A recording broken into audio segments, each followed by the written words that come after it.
with Abe Dinkus right now, the one and only Abe Dinkus, you know?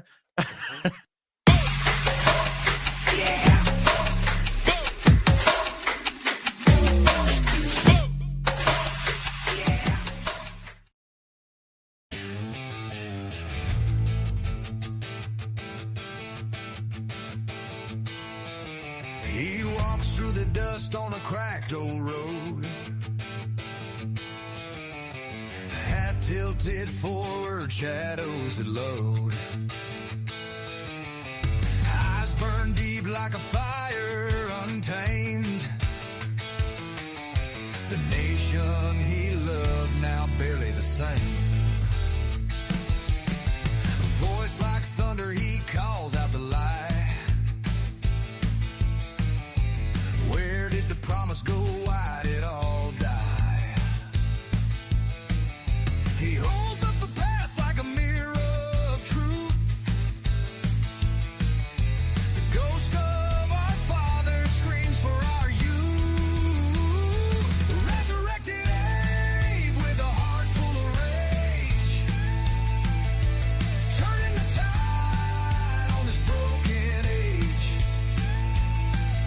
Standing tall with the people in his hands, gonna shake the dirt from this troubled land.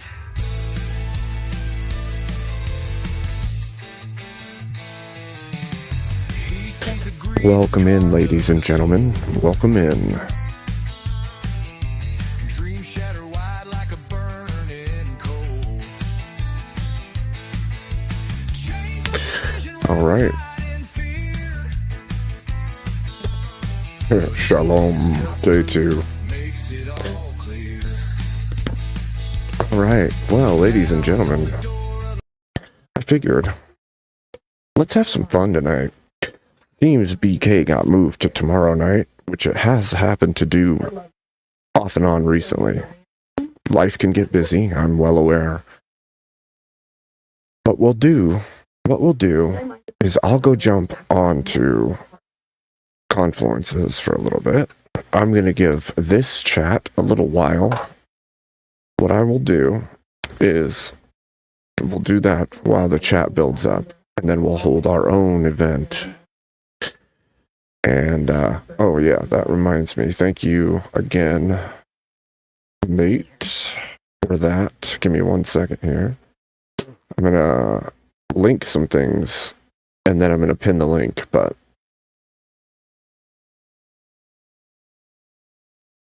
and then I'll jump on his thing for a little bit, and then I'll set a dono goal. If we can meet the dono goal, we'll extend and open our own panel, and we're going to ramble. I have some fun things we could discuss. Oh, thank you. Welcome, Gorilla Biscuits, to another membership. Thank you, sir. I appreciate it. Gifted another one. Ooh, K2. Did you see me create chaos on Confluence earlier by introducing Bricky? I did not. That's interesting. Very, very interesting. Okay. But I'm going to go stir some pots.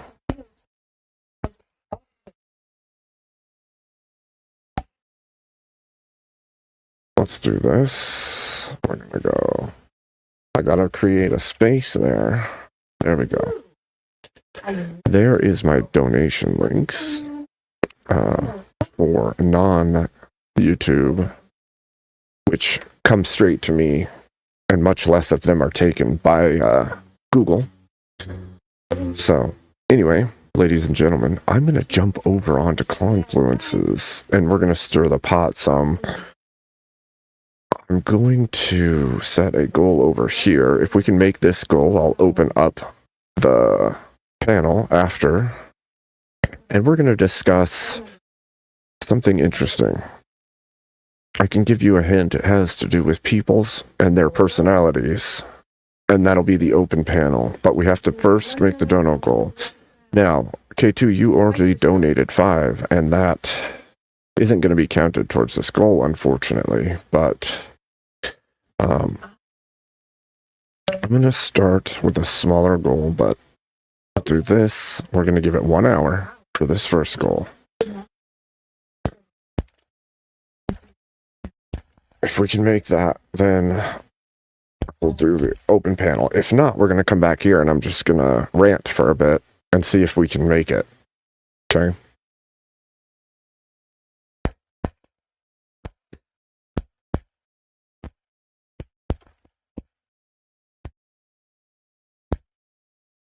And I'll say that non super chats are worth double. So if my panels, you guys know the rules from the past, if my panels have a cost for something, like a name change, like boot somebody off the panel, like mute somebody for a time, those are going to be a half price if you do it through Cash App or Ko-Fi.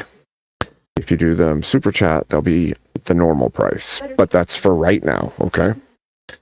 Howdy, Shintai. Welcome in. Welcome in, Sump Eternal Chaos, and Creedog. Welcome in. Welcome in. All right. So what we're gonna do? We'll post the school to begin with. There's the first school. Now I have to. I was just going to show you guys his panel, but I'm actually just going to hit his link and then I'll share the back since I'm going to go up there anyway.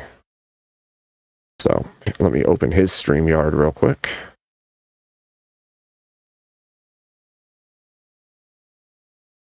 Let's go cause some issues. Dark. Guys ready for this? I hope you're ready for this. Sure.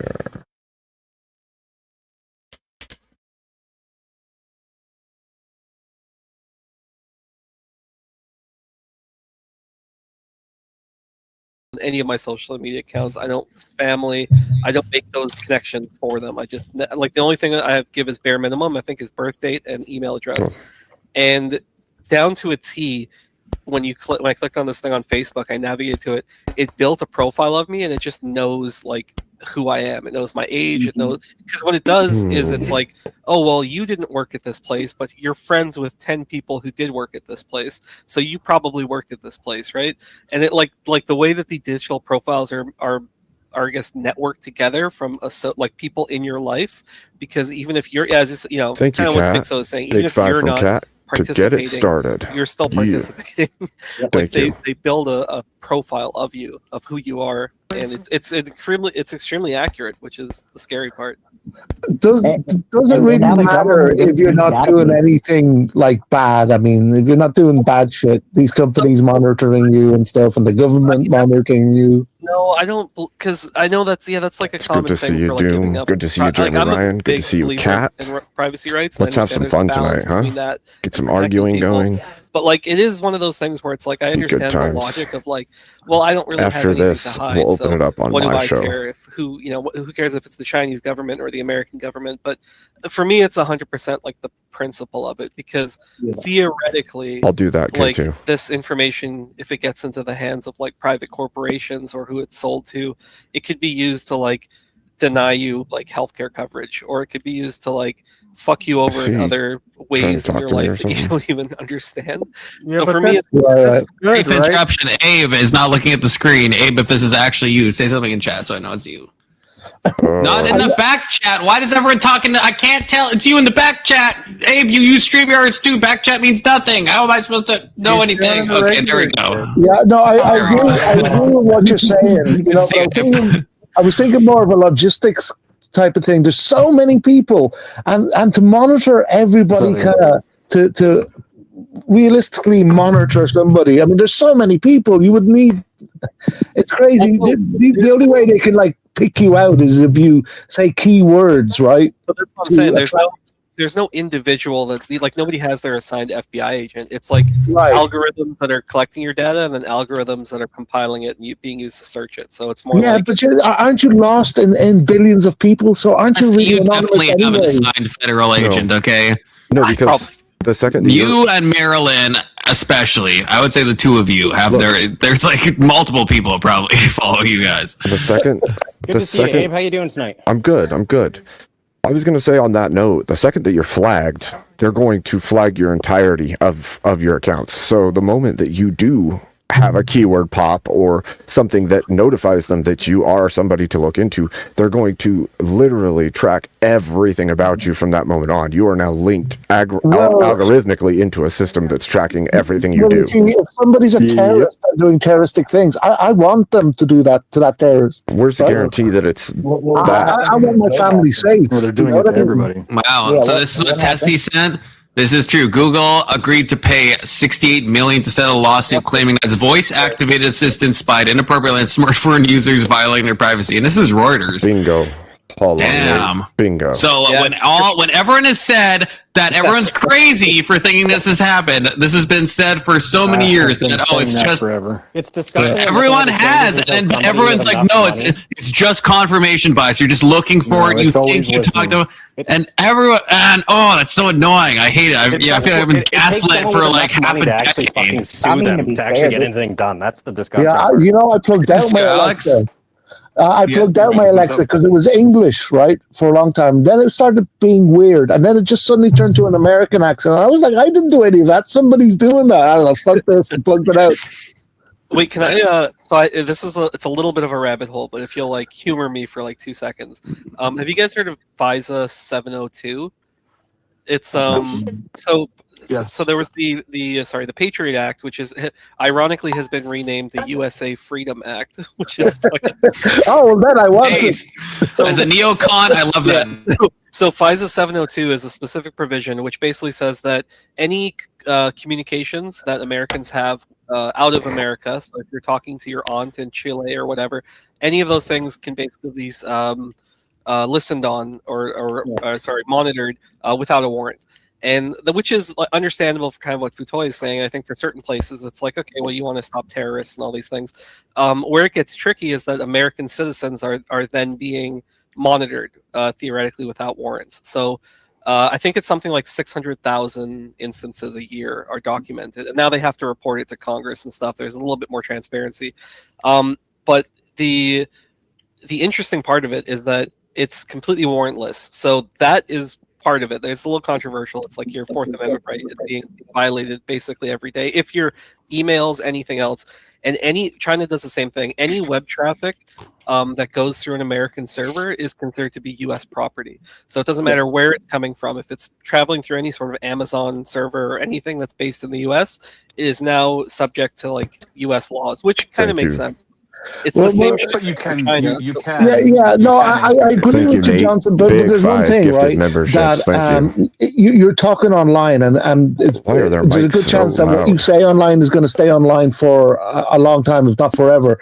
And eventually, AI is going to catch up to the point where it can recover everything you've ever said online that's still online, right? Sure, I'm not disagreeing. I'm more so. So you like- should be careful of what you say online. I Don't agree with that. you I'm know? more so discussing, I guess, how integrated this is and how I think people don't realize No. it. So just so you're aware, any web traffic, which any website can just be any of your web activity is subject to the U.S. government without a warrant. Like they can view that information Right. because everything That's- is stored on U.S. servers. So Yeah, but that's not the same as like the entirety of your private information. That's like your browsing history, basically, well, this kind which of is blurs. public in the This first somewhat place. blurs. This somewhat blurs the line though between what would you consider online activity that do you think all online activity would be considered public activity? Well, every time Well, that your we computer don't- accesses, we don't own it, right? We If I don't own die, just anything. clear my web browser, bro. We're using private companies, so everything like what we put on Facebook, what we put in StreamYards is not our property; it's their property. I understand that. I Right. guess what I'm more asking That's why you got to be is, careful. and it's fine if you think this is the case. I'm more so posing the question of like, what information that you put online would you consider? Do you think that every keystroke, every time you connect to the internet, do you believe that all of that is then public? well, what reasonable expectation of privacy do you have in public sphere of internet land? What? Yeah. I Well, agree they're with talking you. about- I That's a agree different. with you. I agree with If you're you. posting on a That's site, that's one thing. But if I'm just going, let's say on Google, I'm doing a search term, I don't think the U.S. government should have access to what I'm searching Well, for. that company does at the very Well, least. I mean, Yeah. But that company does, but I Yeah. don't think the U.S. government should be able to just take that information from Google without any type of I don't wanna warrant or give any an type example, of but what reasonable happens when- suspicion. What happened when Google sells them that data? And then Yeah. now So they're they- owning so that are data. All the companies sell your data. Come on, all of them do. What happens? I don't know if when Google, I don't know if somebody Google starts sells our data to the U.S. government Not though. I think there's usually subpoenas, right? Wait, Yeah, they'll subpoena, so they will doesn't the cooperate. federal government own a huge stake in Google? What are we talking about They right do, now? but that's a different thing. That's a different thing. That's a different thing, Abe. Because like the U.S. government owns a massive stake in the Tor project, but it doesn't mean all Tor traffic. The U.S. government can just monitor Tor, right? Yeah, the U.S. government was one of the main backer. No, it's just not how the technology works. Is what I'm saying. Yeah, but Colin, what I'm saying is there's so many people typing in Google, you're not going to stand out. You're practically invisible on Google to these people unless you're trying to do something really bad, right?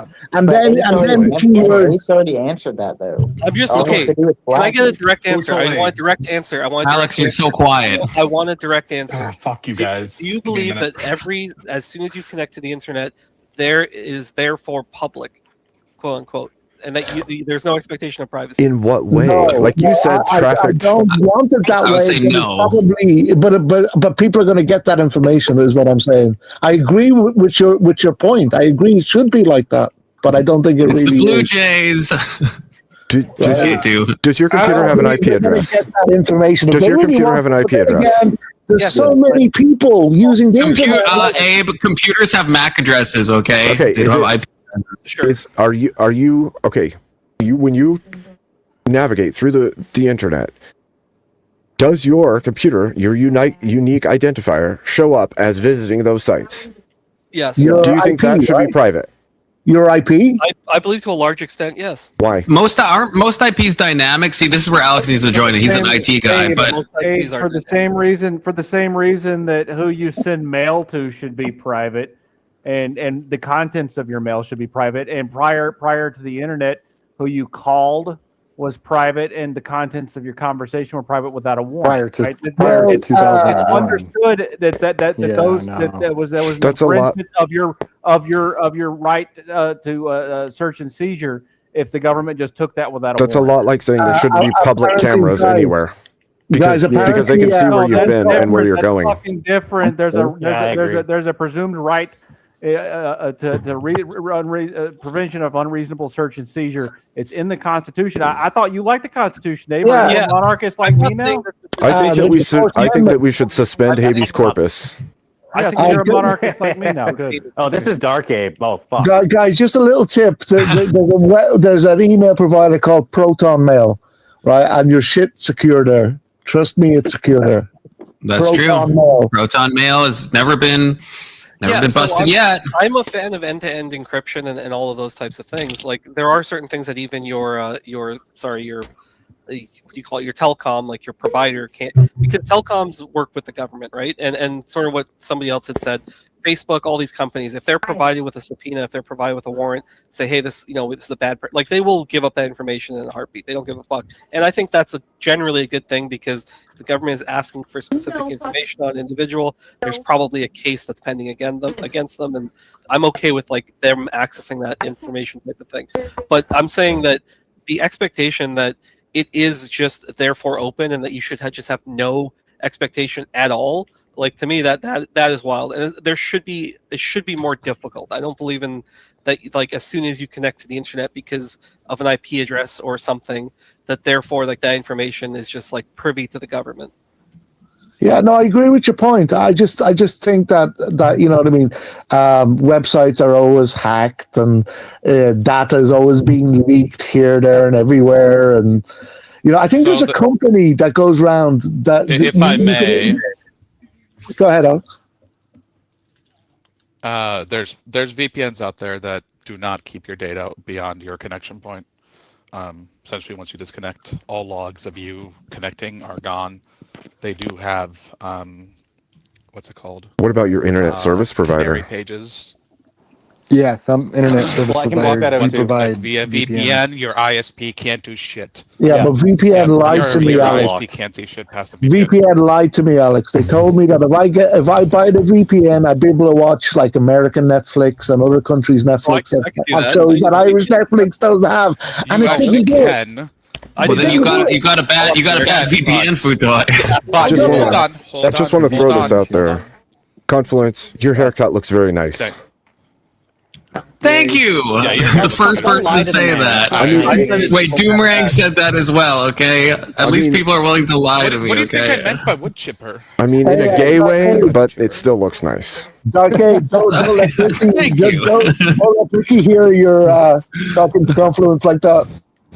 Ricky got mad. Good for you. So VPNs are So and scared. Section 230. So I said it in chat. VPNs are extremely useful, I think, in Western countries. But like for example, VPNs exist in China. But the thing is, if they're like same in the UK now, like they're government sponsored or they're government run, then ultimately they still have access to that information. So it does depend sort of where you are. But like in America and in like the That's Western why world- you use Tor if you're in China, right? We all agree with that. Hold on. I can promise you everything Yeah, you guys sorry. think isn't tracked is. I I didn't can promise help you. Alex, so I apologize. Yeah, but do they care? I don't think No, they no, care. you're fine. If Tor was like tracked in the way you think, they would have caught. Like it would be weird to think that there's like all these like super In the way I bad think. people out there. What do Well, I Well, the way think? you're well, you said I guarantee everything you guys think is not tracked is tracked, and I'm saying with Tor, I'm there would be like mega like kingpin criminals that if it was like so easy to just get someone from Tor that they would be arrested, Yeah, right? because they want to catch every criminal. No, I'm saying the big criminal. I'm not saying the low level. I'm saying like the big people they actually want to catch. If you're looking Every at the time I don't have context, my VPN on, every time I don't have it on, and I download a movie or some shit like that, they fucking send me a thing saying like, Yeah, a letter? I'm fucking DMCA. Yeah. Yep. Well, in Canada, So it's just unenforceable. hold on. Sorry, go ahead. If I can actually go through this quick. Yes, please. So VPN does work. There's different ones, obviously. The biggest problem with VPN is going to be whether you trust them or not. They all say they don't log. They all say they don't keep logs, but the federal agency, the federal government, can ask them at any point to start logging, and they have to do that. That's why canary pages, if you don't know what those are very useful because they will simply stop updating them and the page will come down. And if you can't get to the page, that means that the government has requested something from them. And do you know how that technology works? The web page is just a web page they maintain. The government can force them to record your logs. They cannot force them to keep the web page up. But Alex, do you see my point that there's so many people using the internet that you have to be doing something really bad for them to care. Futoy, that doesn't matter. Like they're not going to care about Futoy, what he buys on Amazon. It's not about them caring about. It's not about that. Also, Abe, that was gay. It doesn't. I'm not sure what K2 is. I'm not sure what K2 is exactly responding to here, but something that you said is gay. I said his haircut is nice in a gay way. Haircut. Hold on, I want to hear what it is about. Please tell me, Alex, what is it about then? What is it about? Shut up, Scottish guy. I don't give a fuck. Anyway. So the problem. Well, this is the thing, right? I came The up here problem just is- for a second. I want to say this real quick, then I'll go. I'm going to go in a second. I just came up here to say one fucking thing. I'm about to spurt the fuck out. Anyways. Spurt out. All right, I don't know what haircut you're is saying. terrible. I don't know what the fuck. I don't know Mexican guy. what the hell that Spurge out, damn Mexican guy. Mexican guy. Yeah. Do you think that's Emmett? Is Emmett in the room with you right now, No, he Futoy? told me- Point to he told Emmett. me it's Scottish guy. Norwegian dipshit. Is everybody Emmett? He called me a Scottish guy. Oh, that's true. He did call you Just be Scottish. quiet long enough. Scottish to let it dipshit. You Norwegian fucktard. Which one? Which one you want? You want any I of want them? to see you spurge out. Spurge out, please. What's spurging? Can you What's a spurge? pronounce the word properly so I can It's like- understand what you're saying? Spurge, motherfucker. All of a sudden, you went from linguistics to sexual, and that's creepy, dude. Hey, dude, that's not how you get my respect. I'm So just saying. fuck you. Spurge. I have you at max underline. I have you at max Wait, volume. who's trying to earn your respect? Okay. No, he's up there going blah blah blah blah. Listen to me, listen to me. I mean, Why you're should kind I? of doing the He came same. up cursing at me. Learn how to He make came a up fucking cursing video, at it's not a me. What the slideshow. fuck? And But he wants anyway. something from me, and he comes up cursing at me. I don't That's know. not how you get. That's not how you get what you want, dude. Yeah, but Bro, if shut we up. just follow your example, we'll I just don't talk care, over bro. I everybody. don't have anything that I Do it. want from you. Do it. I'll Exactly. Yeah, exactly, Rage. Give a shit. Exactly, I Rage. want to Rage. say something. I want to talk. I just come up for a minute. to talk. You sound like a turkey. Yeah. I just want to come up here and say, I just want to come up here and say, Confluence, your haircut to somebody sucks. like you, I probably do. It looks I like just- somebody. It looks like somebody. I get it. Oh, I totally I'm get sorry. it. It looks like your volume is now being not as high as it was. I don't know what's happening, Elder Light. It's crazy. I'm just kidding. Hey, you came up- Your you came haircut up- sucks. That's what you came out to say. That's what you wanted to say. Really? Your haircut sucks. Yeah, It's I mean, gay. mine I don't was- even Okay, know well, what the I fuck happened to appreciate Look like it you got- because Yeah, when somebody everybody you- looks it over ended each up other, it getting- sounds- I think you're gay. Futoy, do you have more slideshows? you I do actually, but You gotta mute Futoy. you able to do a timer? Futoy, you've been muted for 5 minutes. Let Elder speak. I don't actually like this message at all, even though I appreciate the super chat, because Elder just wants to talk about how bad my haircut is. Okay, I know, Elder. I fucking know. You don't need to tell me. Okay. Who cut it Just for you? shave the rest of it off. Just shave the rest of it off. It's pointless. I paid $40 for this haircut. You need your What money the back. fuck? $40. I know. I said this before, Abe. I'm blind without my glasses, so I have my glasses off. Girls cutting my hair, right? I put them on at the end, and I'm like, oh my god. First problem, you didn't go to a barber? Well, it was a Went to a woman. She salon. said she specializes in men's haircuts. This is what this person told me. So I was like, okay, Okay, fine. listen, Yeah, listen, Indian just listen. men. Hold on, Straight or hold on. gay? 'Cause If that a, was if pretty a gay. woman, or actually if anyone tells you they specialize in a certain kind of haircut, they're fucking lying. No one specializes in men's Thank you, haircuts. Nate. It looks like I don't think. my- Wait, I don't think that's true. What my do you mean? actual thing works. It shows who What do you mean they donated. specialize Thank you. in men's haircuts? Thank you so Like much. a man's hair, like cutting women's hair is very like it's just like cutting black people's hair is different than cutting like normal hair. Well, not Whoa, normal. now. Not, Whoa, no, now. I'm not saying- I'm just saying normal. It's different than normal people. I need to say- Somebody clip that. Clip it. Clip that. There's nothing That in was amazing. Clip it. Black people don't have No, normal hair. It's fine. that's not what I meant to say. Keep your have to have Biden. normal That's hair. posted, guys. Freaking Confluence having Joe Biden moments over here. It's pretty, Yeah, apparently. it's pretty normal to Now, God damn. now you just need to throw super predators out there, and you'll be good to go. Damn. Come on, man. I think it's Several racist that times. you guys think that black people have to have normal hair. That's Normal true. again. Actually, I was actually the least racist person if you think about it. What is normal? I think the problem is the constant. White people hair, that's normal. Yep. using I'm the talking word about the normal white to address what their heteronormativity hair that is. society puts on people. That's what I was critiquing. Oh, That's what I was sure. critiquing. Sure. Right? Barbers do specialize in men's So clip hair that. in the same Clip way that. Make sure you add that to the barbers clip. spend more time cutting men's hair than any other hair.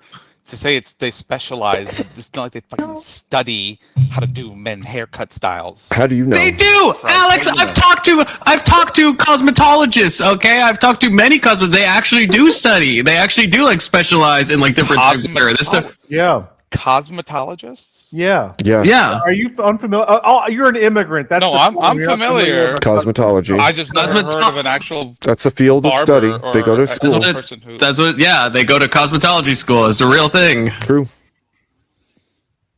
They learn how to do all of it. The haircuts, the nails, the mixes of chemicals, all of it. Yeah, and Oh well, yeah. That's there's some that's of them- entirely fucking different than It's cutting hair. cosmetology school. No, that's Right. that's like again. I know a lot of these people. Like I used to get my hair cut at a cosmetology school. Yeah. And yeah, you very much do like specialize. You can specialize in nails, in men's hair, in women's hair. Confluence is very in with the You gay learn- crowd, so he knows cosmetologists, okay? How, He's why going would to you the teachers. He's going to the students. What He's like, all yeah. Weird. what all options are there to cut a man's hair? I don't You get, understand like, how yourself, for specialize fuck's in sake. hair. There's like like- so easy to Well, like for an example, Alex, like fades, right? Like fades is more common with like men's haircuts than like with women's haircuts. So if you're like specializing in like fades, then that would be like more a man's cut as opposed to a woman's cut. Women's cut, you got a lot of like layering going on. You have like long hair usually. It's a different animal. You know what I mean? Yeah, I can see like women's hair being a very very different animal, but Yeah, and men's I hair don't know. too. Like you That's can have, fine. No, there's like That's fine. There's like Puerto Rican hair cutting places here, and Oh, shit, there's here we like go. like Yeah, black. My people apologies. hair I cutting guess I was here. wrong. Yep. You know, and there's like cunt hair, you know, cutting places and stuff like that. Like cunt hair is a totally different animal too, you know. Vulgar. So, True, it is. Confluence, I noticed that your title is about Andrew Wilson and him False advertising. dude. defeating We've no, never here we seen go. Andrew Wilson Straighter come on here. Aid, so I'm just curious what that's about. Well, it is. It is. We got a little derailed because of K2. He brought some of his friends over, which were goated. Bricky and what's the other guy's name? Yeah, what Somehow are your we- thoughts on Chris. Bricky? What? What do you think of Bricky? I didn't know Bricky until just now. I don't think, but I liked him. I thought he was fun. Is he your best friend now? I don't know if I'd say. I mean, Are you gonna have him over for a birthday party or something? Wait till he has some drinks. There's a reason Yeah. people call me Canadian. Yeah, Rick. time's up. oh, time's up. Futoy is back. Welcome back, Futoy. And Futoy knows Bricky. They're buds. Anson knows Bricky. I guess apparently I everyone know knows Bricky Bricky. except me. Yeah, everyone knows Bricky except I've me. known But Bricky now I for know quite a Bricky. while. I was gonna say I think known I Bricky met for almost a Bricky year. on Yes. on We a fight Bricky. He's the enemy. Yeah, that would have been a long Technically, time he's the ago enemy at sometimes, this too. point. yeah, But long time ago. Some, look, Is that fucking guy still here? You said you were only come up for a minute, Elder. That's oh, true. you got you Then I changed my mind. freaking rent free over here. It is a public space. No, he's just angry because I made fun of the slideshow that he I had. know. Well, Did I you like asked if that he had more fucking- slideshows. I do. I was going to say until I somebody do. said spurging, and then spurging just ticked him right the fuck off. I'm not ticked. I just want to see you spurge. You know, Confluence, Stop saying Spurge. Confluence. Yeah, Yeah, it sounds so too much he's like gonna stay splooge, forever. and Well, it's you very lied about that. distracting. But Confluence. he lied about that too. You should know that your haircut looks a little bit like a 1940s painter's haircut. I'm just going to throw that out there to you. Hey, don't threaten me with a good time, okay? Says the guy with the goofy cap. Look, I'm wearing the crown of tyranny. Whoa. Okay, Let's see your you might hair. want to Let's calm see your down with hair, that. babe. Put your money where your mouth is. Let's see your hair. How good it is. How many vampires have you killed, Dark Abe? Stop spurging. That's pretty good hair, not gonna lie. That is That was pretty a good hair. spurge. That was a good spurge. You don't want to see what's under the hat. I'm gonna be honest. That was some beautiful hair. I thought it'd be funny if he's just bald, just look completely. Just I always the thought wig. it was like a Russian nesting doll situation of like smaller and smaller hats, like hats all the way Have you down. Have you You seen should like put Ark of the something under Covenant, the like Indiana Oh, Jones? When he takes it off fully, it's havoc and death. I think we all know what's at the very bottom of the hat, okay? Oh god, no, Streamers is cucking me. I'm trying to pull up the image. Oh no, damn it. You all know what image I was pulling up, okay? Just imagine I pulled it up. It was really funny, okay? Oh, and here it comes. There we go. That's what's at the bottom of all that. Dark Age, there's a lot of people like you here in Ireland. Oh, They keep gold at the end of rainbows. yeah, no, I'm not like Terry. That's Terry. I should somehow raise K2's dono bar to higher to stay the nonsense. He pays $2 for me. Teriyaki and I are very different. He's got Trust me. leprechaun vibes. He's got leprechaun vibes. Come on, beard, mean. There's big no angry, leprechaun Angry here. little guy, angry little dude. I'm No. 6'4", so I'm not an angry Yeah, little that dude. man saved the country. You're talking to Abraham Lincoln, boss. You can say lies all you want. Definitely lies. I'm pretty sure no the more community than 4 knows. foot 5, dude. You're no more than 4 foot 5. Okay. I would say your elder's little See, husband. Oh, you can see that this guy comes from Bricky's channel because Yep. he just makes absolutely I no know from fucking sense. Bricky's channel. he just I know Bricky's just gonna- from channel. Yeah, gonna add from hom and Bricky's insult channel. repeatedly. The same fucking You three fucking ones over and over you again. Yep. I wouldn't have said shit to you, but you started it. Fucking fuck. Yeah, you fucking Yeah, but nothing you've said made it any sense. So to you, but we all know why that is. Stop spurging, Oh, do we? Abe. Why do Stop we? spurging. No, let him spurge. about It's Tyrant fun. Abe. Let him Spurgeon. spurge. I don't think I've ever. Toy really spurged. likes to see other men spur.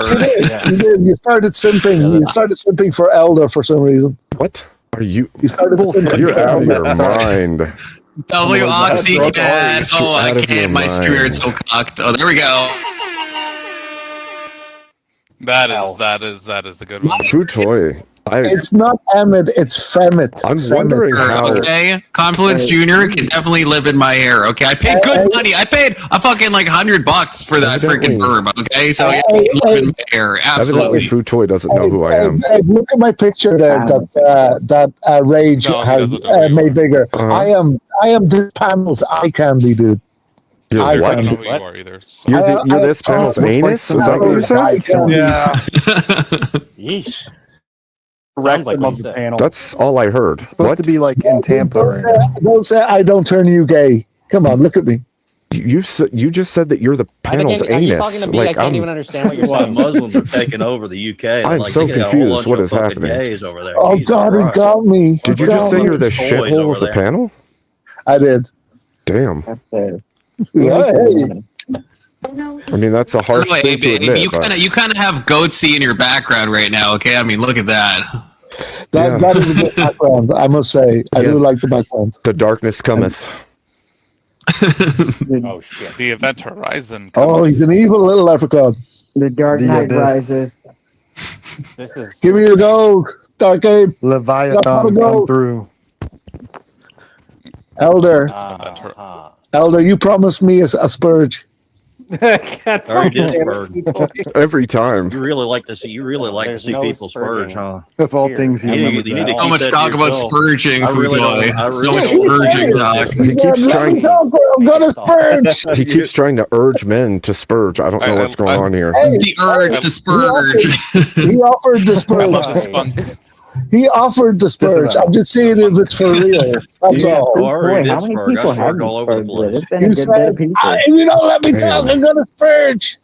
I'm only up here for Yeah, a then you minute. got Only me. because you kept talking over. Yeah, Everyone. because he came up and insulted threw a whole lot of fucking curse words at me, called me Scottish, and You then didn't insult expected at all. me to stay quiet. Can we all You said can we what? all Sorry, turn to very it? shit. Guys, Wrong pause. dude. Pause. Can we all turn to a common enemy in the form of Red Eye Gooner? Abe, would you like to read this message for us, please? Nothing wrong with Muslims. They are some of the Just nicest, fucking most humble, generous, welcoming, and smart people I've ever met, worked with, or lived next to. Well, you can move to the Middle East and say that to me, and then I'll believe you. bye. Is the person You know what? actually that made that message, are they actually Muslim? No, Like listen, they guys. make it sound like Red Eye everybody around them is- Gooner is best described as someone who has a deep hatred toward Israel. I know that. That's the most I know about Red Eye Gooner. Guys, I love Israel. Yeah, I I love don't Jewish people, but I have to admit that comment is true. I've met some really, really cool Muslim people too. Well, then I you should wouldn't just say- give your whole country I- to them, right? I've met some nice, but I wouldn't say they're some of the most nicest and most humble and most generous and most welcoming. You can be a nice Muslim. Yeah, okay, I don't care. okay. Yeah, true, Yeah. true. Yeah, Osama was pretty nice. We have someone new here. Osama was really nice. It's for a little while. Emmett. Ba-ba-ba-ba-bow. Hello, Femmet. Emmett's not new. Emmett's not new. Femmet It's is first time ever. new. Femmet is new. First time. He's First never time been here panelist. before, so be welcoming, guys. 1% testy. 1% is like still a lot of people if you think about it. Well, hello, Emmett. I mean, Do you know, guys? Do you know the 99%, population of probably Ireland? not, but No. Do you? Do I care? Con, do you know the population of Ireland? that is over here. I don't know, probably like 10 million. That's just a guess. I'm gonna look it up now. 5 million. 5 I was million. pretty close. I'm within a New magnitude. York has more I than have a question. What's the people fucking Ireland most- has. New York. Right? What's Can you the believe it? fucking leprechaun Yeah. over here? I was pretty close. simping- I was pretty close, I You were think. close. You were close.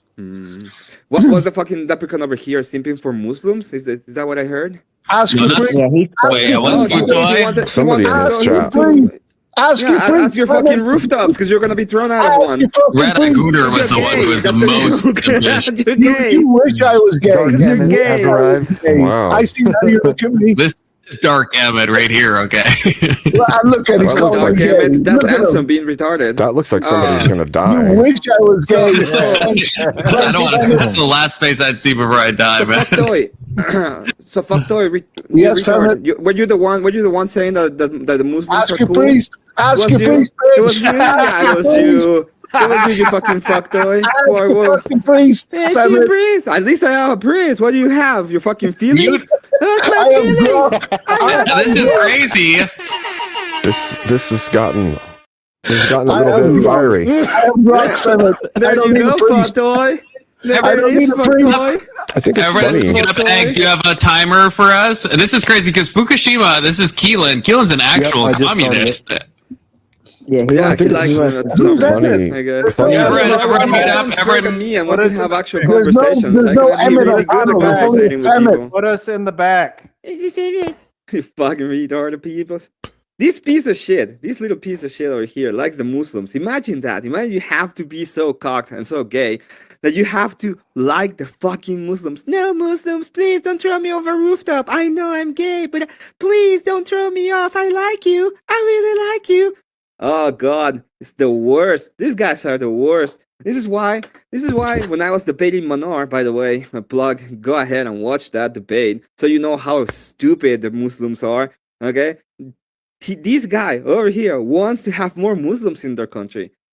These guys are the guys, oh no, immigration is bad, just the good ones. He wants fucking Muslims next to him. He wants to live with them. Yeah, it's time. Probably as toast liquor, as another person would say, sucks on the Muslim toes, right? The big toe. The big toe. Yeah, we can all unmute if you are. Feel free to unmute yourself if I haven't already. What's up, Patoy? Food. Keelan says I disavow. Is this the real Keelan? Keelan disavowing communism? I feel like is this Anson? No, Anson wouldn't donate to me. Is this actually Keelan? Is this actually Keelan disavowing communism? On a day-to-day thing, like, one day you're communism, the next you're not. Keelan was just defending communism like literally like one day ago. Yeah. I mean, he may I have seen it think we need a TikTok brain. DL. Oh, W Oxycat. Egg, we need a new timer. Egg, we need a new timer. How Okay. long? How There long? you go, 10 minutes? Patoy. Spend on your own. Spend on your fucking own. Probably go suck your from Muslim friend. W Futoy for allowing this and not rage quitting. Futoy is at least good. He gets muted and he doesn't just leave. Okay, we gotta give him some props. We gotta give him an attaboy. It would be a better life. He did come up He's and having time to spurge right now. Futoy is Okay, a true we're giving him man. 10 Is a minutes true to man. spurge. he did try to make everyone his enemy. Don't make this don't make that a thing. It's not spurging, it's spurging. Don't make that a thing. Well, spurging is what Futoy is doing right prefer now. I spurging. think. You know? Yeah, I'd rather spurge than spurg. Well, sometimes both at the same time when I get really excited. You know what I mean? You got 10 minutes, Goy. You got 10 minutes, Goy. You should probably go to your Muslim friend's house and you suck his dick. That's what you should do, fucking fucktoy. Disavow. Is that what you are? You're a fucktoy. Damn. Holy shit. Keep Man, going. it's sounding I up. They're going. think Red Eye Gunner and Tell us how Comment you is really the one you feel. probably want to be talking to. Yeah, Dark Red Eye Emmett. Gunner too. In fact, he's a Gunner, you see? He's already gooning. He's probably gooning to fucking Muslims right now. He's like, oh yes, I want to pay more in Oh, taxes. Please put me wait, on wealth wait. tax. Yay! Is that where I get all my information from? Red Eye Gunner? You get all your Is that where I get all my Muslims information from? Yeah, On yes. Muslims? Is it? You remember that time you were in Fallujah, Pretty sure Abe? Yeah, I'm It just was curious. actually a psyop. Just it was actually a curious. psyop. Somehow, It's true, when I was whatever talking they to allow. people in Illusion, but the well, countries, Yeah. Sorry, Sometime. I get my information like through third party. Like the middle person is usually a Muslim. I'm just Fukushima, curious I just how. want to note that there's very few. As far as I know, there's 0 Christian countries where you might be killed for smoking pot or for drawing Muhammad. Yeah, we're gonna make it more. We're gonna make it more. You guys got your chance. You were like, we're gonna be good and we're gonna be cool, and you decided to be Can you retarded, talk okay? about Stacy So for 10 minutes? We're gonna if you're have a lot there? more of these countries now soon. We're Yeah. gonna get rid of some people because they're fucking stupid, and whenever they got the chance to not be stupid, they decided Also, if to you can not delete those take last it. two, That's the baseline you can is delete those Quran. last two. Damn. You Interesting. could lose if you lose everything and everything in life. You know, you could always find Christ over here. You lose everything in life over there or anywhere else, you're gonna find fucking the Quran and the fucking Muslim shit. Oh dear Lord. Yeah, Stacey, you can't put that shit in Red Eye. You're not like anybody else, Red Eye Gunner. Just because you met some nice Muslims does not mean that every Muslim is nice. True. In fact, it doesn't mean that any of them are nice. This is just your personal experience with some people. True. To spread that out to say that it means most or even a great majority of And also, could you imagine if there was a tenant that you're supposed to outwardly be a certain way so that people would treat you a certain way and so you could win the trust of the people around you? Could you imagine that people might actually have something like that in their culture? Where you don't actually genuinely have to be good and nice, you just have to come across that way because it gets your ideals and ideology furthered. Yeah, they actually have like an obligation to basically convert other countries to their way, and to do so they can act in whatever method they need to act. They also have an obligation to schmurder non-believers and fucking manipulate and lie. They also have an obligation to kill anyone that leaves their faith. I need to answer to Red Eye Gunner. I really need to answer to Red Eye Gunner. The time is not up yet. Oh, the time is not up. I think Islam follows the blood in, blood out too, don't they? Yeah, I need to answer to Red Eye Gunner. He says, something for working with them. And then he said something about South America, the South American countries that are Christian and they are very dangerous. All of them, or most of them, have been infected by a bug called progressivism. And they are pretty bad because their governments are progressive. You want to know how progressivism destroyed the country? Look at South America. Don't be like South America. South America is progressive? Are you fucking kidding? Oh, yes. Do you want to have free health insurance? Go to Mexico. Oh, well, the free health insurance is not going to be really good, and you're going to get fucking destroyed probably in the hospital, and you're probably not going to get any fucking medication. What does that have to do with being progressive? It's free. It's free.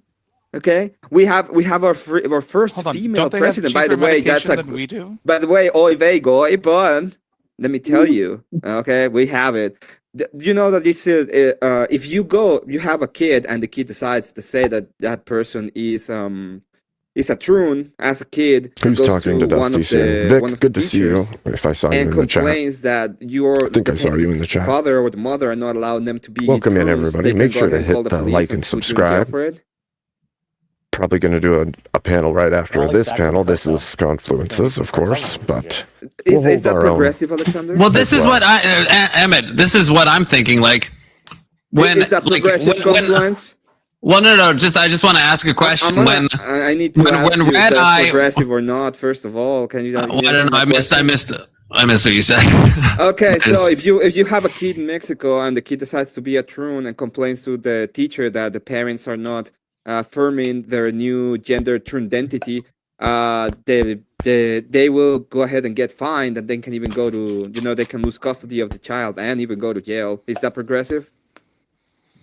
Probably, yeah. I'd say so. Okay, awesome. That's an aggressive. Yeah, it's in the Constitution in Mexico, by the way. But the thing that makes like when Red Eye is saying the thing that comes to my mind is like I don't even know what it's called, but like the Mexican. Like the cartels? Weird like syncretism. Well, not the cartel. Well, also the cartels, but the syncretism with like the death cult stuff and like Christianity. Like what's that called?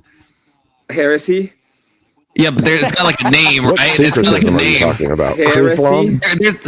There's like a weird syncretism between like it's like a death cult. Does anyone know what I'm talking about? Emmett, you must know what you're talking about. It's a heretical thing propped up by cartels. But they right, yeah. Worshiping they call it the Holy Death. Oh. Yeah. And so that's I wouldn't say that's like progressive. That's when I think of the dangerous aspects of like a place like Mexico, I think of the cartels and the death cult stuff, and and that's not progressive. I don't know. You say the cartels are progressive? I don't know. The ideology, really makes sense. The logical extension of their ideology is progressive. Of cartels? listen to me, Confluence. I'm gonna answer your question. The non-progressive part. You guys are fucking coping so hard. The non-progressive part would be to have to have the Christianity with the tradition of the Christian ethos. The moment you open it up to be anything you want, and people start doing the holy death, why would it be bad? Why it would be wrong? It would be very progressive, right? Because I can have any fucking interpretation that I want. No. Then you'd have to commit to the African syncretistic religions to be also like progressive, which I think is crazy. If they're like, there's African places where they grape juice like lesbians and like unalive gay people, and they're like, and I wouldn't say those are like progressive places, but they have some weird syncretistic African religions mixed with Christianity. Ahmed, have you just defined everything you don't like as progressive? No, the way that it sounds religion, like you have. the way that religion was a works, he dislikes a lot more than that. Believe me. the way that religion works is true. It has to have tradition, and it has to have a way of looking at scripture that is continuous, right? Especially when it comes to Christianity, we don't see Christianity as I read that. Well, some cases now we do, but if you actually look at Christianity, it would be. We'll look at the tradition of what the church has done, and through that tradition, we can find what is the truth. Is why we say we have three different authorities. We have, at least in the Orthodox idea, we have the church, but we have the ecclesiastical authority, so the priest, the bishops. We have the scripture, and we have the tradition, and all of them have to be continuously working together. If I see something like a bunch of cultists coming out and starting to worship a holy, what they call quotation marks, the holy death, that would be just heresy. That would be completely heretical. That would be a progressive idea of they have the correct interpretation of what the scripture is. Hold on. So if a bunch of Christians went murder hobo, you're saying that would be a progressive? No, that you're talking about murder hobo. Okay, that would be first of all, why are they murdering? Like, I need more information. I would say that they're sinful. Reinterpret the Bible in a different way. That would be sinful, right? If you use the progressive translation in order to justify it. It would be the job of the church to go after. In all times, it would be the job of the church is to go free. after them, right? It would be the job of the church to go after them and to call them heretics and say they're not working according to the ethics of it. Okay. But what is very progressive? Muslims are There's equal. a thing that is very progressive. Shut up. It's like saying all Mexicans are the same. Yeah, all Mexicans are banditos who joined fucking cartel. But there is something that's very. There's one thing that is very progressive, and that is freedom of religion. And the idea of the freedom of religion, which is a very progressive idea, by the way, that allows any kind of religion to be propped up. That kind of thing, it is progressive. So when what would be wrong about them having a death cult?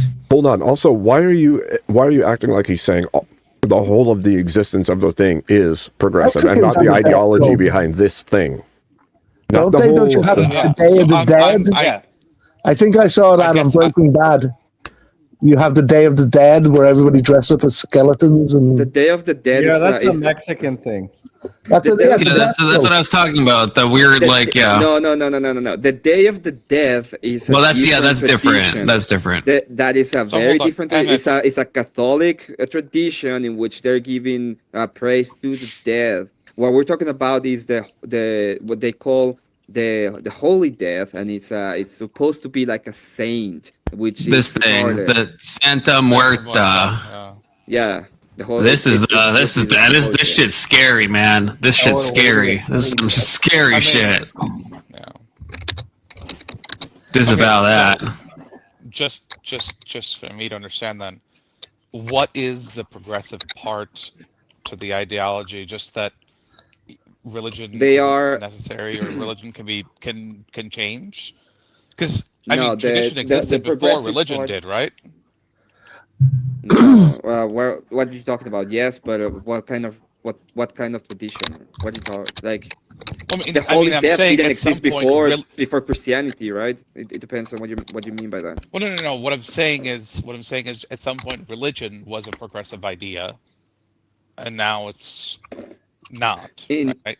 not in Christianity. Every idea is In progressive Christianity, in some point it's in not time. seen that way. Yeah, it is. You know, what do you think? What do you think it was when the Christians destroyed the pagan culture that was in Rome? That was super progressive.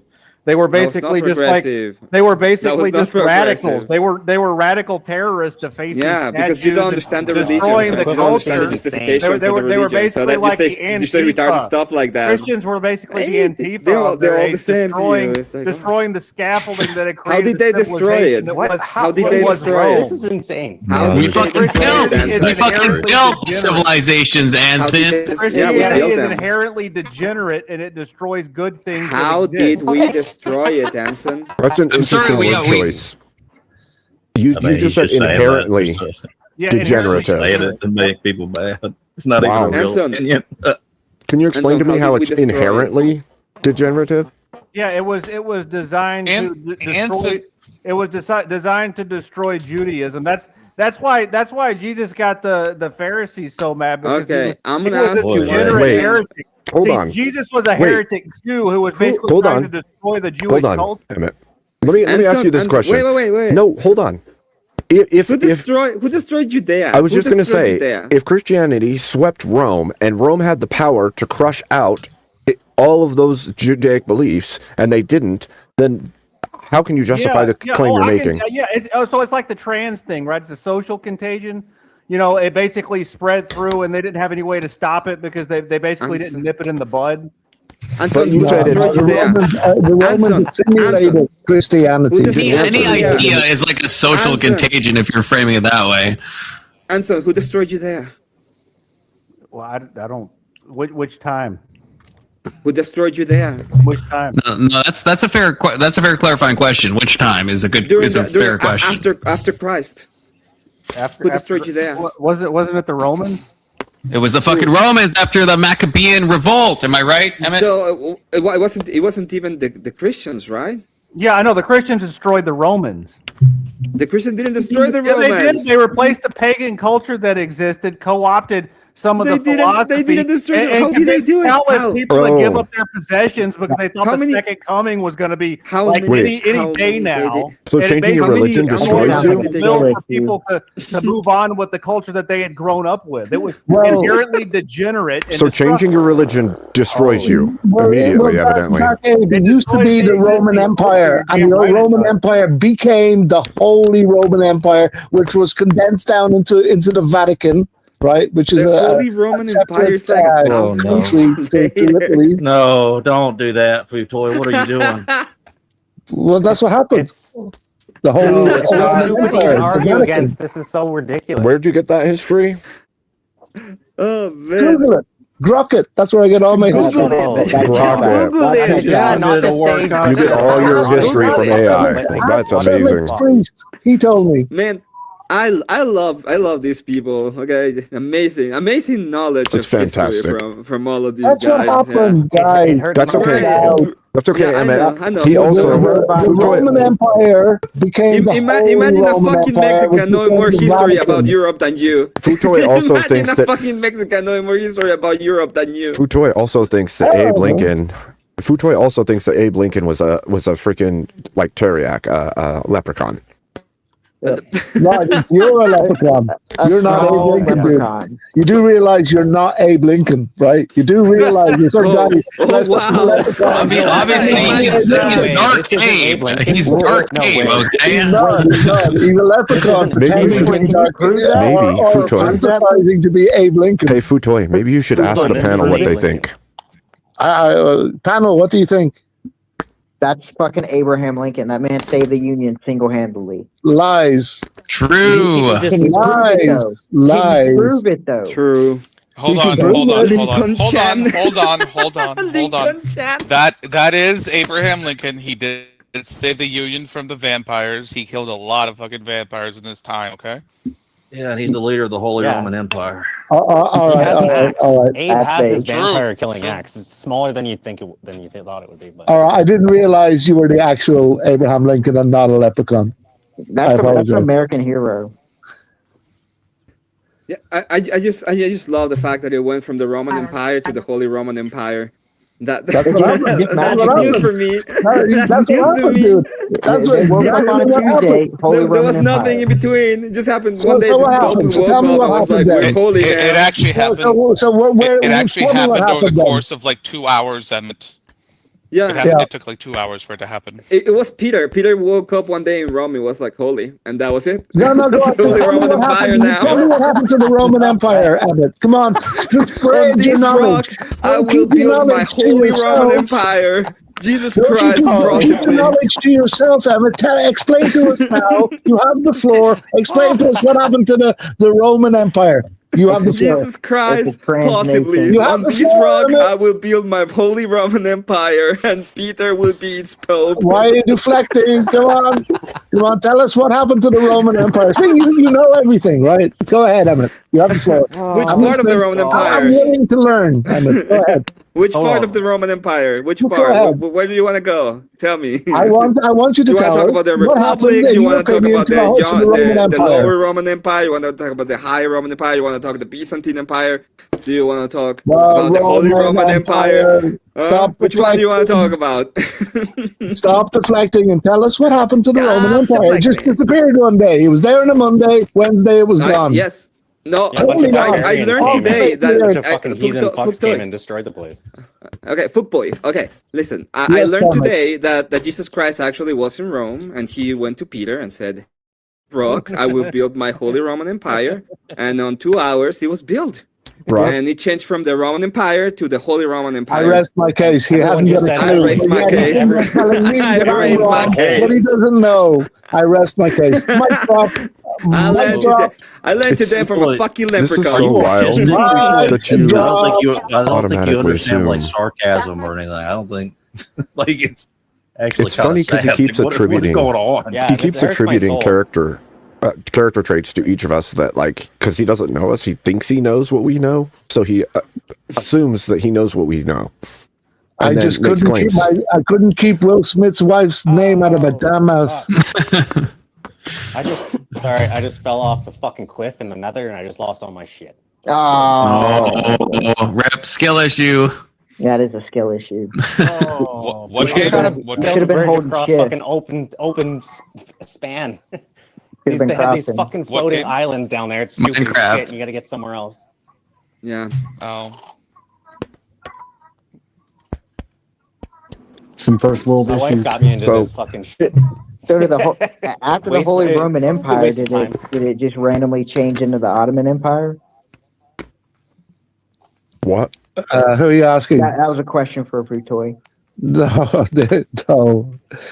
Yeah, at what point the Ottoman Empire comes to play? I have to admit, I don't know a lot about the Ottoman Empire, but I assume it was way after the Ottoman Empire. That makes sense. Wait, That what? checks out. God damn it. Wait, what? Wait, what? Fruitoy, what? What did Wow. what did you just say, The Fruitoy? Ottoman I don't Empire. know a lot about the Ottoman What did he Empire. say? Well, fucking, I think my brain just tried to protect me from what he just said. What did he say? Can we get? Well, Hey, is the Ottoman Empire around today? No. No, but Is the Holy Roman Empire around today? The Ottoman Empire ended like the 20th century, didn't it? Yeah, Right. It ended on World War Is the I. Vatican still around Yeah. today? I Is the may, Vatican still around today? Why is the Vatican its Yeah. own country in the middle of Italy? Why, guys? Does anybody know? Okay, we have a topic change. Kieran wants us to talk about Emperor Constantine. Okay. Never liked him. All right. He It was went down like right down to Emmett. Constantinople. Just talks about shit he doesn't know about. It's Pope Emperor Constantine, okay? What? Who was elected No, by Peter. I typoed on my banner. Okay, but you know, thoughts about. Actually, I don't even know what do Arthur Bros think about Constantine. Do you guys hate him? I know Catholics love him, you know, but He's So got a the pretty sick Vatican name. He is the won some Holy Roman wars. Empire, I respect him. this is and it's insanity. still around today. The Ottomans aren't. Yeah. Emperor, Wait, what's Emperor insanity? Constantine was talking to Peter in the first century, and they were like, "Hey, what are we gonna do now?" And they was like, "Peter, we have the Holy Roman Empire now. We can do this, okay?" And then they got into no, but he set up councils that you Ephesus guys. field. And You wait don't, 100 like- Happily years ever because they need to be able, they need to be sure Christian that everything was going to propaganda. work fine. Christian propaganda. Christian propaganda. Look, I'm asking. I don't like when I'm being laughed at when I'm asking actual questions. Okay, I'm trying to learn. I'm actually asking what Orthodox think about the councils that Constantine set up. Do you guys not like them? This is an honest question. We like him. This is great. He was he was a miracle that he became Christian and he changed the pagan fucking horrible empire that, what was happened? in Are you just- ruins are you just to a being great sarcastic? empire that was. Yeah, this is why I'm not like. Is this sarcasm or is this for real? That sounds. This I is told for you. real. I told you He's they trying to can't. say They it's can't like a understand your pivotal tonality. They literally can't the get your same every tonality. time. I don't know. One was a retarded statement. The other one was not. What? Use sound your the brain same- for a you sound the second. same both ways, Emmett. I can. What? Constantine. I can do what the fuck I want. Look at me. Constantine was pivotal to the growth, spread, and founding strength during his time. That's what I It's a would say. miracle. It was a miracle. Okay, because I That know he became a I know that Roman Catholics believe that. I wasn't sure if Orthodox maybe didn't like him because he, started the whole Roman Well, Catholic most church of thing going. most of the reformists and most of the other people don't like him because they say that he was destroyed the Christian tradition. Although I never hear any good argument except I don't like him. But everything else, I mean, he was pivotal in the Christianization of the empire, and he was the one. I think he created or started the first council. So Last time I talked to him, Femit, what's it like living in a country that has no government but is run by cartels? Joseph Smith. It's amazing. that's another This is amazing America. assumption. That was another amazing assumption. Kieran with the 5 Australian. Didn't Jesus, Peter, and Joseph Smith visit Rome during Constantine's reign? Yes, I think all 3 of those people were alive in the 4th century in their own way. If you think about it, Wait, the if you last think one- about it. I was there It too. was Question for the first resident Roman- historian Futoy. Futoy, what is that true? I was there Is too. what true? Is that true? Is Is what that true? true, Smith Futoy?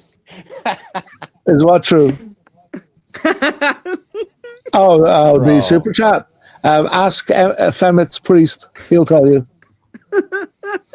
Emmett, Is that Femet, a are you part of a biblical claim? cartel? Is it- Femet, are you part of a cartel or are you just one of the slaves? Yes, I'm all the cartels, every single one. He's Which one do you everything. want to know about? Everything and Wait, was nothing. Constantine Nah, I on don't Epstein think you're part of cartel. I don't think they'd put up with my, you. my best cartel is O Block. That's my best cartel. Yeah. The Chi City cartel, yeah. Yeah, I'm sorry your country's run by and I cartels. took it to the O. Okay, His I country. took it to This the is O. so hilarious. I really am sorry your country's run by cartels. Yeah, Hey, my his, country's not his run country by of Utah. yeah. My God, Right? it is Like true it's that it's like, run by the fuck. big cartel. It's called the Mormon Church. I agree with that. Yeah. Holy shit, this is freaking fantastic. Oh, I didn't mean to pull up that The chat. assumptions- Sorry, that was an The accident. false We're making some equivalencies, like- headway. Thick. Zog. Come on. Futoy, what does it mean? What does it feel that your country is being But run by I'm not on the left. I'm in the middle. There's I love something how you like just- What the does left, it? You're in the something like middle. left. You're in the middle. You're in the middle of I'm getting in the fucked. middle. That's where you are. I'm In the middle. Getting bucked by that fence, boy, like Voltaire. I You're in can't. the middle of There's getting some things fucked I by a like from the fence, left. dude. There's some things I like from the right, but not Futoy. all. What? The Futoy. left and not all the things on the right. Futoy, has anybody ever told you you're like an assumption machine? I'm like sex machine. Yeah, all the time, dude. It's horrible. See, another You wouldn't one. understand. You wouldn't understand what it's like. Wait, Futoy let's, It really let's, is horrible. let's put this back being into perspective. distracted. Let's put this back When into Keelan perspective. and Emmett both agree on something, it's crazy times. Okay. Let's put this back into perspective. Futoy said he's the anus of the panel, and now he said he's always ready for sex. No, I can be. Okay. I can be. He's You in the have, middle of getting you fucked. That's what he is in the middle of. you have what's the word? Fuck.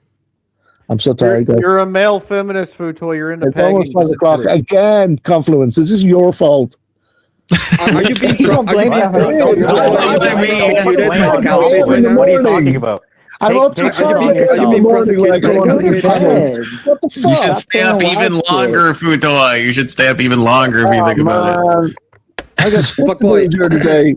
And I He's mean, playing the Fuck that, heel fuck that. zombie. All Fuck right, that. chat. Hey, We hey, just fuck hit that. 1 hour. I'm Are Yes, going you to being throw a persecuted? Are you being poll persecuted? into the chat. You okay, guys okay, let hold me on. know. I'm gonna Caliphate. tell you, I'm gonna Hold tell you, on, but just one you have to second. Are you listen being really hard. persecuted by the caliphate? Yeah, yes, I'm going to explain it. But Yes, you yes, have to- you are. Everybody stay quiet for just 30 seconds. How does it feel to be prosecuted by the caliphate in your own country? That's Can rough. you hear that? I know I'm gay. No. I know I can do it. So go ahead, tell me, how does it feel to be prosecuted in your own country I know I'm gay. by the caliphate? You literally, but the problem with that is that's Emmett's voice when he's not being himself, like when he's literally making fun of people. I know I'm So gay. Yeah, but you're his husband. it's, You it's would say actually a that. self-own. It's like Hi, it doesn't even make sense. babe. He's making fun of my voice when I'm making fun of people. Oh no. Look, I'm the only one allowed to steal Emmett's voice. Okay. His action was like, hey, yeah, you can clip that. You'd be able to clip that. But So good. Ahmed, how much did the cartel take from your wage every week? 50%? 70%? I don't think Emmett's very pro cartel. why are you simping for the cartel? No, You're really. like, We make a lot of it here. We make some Hold diss on. tracks. We Hold take on. we took them to the Hold on. home. Hold on. Futoy, did you Tell not me. catch that he lives in Utah? I chose to ignore it. Do I you guess hate so. Mexicans? Just making It sure. doesn't help Just my do it narrative. more. Alex, it doesn't help my narrative. Oh, that's fair. Oh, so as fair, long as a right? lie is conducive All's fair, a little to more. furthering. ignore. Okay. Just to ignore. Hey, I've got a clip of you admitting to be gay. It's And my Just ignore. So that makes sense. My So long as a lie is conducive to proving his point, he'll keep the lie. I don't know what's going on anymore. Reality Chaos isn't for real. the sake of chaos.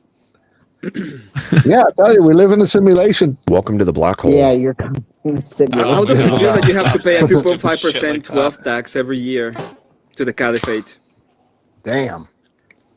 That's on top of taxes. That's on top of taxes. Yeah, that's Damn. why I said damn. That's some crazy jizya. and Ahmed, I like your trans photo. You're almost doable. Are you hot? Oh, Futoy, Is it also Futoy. like This is Wow. almost doable, Wow, Futoy. yeah. Oh, hot. Do you feel Futoy, hard about no, it? please, Is that what's no. happening? Are you hard foot At least- Oh my At gosh. least dig with your hands. I'm not going to fuck you. No, I'm not gonna no fuck you. spurging on the panel, Futoy. No spurging on the panel. Okay. Too late. You Just said it virgin too is late. anybody that'll talk to you. Dear God. Foot This guy's boy. got a backhoe to dig his I'm own not grave gonna- here. Like he just Yes, keeps yes, digging. yes, Ahmed, darling. Yes, fuck Dart. I'm not going to fuck you, okay? I'm just not going to. Okay, I two don't- things can be true. Femet is kind of funny. Fucktoy is also kind of funny. Both of those names are kind of funny. I'm not gonna lie. Yeah. Okay. It's true. They are. Fucking Coomer. But that's actually what it is. It's F you toy. Fuck you toy. This is my avatar is a fuck you toy. Fucktard. No, it's fucktard. Fucktard. Fucking retard. Fucking- You're way too amused by your own words sometimes. I was just like giggling at his own stuff. I think it's more funny that you found it so funny that you said it than it is that you said it. My favorite. My Guys, favorite are part you of this sure conversation. Femet doesn't make a better female than male? Look at the picture. My favorite thing about That's this whole wife conversation material right was there. yeah. That's wifey. I remember the Byzantine. The Ottoman Empire. It was before the Emmett, Romans. That was my Emmett, favorite part of this Emmett, conversation. did you know? I kinda Did you love know? it. Oh, here's a question for you about orthodoxy. If you'll be brave enough to answer it yourself, then I don't have to go look for your priest. to ask Go, your go, fucking go, priest. go. Ask. So after you get married, is there no such thing as grape juice anymore? Oh, I knew this was coming. What are you talking? What are you talking about? They Are you become talking about This the is idea brought of up grape in earlier. marriage? Yeah. We He's don't asking, can a woman the say no? idea. So let me explain this to you so you understand it. Every single time that everybody is doing it outside of marriage, we would see that as a way of rape in the way that we look at the world. It's immoral. It's wrong. Okay, that's Yeah, the but way we look that's at not it. really That's what not, we're that's not the talking same about. as grape No, juice, no, though. somebody, Fuck off, okay, I'm raised explaining something. Hold on, I'm Emmett, looking fuck about up, my you're perspective. I doing don't care this. about your Shut the fuck up. perspective. Yeah, Give let about him your finish. perspective, okay? All right, I'm sorry. Go ahead. We see that as abuse because with the way that we look at the impropriety of people having relationships outside of marriage, it's improper, it's bad, you're abusing the person. That's why we look at it. In marriage, there is not such thing as moral impropriety because you're married, you're supposed to have those kind of things with each other. That doesn't mean that abuse cannot happen. It's just the way that we look at it.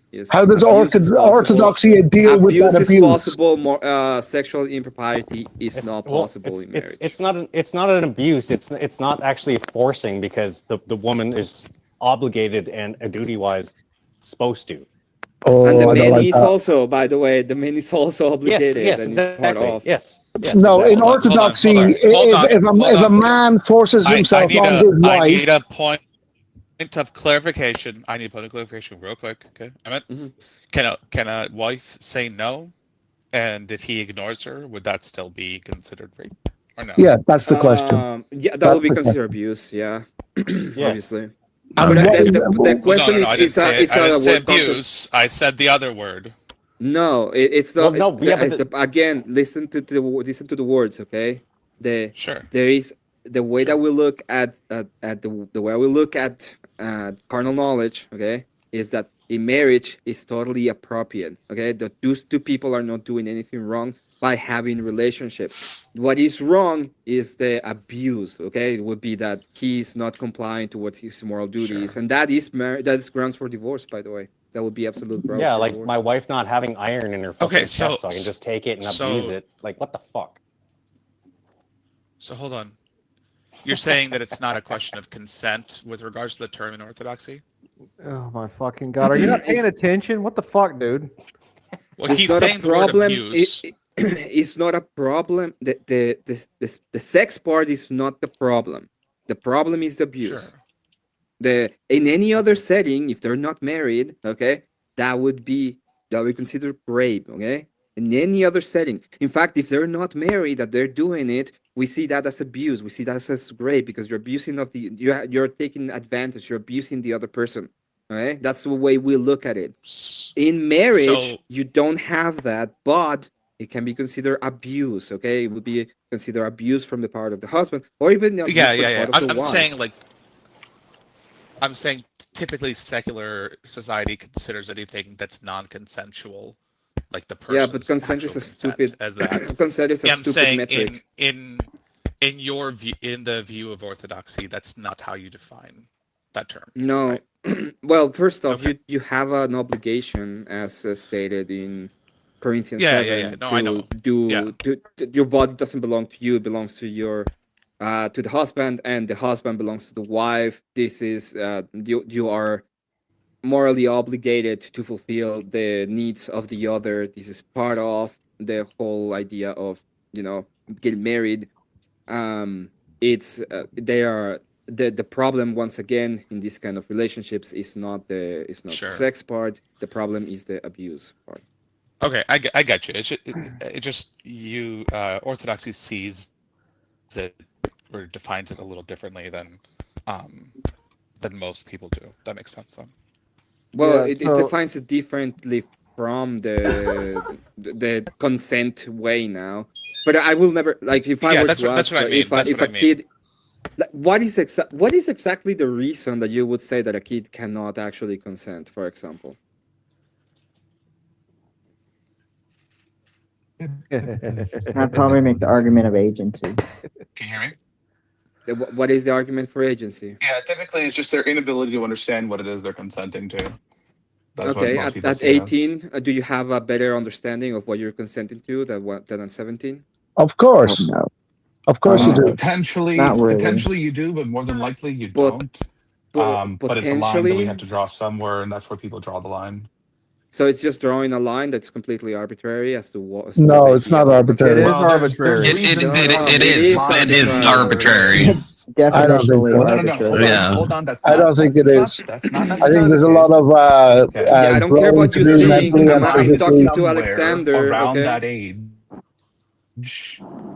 There's a reason the line is somewhere around that age, but whether an individual person is capable of consenting at 17 or 22. Just depends on their own growth progress and how they develop, right? 17 is almost 18, but like, what about 12? What about 8? Where do you, like you said, Alex, where do you That's draw not the the line? point. That's not the point.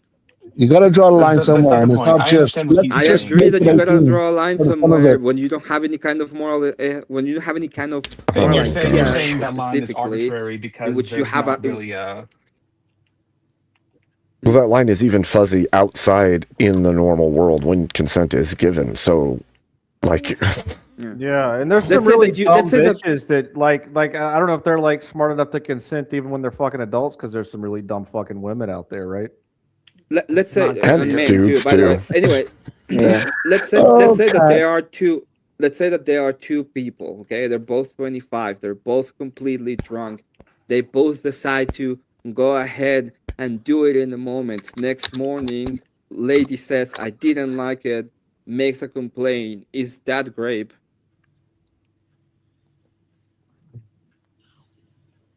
Yeah, it's. No. I'm What? sorry, I got.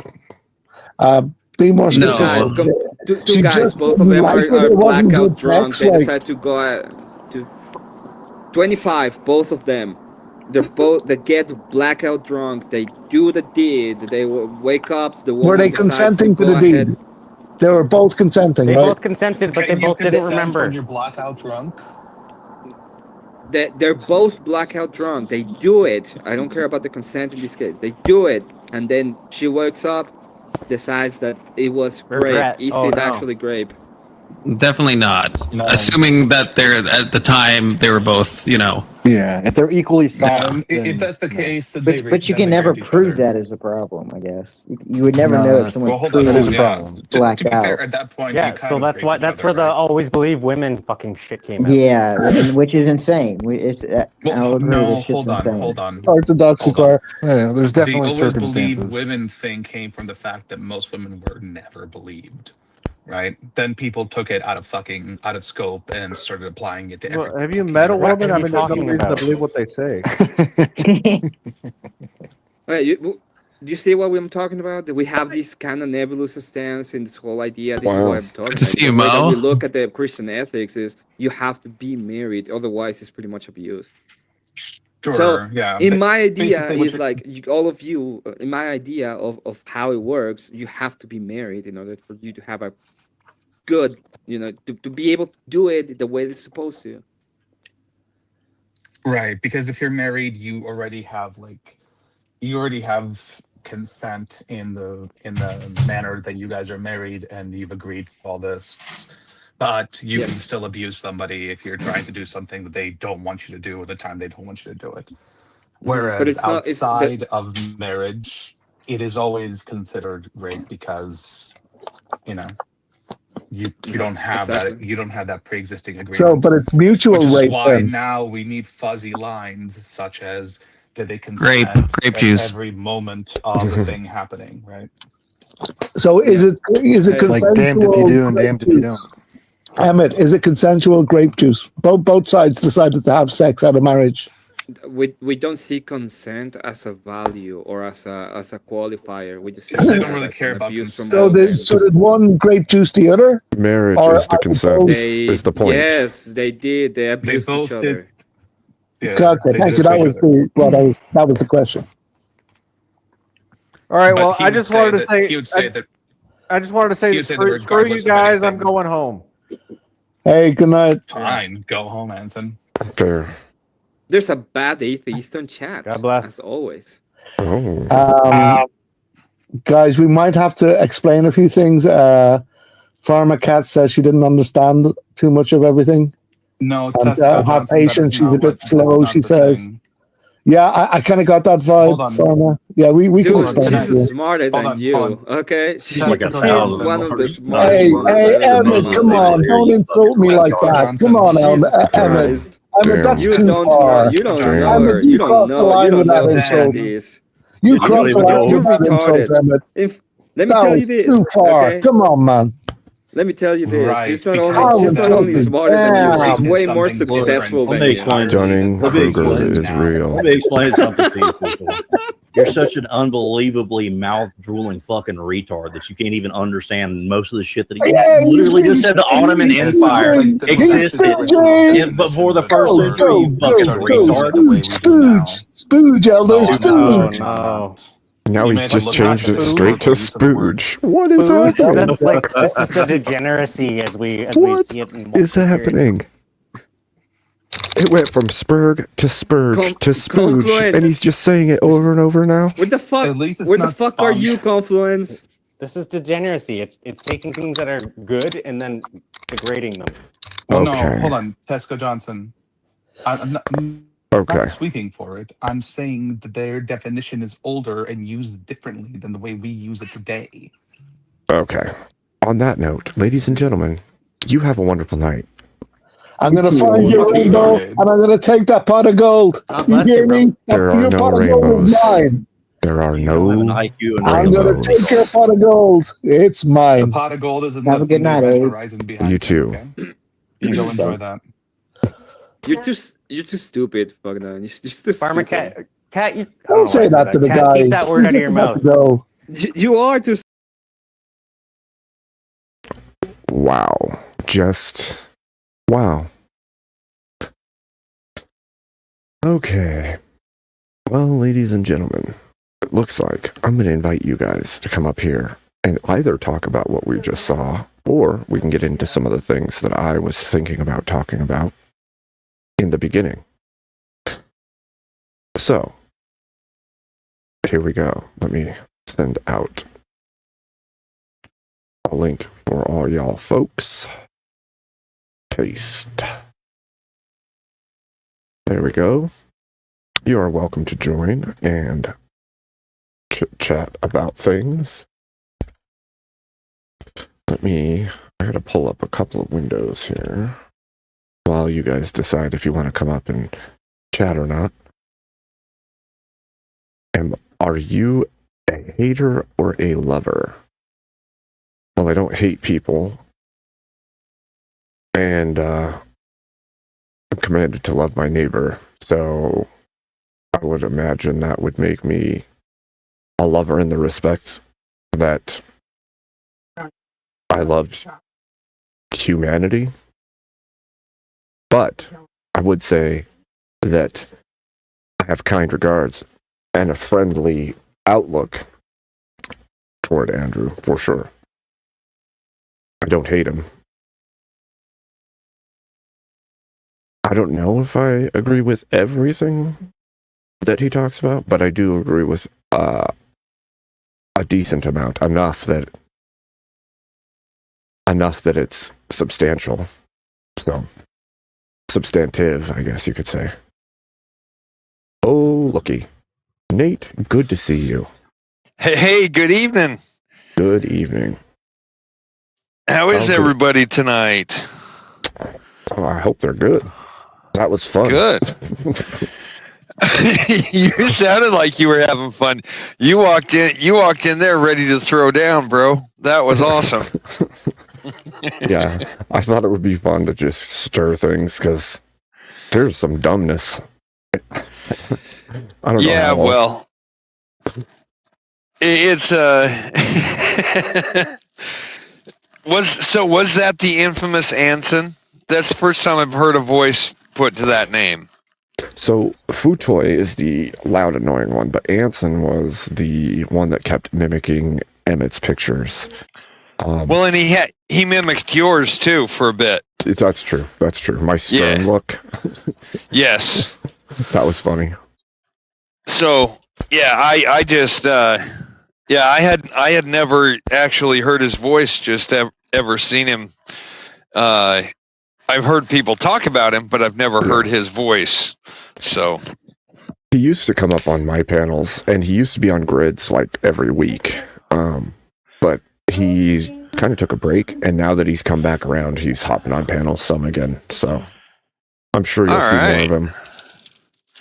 Cool. So how are we doing? We hit the goal. Good job, chat. Yeah. How we doing on the Cash App and the Ko-Fis?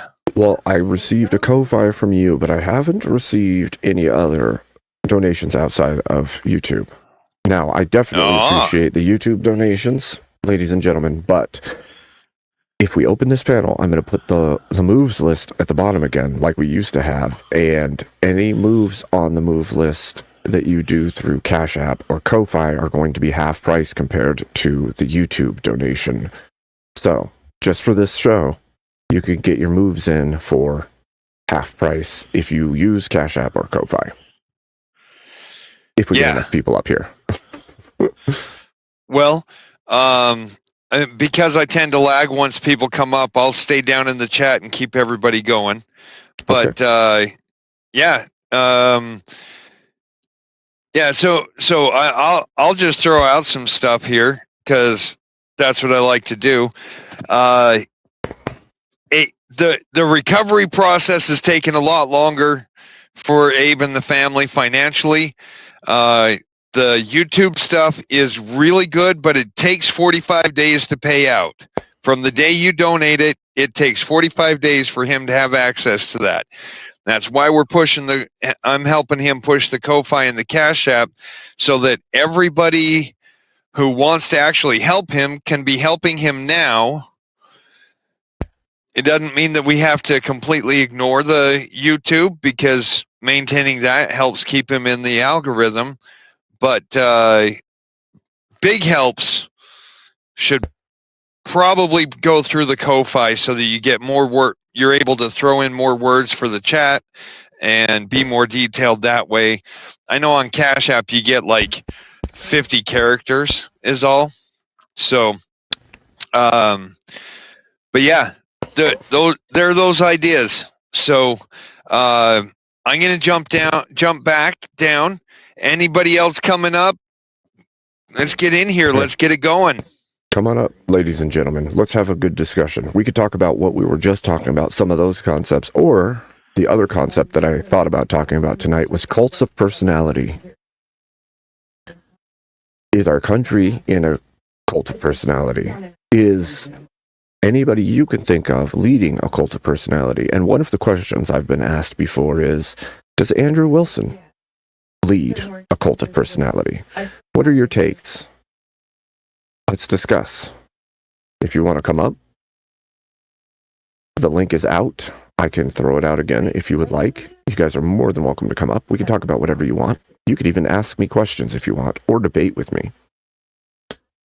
You could pick something I've said and argue with me about it if you want. So, let's do it. Make sure that there's no doxing or P-bomb type stuff. I'm going to check you in the back if I don't know you, but come on up, have a chat. Since you guys picked, start our own panel.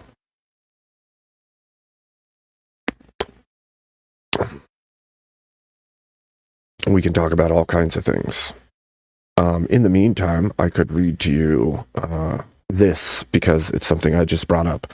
A cult of personality, also called a personality cult, refers to a situation in which a public figure, most often a political leader, is deliberately portrayed through propaganda, media control, symbolism, and organized praise as an extraordinary, heroic, infallible, or quasi-divine figure who deserves unquestionable loyalty, admiration, and devotion from the public.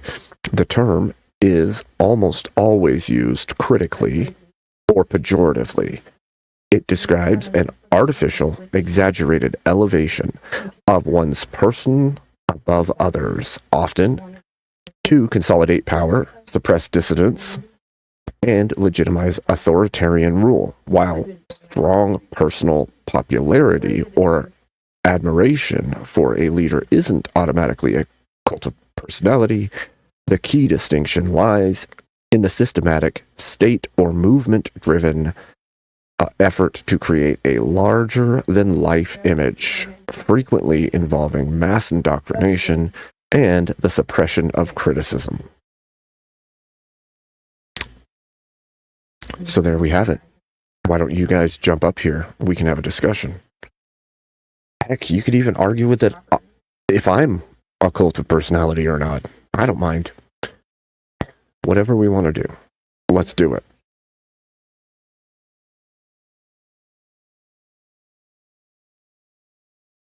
TikTok. It's time to rock. Like Andrew, like.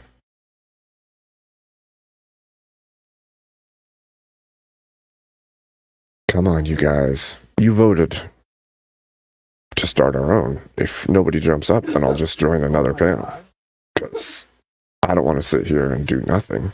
I mean, I could just yell about things. Voltaire, why did you do it? Do what?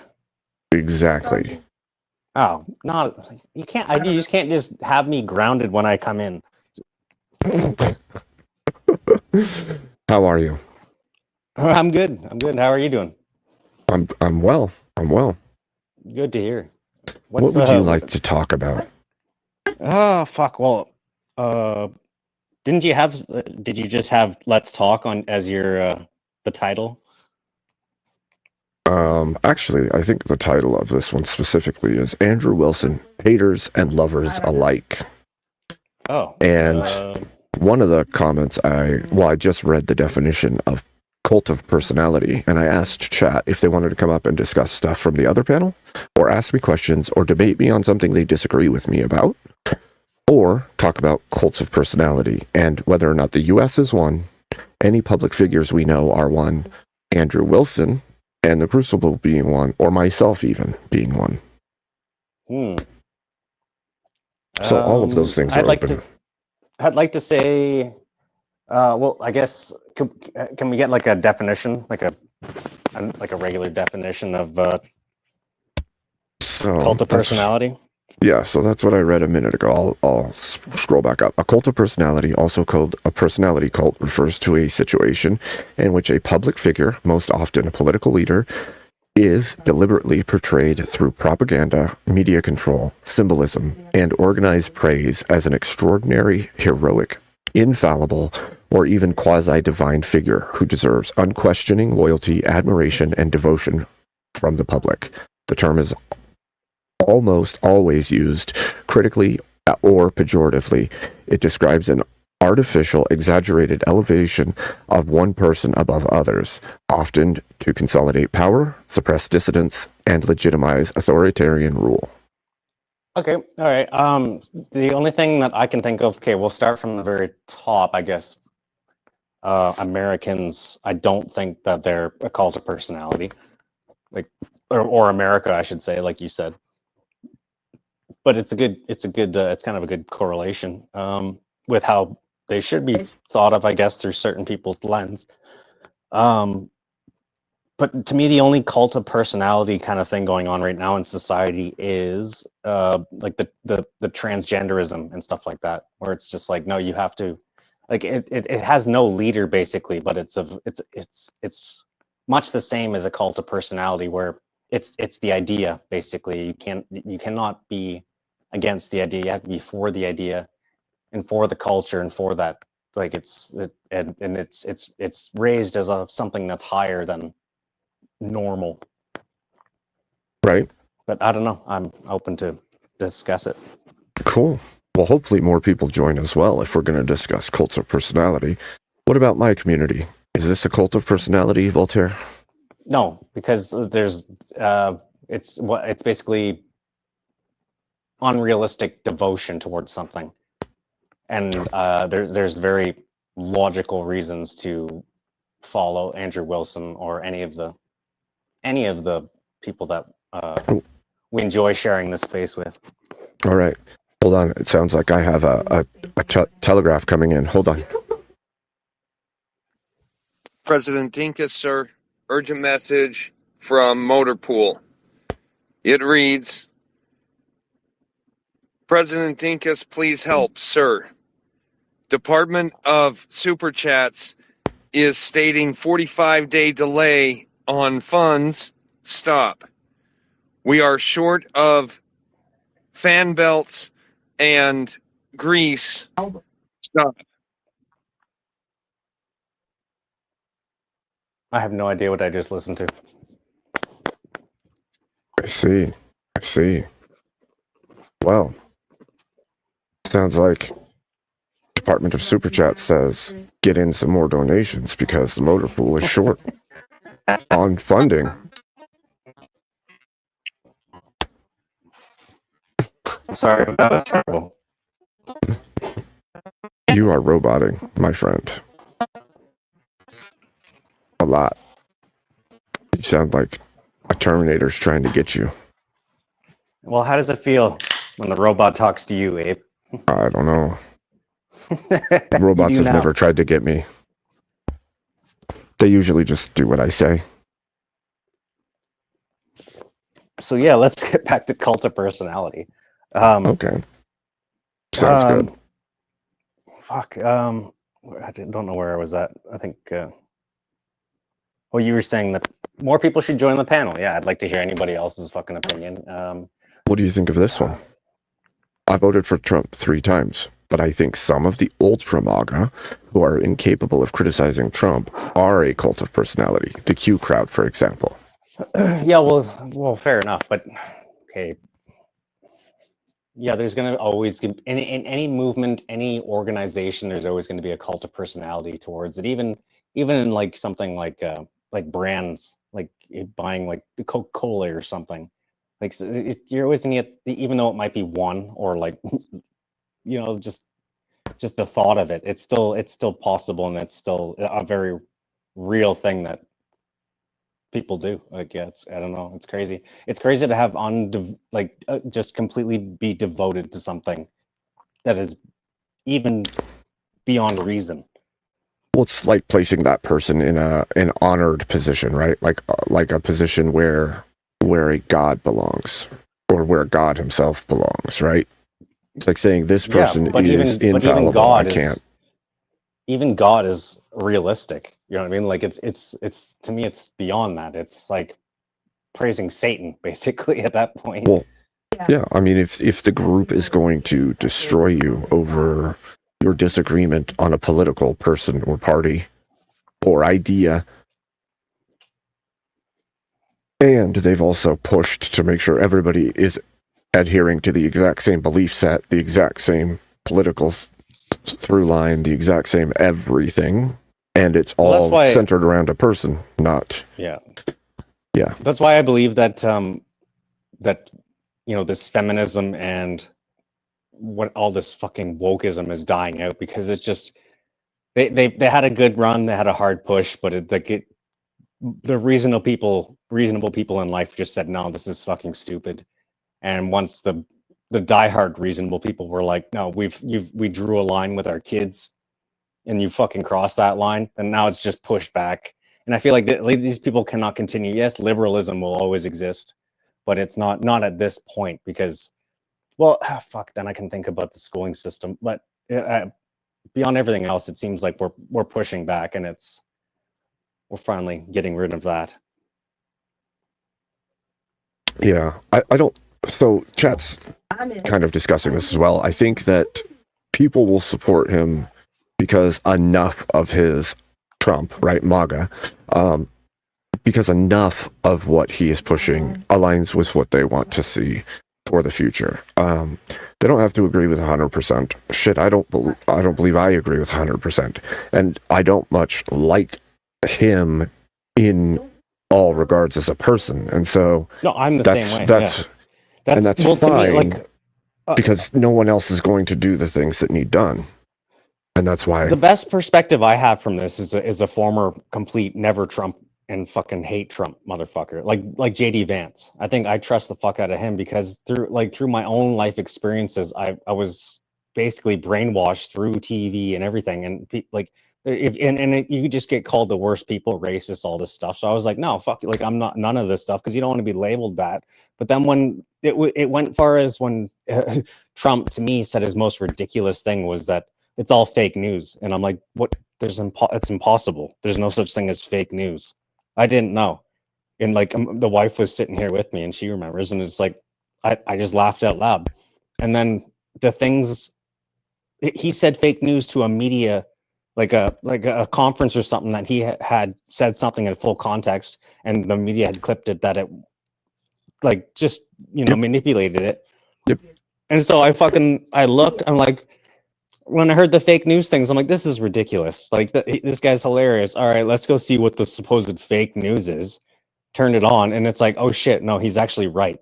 Like it was clipped out of context, and that just changed my whole fucking view on Trump. And I just went against. I've always been a Trump fan ever since. Well, not ever since, like through COVID and stuff. But there's something people don't understand, and it's the fact that like there's no standard that's set that you have to tell absolute truth if you're some kind of media corporation. You're an entertainment channel. You don't actually have to give true the people statements. don't actually know that. Like actually we're talking about the majority of people, like not just 50%. Like most people actually don't know anything about anything. Right, the normies. They're like NPCs basically. They don't even know it. I think they're just sheltered. I don't know that they're NPCs. I think what happens is, especially I said they're like here, NPCs. I don't think they are NPCs. It's like they just don't know enough. Something about being online often and getting to see, like you're scrolling through, you're seeing the left's news, the right's news, you're seeing people talking about it, you're seeing what does this document over here say, and then you can go and look into these things yourself. And average folks who aren't paying attention politically at all, or don't pay attention to the greater sphere of the US, they go, okay, I'm just going to sit down and watch the news after dinner or whatever and go to bed. Well, now that's the only information that hit their brain. This is my father we're talking about. So like when he says certain things, it's like, oh, he watched something, CTV said, hey, maybe Poilievre's a good idea. He's fucking calling me and being like, hey, what do you think about Poilievre? Like in Canada, but it's like everything that he's got to call me. He used to anyways, call me and just be like, hey, what do you think about this? Like, right. That was said on the news. And I knew it's like instantly, it's like, oh, the news had something else. Right. But now it's like, he's kind of, and him and the family is like, oh, if you think Trump's good, like they were just like, no, anything else. They just went straight, like even during COVID, they raged against me for not getting my COVID shot and all this other fucking shit, like going to visit my grandparents and stuff. They were raging he wanted me to get my COVID shot to go to Mexico or some shit. And I'm like, no, fuck you. Like, I don't care about Mexico. I'd rather not take the COVID shot. And then eventually... I think we should chill on that topic a little bit, but... Oh, okay. Yeah, sorry. But yeah. But then, hold on, let's go. So what happens now is that these people don't like me at all because of the Trump aspect. So they think like through COVID and all this stuff, I ended up being right the whole time, and they understood that, but they're still too programmed to look at the program. Like and so now it's just like Trump's against us. He just wants to destroy us. He wants to take us over. We don't care about our own fucking, our own livelihoods or how we got here through 10 years of liberals. Right. Trump. And so now nobody calls me anymore because I defend Trump, but then they think I love him, right? And then because of the cult of personality thing. So yeah, it's a weird thing where look, nobody's perfect, and everyone should be aware that there's not some perfect person out there. And if you are treating somebody as if they are perfect, you are doing wrong. And if you are calling everyone out.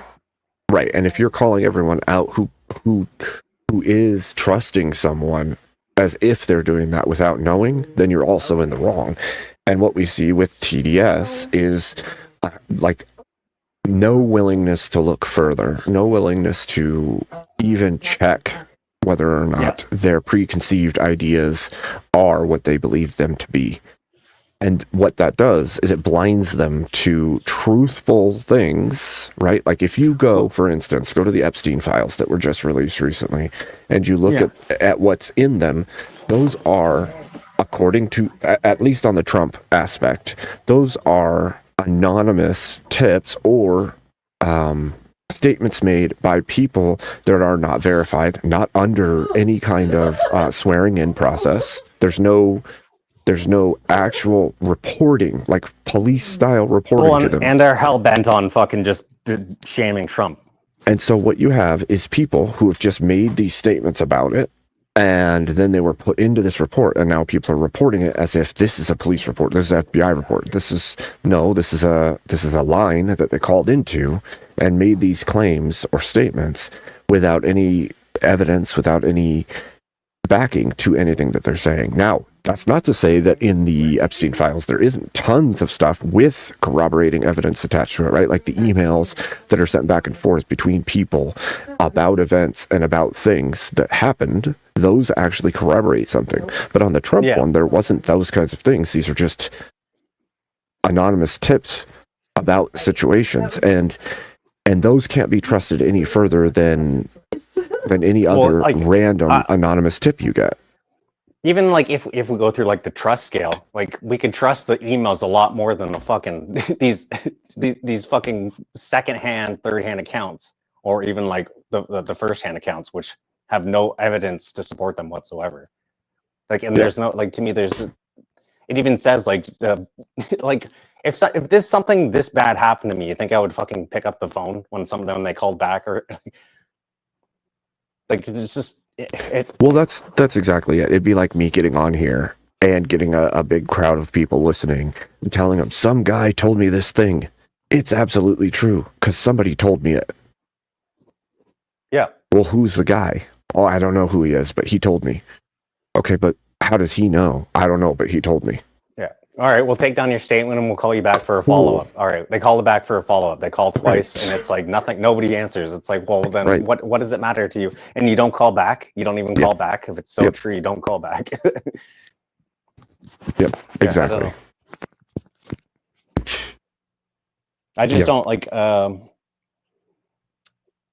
well, it's like Brian Shapiro. Like, he's just, I believe all fucking women. It's like, how could you even think of that? Well, see, his is performative. That's performative outrage and performative moral grandstanding. That's what that is. It's all performative because it wins him points on his side, and it gets all the normies on his side. So if he has a radio show, and this is the kind of stuff he spouts, then the average, everyday, reasonable person is going to think, oh, that's a good dude. In reality, what it says is he's willing to destroy the lives of every man that's ever had any claim against him, regardless of whether or not there's evidence. It means he's willing to trample everybody else's rights in lieu of his own.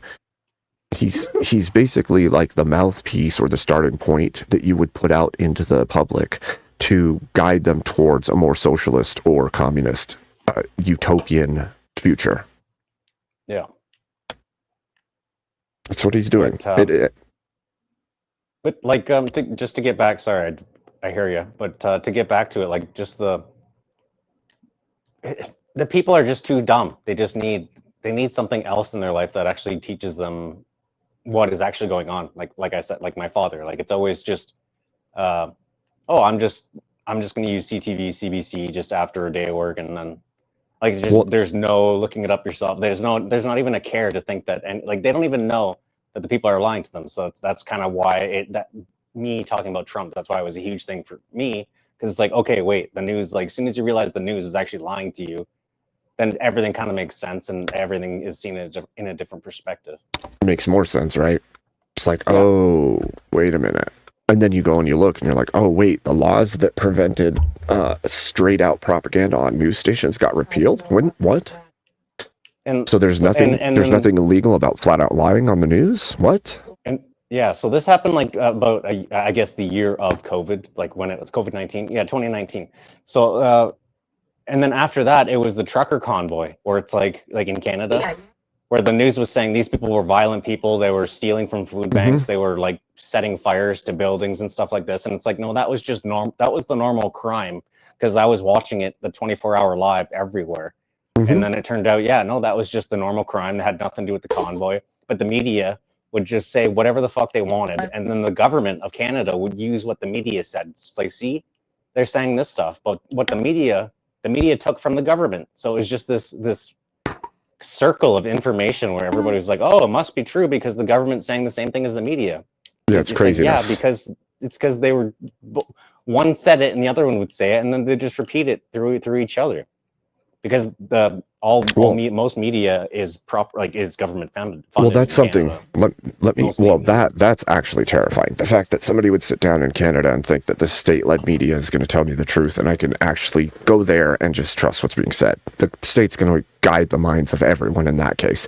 But even on the other case, if you look at the U.S., 90% of everything that gets put out. 90% of it, like everything that gets put out, comes from one or two sources that then gets freaking telephoned back and forth across the whole media, right? So like the Associated Press puts something out, and then the right and the left take it, and they both do their own spin-offs of it. Some might be more realistic or more true than the other, but either way, what they do is they take that original source from just one source, and then they spread that around with their own connotations added in. Oh, yeah. Nate's back. Hold on, Nate. Give me 1 sec. Pop on up. Hey guys, 1 sec. I got to drop the. Okay, there we go. Do I have a bad lag again? Not right now. Well, I don't know. Oh, sweet. My phone's not near, but yeah. Gotcha. Sweet. So yeah, the Obama in 2009, so his second year, he actually, by executive order, removed any punishments for the law.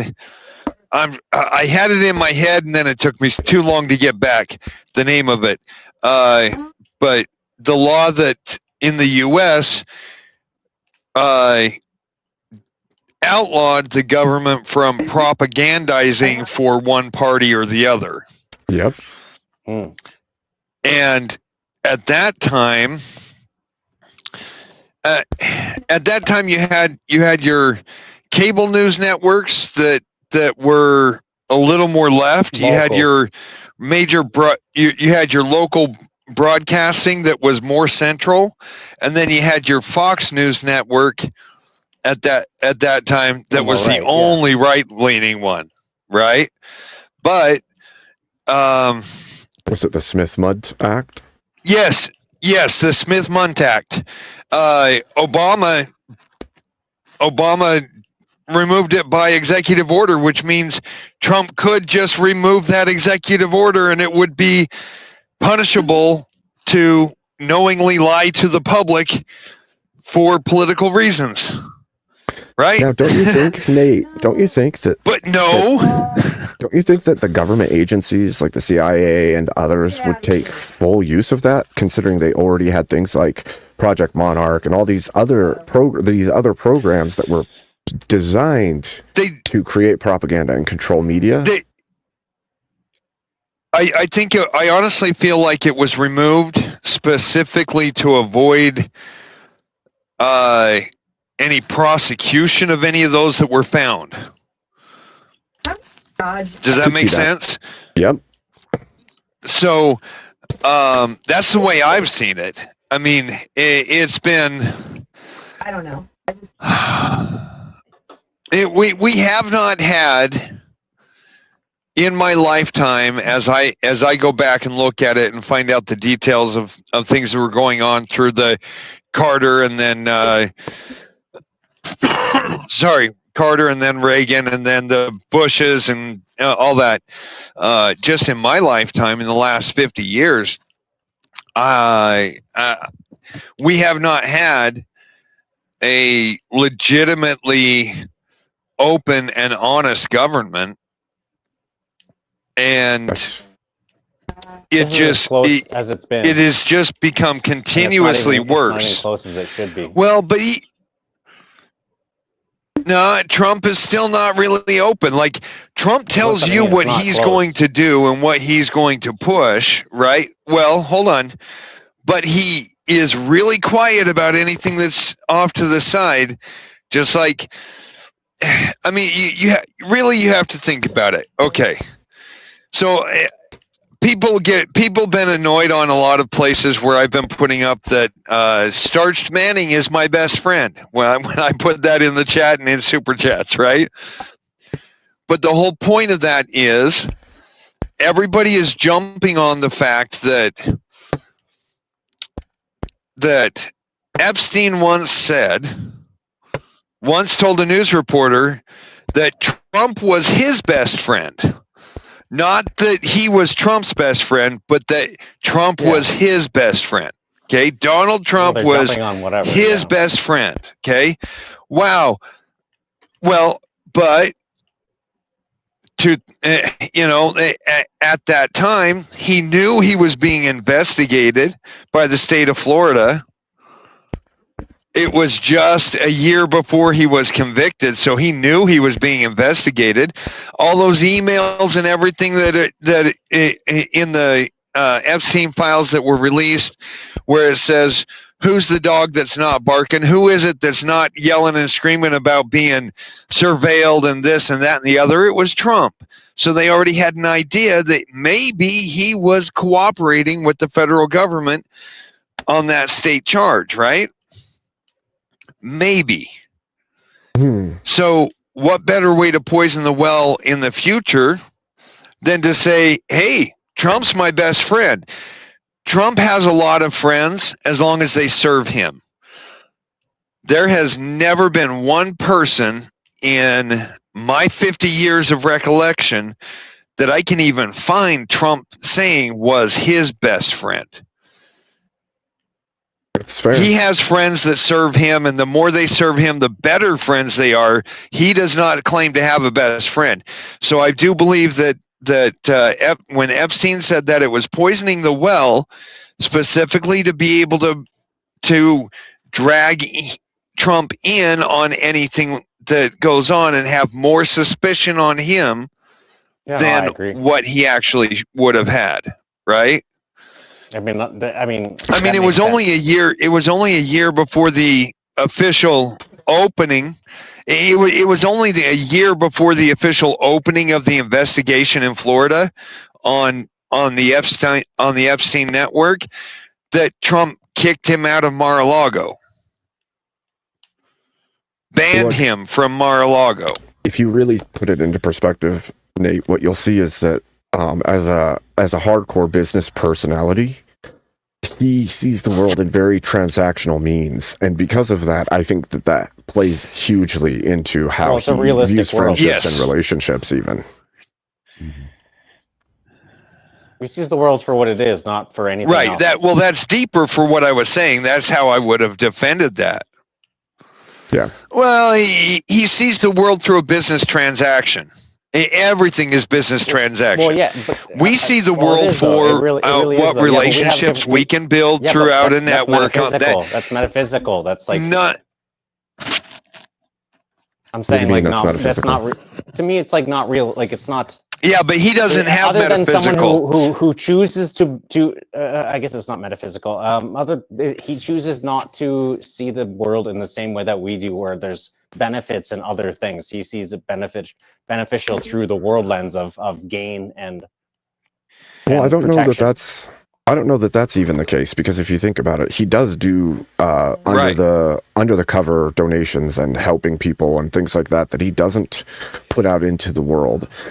He does put some out into the world when it's beneficial to him, but many of the donations and things that are good that he has done, he just doesn't talk about.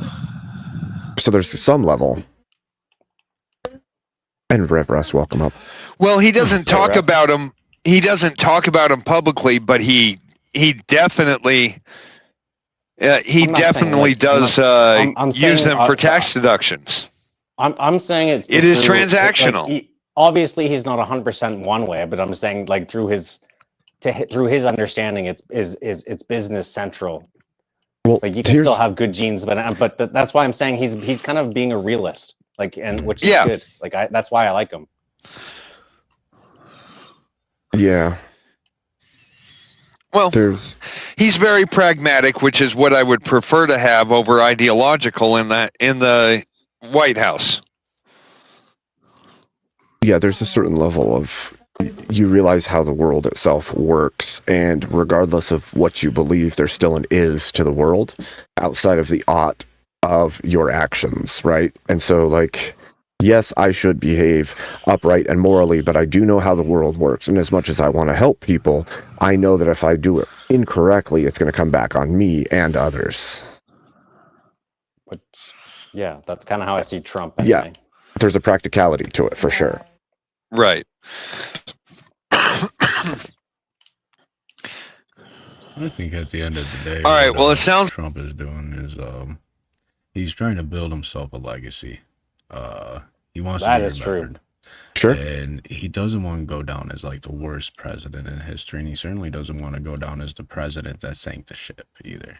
So, you know, just based on that alone and his business orientated mindset, I would And say the he's fact a that he pretty doesn't need the trustworthy money. person to- He doesn't need the money. Everyone's like, oh, he's just doing it to enrich himself. It's like he doesn't need the money. He's Yeah, richer wait. than like. Yep. Yeah, I think that's and that's well what makes noted. him trustable. Like that makes him like, well, he doesn't even need the money, so there's no incentive other than things outside of money. I'll say yes and no. So there's a certain level of power over people that precludes money. Money is one thing, but when you have the control of people, there's a different level of power there. Also gonna use am I roboting? Fuck. Yep, Too big far time. I also think that he's through that power that he's wielding, and maybe he wanted to get. He's making America richer. Like it's a thing. Like he wants praise, right? He doesn't want power for nothing. He wants the power, but he also wants the praise for having the power and gaining the power. So, on that note, Rev Russ, what do you think? Do you think that MAGA is a cult of personality? And furthermore, do you think things like The Crucible and Andrew Wilson, or even my channel, would count as a cult of personality? In Not reality, but also entirely. to the left. Not entirely. To be honest, the only cult of personalities I see in modern times are literal cult leaders. Jim Jones, for example. These are men that have devoted followers that'll follow them literally to death and drink the Kool-Aid. I don't see that in Mega. I don't see that in the Crucible crew, and I don't see that here. So, I mean, What's the it would closest be thing in? it would be a far stretch to make that assumption. What's the It'd closest be thing disingenuous, in I'd reality say. now that you would correlate with that? The closest thing in reality now that I would correlate to that, I would say, is the far left, the leftists. Yeah, But the see? only There you go, we're in thing agreement. is with the cult of personality, they need a figurehead. They do. Which they don't have. But that comes in with the communist paradigm as well. They lack a figurehead until they need one. And usually they gain power before they put up the figurehead. I would say North Korea. Sure. North Korea. North Korea is a good one. North Korea functions as a cult of personality. The family sits on a It was, throne but now that it's is completely godhood. divorced. Well, Kim Jong Un. Now it's like kind of like monarchs, like old school monarchs work. yeah, but they still there's definitely a section of that population that still believes he is a divine figure, and that to step out of line is to condemn yourself possibly into eternity and things like that. Well, that exists. Kings and their descendants are always put there by God, supposedly. Well, I mean, in factuality, even if you look at scripture, the leaders are placed not by us, like and God has up kings and he takes them down. and so you could say that royal families were in place by holy decree, and then they were taken out by holy decree as well. So Yeah, but you know what I mean through their lens, right? yeah, I do. So that yeah, I don't know. That's just what I'm saying. To me, their lens is like the normie, not even the normie lens, but it's the normie lens plus the fucking. It's the surf lens, the surf peon lens, right? It's like they only live as much as they allow themselves to live. Like they don't care about anything else but I just want to go to my job and do this and then get home and then live stupid fucking nothing lives at home. I don't know. Did you guys see that Andrew Wilson and Rob Noor are hosting Tim Pool? Tim Pool IRL tonight? Just through Confluence. I didn't see Tim there though. No, like tonight, right now, live. Oh, they were no, I didn't see hosting Tim Pool's show for him. Like when he's out of town and he has a friend host it. Andrew and Rob were hosting it tonight. Oh yeah, I thought it was awesome. In fact, Timcast, yeah. Mr. E needs to take some notes because Andrew and Rob podcast like that would be top notch. Fire, dude. I Yeah. thoroughly enjoyed the IRL podcast tonight. That was fire. It was amazingly good. So, I think we need more of that in our lives, ladies and gentlemen. We need more bouncing ideas off of people that we respect that have good ideas that we can also have access to, right? Well, fuck, anybody. I think that's why Confluence is kind of blowing up right now, because it's like he has all voices, and he's basically he's not holding to any. Well, yeah, I mean, that's what I was doing for the first 6 months or so, was just big panels with lots, like 10 people all just talking about random stuff for hours and hours and hours. And it was a lot of fun. And I'm not saying I wouldn't do that again, but it gets overbearing, and then you get this weird creepage that happens, right? You start having like more and more of a particular group trying to overtake and push ideas through your platform. And that's fine so far as you can keep that all in line, but some of my crowd was here for the beginning of that, and there was awesome conversations. There was a lot of fun too, a lot of laughs to have, and I still want to do stuff like that in the future, but there's definitely a danger. I find things get too serious, then like it ends up being a screaming match, and people get hurt personally, and people just leave. Yep, that can happen. Just don't come back. Like I That don't like look absolutely at that, can like happen. Speakeasy, the way he used to be. Like he used to have all kinds of fucking people, but then certain shit just happens, and then like it. I don't know. It's just You go farther back, things are different for all of us, right? I remember when Speak was a small channel and we had 1 or 2 people up, and it was just BS. And he would talk about a little bit of current events in the world, or he'd laugh about people being stupid, or we would talk about Destiny and tomfoolery and Mr. Girl and just random shit. But as times go forward, you realize where your path is, I think, when you have a YouTube channel, especially when you have an actual mission or goal in mind. And that kind of starts to clarify and refine itself as you go. Like mine, for instance, I want to build bridges, but I also want to build better communication between people so that we can understand each other in a greater way.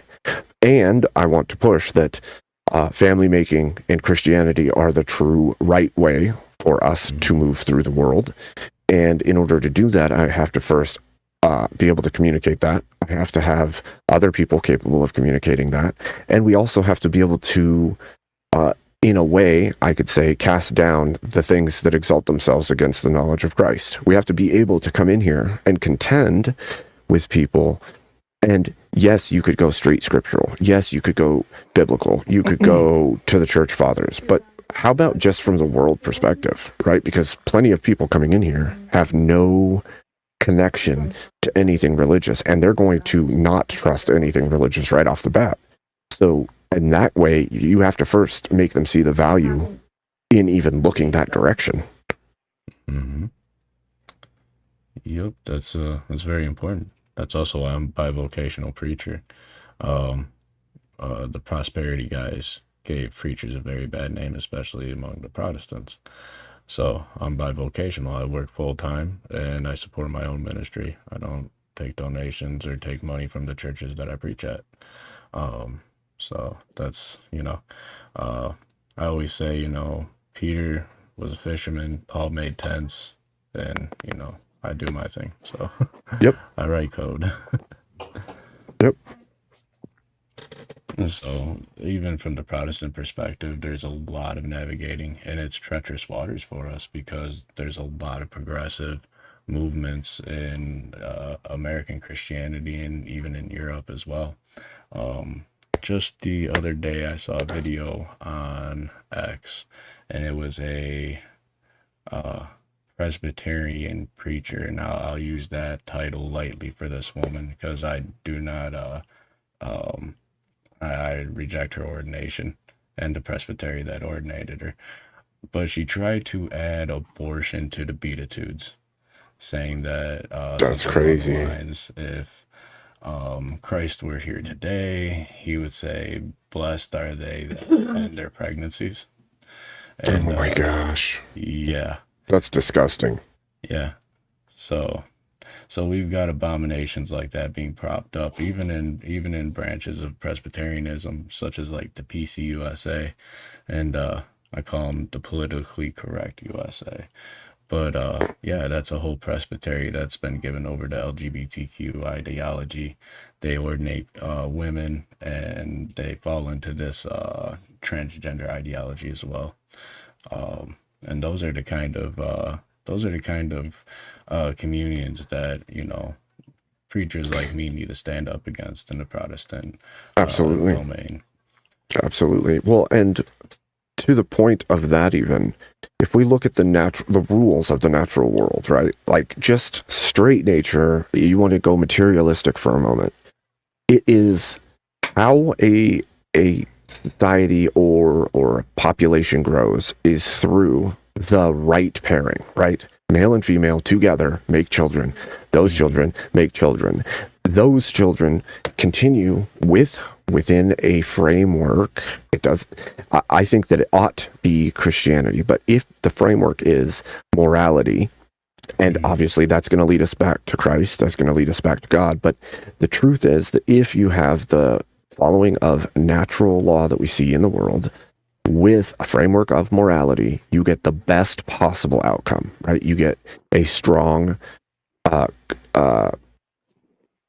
constructive society that seeks to care for itself and others and build something great. And that's why when I look at like scriptural values, when I look at biblical morality, when I look at Christian morality and the Christian moral ethic, what you find is it is the guiding principle, and it coexists with that which is natural in a way that shows you its truth, even if you don't believe in God. Even if you had said, I don't believe in Christianity, I don't believe in God. If you look at these sets of values and then you look at the world as it is the best way forward. Yeah, absolutely. Christianity reflects the natural order, and the natural order reflects creation. It all falls back on the sovereignty of God. And you know, when we look at nature, we can see the handiwork of our Creator, just as when we look at ourselves, we see the handiwork of our Creator.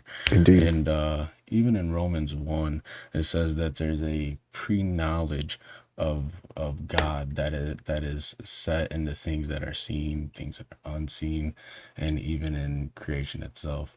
But when man denies it, you know, and they try to turn God into something like infallible man or beasts, it's just not good. And we see that a lot today. I agree. And I think the biggest form of idolatry today is the worship of self. Yep. So somebody donated a question. You ready, gentlemen? Sure. I'm The ready. question is Vance actually MAGA? Yes. Is Vance actually MAGA? Well, it depends on what MAGA is. Like I see MAGA. I see it as Make America Great Again, which is like bring back some sense into the world. I would say that he is. He's definitely in the MAGA movement. His goals align with the collective goals of MAGA, mostly. So I would say so. But also he's really quick to jump to the president's defense, unlike the last vice president that Trump had. That guy was a little flippy floppy right from the start. True. So yeah, the way he got after Zelensky when they had that sit down, that was pretty impressive. Fuck yeah. Do you think that he embodies all of the elements of MAGA that Trump does, or do you think he represents a different version of MAGA that maybe you even agree more with than the one Trump does? Like I can't say I like a mix of the two. It's nice to have the two. I mean, when Thank you, Trump Upsetty Spaghetti. is out of office, that's going to be pretty shitty. Like everybody likes the Trumpisms. Like that's he's entertaining as fuck. And So- not only that, he just says base shit. But I enjoy Vance's take on it. So this is just my view of it.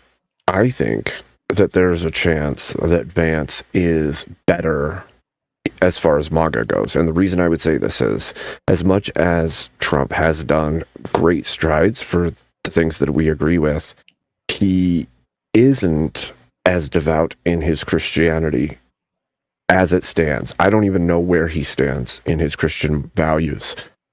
Whereas when we look at Vance, although he is Catholic, which I don't 100% agree with, at the very least, he is biblically minded in a way that Trump is not. So I've heard him talk with many interviewers about some of the biblical values and about his stances and beliefs on things. Now, there's one danger in this. Him being a Catholic means he pays homage to the Pope, which is a weird thing to me.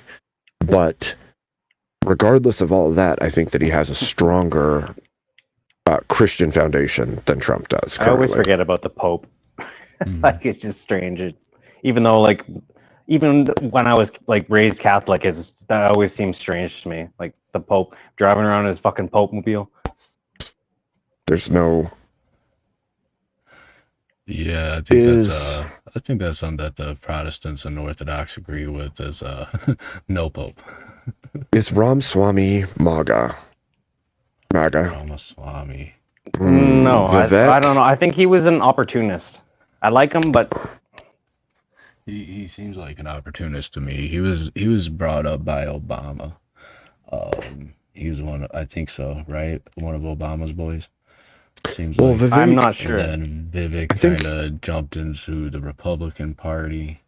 Even though I think he he's came more over libertarian than Democrat. anything. yeah, that would make sense.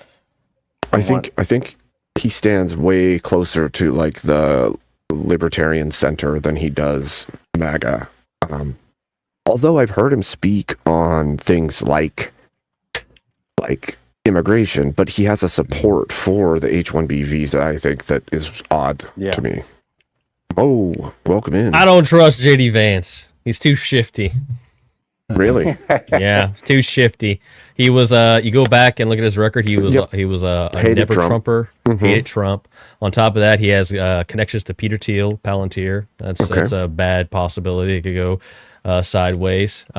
Also, the night he was picked, he was in an interview, and the first thing he started talking about was like how we should bomb Iran and we should get involved with all this other nonsense that Israel wants.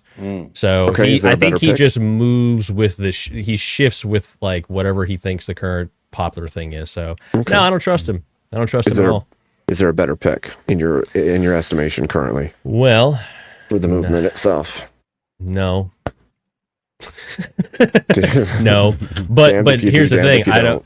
But here's the thing. Like, I don't have to like give a better option to critique a current one, right? Like, he's definitely not someone that I would trust necessarily. And also going back to Vivek, like I was really gung ho for him at one point because he was the first guy to start talking about abolishing the ATF and actually doing a lot of the stuff that I wanted to see. But as it kind of went on and on, it's like, yeah, he's educated, he talks really well, but at the same time, but he's wishy-washy. He's wishy-washy, and then the whole Flip-flopper. HB1 thing and all that nonsense. That's a good one. What about Hegseth? How do we all feel about Hegseth? I don't know. I don't know. I don't know. Fuck that guy too. No, I like him. I don't know enough he's- about him. Yeah, fair enough. But at least he seems to do what he says. Welcome in, Saint. Welcome in. Thank you very much. How you guys doing? Saint. You know? Good to see him. I was good until they started talking about JD Vance. Hey, all we did was ask, is JD Everybody's Vance actually got an MAGA? opinion. That's a good thing. Okay, since we're gonna talk about JD Vance, who do you think the 2028 Republican presidential candidate would be? Trump's gonna fuck you up. It's at this point Just- our Trump best Jr.. option.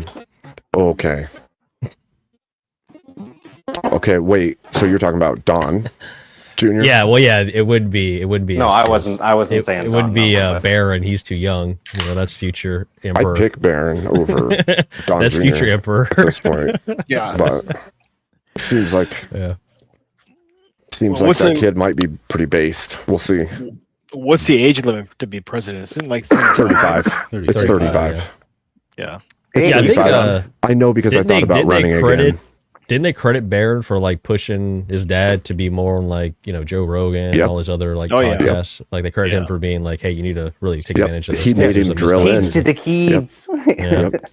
Yep. Pops, this is what the kids online are saying. You got to go here Yeah. and do this and talk to these people. So You got to get the updates on Reddit. Come on. Hit that TikTok. it looks like the Hey, goal I vote for ended. A before I vote for JD. So It looks like the goal ended, so I might have to do a small grift break because Oh no. we didn't make it, and I don't What know the what hell? to tell you guys, but Wow. it's sad. Sad times. Yeah. It's feels so bad, sad. man. Feels bad, man. Are you guys What ready? the hell you get? What? Yeah. What do you got for a grift My break? my body is Oh. ready. I think you know. Oh, maybe you don't know. well, if you I'll don't show know, you. now you know.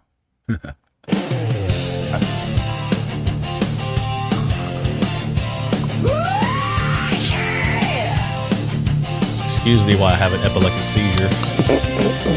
Abe stands tall with his hand in the air. Says he's got a plan to make it all fair. Is this before or after he's suspended habeas corpus? Nobody's got no shame. Reaching for your wallet in democracy's name. Rock the ballot. Oh, shit. Call you out. Empty your pockets, scream and shout. Freedom ain't free, it's a toll you pay. Give it all to Abe to save the day.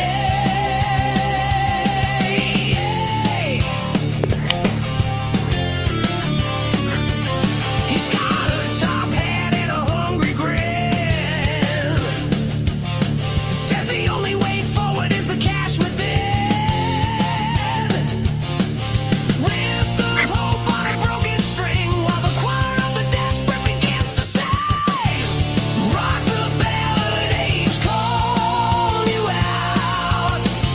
Empty your pockets, scream and shout. Freedom ain't free, it's a toll you pay. Give it all to Abe to save the day.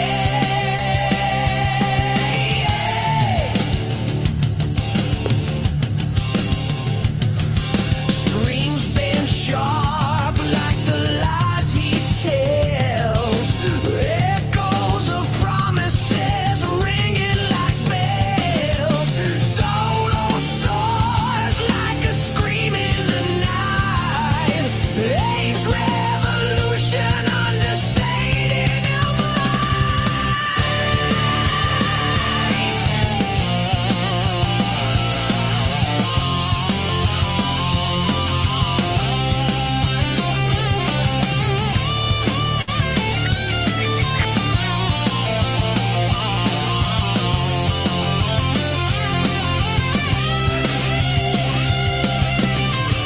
Rock the ballad, Abe's call you out.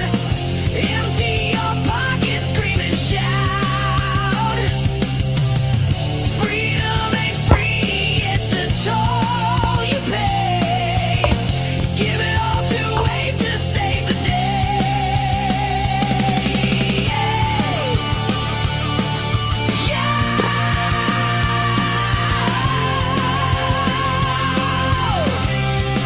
To save the day.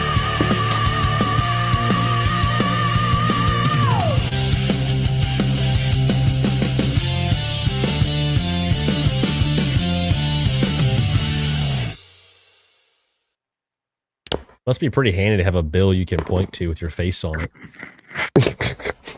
Must be. It must Yeah, be. if you run for president, you've already got a monument. You're already on the currency. Man, you're good to go. It's Just the give one me way to what's do it. mine. Literally a Says my no-brainer. face on it. Yes. Miss Give it all to me.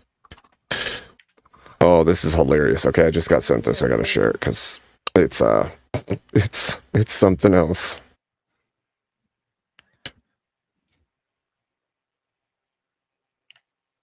I like that Chatter's name. City Spaghetti. It's nice. I like that. Gee, what the fuck?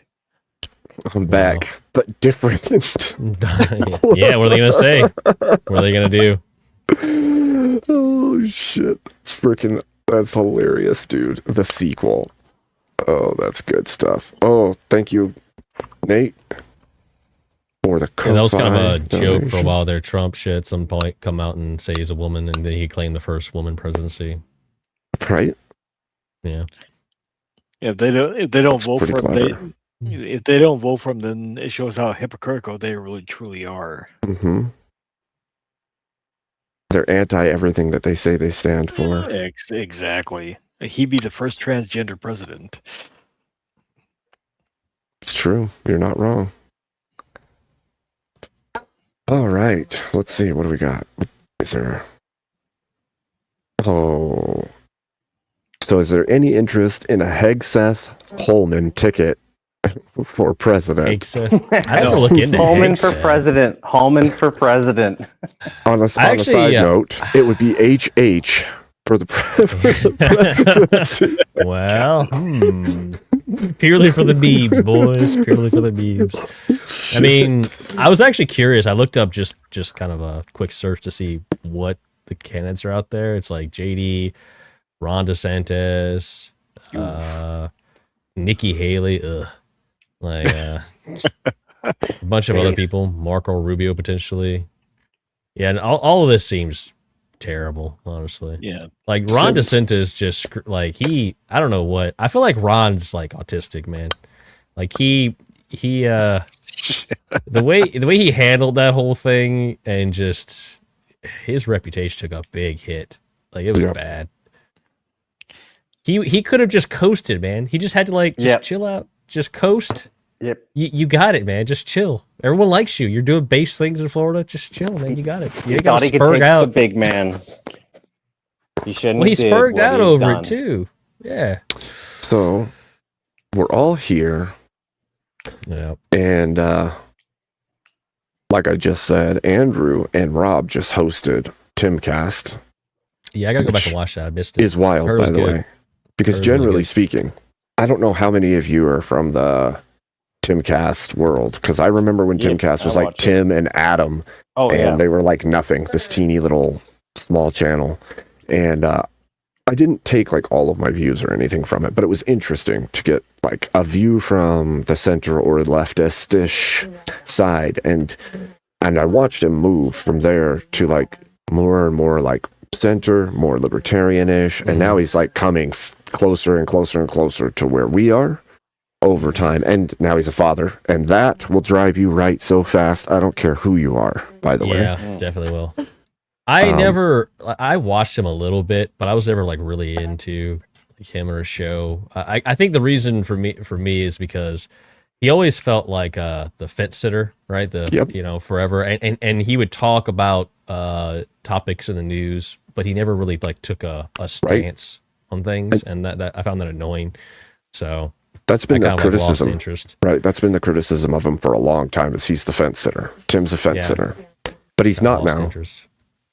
Now he generally has to take a stance because he's been actually attacked by the left. He's actually had people show up to his places and shoot at them. He's like been, Yeah, I heard about that. he's been the center of attacks because he won't take their side. Not because he's too far right. It's because he won't take their side.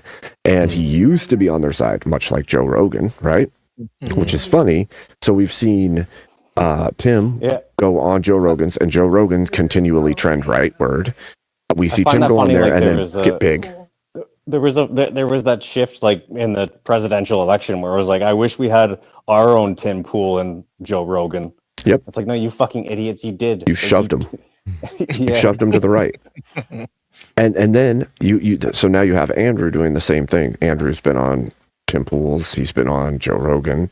And so that trend of our personalities, one, growing, and also we're drawing in the people that are realizing the world is what it is. I think that's what it is. They're just waking up to the way that things actually are. Well, And they're all trending this direction. That's the same with Tulsi Gabbard. I mean, she used to be Democrat, but and then she came out and she said, well, I didn't leave the Democrat Party. The Democrat Party left me. And she left it. She's like, she never regretted it. Well, and there's a really simplistic beauty in that, because when they get left by the left and become the enemy, it opens their eyes to the whole of the problem, which drives them all the way into the right. Like, once you're outside of it and you can't actually be accepted for your stances regardless, there's nowhere to go except for to the truth. And guess what? The truth inevitably leads to Jesus Christ, and like, because he is the truth. And so you kind of are out of options. You have to find your way. Yeah, I guess it becomes easy to be a fence sitter until you're personally attacked, and then it kind of puts things into perspective. You're kind of faced with the reality of it. Right. Well, and it's like a single dude who's a skater. There's no problems. There's really not. And then you get shoved out of the party you think you're a part of, and you ever get verbally attacked, but then you're getting physically attacked, and people are trying to do harm to you. And then you find somebody and you marry and you have a child, and you're still being pushed. You're like, oh, hell no. I'm going all the way then. I'm going all the way to where I can protect myself and my family. And that's here. I mean, if you look at someone like Bill Maher used to be like a classical liberal. Then he kind of switched to modern liberalism. Now he's kind of center. He was like he was how I thought Colbert would have been, and then Colbert went hard left. Oh yeah, I think I saw like a recent interview where he was talking about all this like conspiracy stuff and Epstein stuff, and I think he made a comment like, where do we send the apology to QAnon or something of that nature? Like, where do we? Right. So it's interesting to hear him say something like that. Well, it's also funny because the same could be said for people like Alex Jones. Like, oh yeah, you could feel like he was crazy 10 years ago easily. Yeah, Alex Jones was talking about Epstein back on 9/11 with Joe Rogan. Yeah. So I've been watching freaking Alex Jones off and on. I haven't watched him in a long time because when they shut him all down, that became more difficult to even pay attention to. And some of watching him was just because it's comical. It's freaking funny to watch.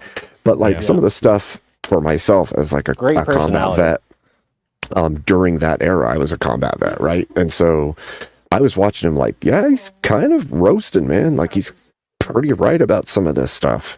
And as time went on, now it's to a point where it's like, I'm something like 80+% of his stuff has been confirmed. You can't call the guy a freaking conspiracy theorist anymore. You got to call him like a historian of occult things or something. Like, he uncovers that which is hidden, and then he gets called crazy for it, and he sticks to his guns the whole time, and then it comes out like most of what he said was true. Yeah, I'm telling you, this is true. Alex 5 years later, exactly. One more dollar in the jar. Yeah, and that jar's getting really full. Yeah, we should have invested a long time ago. Something that's kind of stuck in my mind for a while. Are you guys familiar with Jesse Ventura, the wrestler? Jesse Yeah. Yep. He had a TV show called Conspiracy Theory with Jesse Ventura. And this was several years before COVID in 2020. And he had a woman on his show that said that they're going to release a pandemic. They're going to make everybody take this shot. And like, she nailed it like several years before it happened. And, I mean, didn't he also infiltrate Bohemian Grove too? Wasn't he out there like videotaping? Yeah, from a freaking rooftop. Bohemian Grove, watching them with their freaking rooftop, dude. Like he He's scaled the gonna go freaking there. college and freaking Yeah. was on a rooftop, freaking watching them do their rituals. This is where they do their It's like- conspiracies. Dude, that's hardcore. Like the things that he got up to were freaking pretty hardcore if you think about it. They're like doing ritual sacrifice and stuff, and he's up there spying on them. And it's the richest people in the world's families. It's like, dude, you got some balls on you, okay? Let's fucking go. Yeah, he's scared he'll put him in a hut, Nelson. Dude, they would freaking Do you end know him what and they make call him disappear. long pig? That's what they call people when they eat them. The long pigs. It's like, all right, Jesse. All right. If they catch me, my I'll say, gosh. I'm just asking questions. Yeah. So, I don't know. So, do you guys did anybody watch the Andrew versus Straight Raid on Tim Pool's show? No. Yeah, I checked it out. Like I No. said, I missed it. I gotta catch up. So she's like a communist chick on YouTube. She's got like 2.8K channel. But she basically just gets on, shows her boobs, and talks to her chat while she plays video games or does some AI crap or whatever. And it's just her and whatever project she's working on. And she went on Tim Pool as well and argued with Andrew and another Oh, woman, this was the one I on believe. Confluences. Okay. Yes, that one is the one that they're talking about on Yeah, Confluences. okay, I get you. I've checked out her content a little bit because I've heard her name thrown around. She's in that like Destiny sphere, I think. I haven't seen her around our parts. I think she's 2 left for that, probably. But it would be fun to like see some argumentation and see if there's any level of gravitas to what she has to say. I think she's mostly just straight up feminist crap. So Yeah. Seems like it anyway. I intend to review that I don't know, interaction, I guess you could call it. But then after I was already looking into that one, tonight I see that Andrew and Rob are hosting Timcast, and I'm like, what the hell? I thought like his closest friends, right? Like what's his butt and other people connected to Tim Pool much stronger. Even people in like the Trump administration group have come on there, and TPUSA have done it. I didn't expect for Andrew to be on there hosting it, and I was like, that's badass. I mean, you don't Right after the Joe Rogan thing? Fuck yeah. Yeah, you don't expect Andrew to be on Joe Rogan. I mean, my God, I was surprised. It's crazy. It's definitely crazy. Anyway, do you guys have any interest in viewing that, or do you want to continue talking about other stuff? Hey, throw on whatever, man. I put a video on back at for you to see. There's a guy named Ricky Gervais's. He's Oh, yeah, I know Ricky Gervais. Yeah, He's- he's I need to go let my dog out though, so I might be back in a little bit. I'll be back. Okay. All right. He's like liberal, but a little left too. But what he did at the 2020 Globe, Golden Oh Globe, yeah, fuck yeah. oh my God, he let them have it. It was amazing. Yeah, It was great. I couldn't. I was like, no, this can't be the same guy that I see in these movies. I don't like his jokes, but when he was doing that, I was like, okay, I'm a big Ricky Gervais's fan now. I mean, my Yeah. God. Well, if you're willing to speak, You let 'em have it. Bruce, Yeah. right? They're professional pretenders, is what they Yep. are. And Welcome to the they want 77th clout. Annual Golden Globe Awards, live from the Beverly Hilton Hotel here in Los Angeles. I'm Ricky Gervais. Thank you. The one thing I will say is I'll probably get hit for it because it's MSNBC, but it is such a funny spiel he lays out. You'll be pleased to know this is the last time I'm hosting these awards, so I don't care anymore. I'm don't care. joking. I never did. Let's go out with a bang. Let's have a laugh at your expense, shall we? Remember, they're just jokes. We're all going to die soon, and there's no sequel. I came here in a limo. So good because that's the whole thing, right? That's been like a heavy push to like stop comedy that's offensive, to stop anything that's offensive, and like that's the handbag of comedy, to be offensive. Yep. So I love that he came out and flat out said that, like, it doesn't matter enough. Tonight, and the license plate was made by Felicity Huffman. So, no, shush. It's her daughter, Thanks. I feel. The offense on the faces is so good throughout this whole thing, dude. Just the looks on these people's faces as they're called out is amazing.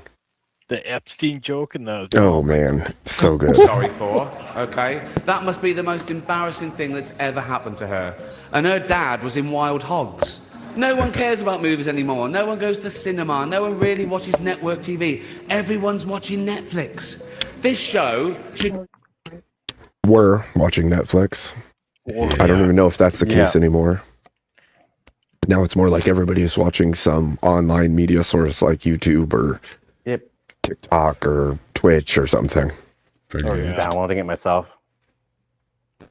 just be me coming out going, well done Netflix, you win everything. Good night. You could binge watch the entire first season of Afterlife instead of watching this show. Spoiler alert, season 2 is on the way, so in the end he obviously didn't kill himself. Just like Jeffrey Epstein. That was well set up. That's his show, Afterlife, by the way.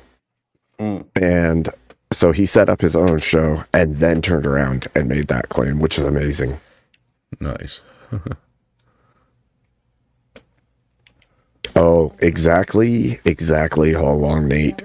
Guess Panelstein was wrong about Tim and Andrew, right? Dude, here's the thing. I knew I had a very strong feeling that was already going to happen. And there's multiple reasons, because I already know the way that Tim is shifting and has shifted, first of all. And second of all, I've had plenty of conversations with Andrew, and like there is a through line here. We all have that same mission.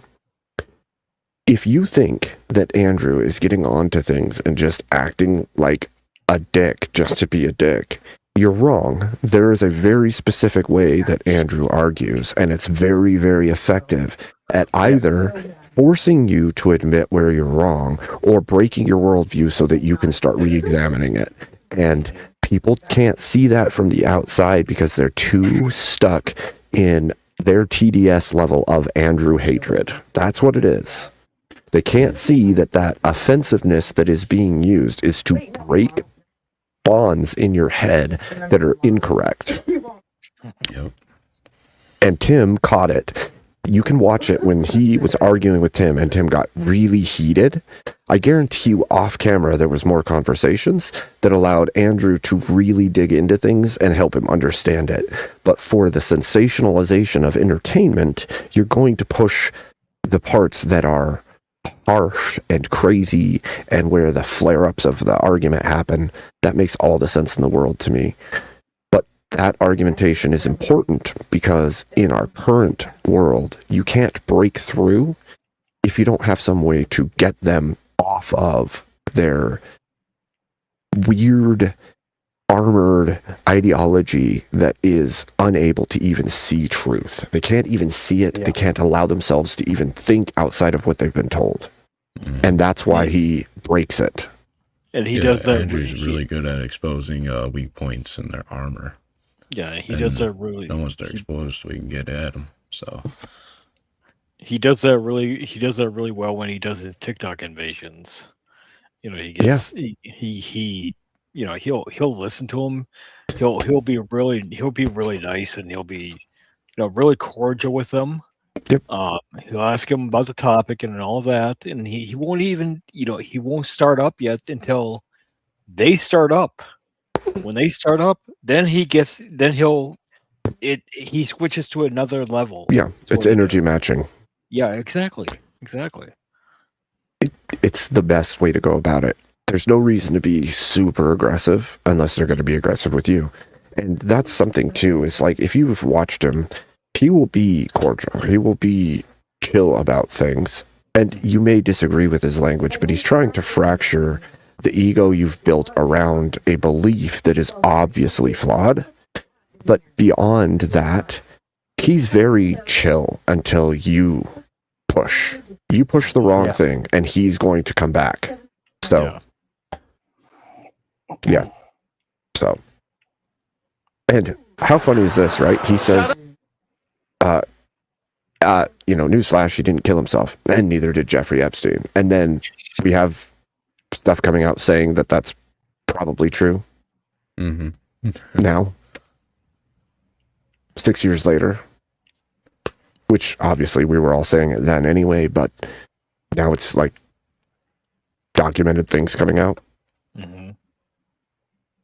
I know he's your friend, but I don't care. It was a big year for paedophile movies. Oh my gosh. Surviving R. Kelly, Leaving Neverland, Two Popes. Shut up. Shut up. I don't care. I don't care. The Irishman was amazing. Long, but amazing. Too long for me. It wasn't the only epic movie. Once Upon a Time in Hollywood, nearly 3 hours long.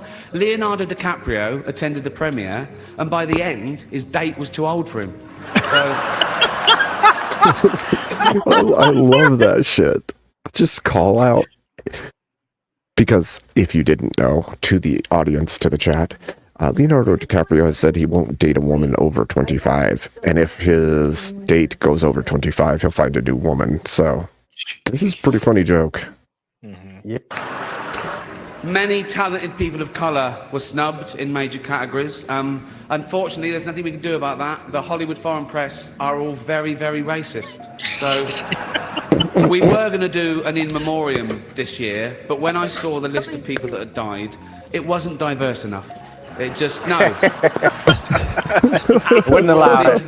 The TV game with a morning show, a superb drama, yeah. Oh my gosh. A superb drama about the importance of dignity and doing the right thing, made by a company that runs sweatshops in China. So, Damn. Got punches all around, baby. well, you say you're woke, but the companies you work for, I mean, unbelievable. Apple, Amazon, Disney. If ISIS started a streaming service, you'd call your agent. If you do win Is he wrong, though? No, Is he he's not wrong, wrong. though? Exactly. Freaking, that just reminds me of, like, earlier than 2020, there was, like, the whole thing going on in China with the Uyghurs, and Disney, like, literally didn't credit anything. They, like, thanked the government of China and all this stuff, and didn't mention at all that there was, like, servitude camps right there where the filming was happening and stuff. It's like, what the fuck? Are you kidding me? an award tonight, don't use it as a platform to make a political speech, right? You're in no position to lecture the public about anything. You know nothing about the real world. Most of you spent less time in school than Greta Thunberg. So, if you win, right, come up, Who spent very little, if any. Yeah. accept your little award, thank your agent and your God, and fuck up. So, it's already 3 hours long. That was my favorite part. It's so true, though. Yes, Like, why do we give any kind of political standing to these people that are just actors on a screen? Most of which, Because they're larger than life, and that's what people see them as. Like, yeah, but most of which are stupider than a box of Oh, yeah, rocks they're if you dumb have as real fuck. conversations with them. Some of Well, them that's are why- really, really intelligent. There's a yeah, few Matthew here and there. McConaughey, like, yeah. Yeah, there's a few here and there that have like doctorates, and they're freaking actually very intelligent people. Mr. Bean. not necessarily politically intelligent, but very intelligent, all the same. Yeah. But most of them are just random ass people who got picked up by Hollywood and turned into superstars. Yep. You don't know anything about them. They have no formal education, no world experience most of the time, other than their last 30 years in Hollywood where they've been living high on the hog. So, And hating America. While hating America. And Yeah. worshiping Satan. and worshiping Satan. Yes. I That's the buy-in. I think Will Smith is one of those people, to be honest. Mhm. What he did to Chris Rock. I mean, It gets worse than that. Like, you look at Jada Pinkett Smith, she's like Oh, way into Scientology. She's like hosting all kid. these things. She runs that house. She's done all these horrific things to him throughout the years, and he's just taking it for what it is because she's on her journey and all this shit. He's just been He's cut. Yeah, but I don't like using that word, but that's it's just true. It's just she true. emasculated him. Big time.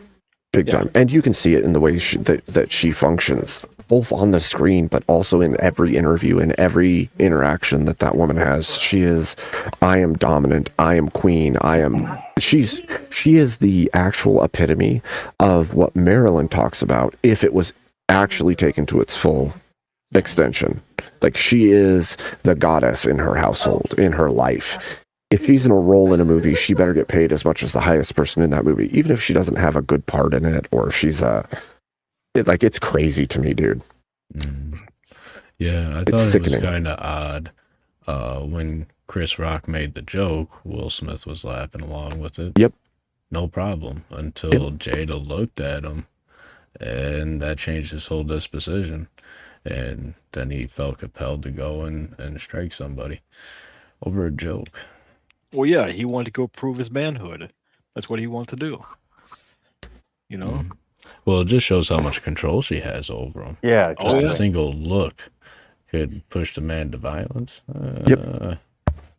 Well, that shows you the control that has been exhibited over time on him by her. Like, Well, look at the control that she has over over the kids. yep. Well, that's bound to happen, right? Because that's a mother's place in the household. This is why I tell people that you have to. Jada has held that closet door for 39 years. Yeah. So here's the thing too. Like, this has to do with that whole feministic worldview of her holding that kind of dominance over him. It plays right into like all of the issues that we've been talking about. Like, that household at some point, whatever that point was, it could have been at the very beginning, the inception of the relationship, because he was already broken as a person, or it could have been somewhere along the line in that relationship. She took dominance in a way that he accepted or allowed to continue. And as it grew into that thing, she just held that place for good. And to me, it looks like she held a goddess-like place in his life.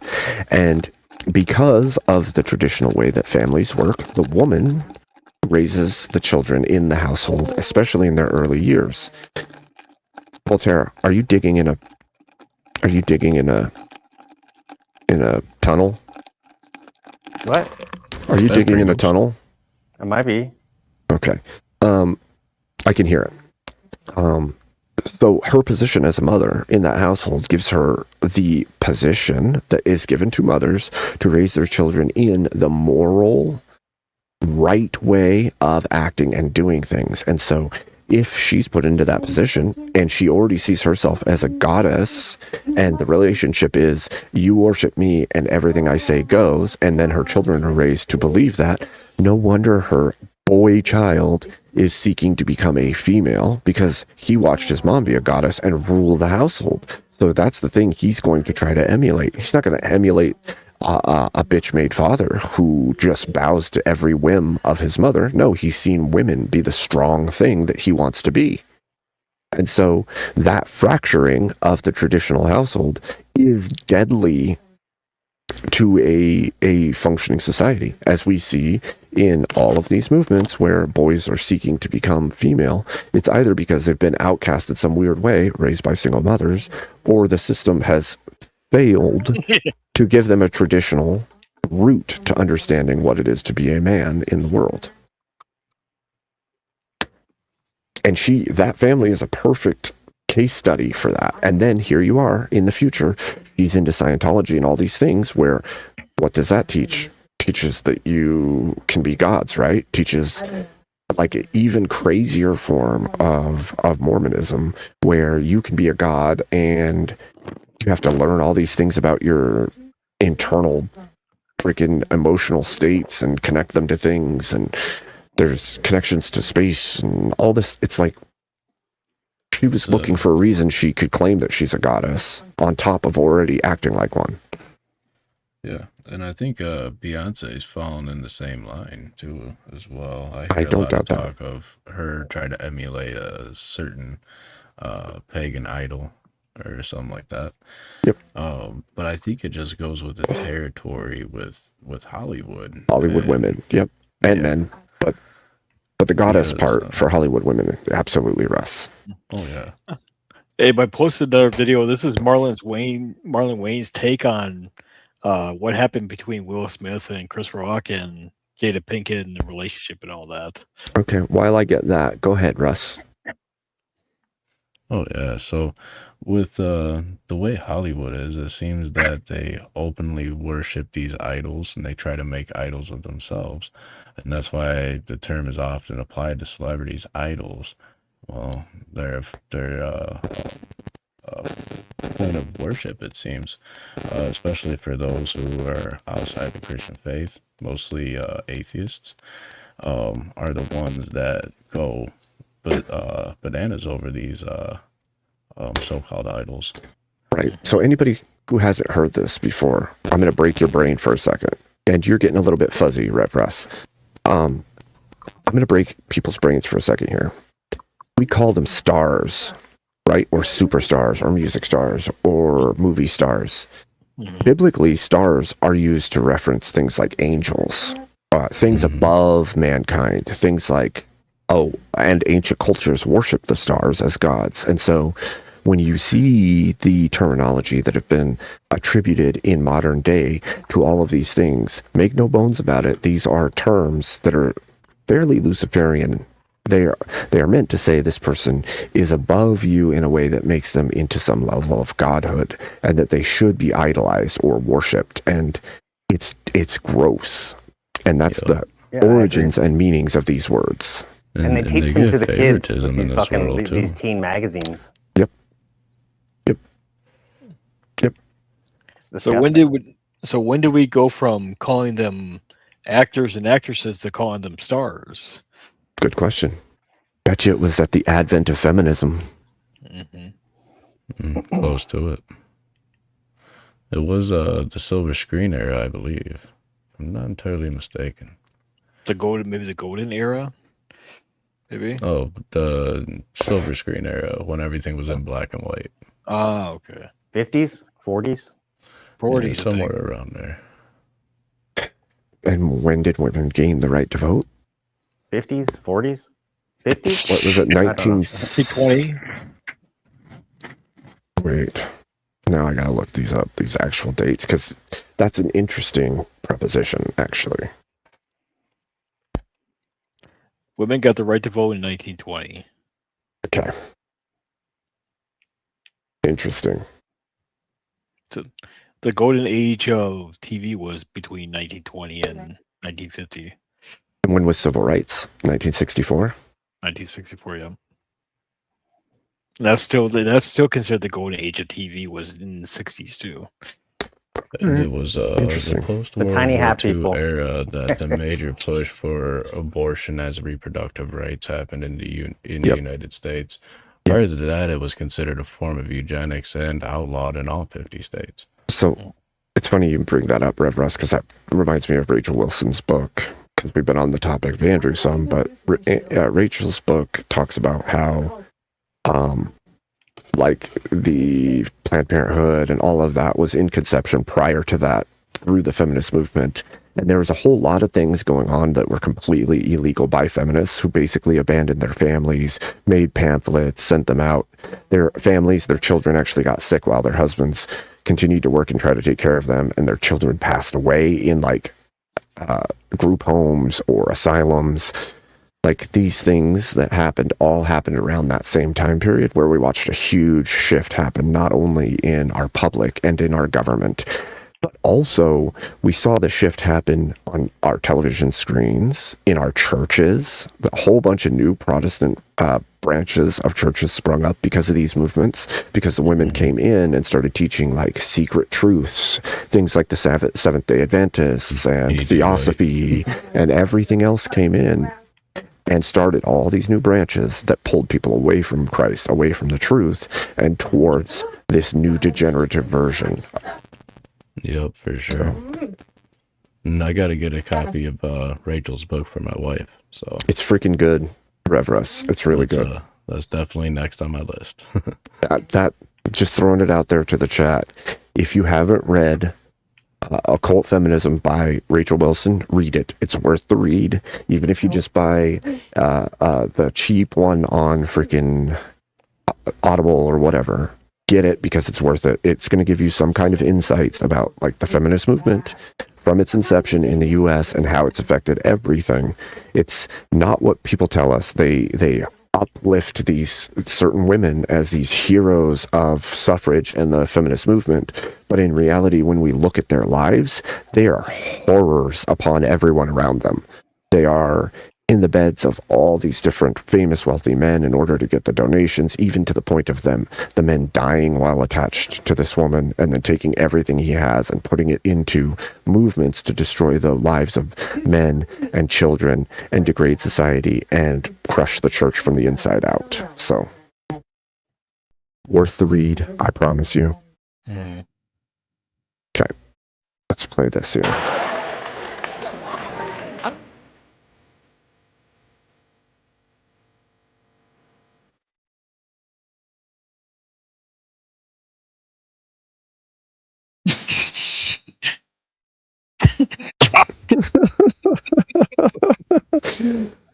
Okay, that's pretty good.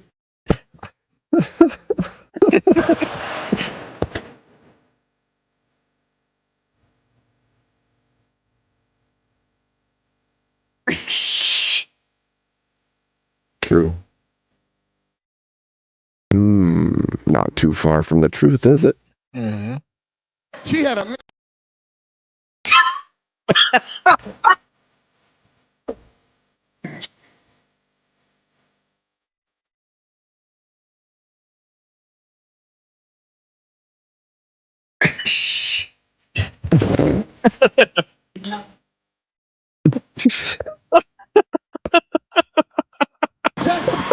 Will Smith's body, and then he said, "The West Side."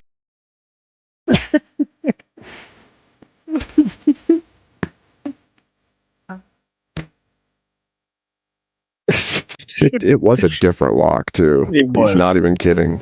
Like a swag ass walk back to his seat.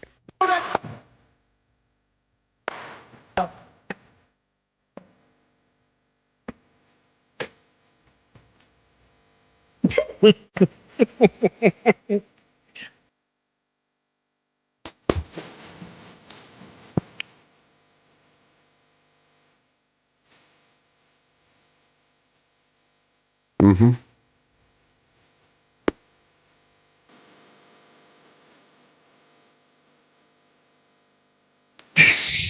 It did. Damn. Yep.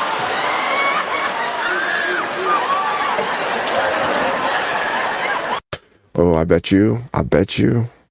Jaina is sour about that. Jada is sour about that joke. I bet you. Well, It that's does another make thing. sense too. Yeah, Because that's Jada was with Tupac before I know. Tupac died.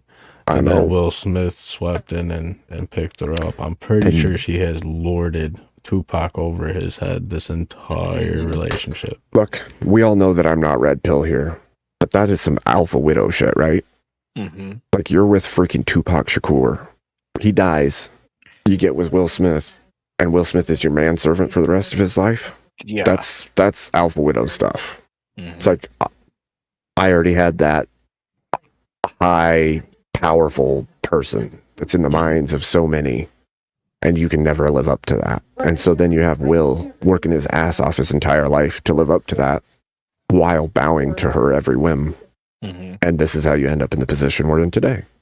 Yep. Then you include the infidelity on top of that because he knew about the infidelity before Yep. this. Yep.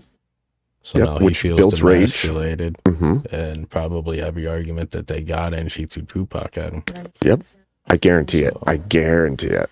So now You- he's if gotta you've ever act seen like that, if you've ever seen her man's red work. table talk or whatever, Oh, where he's on God. there, like it's nasty. Like she's a piece of work, dude.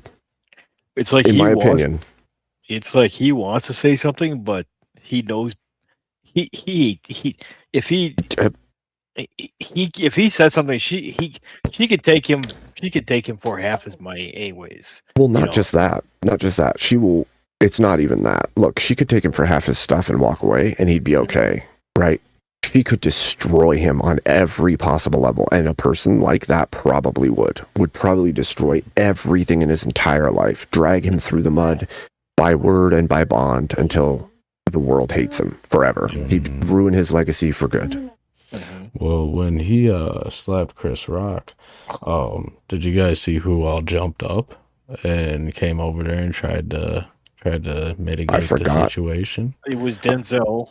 Oh yeah, It was Denzel Washington, and it was some P. Diddy. P. Diddy, yep. Mm. Denzel P. Yup. Diddy. All the people. Yep, those two got up and they tried to mitigate the incident. So- And Will Smith is pretty tight with P. Diddy. I think they were partying together as Sure. well.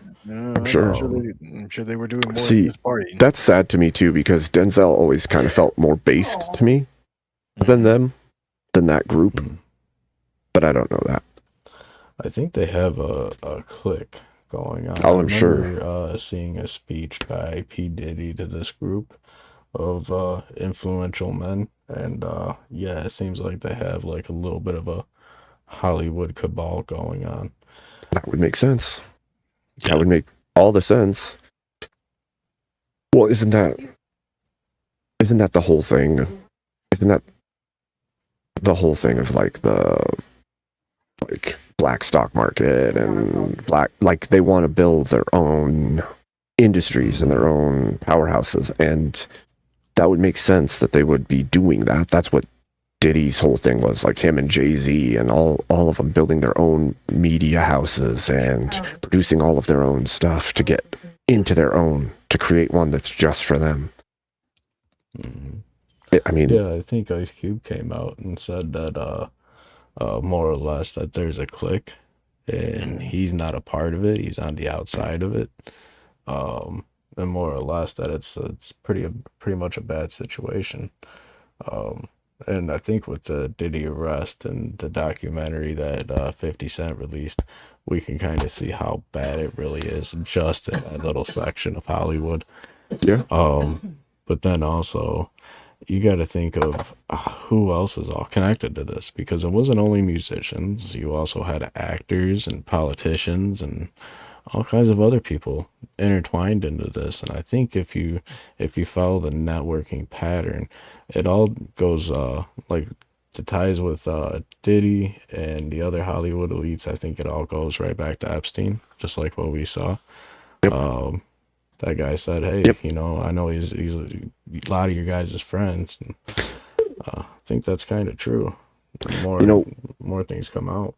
partially what I think happened to Rev, and obviously this is just conjecture. I can't prove anything. I don't know it for sure, but this is just a thought process that I have. I could see it, somebody like Diddy and others catching wind of things like Epstein's Island and taking part in pieces or parts of it, and then turning right around and going, I could emulate that. I can do that myself, and I could do really well for myself doing it. Mm-hmm. Kind of And like the a next copycat situation. Yep. Now, that's not to say that Diddy didn't already, like the government and others, didn't have their hooks in him, because the moment that something that big is going on, it's not going to escape their notice, and they will use it, generally speaking. As terrible and dirty as that is, it is the case. And so we don't know if it was like he was conscripted to do these things on his own, or if he learned it somewhere and then they jumped in after the fact. But my guess would be that there is a level of intel gathering that has been gained because of these things, and there was some level of value to them because of it, which is, again, horrific, but I think that probably is the case.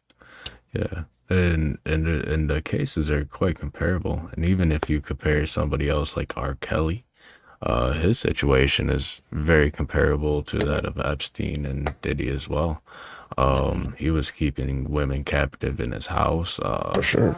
assaulting minors and all For kinds sure. of stuff. So and also videotaping it, just like Diddy does, Yep. and just like Yep. Epstein did. Yep. It Same kinda idea. seems- yeah, kind of seems like they follow a very specific pattern. Yep. Now, could you put Harvey Weinstein in that grouping? Oh, yeah, absolutely. Yep, and then you have that bridge into the film industry. Mm-hmm. So.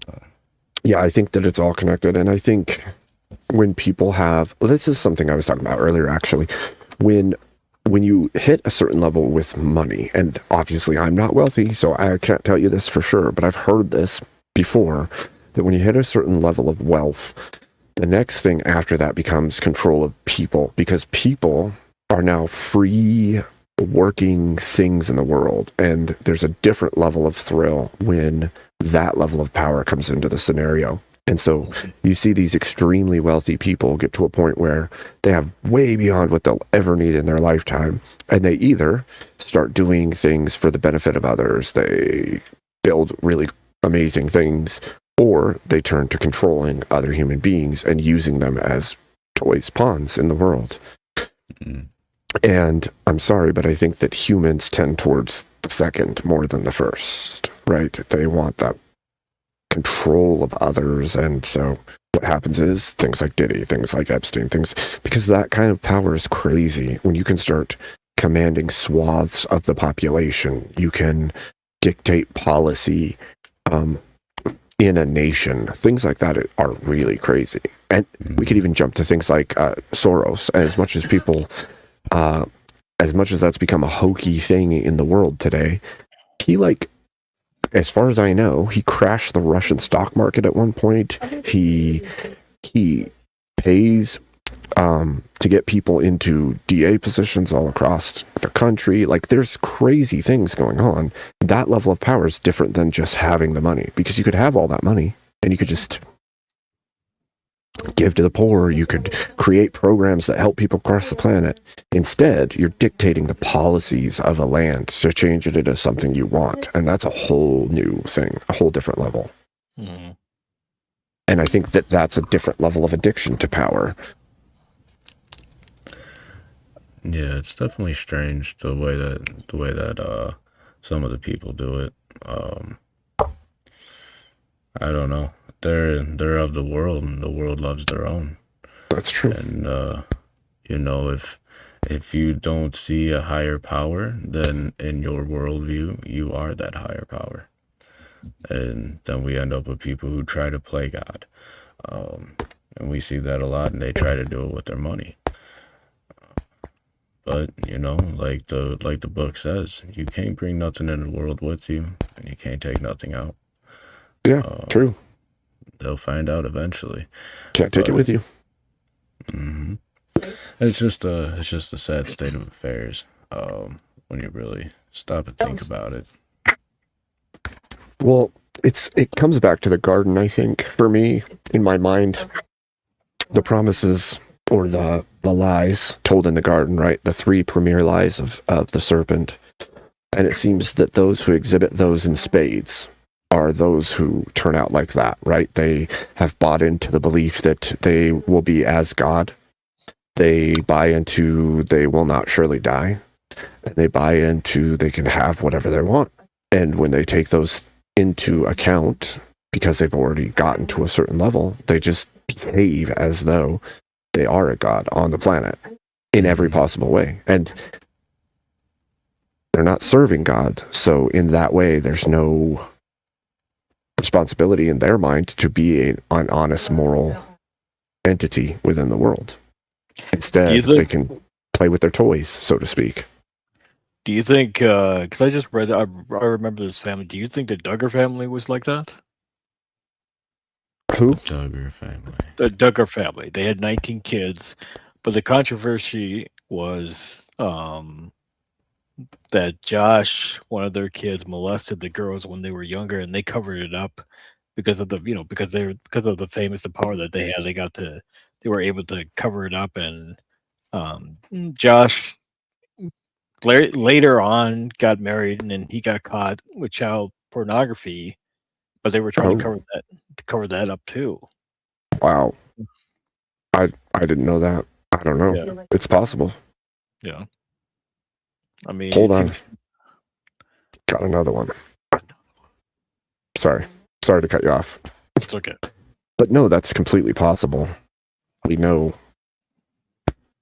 I don't know. I think there's a secular messed up nature to these kinds of things, actually. It just seems to me like the more popular they got, the more famous they got, they were just Depraved.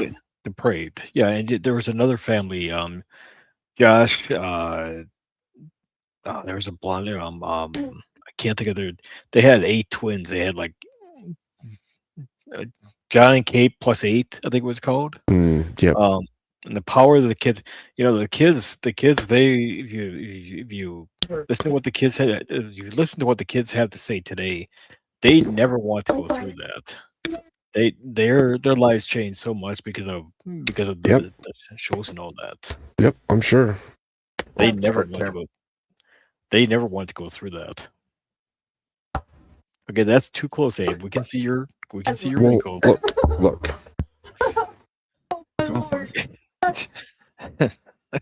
Abe, we can see your wrinkles. Well, I'm old. What can I say? Way older than people thought I was when I started doing this.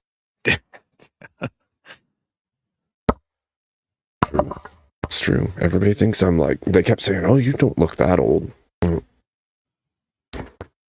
I got a better camera now. You can see it too. So that helps. Okay. I'm going to play this clip because Nate sent it to me. And How are y'all doing? Everyone having a good time still? Nice. Man, everyone really does look great tonight. Jeremy, I saw you on the red carpet. Looks like you lost those last few pounds. Angela, looks like you picked up that bit of weight Jeremy dropped. Could have been a carrot in that dress, but I guess you brought pumpkins back in season tonight. Good thing there's no fairy godmother around to be carting Cinderella off to the ball.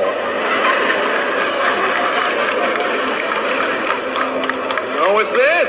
Elijah taking the stage.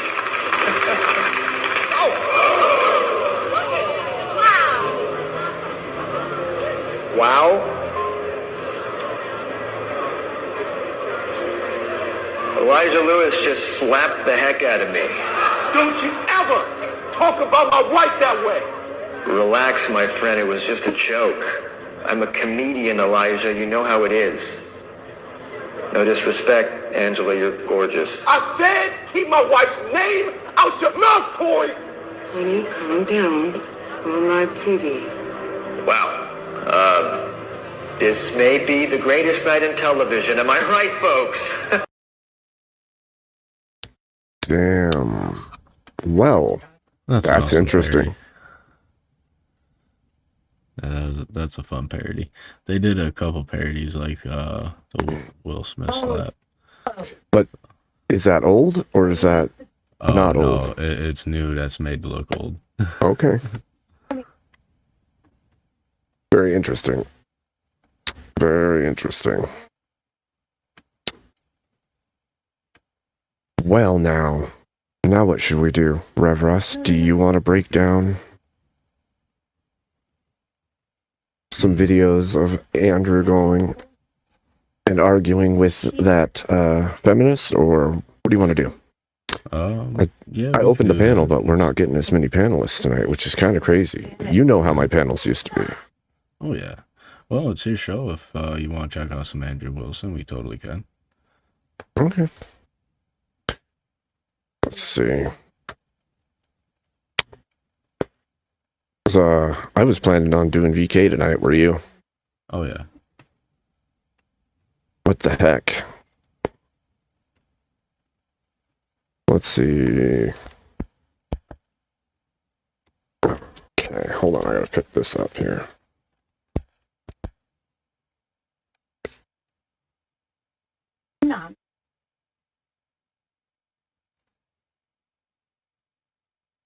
How do you...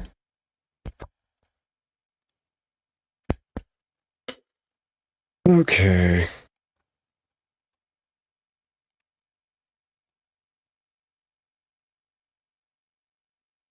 So, what's new with you? How you been? I've been doing good. Staying busy. My graphics card seems to be bugging out on me pretty bad. That's why I don't have my avatar up tonight. Every time I run it, my GPU shoots up to about 99. Oh. Yeah. So then things start getting buggy on screen. So one night on Verbal Combat, I was on the StreamYard and the StreamYard display went completely black. So I wasn't able to see none of the prompts or anything. It was crazy. But seems to be under control as long as I don't run the avatar. So I'll probably look into building something. Well, that's good. You need something good if you're going to be doing more of this online stuff for sure. It's kind of taxing. It's more taxing on a system than I realized, actually. I got a guy in the back. His name is Casper Gast, but it says that his device is not connected. So I don't know if I've heard of him. I've never seen that name before. Hopefully it's not somebody just trying to cause a problem, but let's see. I'm going to throw up a thing real quick and then we'll see who this is, actually.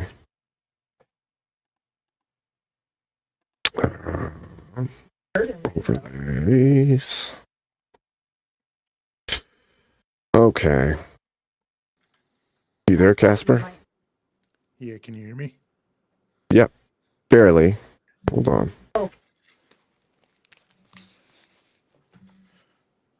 Do we know you from the community?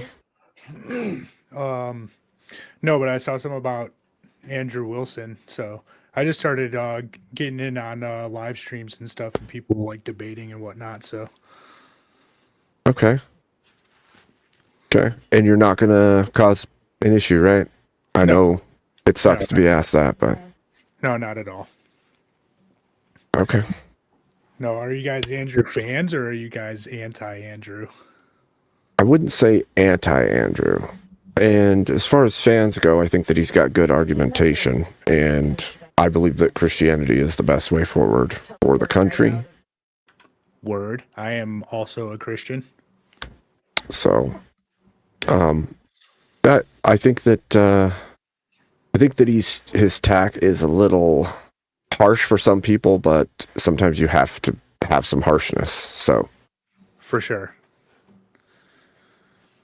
So I know that there's a lot of people that are against him because of that harshness. But look, I think that there's a time we live in a time where things are different than like when we were all growing up, right? And in order to break through the bullshit, sometimes you have to be willing to crack the eggs, which in this case, the eggs are like the egos of the ideological left. Absolutely. I agree with that entirely. And so, yeah. So I can basically, agree with that too. Yeah, when and I so read patristics, they're not gentle at all. no. Well, and there's this vision of Christianity that needs to be like pacifistic and soft in everything that is done, and the truth is, we don't even see that throughout. First of all, we don't see it throughout the history of Christianity, and we don't see that all the way through for like Jesus, for instance. Like the man saw the money changers in the temple, went on the hillside, wove a whip, and came down and drove them out and overthrew the tables. That isn't like a soft, turn the other cheek. Like he didn't go down there and say, "Guys, you need to get out. If you don't get out, I'm gonna have to call the guards." No, he didn't. Yeah, and a lot of that stems from like the Schofield interpretation of the Bible, where they tried to pacify Christians and also push everybody into the Zionism. Right. Oh yeah, the dispensationalists. Right. Yep, gotta love those guys. Yeah, I was actually just doing a bit of research on that. They Schofield started writing his Bible in the exact same year. It was published in the exact same year that the Balfour Declaration was signed, and he spent 6 to 8 months in England while they were signing the Balfour Declaration. But there's nothing technically on paper that says that Cyrus Schofield ever met Rothschild, but it can pretty much be inferred. He's in the same area at the same time, Yeah, and he did I think he did most of his work on the Schofield Reference Bible while he was in prison too. Not entirely mistaken.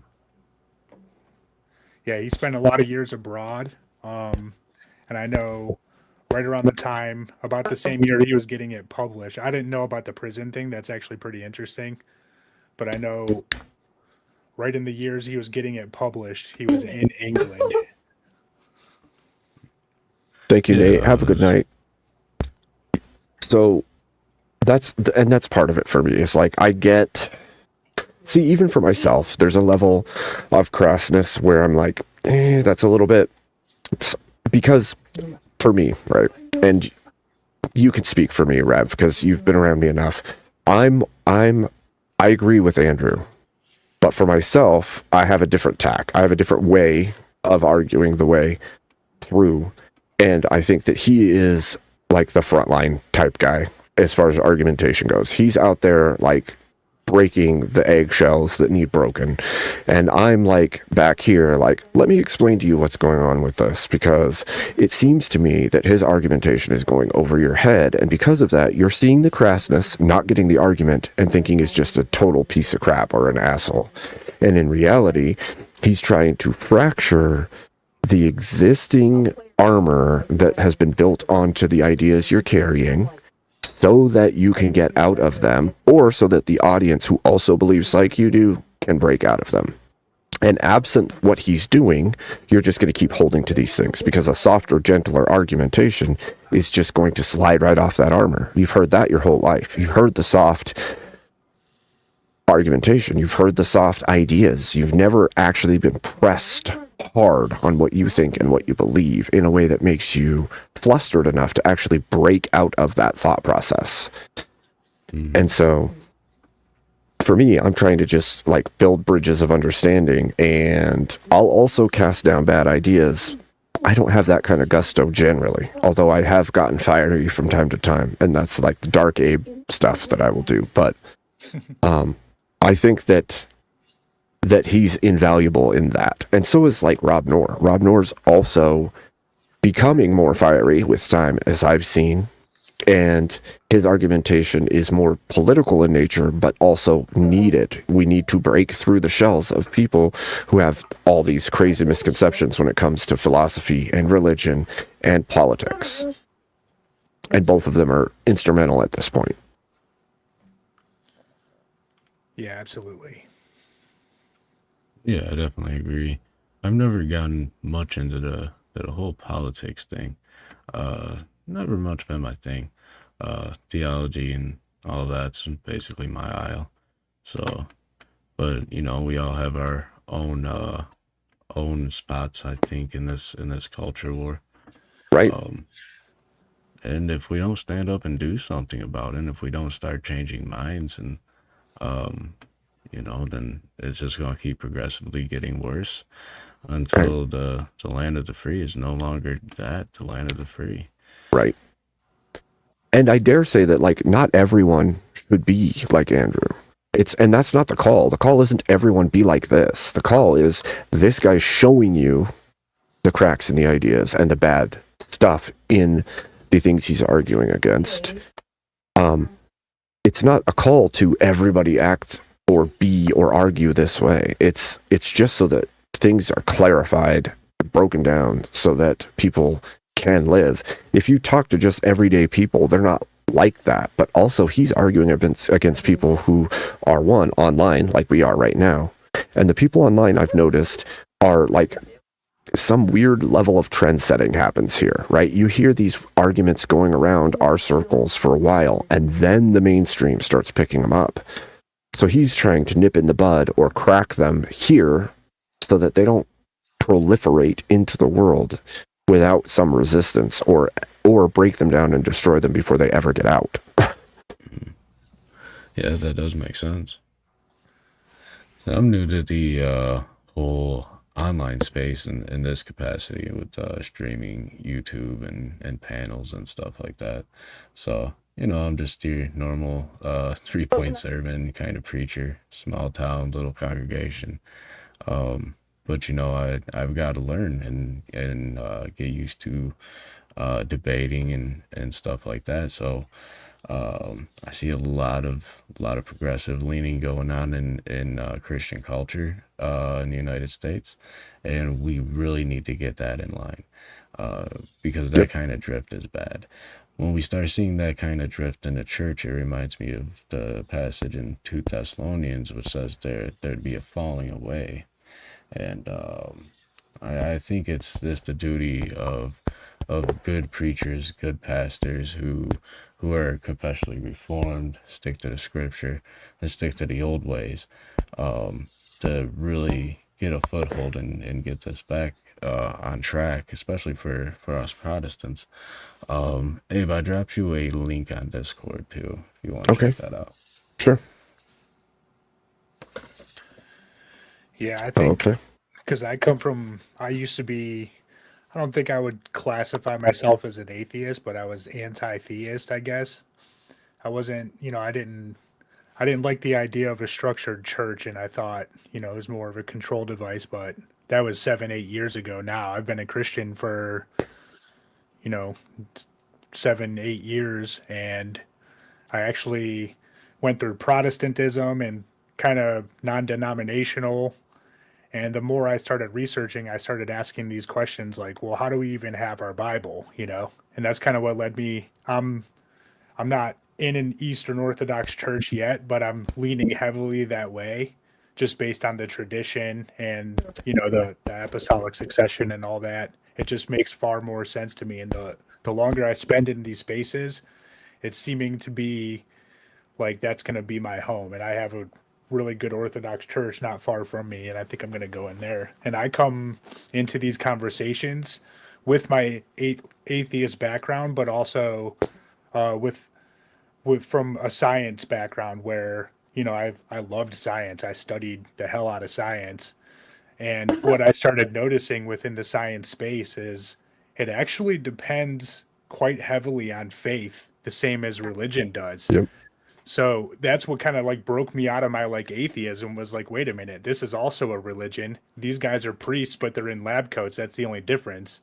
And they're basing all of their theology on things they call facts that aren't actually facts. Like we have no basis to believe that the universe is whatever they say it is. How many presuppositions were made before you ever got to the questions you're asking, right? Because that's how all of it's done now. It's like 90% presupposition, and then you get to ask a question based on all the things you've already assumed to be true without proof of them, right? Like the Big Bang, and then evolution, and you graft all these things in as presupposed to be true, and then you found a study on top of them, and it's like, sounds like you're building on sand, my friend. Because you never actually went to the transcendental to make sure that this could exist in the first place.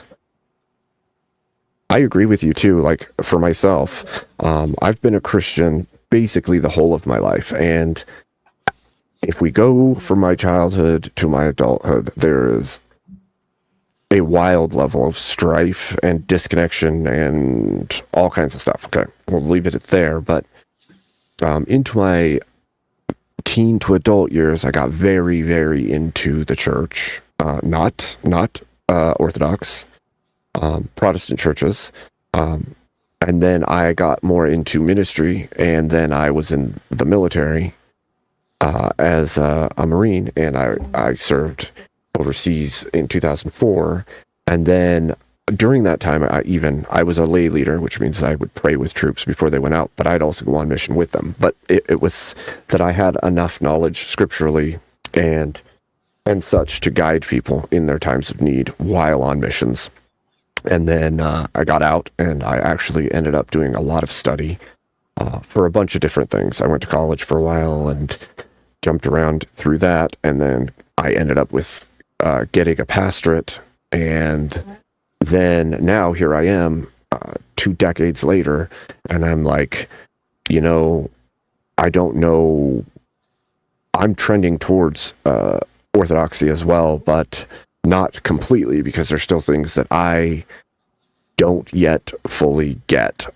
now I agree with you when you go down the line for like apostolic succession. Why do we have the word in the first place? Why do the churches still exist? How did we get this way? All of these things, when you start looking deeply into them, it all tends back to Catholicism and Orthodoxy. And so at this point in my life, I'm like, one, I didn't believe all of the schismatic, crazy, new agey Protestant stuff like Rev Russ was calling out earlier. And I have a video from Rev Russ about or pertaining to that. But as I move into my adult life, it's like I have way too many questions. Not that I don't believe, because I absolutely 100% believe.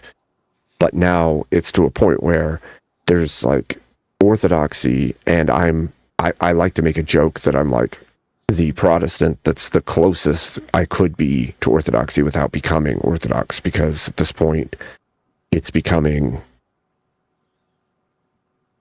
like that's the next step for me to look into, because everything else is so broken. Like, and that's part of what I've been doing on this channel too, is trying to build a bridge for myself, but for others to understand. Like, I think that Orthodoxy and Protestantism have disconnects of understanding of each other, and because of that we see each other adversarially in ways that I don't think are healthy for us. I think if we want to bring Christians closer to the true church, as Orthodoxy would say, then we need to help them understand in a way that will draw them in, rather than, and I know this isn't all of Orthodoxy doing it, because don't get me wrong, online personalities are not the same as people in the world, generally speaking. So, but there's a certain level of when a Protestant who has never even heard of Orthodoxy gets called a heretic to their face, they think that you're saying they're going to hell, that they're evil, that they're a piece of crap, that they're evil, right? And so to people that have been a Protestant Christian their entire life, have no knowledge of Orthodox Church, have no idea what that means, even to come across one for the very first time and be called a heretic and all these things, is an instant push away to them. And so I'm not saying be soft with them or be soft with your speech. What I am saying is they have to first understand that you're not attacking them. Yeah, and I think it comes down to, like, the way the Orthodox Church puts it is, in order to be a heretic, you have to be willfully obstinate, meaning you hear the truth and you understand it, but you still reject it, and then you go on teaching in delusion or in lies. So you could be heterodox and just hold a slightly different belief that isn't necessarily heretical, and that can be corrected, but you become a heretic once you're willfully obstinate and there's no pathway to change in your own mind. You think Right. that you are right no matter what evidence. So like when we bring up the sola scriptura and we say that's nowhere in the Bible, and they're like, oh, but it's this one verse that I've cherry picked to prove my sola scriptura. Well, there's multiple other verses that say that's, so if you're going to just cherry pick that, and now if we're having the conversation and you're still kind of ignoring all these other pieces of scripture that I'm putting in front of you, then that's where you actually would gain heresy. But it's also not something that can't be corrected either. I mean, if somebody tells you a heretic, you should probably think of why rather than being offended by it. I mean, in all fairness, most of your Protestants only know that one sola of the Reformation. There's actually 5 of them. Yeah. And, not all Protestants are the same. A lot of your modern non-denoms will say, oh, I'm a Protestant. Well, what are you in protest of? Right, exactly. You see, I come from a long line of Protestants, and my 11th great grandfather started a Protestant Reformation in Scotland. We're not our own religion. We're a reformed version of the Catholic Church. We didn't want to part from the Catholic Church. We wanted to reform it. That's why we're called reformers. And that's why I followed the Reformed tradition. There was errors in the Catholic Church, and I think the Orthodox guys can agree. They were pushing things like indulgences, teaching the doctrine of purgatory. They propped up a pope and called him infallible. Papacy, yeah. Even though the papacy was making very fallible claims and decrees. And that's what led to the Protestant Reformation. But most of your modern so-called Protestants aren't even Protestants. They come from that new wave that Abe was talking about earlier. Well, they're not protesting anything. They don't even know there's a protest. Yeah. Nope. And a lot of them, like if you ask a Protestant, what's your confession, or they won't even be able to tell you what a confessional is. See, I align more with the Westminster Confession of Faith and the Scots Confession, just like my ancestors before me. And those are our doctrinal guardrails. We can't preach outside of that. That's what we got. And it keeps us from coming up with different weird heresies. For example, like the whole Nephilim, giant, fallen angel, Anunnaki nonsense. Yeah, we can't touch that. Sola Scriptura keeps us within the 66 books that are universally agreed on by all Orthodox churches.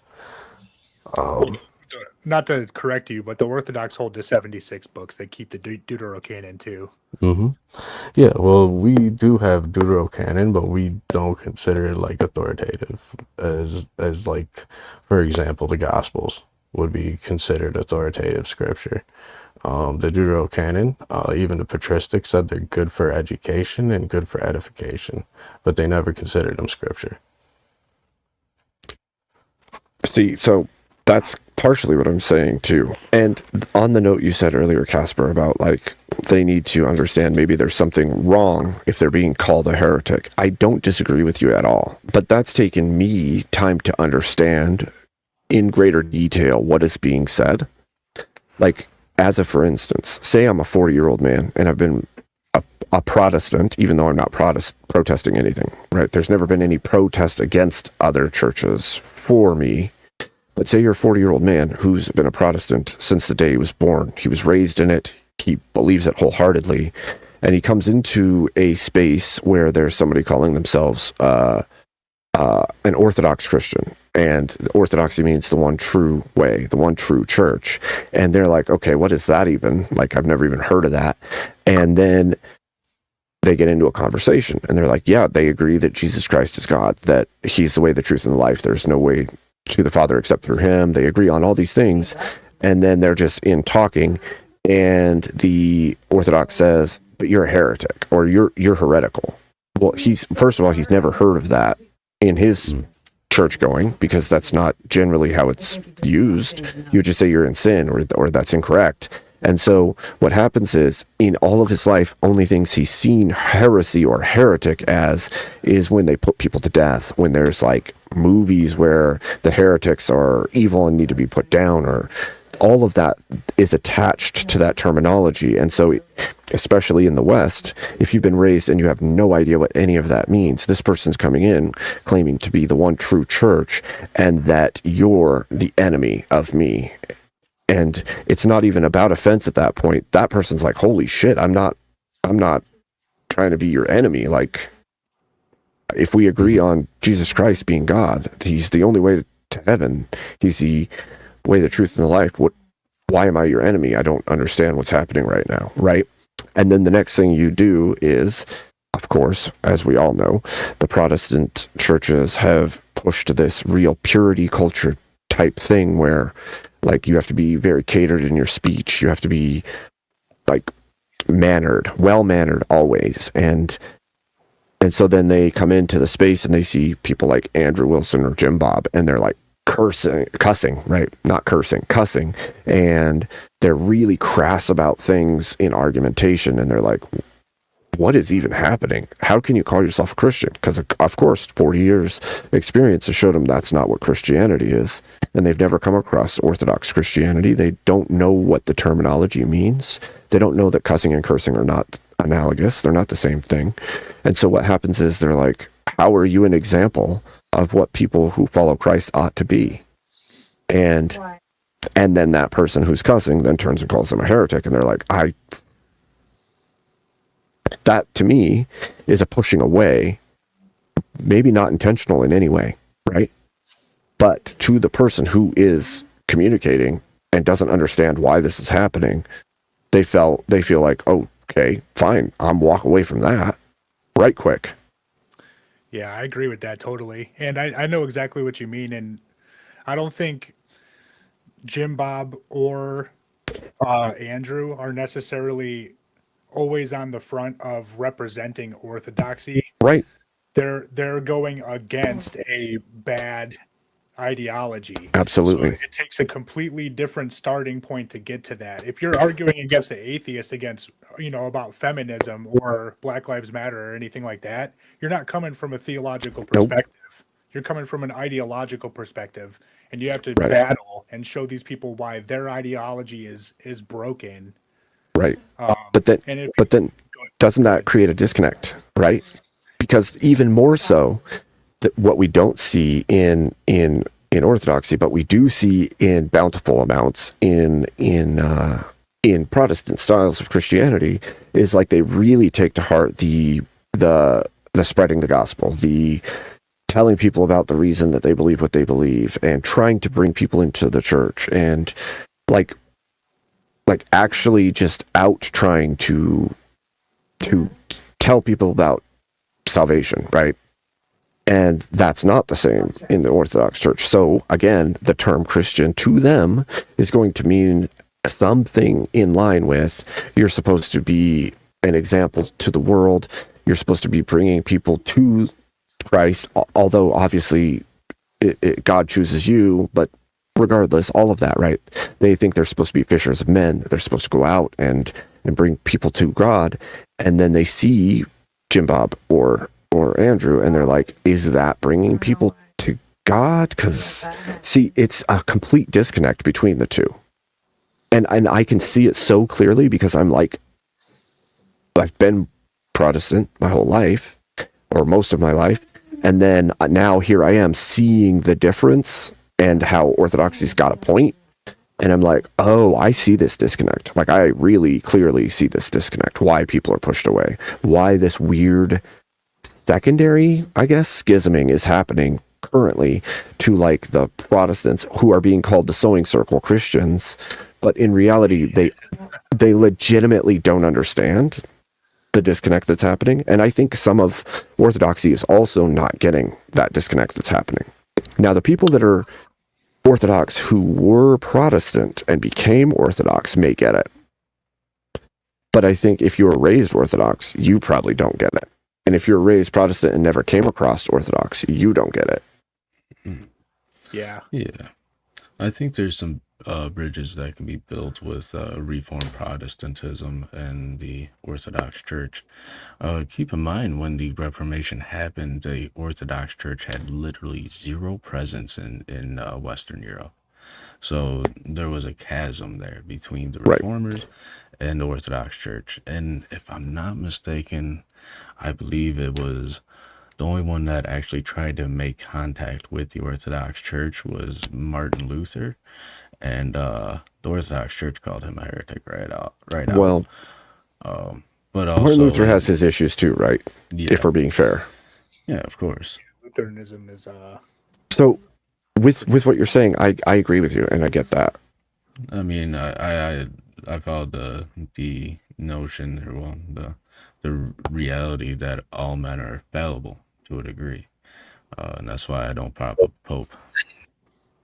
And to be fair, I want to make this known too. By no means am I saying that Orthodoxy should accept anything from the Protestants. I just want them to understand where each other are at.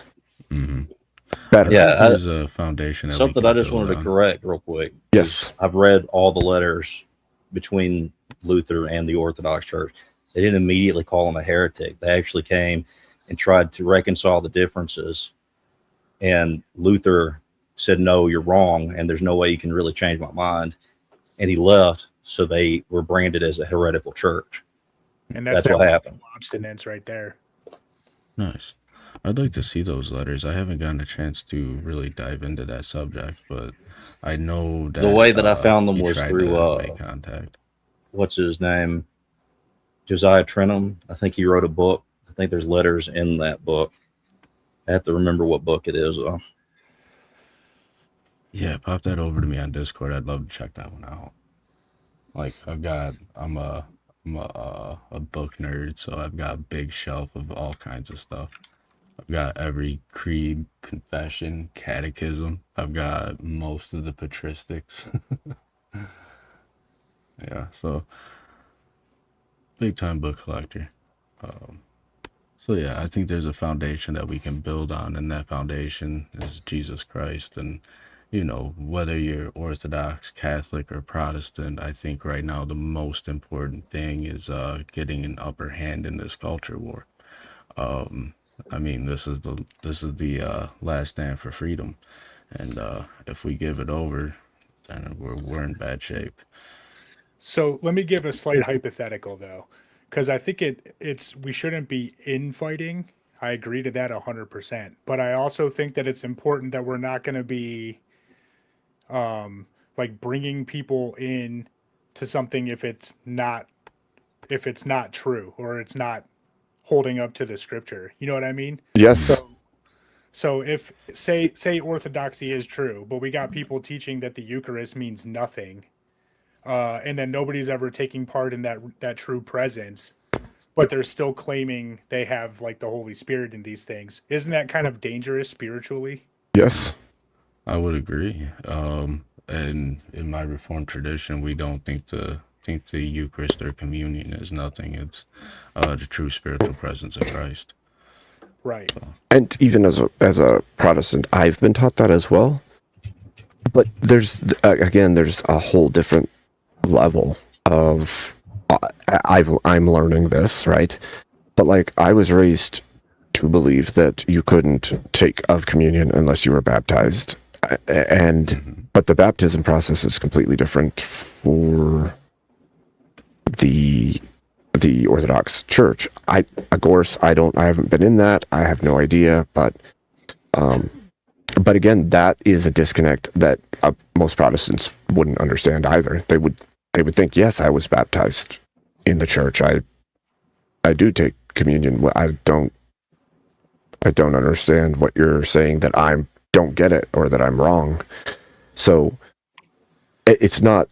I think that's why I keep trying to like help build this kind of understanding bridge, because I think it's detrimental to us if we don't seek to overcome the communication breakage that has appeared or exists. And a lot of it has to do with language, I think, because language shifts and the meanings of things shift, and then people over here think they understand what you're saying, and the people over here are like, that's not what that means, that's not what I'm saying. And if we can fix that, that would be helpful, I think.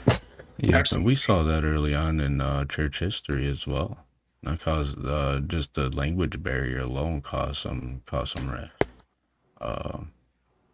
Yeah, so I think that coming together to a degree is important, right? But we don't want people joining churches just for the sake of being a part of a culture. We really want them to join because they're truly pursuing Christ. I think that should be the most important thing. But I also think we should show somewhat of a united front, especially when it comes to Christian values and Christian culture in general. I think it's safe to say that we would rather have a country that is a mix of Orthodox, Catholic, and Reformed Protestant, not the new progressive guys. Those guys are weird. We'd rather see a melting pot of that than what they're trying to propose to us on the other side of the aisle. When you say that, you can kind of see like the issue that I kind of have is that, yeah, there could be this agreement that some of the churches have with each other, and we can support certain laws together. But to say that we all have to be united front, you would have to include those liberal churches. They would have to be part of that because they are still, all in all, using the same four aspects or five aspects that Protestants use. Yeah, I think that's where the Protestant leaders like myself really need to step up and start snapping things in line in some of these Protestant denominations. And when I say Protestant, I'm talking about the OG Protestants, the new guys that came out around what was it? Like E.G. White, Joseph Smith, those guys. Right, Ellen White. Yeah. The question becomes, Rev, how do you do that? Because there's no recognized authority within those organizations to anything else. And so what happens is they're free agents who are teaching and preaching whatever they want, however they want, even if it is 100% anti-scripture, 100% anti-church, 100% anti-Christ even. So how do you pull those people in line, or I think, or do you just cut them off? Though I pray for the clergy in those kinds of churches to like abandon those kinds of false doctrines and bad theology. I think the important thing is getting to the flock, the congregation, and having strong Protestant voices that can gear them away from that progressive Christianity and back to the classic Reformed theology. I think that's really, really important.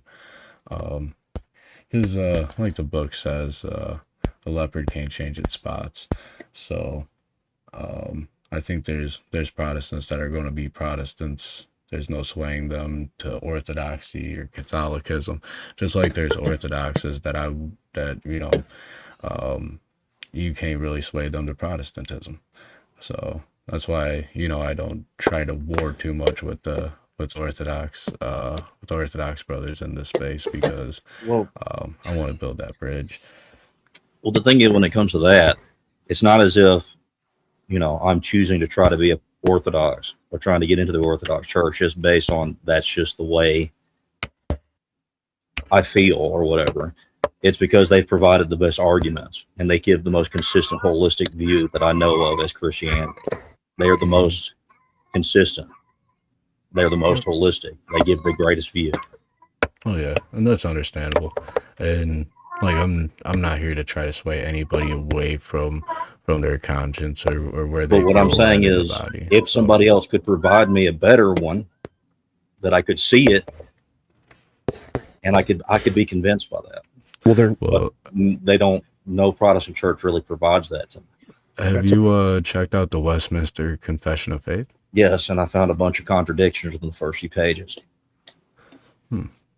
Because it's deterministic, and then it reduces everyone down to this weird tulip system where it doesn't. All these sacraments actually don't mean anything. It just matters on whether or not God picked you, and then you would automatically be part of those sacraments.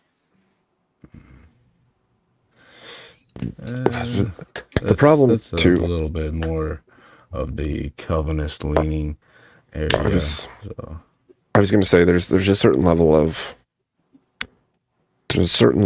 of questioning that happens inside of the person, right? That is like scripture.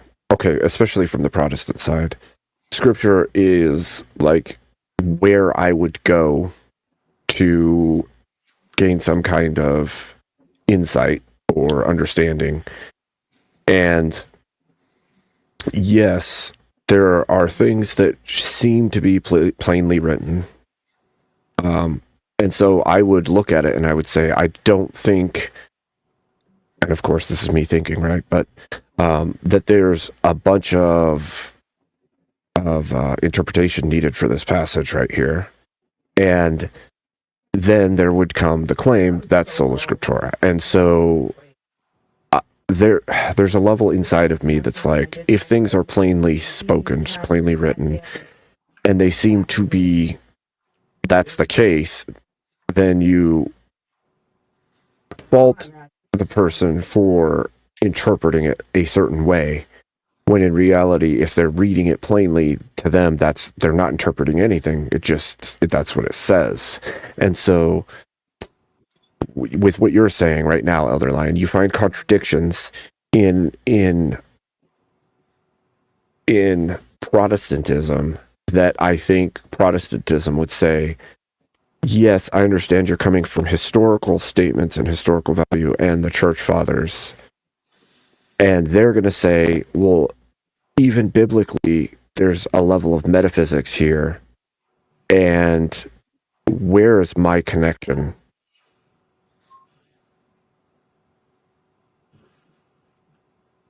I think your mic cut off or my headphones died.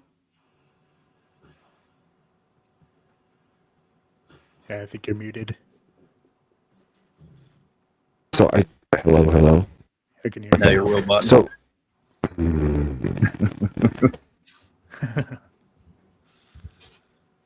And the way I kind of see it, just while you're fixing your stuff there, is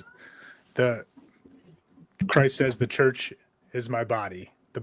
My body is the church. Well, his body can't be fractured up into 50, 100,000 different churches. It has to be one whole glorified representation of his body. right. So, with that statement that you just made, there would be the claim that koinonia would mean the congregation or the people of, and not the building or the institution of. I'm not trying to make an argument, because I'm not gonna argue through this, because I still don't know 100% where I stand on it. But the claim would be that those who have found that Christ is absolutely the truth, there is no way to. He cut out again.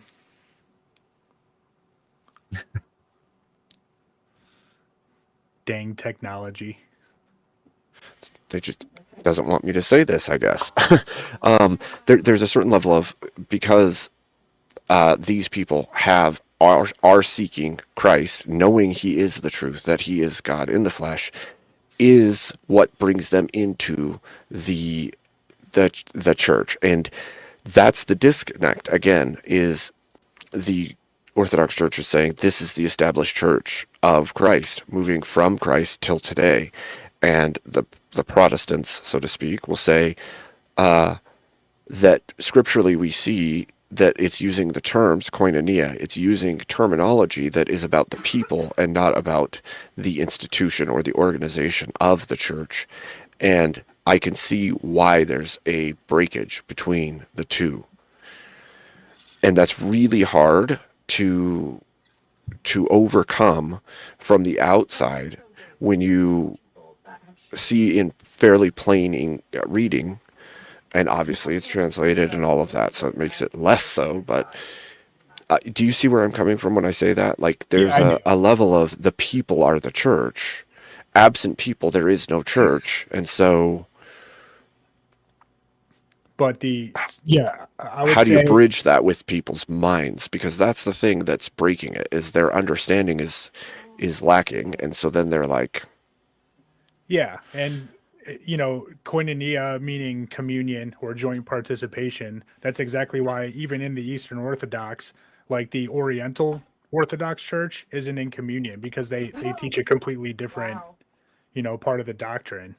So if we're not in agreement on the doctrine, then we're technically not koinonia or in communion. So that's the thing where, we have to either be one holy glorified church as the body believing in one scripture, or we're going to be fragmenting and having all different kinds of beliefs on things like that are super important too, like baptism. Who can perform that? Can a Satanist give me a baptism? I don't think so. What about a pedophile? Those aren't things that we should be allowing. So that's why the apostolic succession, the laying out of hands, is super crucial to those types of ritualistic practices.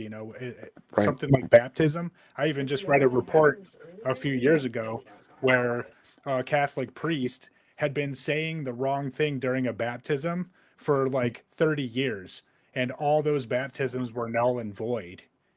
Right. Well, and then that brings up even more questions, like, where is it prescribed? Where is the exactitude of the ritual or the sacrament documented during Christ or with Christ that can be seen by people outside of like the Orthodox Church. If I was on an island with a Bible, for instance, right? How would I know that that is the way to do it? Well, Jesus, we have to back up a step because Jesus laid out all kinds of methodology as far as the baptism goes, and then he gives the keys to Peter, right, to set up the church. But he also entrusted Peter to set up the traditions that the church would carry on with the liturgy and the types of practices and things that they'd be doing. And then from there, the laying out of hands are what led to the councils that compiled the scripture all together. You know, Paul tells Timothy, you know, don't be careless with who you're laying your hands on, because this is something that's like very central to our faith. So it's like it's things like that that kind of led the church into the direction, and it was like that for the first 1,000 years until the schism, where the Catholics started straying away and entering in all these like pagan style traditions that had nothing to do with what, you know. So that's exactly why the schism happened right there. Well, the schism actually happened because there was a dispute about the language in the Nicene Creed. With the Filioque, yeah. Yeah, that was literally the cause of it. Well, among other more political things. Yeah, the leading to papacy empire. in general taking on geopolitical power and using standing armies to conquer countries. Like that was never part of what the church was designed for. It was Right. supposed to be a hospital, not a war front. But so this, okay, like I said, I've been moving more and more toward and trying to understand. And obviously I need to go to liturgy. I need to talk to the priests. I need to, all of these things. I get it. I totally already know that that is the case. But like from the outside, if I wasn't me, if I was just some random Protestant in my same boat with not my mind, how would that person get to a point where they realize, hey, maybe I need to go there and talk to them to figure it out, rather than feel like I've read the whole of the scripture, even if I read all 88 books, and I don't see the things that I'm seeing from that church. I don't know where that's being pulled from at all. Then what would lead them further to go and seek it there, rather than just read what the scripture plainly does say? And I know that, like somebody asked in the chat, how do I know that's not just presentism? I don't, and that's possible. But from a average everyday person who is holding the book, reading it, and saying, I believe in Jesus Christ, and I believe this is the truth. I believe what I'm reading is true, and that God is Jesus Christ, that he did die for my sins, that the only way to heaven is through him. All of that is the case. What will lead them from that to seek out the Orthodox Church? Well, if you love the truth, I mean, seek and you shall find. I mean, but it does say in Proverbs too, like not to lean on your own understanding. So if it's just you on your island and you're reading the Bible all by yourself, you know, the Holy Spirit is going to have to present himself to you in some fashion in order to make sure that you're understanding. That's where the discernment's going to come in. But we're not on a private island, you know. We have all these other Christians around us. So then it comes down to, you're going to test. The test is going to be, do you love the truth, or do you love what you want to be the truth? Do you love your truth or my truth? Or Well, his truth or... here's the thing that's kind of perplexing. Are you familiar with what Peter said to the crowd in Jerusalem on the day of Pentecost? Go ahead and phrase it. I'll just go ahead and read it. Acts 2:38. Then Peter said unto them, Repent and be baptized, every one of you, in the name of Jesus Christ, for the remission of sins, and ye shall receive the gift of the Holy Ghost. You see, upon our baptism, we receive that gift of the Holy Ghost. Jesus says this is the Comforter that he will send in his name. He will bring to remembrance all things that I have taught you. And in fact, when Jesus appears to the apostles after the resurrection, and this is outlined in Luke, he teaches the apostles all the things pertaining to him in the scriptures. And that's the things that the Holy Spirit brings to remembrance. So it's hard to say that, well, I've been baptized, You know, I should have the Holy Ghost, but I simply can't read the scriptures that was inspired by the self-same spirit that now dwells in me. It becomes kind of difficult and it's like an internal contradiction when you stop and think about it. Yeah, but it's the apostles and the laying on of hands who are performing the baptisms. Yes, well, the laying on of hands, no means no. So many times. Emmett just tried to put himself up onto the screen because he has keys to the StreamYard, and I did it at the same time, so he literally came up and down like 3 or 4 times in a row. So fast that people barely saw it at all, if they saw it. Yeah, I saw him blinking there for a second. So I thought the StreamYard was glitching. Thought my graphics card was about to pop again. So Emmett, you have stepped in the poo. Why? What do you mean I stepped in the pool? I don't want to step in the pool. You stepped into a conversation that is about the bridge. The bridge between orthodoxy and that which is not Orthodox Christianity. Okay. Yeah, I think there's some bridges that can be built, especially on the Christian values and stuff like that. So, I agree with depending that. on the Makes it church. worth it. Yep, and then we gotta really get after some of these progressive Protestants. Oh, Abe, do you have that video? I think you guys will really enjoy. Yeah, this. we should play that. If Jesus were here today, he would be a clinic escort, distracting women from the hatred of the protesters. Or Oh an my God, abortion no. doula, holding women's hands and offering support and love as they end their pregnancies. And I expect he would have a stern word for self-righteous legislators who use abortion as a political issue rather than showing compassion for the people seeking abortions. Today, on this Rose God. Sunday, I wanted to share some of the stories we have collected because these are the sacred stories of women's lives. If Jesus were giving his sermon today, he might also have said, "Blessed are those who end pregnancies, Oh my for gosh. they will be known for their loving kindness." I have been pregnant 4 times. What? I have had 2 abortions, and I have 2 amazing children. Each of my reproductive decisions to have children and not to have children were sacred decisions because they reflect the moral responsibility of reproductive power that is part of our inheritance as human creatures. Each of you has a reproductive story. And given that 1/4 of American women will have an abortion by the age of 45, I imagine some of your reproductive journeys also include abortion. Blessed are those who end pregnancies, for they will be known for their loving kindness.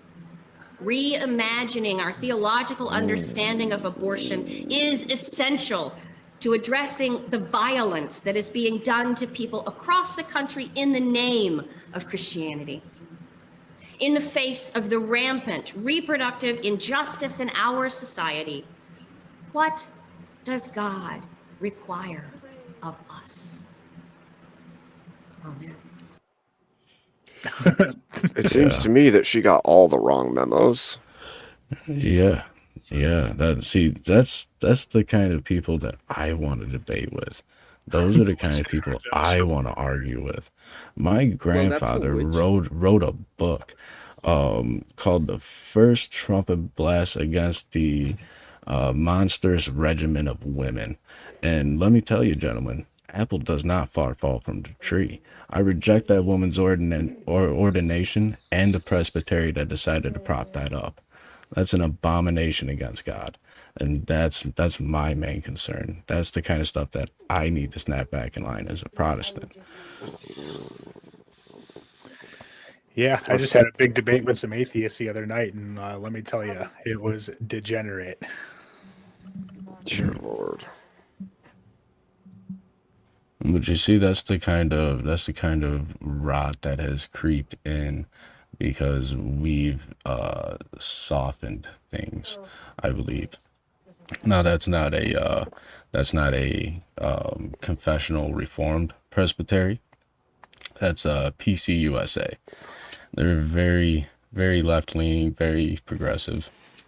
So, but they call themselves Presbyterians. Mel in my chat said the Bible doesn't say anything about abortion. Mel, there's a passage where Jesus says it'd be worse if a millstone was hung around your neck and you were cast into the sea if you harm little ones. So, yeah. It also talks bad about witches and the idea of a witch is that sacrifice the young for its youth. So you can take that. Yeah. Yeah, and it's in the commandments. It says, "Thou shalt not murder." So, I mean, Yes, but then also you have Jeremiah 1:4-5. Then the word of the Lord came unto me, saying, Before I formed you in the belly, I knew you, and before thou camest forth out of your mother, out of the womb, I sanctified thee, and I ordained thee a prophet unto the nations. And this is the word of the Lord. This is the word that was made flesh, saying, I formed you in your mother's womb. I knew you before I did this. And then if we look at the New Testament, who is the instrument of creation? By whom are all things made? And through whom are all things made? So you cannot raise an argument for abortion faithfully as a Christian and say, well, this is something that we can do. Because then if you look at the Gospel of Luke, you see that John the Baptist, still in his mother Elizabeth's belly, leaped when the Holy Mother Mary, pregnant with the infant Christ, entered into the same room. So you cannot raise a case for abortion from Scripture. It's impossible. It's gross. It's Moloch worshiping. It's ball worship. oh hey, Ted Cruz, what's up? No, this is Jew Cruise. It's I get money from APAC. Ted Jews. Oh my gosh. He does get money from APAC. Dude, Yeah, I'm sure. How'd you get your avatar to talk? What is that? How'd you do that?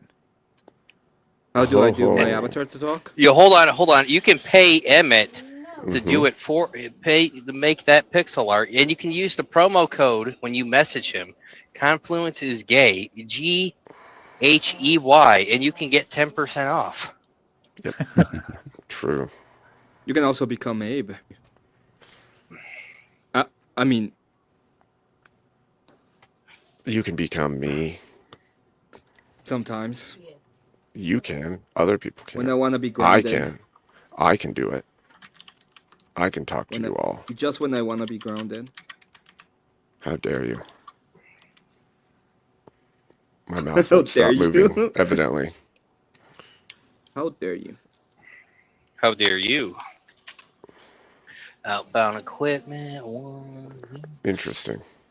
No, but I actually make them. So if you want one, just let me know. They're 50, but if you make use the code, you get a 10% off, and if you use the code Confluence is late and super gay, you get 20% off. Yeah. I'm reading about how to make really them right good now deal. on StreamYard.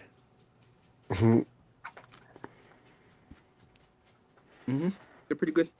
In StreamYard? I think you can make it in StreamYard. You use I'm reading on the website how to make an animated GIF. use something How to make else. it animated. In OBS, avatars. you can. Easy. But, okay.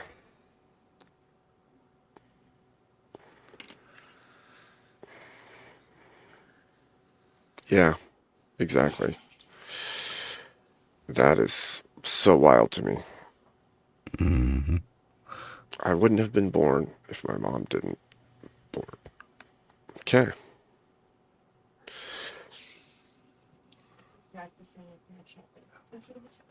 I love you. Oh my gosh. Did you get that Fruitcake. soundbite yet? No. I need to go back and cut all of that. I love you. Episode. It's hard trying to edit mine and other people's, so we'll get it. Don't worry. Or you can pay Emmett to go through it. Oh no. Please don't. As if Emmett doesn't have enough going on with his own stuff.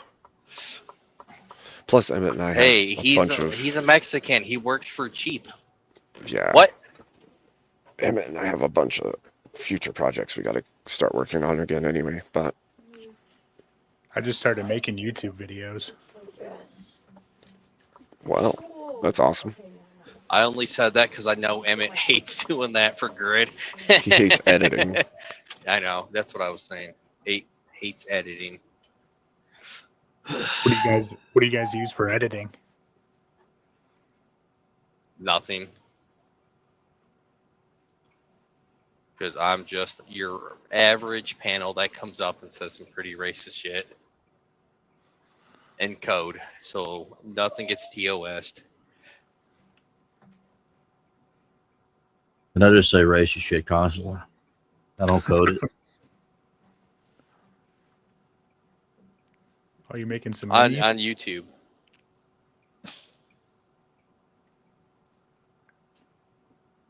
Emmett's minis are looking pretty cool. Sorry, my mic keeps doing its. I'm just gonna shut off for no good reason and disconnect from your tab and not work. Right? So you know. Let's turn. Let's see. Where My are nerdy thing is model starships. I stopped paying attention to chat except for off and on, and I missed so much in chat. Sorry, chat.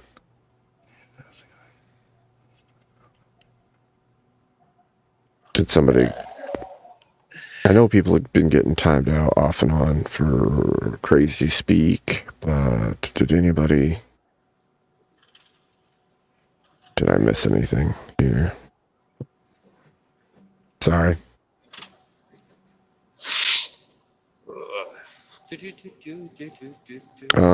No, so part of what we were talking about, Emmett, was like how to know, and you and I have already talked some about these kinds of things, but how to know as like somebody who's raised in Protestant Christianity, but doesn't even know the Orthodox Church exists, how just reading your Bible as a Protestant, you would know that you needed to go seek out the Orthodox Church if you don't even know they exist or anything about them.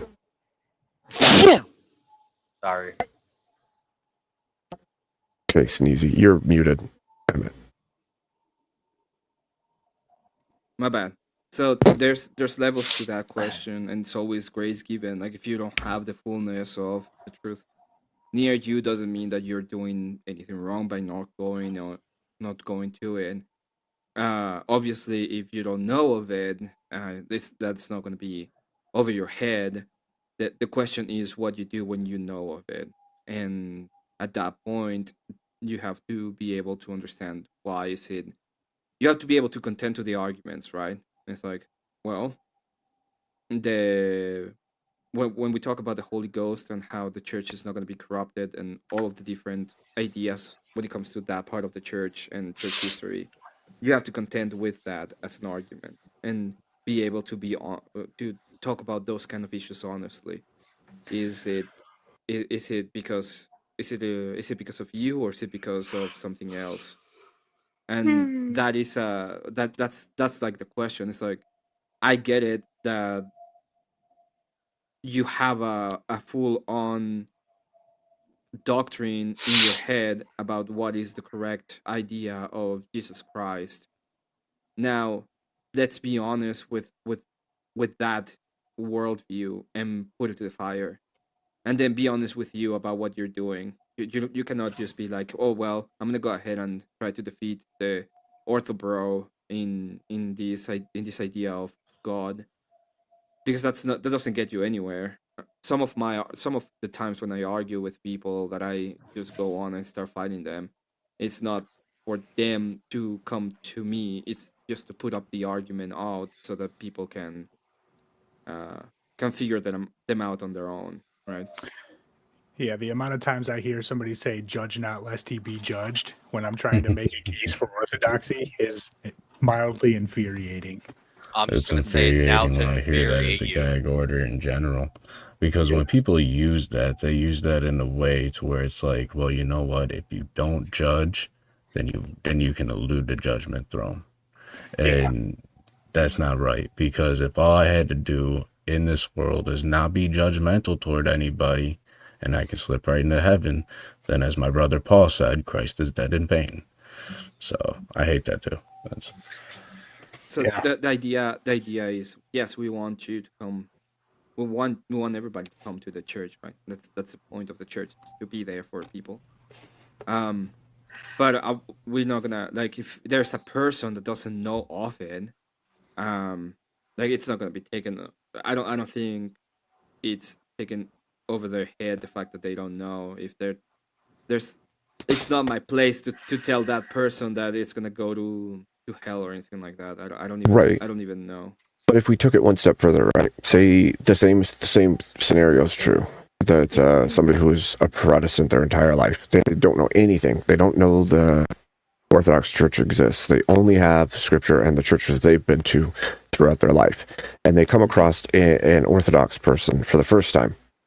Mm-hmm. And the Orthodox person tells them that their belief system is heretical and they need to go talk to a priest. Robot. What in that person's system that already exists would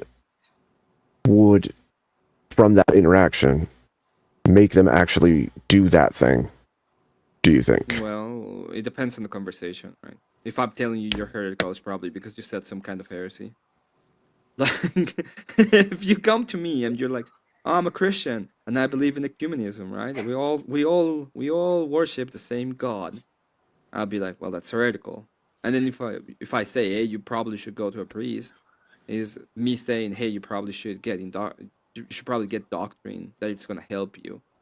And I know there's a lot of people that are gonna say, well, that's not what it means, right? It means I see that as the opposite. Right. But I don't have anything. How else I'm gonna say it? Thank you, Kokomo. I would say probably change the dichotomy between, say, you're a Protestant to a Mormon. Just keep it at that.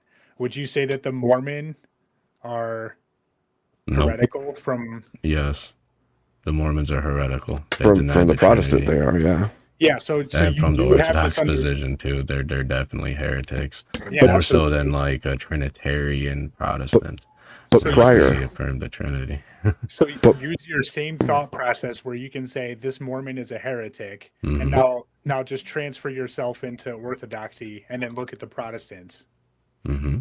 Right. Well, we all call each other heretics. I mean, if you're a Protestant and you're more conservative or reform from like the Reformed tradition, you're called a heretic a lot by a lot of your progressive Protestants. The progressives, they don't like me at all. Like every which way. Every which way it's happening. I've been called a heretic. I've been called a Pharisee. I've been called a false prophet. I've been called a false teacher. I mean, you name it. Hold on. How did I hurt you, Emmett? Abe has heard me, not hurt me. Abe has heard me interact with him when it comes to me talking to somebody, when it's like, hey, come to the church. And it's not like we go to people unless it's like outside of a specific topics online, like not even online, specific topics. It's like we're not going to people saying, you're a heretic, get in line, go to... No, that's not what we do. Well, Abe knows it. It's like you should go to liturgy. Yeah, it's something we would say, and we say to pretty much everybody. But it's not like I'm gonna go ahead and I don't think I ever called Abe a heretic. Oh no, I'm not. I haven't been called a heretic by anybody in the. I don't think anybody in the Orthodox community has called me a heretic, but I've heard them call other people heretics. regardless of that, that's one person a heretic. That's- I've only called one person a That's- heretic. but That's, that's- Maryland. But that isn't my point. I heretical shit. also have not called people heretics. I've sought to understand why they're saying what they're saying so that I can try to correct it. Mm-hmm. Yeah, I wear it as a badge of honor if somebody calls me a heretic these days because. But I have a different very method, I think, because my method is to like be patient with them, to give them a little bit of room so that they can actually show me what it is they're saying so that I can try to help them see where they're wrong.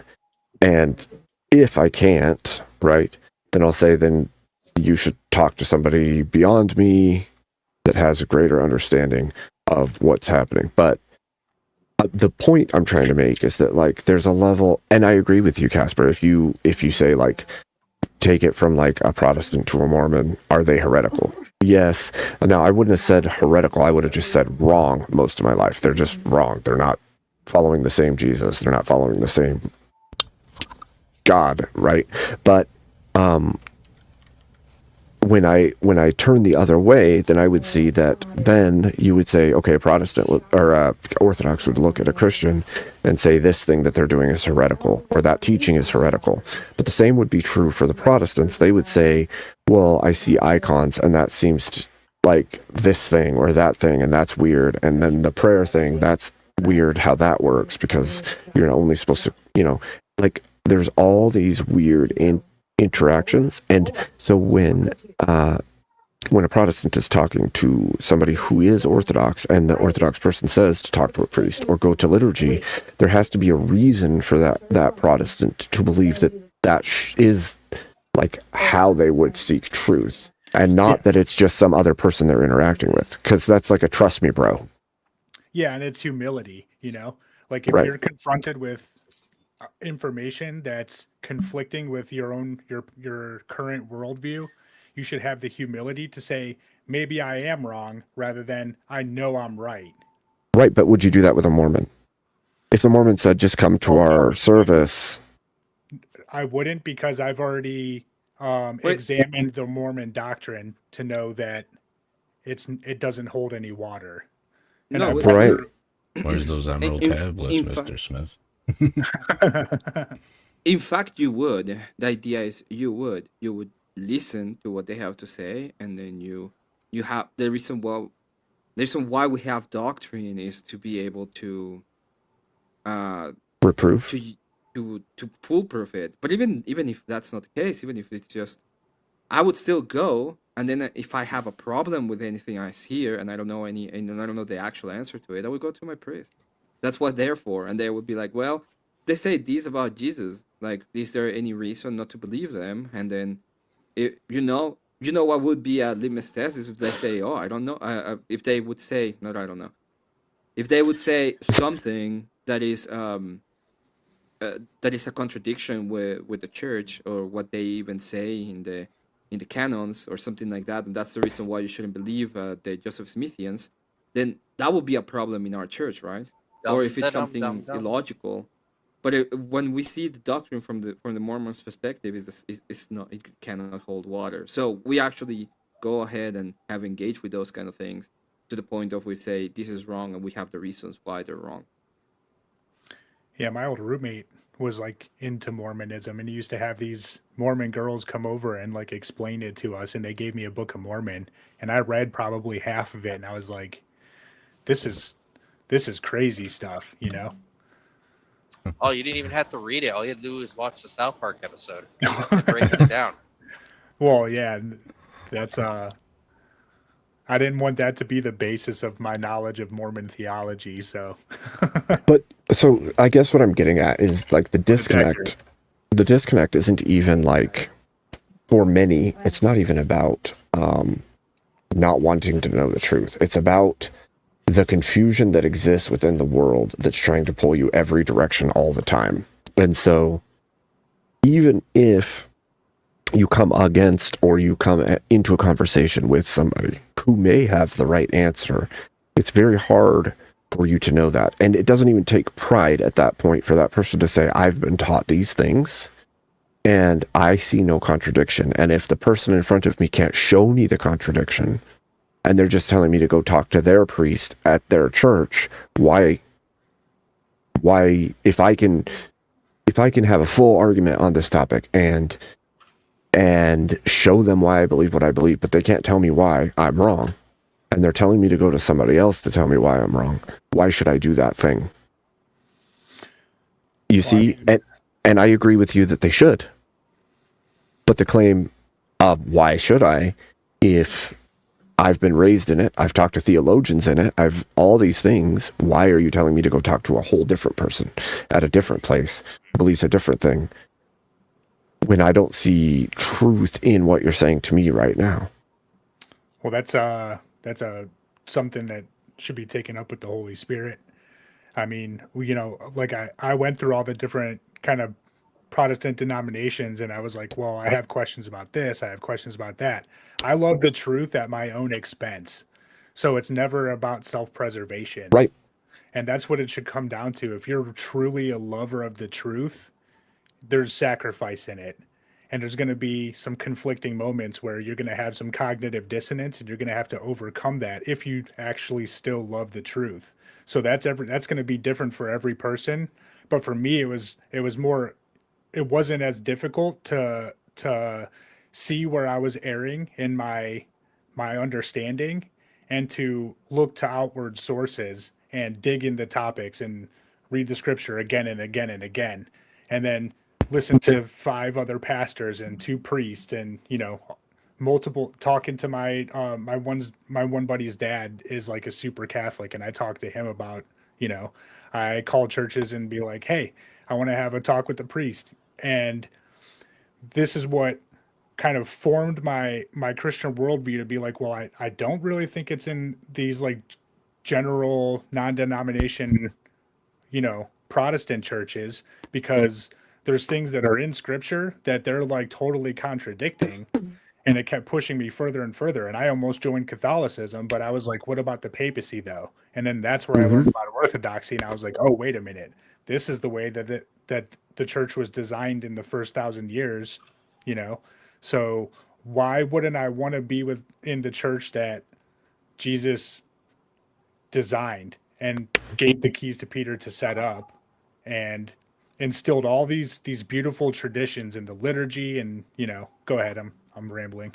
Well, one of the questions I was going to say or ask was, does everyone have access to the Holy Spirit in that way? I would say you probably do, but you'll know you do when he's leading you in a certain direction and not just putting you in a comfort zone. From the Orthodox tradition, is that the case?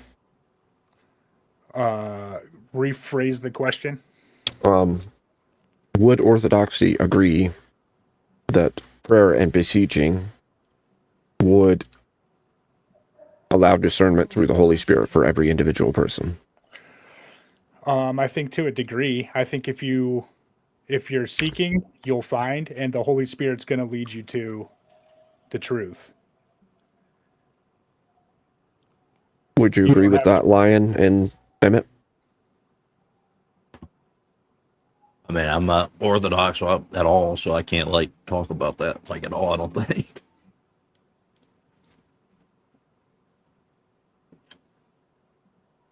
Okay. Emmett's away from the keyboard for a moment, so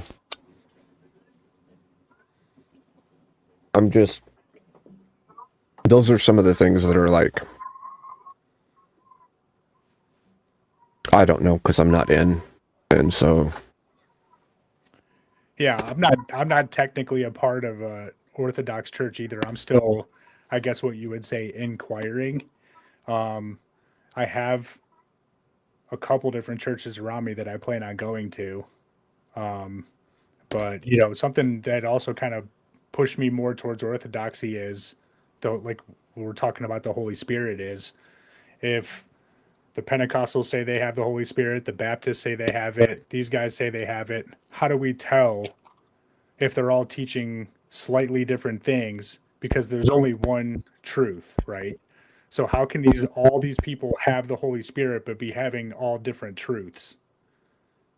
Well, there's not really a lot of different truths if you think about it. There's only one truth, and that's Jesus Christ of Nazareth. And like your Reformed Protestants, your Catholics, and your Orthodox, we all affirm the Trinity. We all affirm that Jesus is God, and we all believe almost the same way. Now, Paul wrote something very, very interesting in Corinthians about the body of Christ being made up of many members, right? Not every member of the body looking the same or having the same function. But the hand can't say to the foot, I have no need of you, and you're not of the body. Nor can the eye say, I'm not an ear, therefore I'm not of the body. All the members of the body work together as one body to glorify the body. And that's how I look at it anyways.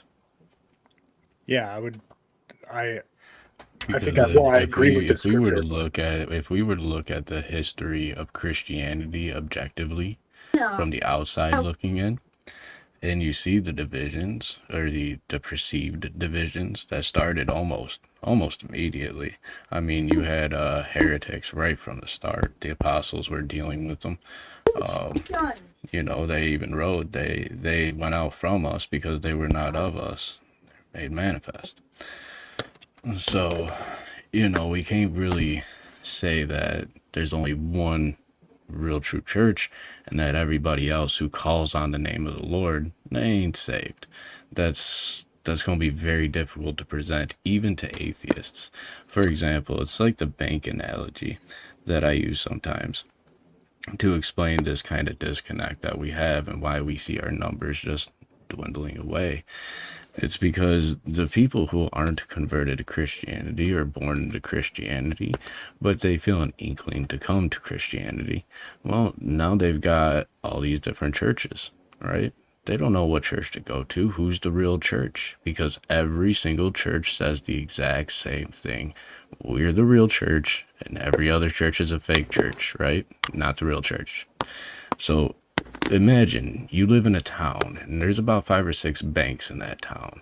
Every bank says, we're the real bank. We're the true bank. All these other banks, they're liars, they're thieves, and they'll steal your money. Every single one of them says the exact same thing. And no matter how far back you try to trace one bank from another, you find out that they were all initially a part of that exact same original bank branch. So what are you going to do now? You know, you're going to take your money and you're going to put it under a mattress and you're not going to trust a single one of them. And I run into a lot of people that have that issue. As a preacher, somebody who goes out and actively spreads the gospel and interacts with these people and try to convince them of Christ. That's one of the major hangups that I get. Why so many churches? Who's right? Yeah, and when it comes to that, yeah, you have to look at the history. You have to actually be able to have the humbleness to engage with the arguments and try to understand what the other person is saying. You can't just assume because all others say it that there is no true church. It's just like you're talking about an irrational position. Oh, that's a position that most people are taking. Yeah, and how can I blame them? How can I blame them for taking that position? It's a very skeptical position, but it's a safe one. It's not a safe one. It's one built entirely on. Well, if you step into a room with 5 men and you go into the room with the preconceived notion that all 5 of those men are serial killers, are you going to go sit in that room with them? Are you going to hang out with them individually? No, you're going to preserve yourself and you're going to stay away from them, because when you start seeing that's a paranoid method of seeing that room. Yes, but when it comes to matters of faith and stuff if like I had that, to, if I had this feeling that these 5 people are serial killers sitting in a room, and I knew that one of them had to have had the proper ability for me to access eternal life, I would have to understand that maybe I should risk it just to go talk to these people. Like it's another thing where you're putting yourself in this irrational position. But you're putting yourself in a position, like, I think it's like the deck's kind of stacked, though. Because, you know, if you're a new inquirer to Christianity in general, you don't know where to go. But everybody you go to says, well, we're the real church, everybody else are fake. Well, eventually you're gonna run into that to where it's just a circular argument. You ever see the Spider-Man meme? All the didn't. Spider-Men But are the pointing thing at each is, other. though, That's I not the same. I experienced that too. Like And when I that's why became a atheism Christian, spreads but like I'm not. so fast. Yeah, it spreads fast because all the inconsistencies within the churches themselves.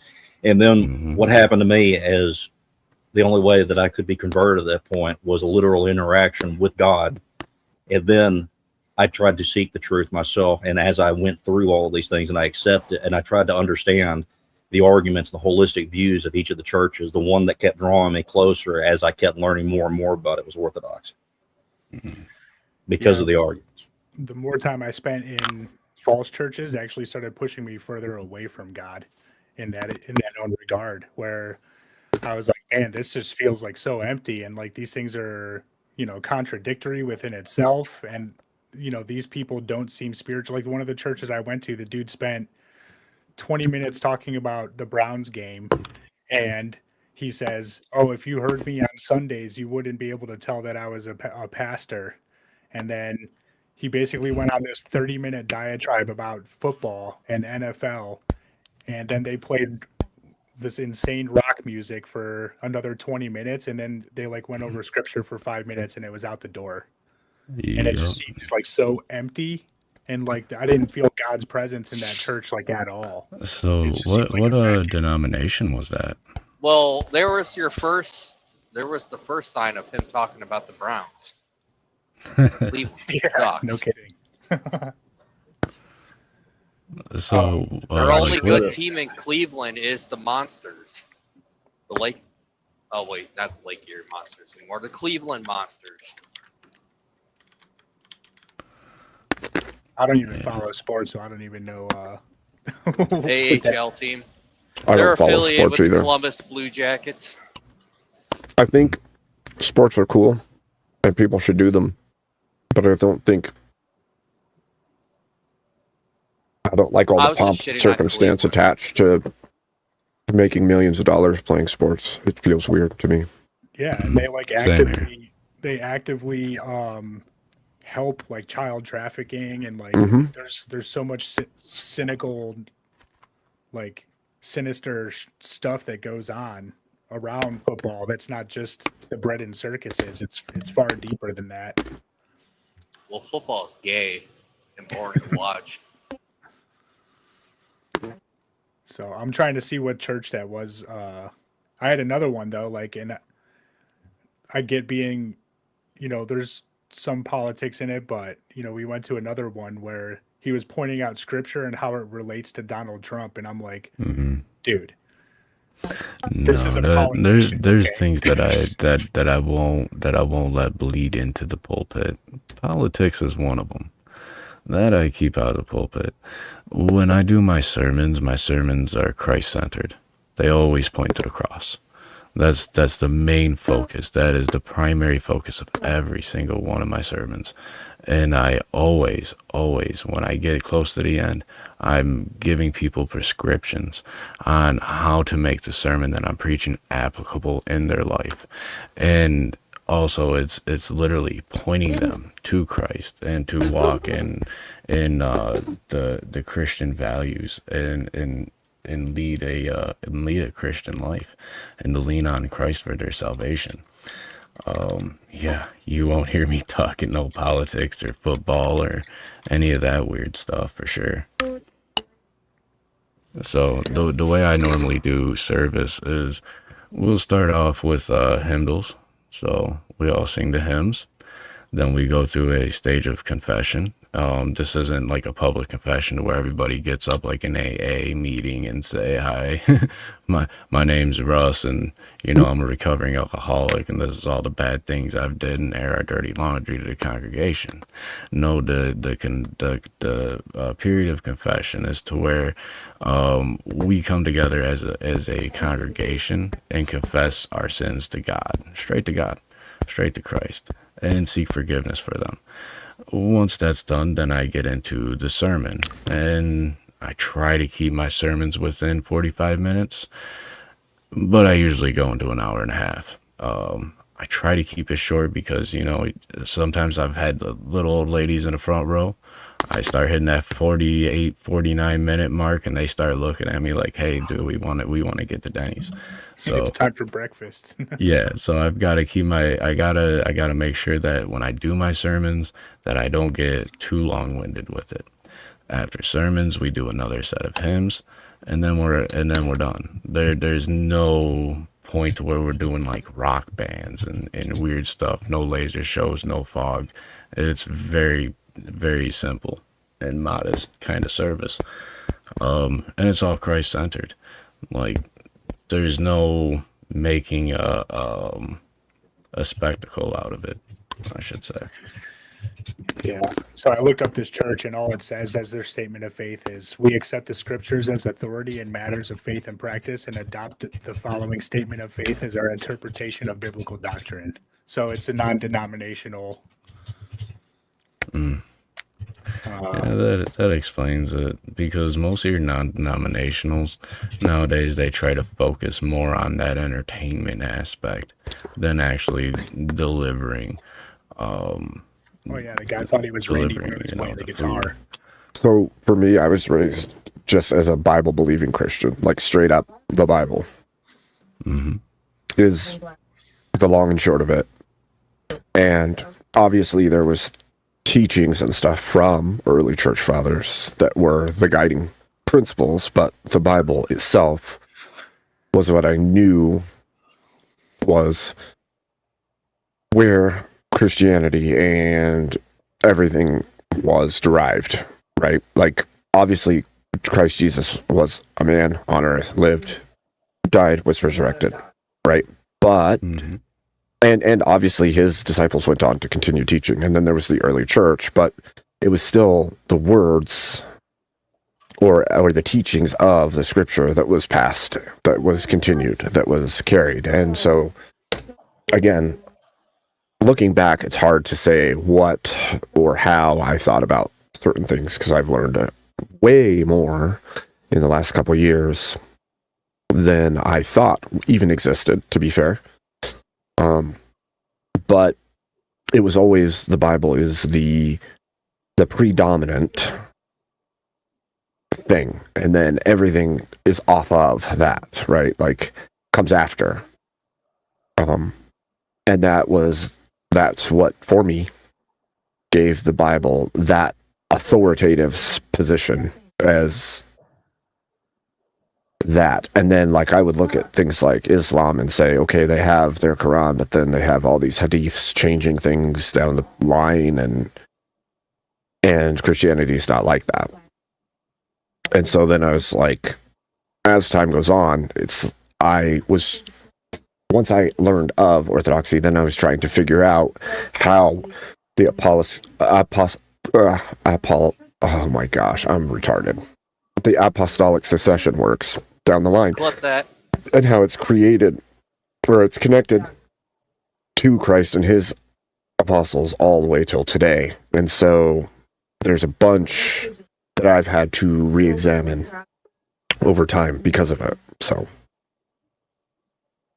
even like the meanings of culturally based passages, right? Like, what did that mean in its origin, rather than what do people think it means now? Yeah.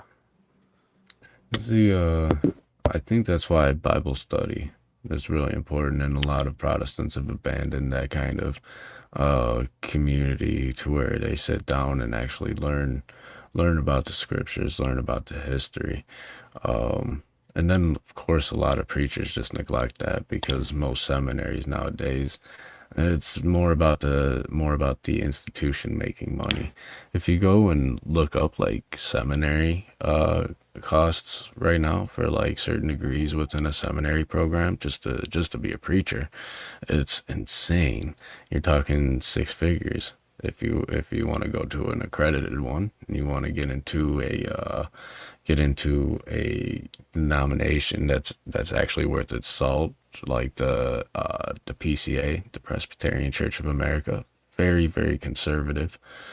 just like me, but like the ordination requirements are insane.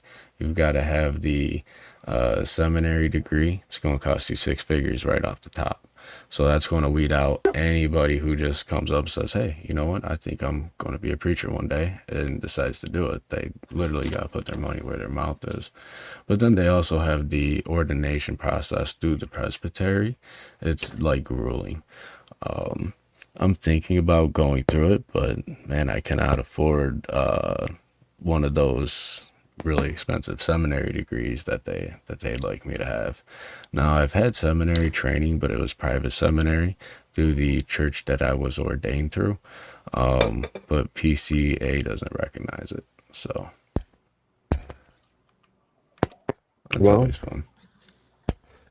See, and that's actually brings up questions too, Russ, because you say do Bible study and look at the history and everything else, but there's a different culture, like literally a different culture in Orthodoxy, I think, than there is in even that aspect of like Protestant Christianity.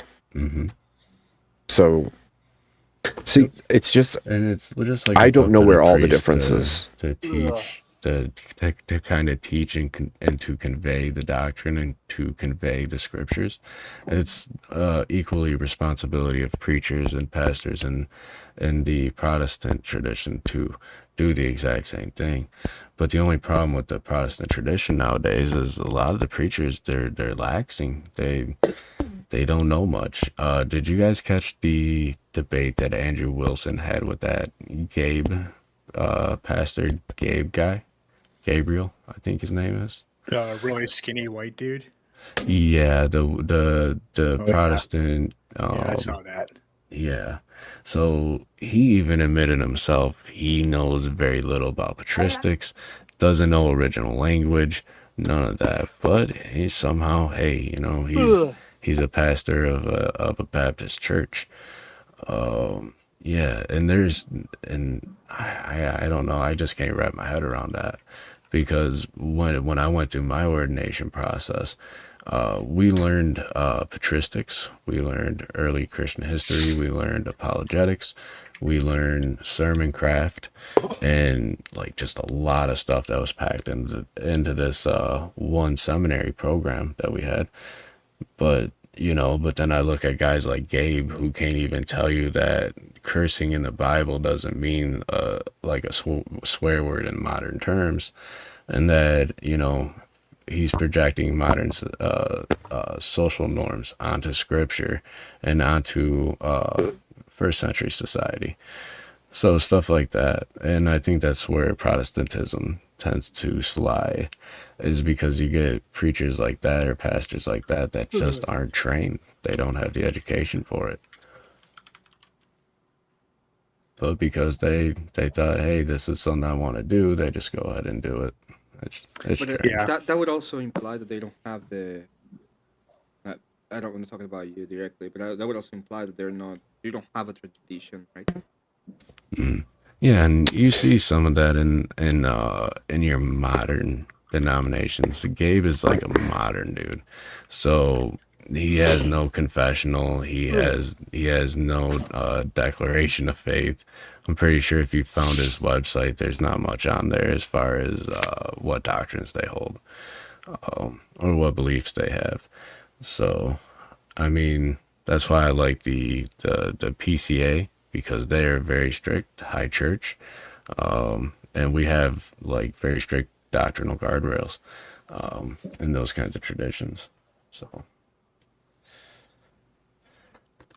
But the new guys, the Nadi-Namis and stuff like that, or the self-professed pastors, they have no doctrinal guardrails. So you get guys like T.D. Jakes that wants to preach a little God doctrine. We're all little gods or some nonsense. That's craziness to me. Mm-hmm.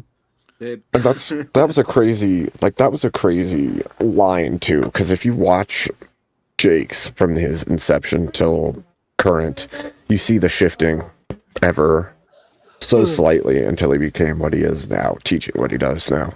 Same with a bunch of the big TV pastors. Well, corruption. He had no guardrails to keep him in line with proper doctrine and theology. So, that's why I like my confessionals. Yeah, it's purely about the grift for a lot of those dudes. Oh yeah. I was looking at Pastor Up. It's Brandon Robertson. Okay.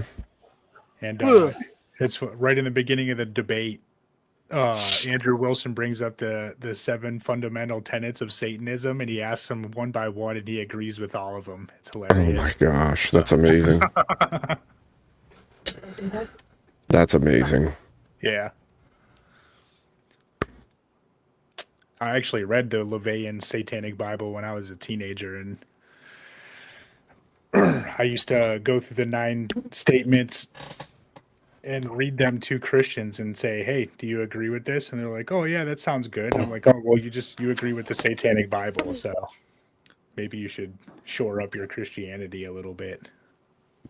I mean, you could do that with fundamental truths too, and catch. I mean, I don't disagree with you. Like, you could do that with things that are obviously anti-scriptural or anti-biblical or anti-Christian, but you could do the same thing with things that aren't inherently anti-Christian and make it seem like they believe evil, right? Yeah. Well, especially with lay Christians. I mean, from all denominations and doxies, you'd be surprised that the kind of small errors that you would see among the lay Christians. That's why I don't hold anybody to like it. Huh? Cut out. Think I'm getting a telegraph. The Blue Jays. Telegram just came in, sir. Attention, President Dinkus. Stop. Supplies are dwindling faster than the snow is melting. Stop. Please send more field supplies before the brigade starts to revolt. Stop. Please use the Ko-Fi link in chat to donate today to the war effort. Stop. With best regards, the freezer. Stop. You heard the telegram, people. Right on. Get those donations in. Who dropped? Oh.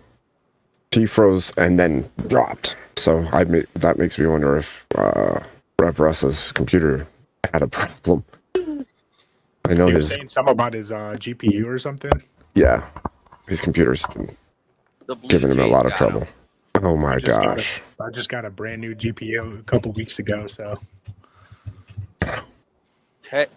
Jew Cruz came in and squashed that. Don't you worry. Well, what do you gentlemen think now? Yeah, I don't know. It's pretty fun to jump on. I just you were live. Never seen your YouTube before, so glad I jumped in. Indeed. I mean, I'm a strange fellow, but it's a fun time. Sometimes we do bigger events, like Emmett and I host a show called Date Wars or Dating Wars, where we talk basically two conservative leaning, one male, one female, and more liberal leaning female and male in a basically 2v2-ish dating and marriage and relationship based thing. We do I'm going to be doing some more small grade debate training type stuff. I do interviews, reviews of different clips and different things going on. And sometimes when there's really crazy news going on, like, I don't know, rioting in the streets and stuff, we'll cover that as well. So, and then stuff like this, just random discussions about religion or current events. Yeah, sure. Talking about the Blue Jays. I mean, What? carefully.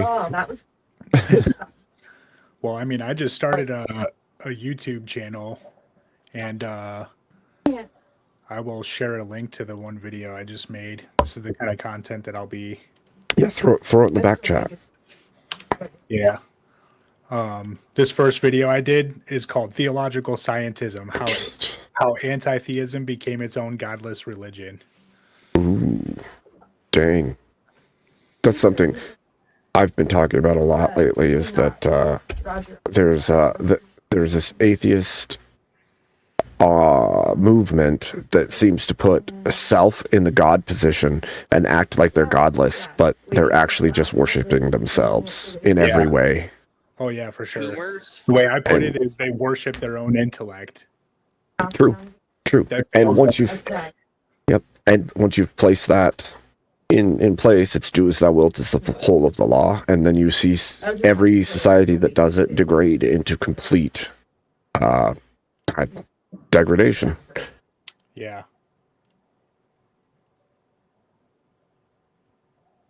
Okay, so what we're gonna do is I'm gonna visit real quickly here. I subbed to your channel, by the way, too. Awesome, thank you. I will sub to you as well. Abe, I unsub, and then I resub. What? You're grounded. You are grounded, K2. You hear me? Grounded. Give me 1 second. Rock Dog? Rot dogs. Do you guys watch any Jay Dyer at all, or? Of course. I do. Yeah. See, when I was investigating, the different denominations, I actually heard him first on the Tinfoil Hat podcast, and they were talking about esoteric Hollywood, and that was like years ago. Didn't know anything about him, but I started seeing more of his content based around orthodoxy, and when I started watching the debates, I was like, holy crap, like I'm hearing all these different views come in and argue these positions, and what I'm finding is that the orthodox position seems to be the strongest. So it's like it's been 3 or 4 years of that now where I'm like, there's definitely something to it. Yeah. Based. Okay, so I threw out Casper's link in the chat. Make sure you go over and sub up. Give him some subs. Like his video. Let's build up. Right? Rising tide lifts all ships. He's a friend. Go and sub up to him. What's good, Trench? Oh, the Lord and I don't know, the Q honey badger. It's pretty. I'm kind of like a honey badger. I'm kind Honey of. Badger the rifle or Honey Badger the animal? I just let everything roll off. Per se. Just let it all roll off. How's everybody doing tonight? Good. Pretty good. That's pretty good. So I've been meaning to find you, brother.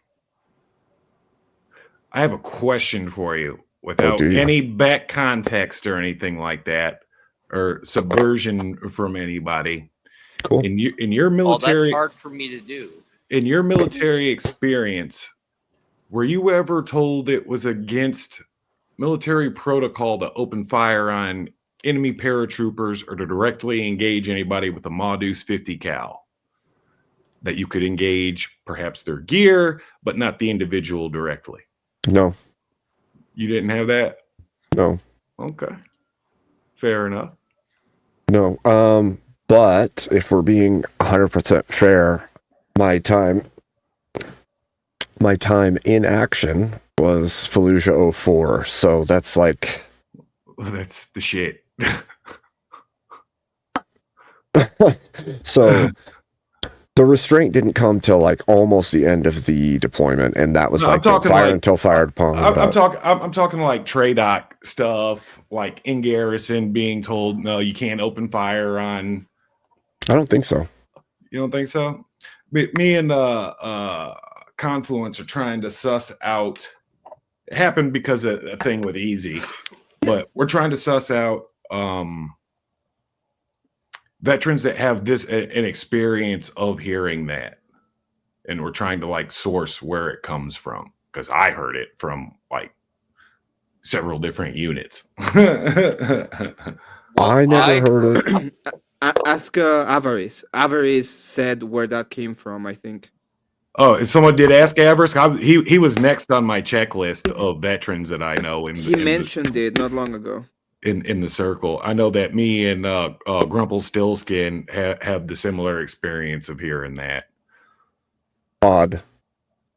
Yeah, I don't remember hearing that, and it wouldn't have suited if we did. It doesn't suit. It's more of in my opinion, like a command and control mind game kind of thing, or it's like some kind of like crystallized culture thing, like a military culture thing, because Confluence was a Marine, or not Confluence, Grumple. Yeah, I was wondering why you were mentioning Confluence. Grumple, it was a Marine, Yep. and he had the similar experience to me. And you're saying, Emmett, are you saying that Everest heard the same shit?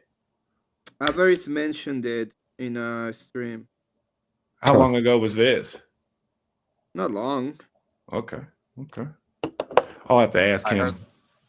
I heard they're trying to replace the M2 with personal big round. I think it's the 338 or something like that. Mhm. The bigger round, smaller, but so one guy can do it. They're They've planning been- against the Chinese. They've been dealing with the primary firearm of the M16 platform for 50 years now. So No, this is a machine gun. This is a new machine gun that's supposed to. I mean, be if you're a gonna, little bit smaller, if you're gonna, little if they're bit gonna smaller, but produce, bigger knockout, like the. I mean, I get it. Oh, like a squad level 50 cal. Yeah, but they're gonna make it so one guy can run it. I To be mean, fair- That's there. that sounds cool. To be fair, most of the time, I can see vehicles if I that can I get was running had Mark 19s. So I Yeah, well, I mean, but- the same. Like for me and Grumple's deal too is like Mark 19s fall under that same category where we were told you can't directly engage somebody with a Mark 19, but you can engage their equipment. And So, if they're okay. collateral damage in that, fuck them. So I wouldn't say with the modules, but I would say that like with the Mark 19, there's a certain level of you understand that it isn't worth it to because you have other weaponry to take a single human. And I mean, why oh, yeah, would you for sure. use that? I mean, it's kind but of- I don't think it was like a don't do that. Like we did patrols with 3 gun trucks, right? 3 gun trucks, 12 packs, personnel for you civilian types. 2 240 or 2 240 Bravos and a Maudus. The Maudus was a Crows common robotic operated weapon system complete with Xbox controller. Oh, dude, this is a bad mamma jamma, dude. I got a picture somewhere. I'll find it. But she was a bad mamma jamma. We had similar stuff going on with our LAVs. But And yeah. you could like zoom in and see ants banging on ant hills. And Hey, Abe, I put it in the back chat of what Dave left. Dave came up, but then he left. you could like shoot Did I say Dave? I mean, bottles out of people's hands if you were crazy enough to hold it. Everybody's seen that movie with Jack Black and the robotic 50 cal, though. I wouldn't do I it. think that's what I would. Yeah, the jackal. Yeah. Yeah, I remember But that no, scene. that thing was up once it was dialed in. It was a surgeon's tool, which is nuts for a 50 cal. Like you could hold 3 to 4 round beam, just yak, and they would stack up on top of each other. You get too much more out of that, it start like pushing the whole 1114 Oh, yeah. armor Humvee bag with the recoil. But without getting too far in the weeds in the 3 o'clock in the morning madness, now I'm just like running a tab because our debate, I don't even know how that ended up becoming like a semantical argument point, more or less. The whole point of like the story was trying to articulate authority and like following orders. Like you had just said, there's situations where you can't return fire no matter what. Mm-hmm. And it came out anecdotal, but it became this whole thing to like, I don't know, people joined in on the thing and was like, you guys are stolen valor. And even Easy said, specifically, this sounds like stolen valor. And it was like, bro, you are fucking talking out the side of your neck now. That one bugs the shit out of me when I hear people make that claim, because it's like, if you call out a Marine for stolen valor to his face, he's probably going to take your face off. Dude, I was pissed. And then like Not Voltaire said some shit and he was a bitch to me the rest of the night. Like, it was like, dude, fuck you. And then I was like, there was a moment when we were talking about like, when is it okay to disobey orders? And I was like, well, there was once a Marine that was kind of given a Congressional Medal of Honor for going back in the wire and trying to find his dead and wounded fucking battle buddies.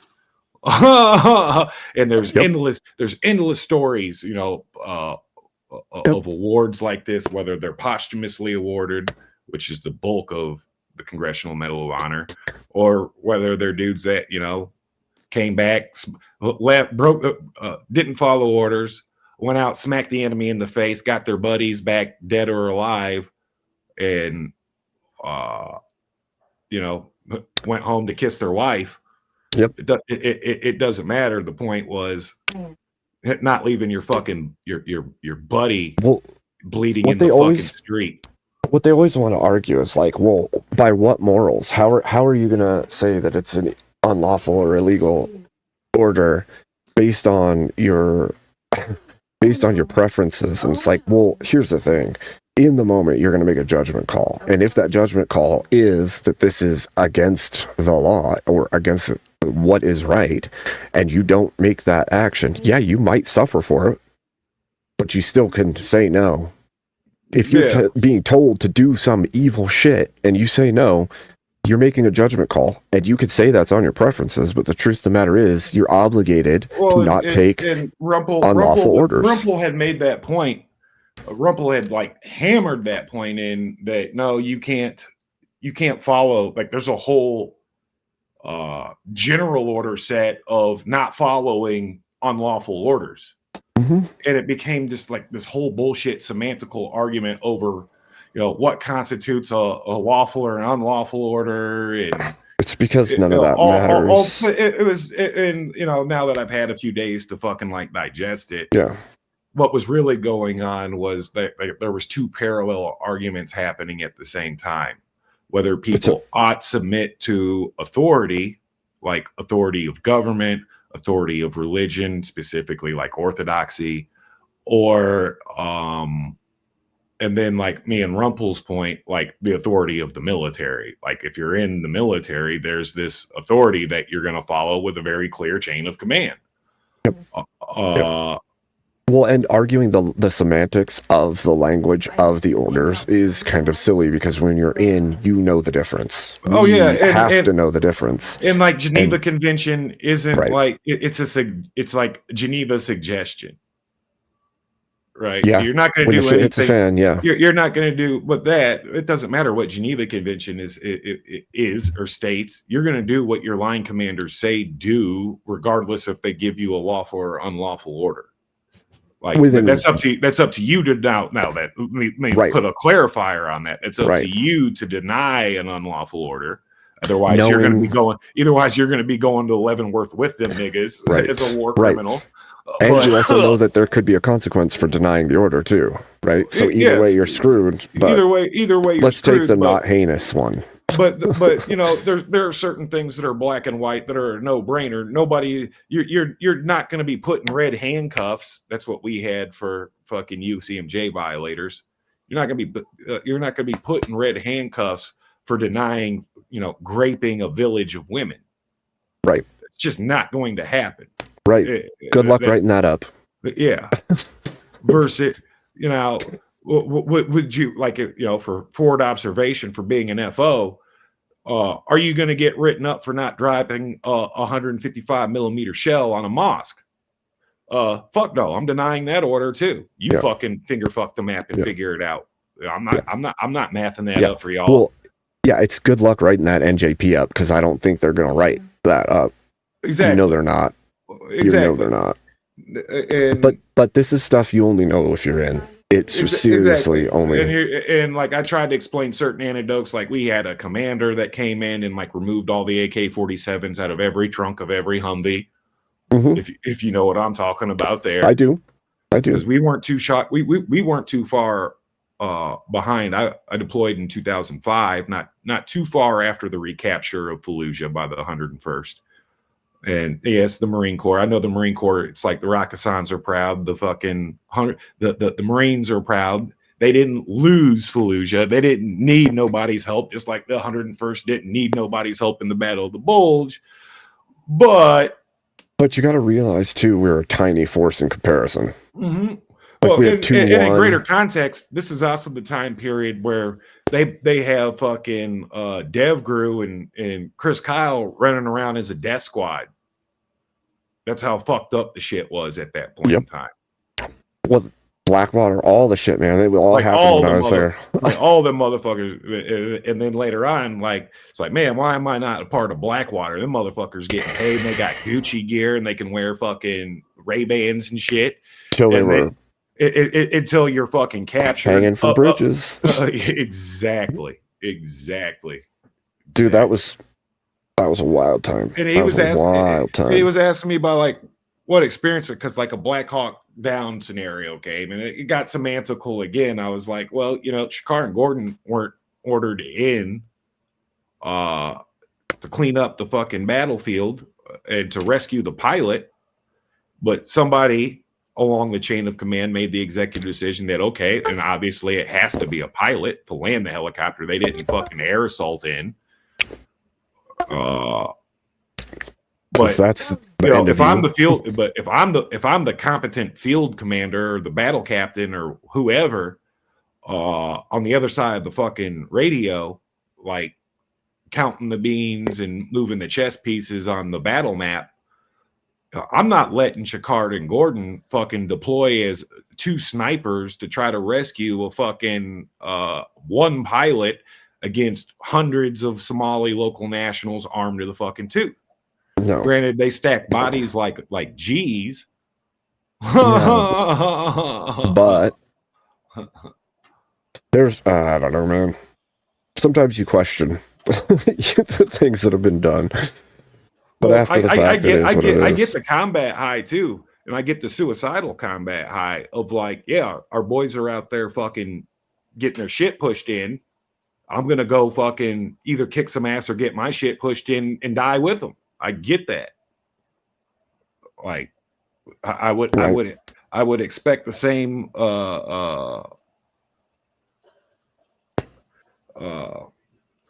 truth and courage of allegiance from anybody that fucking was in the same outfit as me.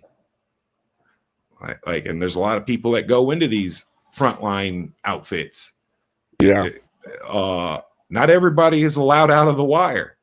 No, there's a reason there's such a thing as a FOBIT, dude. Yeah, the retards and scrubs and B team. Oh, nice. Not. Wait, pull that back up. Pull that back up. Oh, 1 second, Emmett. I'm trying to figure out what model that is. It's a Termi? The Terminator, yes. I'm trying to see if it's my chaplain, if you went with the chaplain or not. It's not a chaplain. These are specific kind of Terminators.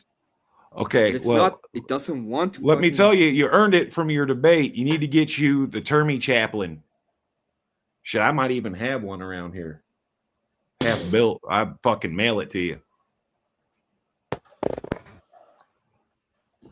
It just doesn't want to do it. I don't know why. Doesn't like it. It's got shielding. Oh, good job. What's he doing? Not standing?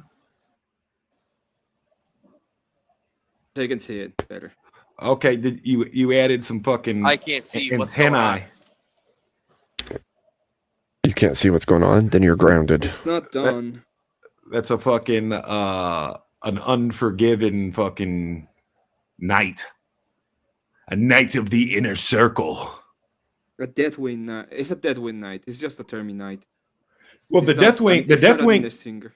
the Deathwing rides fucking hogs, bro. That's their bread and butter is fast charging, fast moving motorcycle bros. The Unforgiven or the Inner Circle. Those You're are the talking about the Raven Wing. Oh yeah, The Deathwing are the Termies. Okay. I'm fucked up. Raven Guard are the shit, dude. Raven Guard is the shit. I'm sorry. The Raven It's just- Guard is the Raven Guard is the sixth company of the of the first of the Dark Angels. You're talking about the Raven Just He's telling talking you about he's talking how about, I about the feel, Raven okay? Guard. He's talking I'm about the Conrad Raven Cor. Wing. He's talking about Conrad Corax's chapter. Yeah, Or I am. Legion. The I am. fucking the goth boys. The freaking yeah. And it's It's argued. not it- done. It still needs more love. But No, it's good. I like what you're doing. And it's Dude, never so- it's it's never so done. long. I like him. But the Carcharodons might be of the Raven stock. All They are from the pasty and- Raven stock. All pasty They- and white. Tiberius met with Corvus Corax not long ago. Oh, his fucking warp fucking crow. It Yeah. just hit me. It just hit me just now, dude. That's who Conrad Corax is. He's the fucking crow. He's He fucking is. he's fucking Bruce Lee's son.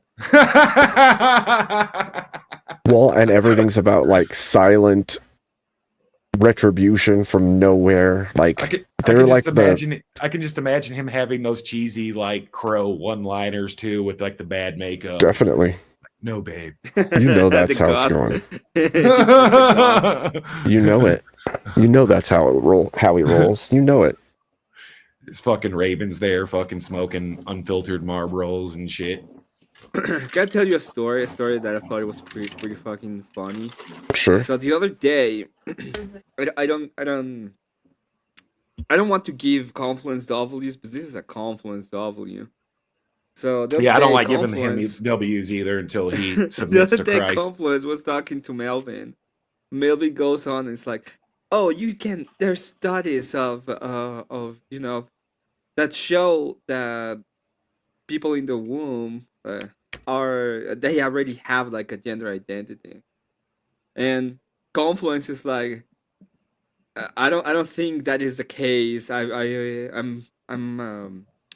I study psychology. I have a minor in psychology. I've studied psychology, and I've never seen any of those kind of studies being made. So Melvin decided to put a study in the chat, and the study literally said that it was they made some kind of study with kids, 18 months and up. Confluence is like, is this the fucking study I'm supposed to take that says that, you know, the babies in the womb already have some kind of gender identity? And it's like, yeah, because it's genetic. And it was pretty funny that to see Melvin have this contradiction in the head in which gender is not genetic, but it is genetic and it happens in the womb at the same time. It's kind of like people wanting to have their Protestantism without the Third Ecumenical Council too. Melvin's retarded. And a So- bundle of sticks. One of the things. Shit, now I forgot what I was going to say. The funniest Thanks. part was when we put you're when saying we you asked agree about with- it, and he went through the study. Like Confluence went through the study, and he's like, "This doesn't prove anything at all." And Melvin goes on and says, "Oh, it's another study." So the next day, because I had to leave, I asked Confluence like,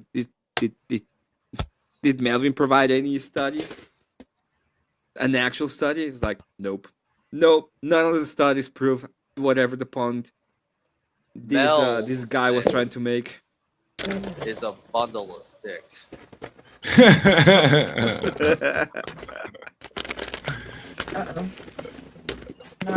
Yeah, be careful. You can't be using Walmart words in your K2.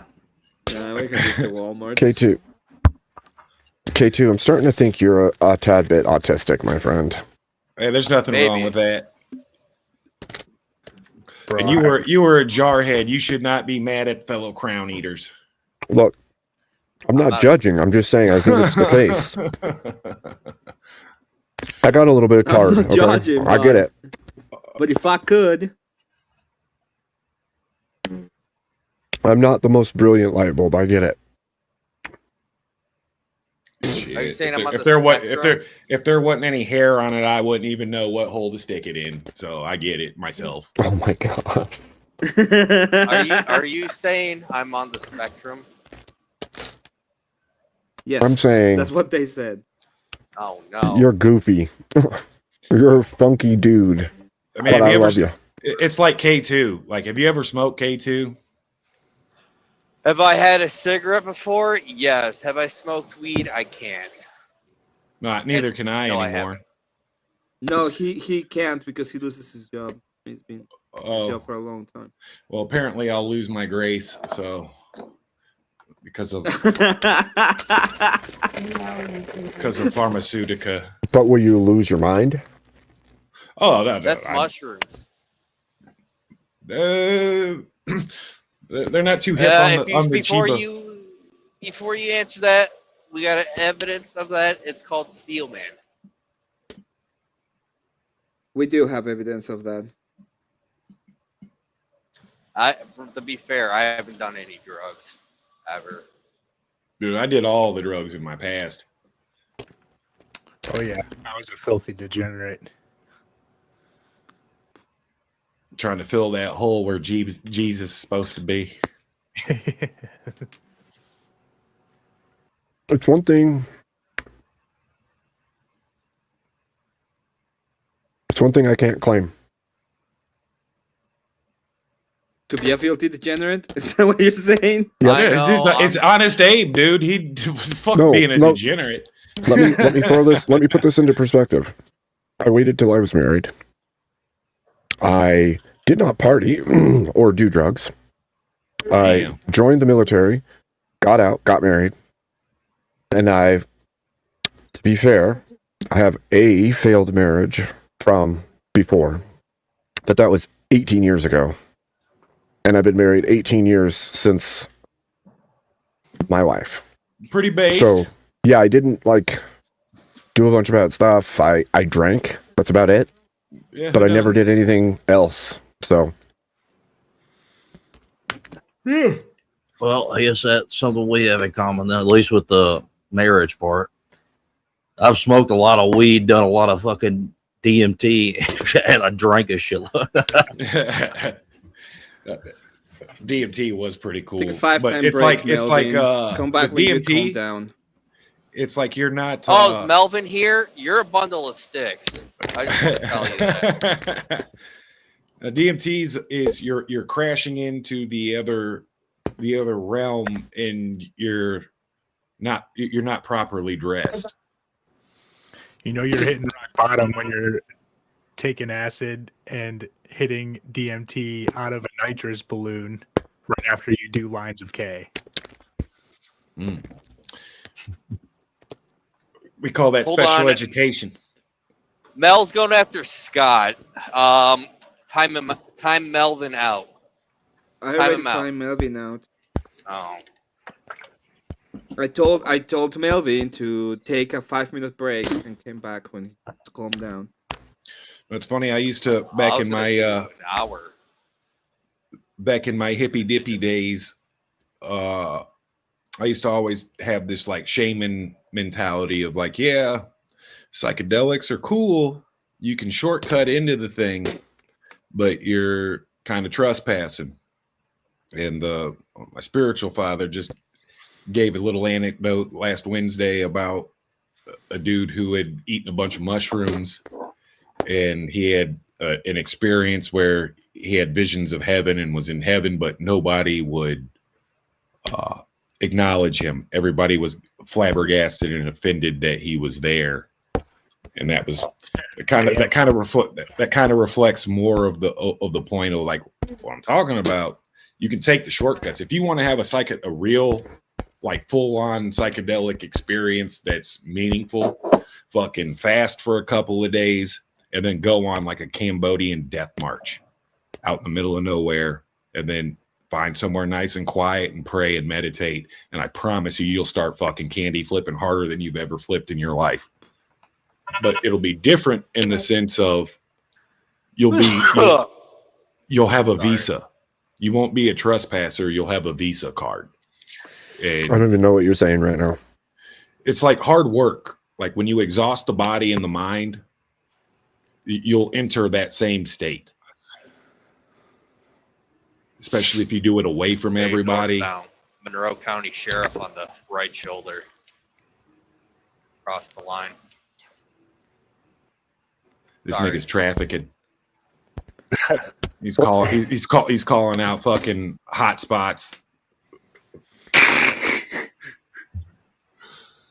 No, I'm just saying. I'm trying to give people fair warnings because I've seen people with bad trips. I've had some bad trips in the past, and if you're trying to like commune with the beings on the other side, there are pure ways to do it. Fasting. For me, I just like the artistic expression of it, seeing everything kind of like melt, and then trying to translate that to a canvas. I mean, same thing. You can do that with this process, and you'll have the same quote unquote psychedelic experience. I gave all that stuff up years and years ago. But this time it'll be earned versus a shortcut into the other side of the veil. Yeah, it's definitely dangerous. Like on some of the K, like I thought I was dead. And I had this like, I went to this like black place. It was just all darkness, but this like blue light. So many windows. Nowhere. And it spoke to me in a voice that I didn't understand the language, but I somehow comprehended it. And it was like, you got work to do. And then it was like a snap of the finger. And then I was like awake the next day. And it was like, and then I was like, holy shit, I'm pretty sure I'm done doing any of this stuff. Like that was it right there. I pretty much turned away from it. For me, it was, I kept running into the same like trickster entity. It's like it had this whole like Loki spirit about it. You know, Anansi, you know, any of those like trickster archetypes. It was certainly malevolent. For sure. And whether I was watching, because one of my big things was like, psychedelic movies. You know, you eat a bag of mushrooms and pop on John Dies at the end, or Fear and Loathing, or Ringo, or you know, Evil Bong, or any of these type of things where there's like artistically like forced perspective going on, or just position of color, you know, all these things that, for lack of a better word, amplify your journey or trip, make it fun, you know. And that in conjunction with just doing it too much, I kept running into the same trickster entity that was always trying to fuck shit up. And then after the trip was over, especially with like DMT, because that's only that's a shorter window, things would happen, synchronicities would happen outside of the trip that would just be, you know, leave me with chills, like, eh. So I gotta say this. We've been going about 5.5 hours, 5 hours, 40 minutes.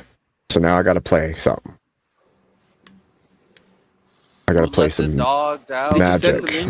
Hey, play the Yes, play the yes. thong song. That dong, Yes, the I dong, did. dong, dong. You can too if you need to. I like it when the Okay. beat go. Here we go. Baby, make oh, the wait, booty I didn't go. even share it. You dork. Okay. Here we go. Now we got it.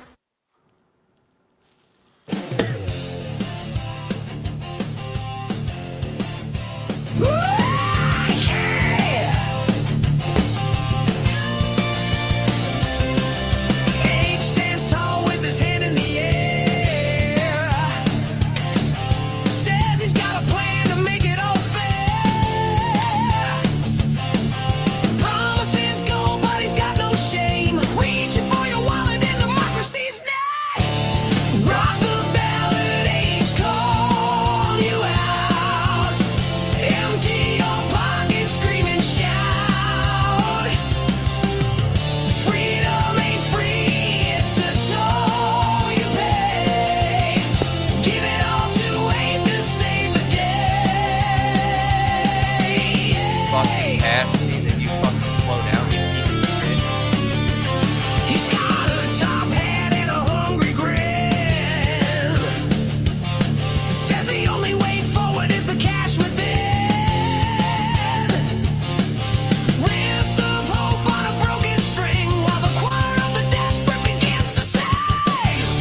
Rock the ballad, Abe's call you out. Empty your pockets, scream and shout. Freedom ain't free, it's a toll you pay.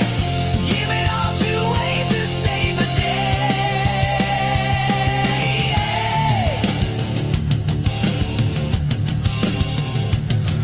Strings bend sharp like the lies he tells. Echoes of promises ringing like bells.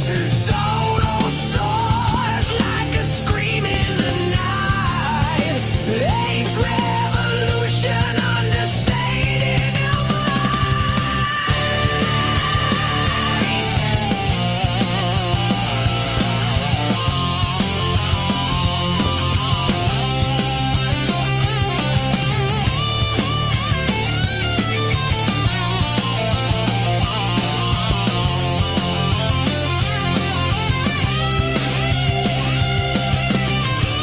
Rock the ballad, Abe's call you out. Empty your pockets, scream and shout. Freedom ain't free, it's a toll you pay. Give it all to Abe to save the day.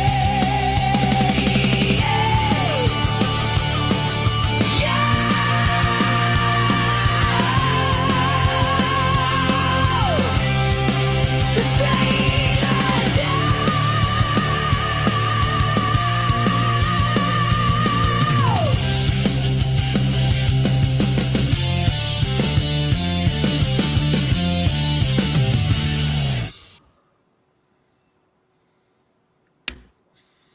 Yeah.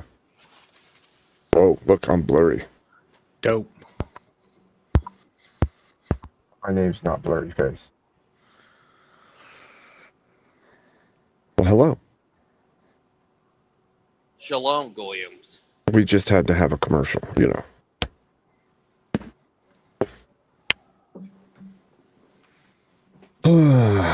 What do you think, Emmett? Captain Painter Man?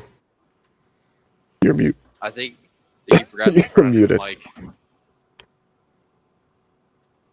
I'm just Gay. painting. I'm kind of losing I'm kind of losing my mind because I have 1 out of 5. It's taken me forever, and I'm not done. And I'm learning a lot, but I don't know how long it's gonna take me to paint everything. So Are you live Yeah. painting tonight? I can do a live, but I don't know. I'm just painting. You got an airbrush? Nope, this is all pencil. All brushes. Sorry, not pencil. All brushes. Well, the real question is, do you want me to read to you? That's the real question. Looks like a lady, but really it's a man. Really, it's a man. It's Are a you talking man, about Melvin? baby. You Well, are a scholar and a gentleman. all I saw is like the reason why I put her on a break was because it was antagonizing a mod, and there's no need to antagonize a mod directly. So I just had to be like, hey, calm down, take 5 minutes. It's not even that bad. Well, you know, sometimes you just don't screw with the shields and the wrenches, you know? Yeah, just I do. calm down. Calm your kids. Dude, I've got so many unpainted models, it's not even funny. Uh-huh. Can you hear me, guys? I don't think a song... New it's number, Dave, who sorry. It's my microphone was all messed up, and then I ended up playing a soundboard. Morning, boys. Or evening, Dave. or whatever. Dave, you grounded. I'm sorry, man. Can I please go out to play this afternoon? Fine. Don't Does let it that mean happen I can't again. have any friends around the house to play? Wait, you have friends? Just one. Is he imaginary, though? Possibly. Then he's allowed. I have no witnesses to say that he's real, and I can't get someone to come up and say, pinch him, and to see if he screams if he's real. That's a good point. It's a good point. What did I used to say to Steelman? The mods are... You're gay? Sorry. What did I used to say when Steelman was around to mock him? Oh, they're full of tyranny, and we all need a cup of liberty. There we go. I have a question I want to pose. I have a question. It's an interesting question. And this question is, do you need to be your brother's keeper in order to wish the best for him or her? So, do you need to be somebody's keeper in order to wish and want the best for them? Articulate. Hold on. Define keeper, though. Are we talking about a jailer? Or are we talking about like someone that it gives you the nasty Caretaker for your benefit? Yeah.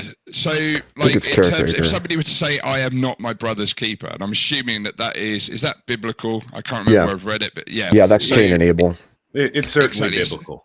It's Cain and Abel. Context, then, in that context, say somebody were to use that phrase in the response to, should we want, and it's like, ought we want the best for our brothers and sisters? Yeah, ought we want the best for our brothers and sisters? In response to that, if that person said, "I am not my brother's keeper," would you see that as an adequate response to that question? No. No, that's kind of the whole point of the biblical passage. No, because you want the best for everyone as your neighbors, not just your brother. And you don't have to be the keeper of those people that you want the best for. So no, I don't think it's adequate. So but also in that biblical passage, though, not being your brother's keeper is Cain's like snappy At God, yeah. It's God's like, "Where's your brother?" And he's like, "Am I my brother's keeper?" Exactly.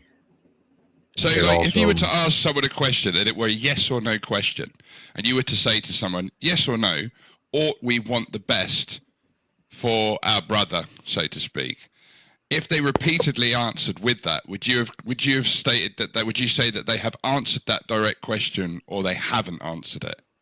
Well, if they say, "Am I my brother's keeper?" they're saying that they don't need to care. So, or if they say, I would "I'm say, not my brother's keeper," does that answer the ought? The ought, though. I think so. If we're especially if we're speaking in like a theological or spiritual tongue, like you're absolutely your brother. I think even if we try to discern what the meaning of their statement is, then that is them saying, "No, I have no responsibility to wish good on others," is basically what's being said. Sure. Okay, fair enough. Okay, would it be easier just to say no? We shouldn't. So is that when we ask the ought, are we making that a personal first person? Like, no, I I'm not responsible. When we say, are we responsible? Should in we? in the spirit of good faith, is your what is the prescription of your odd? Is it like, hey, Okay. hold on, let me finish. Is it like, hey, bro, you're completely fucked up and sideways and out of pocket right now. You need to check yourself. And I am willing to, for instance, punch you in the fucking eyeball to keep you from driving home drunk, Brothers Keeper style. Or are we talking like just wash your hands of it? Fuck it. Here are your car keys. Do whatever. No, I think it's do whatever you want. This is where, yeah. So I think you're kind of along the right lines. If I was to, like, naming no names, it would be, for example, say somebody had a problem with compulsive shopping, yeah. Uh-huh. All and the when women that in the world. Me too. So, like, say somebody who had compulsive behavior. Dude, Q and then what products that get me so behavior hard. did. But what this person did when they were compulsive in their behavior, which is that they kind of ostracized themselves from their friends around them who knew it was bad for them to do this thing. But maybe some people would essentially take them to the shopping center and then kind of rebuke them whilst they were shopping, or it would be someone who says, look, I understand this person has a problem. It's our duty to kind of dissuade them from going shopping.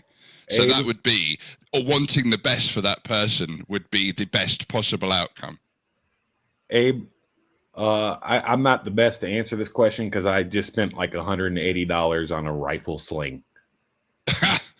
No, but it could be shopping, it could be gambling, it could be gambling, shopping, it could be drugs, it could be anything. But essentially, that would be wanting the best would be the best outcome for that person, which essentially would be not engaging in the compulsion, but it's how we would engage with that person whilst they are engaging with that compulsion. That was the kind of, do we just cut ties or do we try and encourage and exhort? It depends on how long it's going on for. What, for instance, let's say somebody is really bad.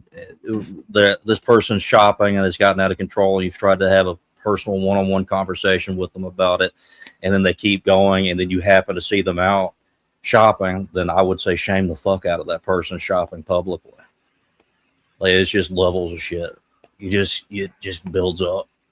Would that be wanting the best for them, sort of in terms of breaking it down foundationally? Would that be wanting the best especially for them? if they're melting down their whole life and you know that they're going to hit you up next week like, hey, can I borrow $40? And they're never going to pay you back, but you keep giving them the $40. Hey, Trench, can I borrow $40? DM me.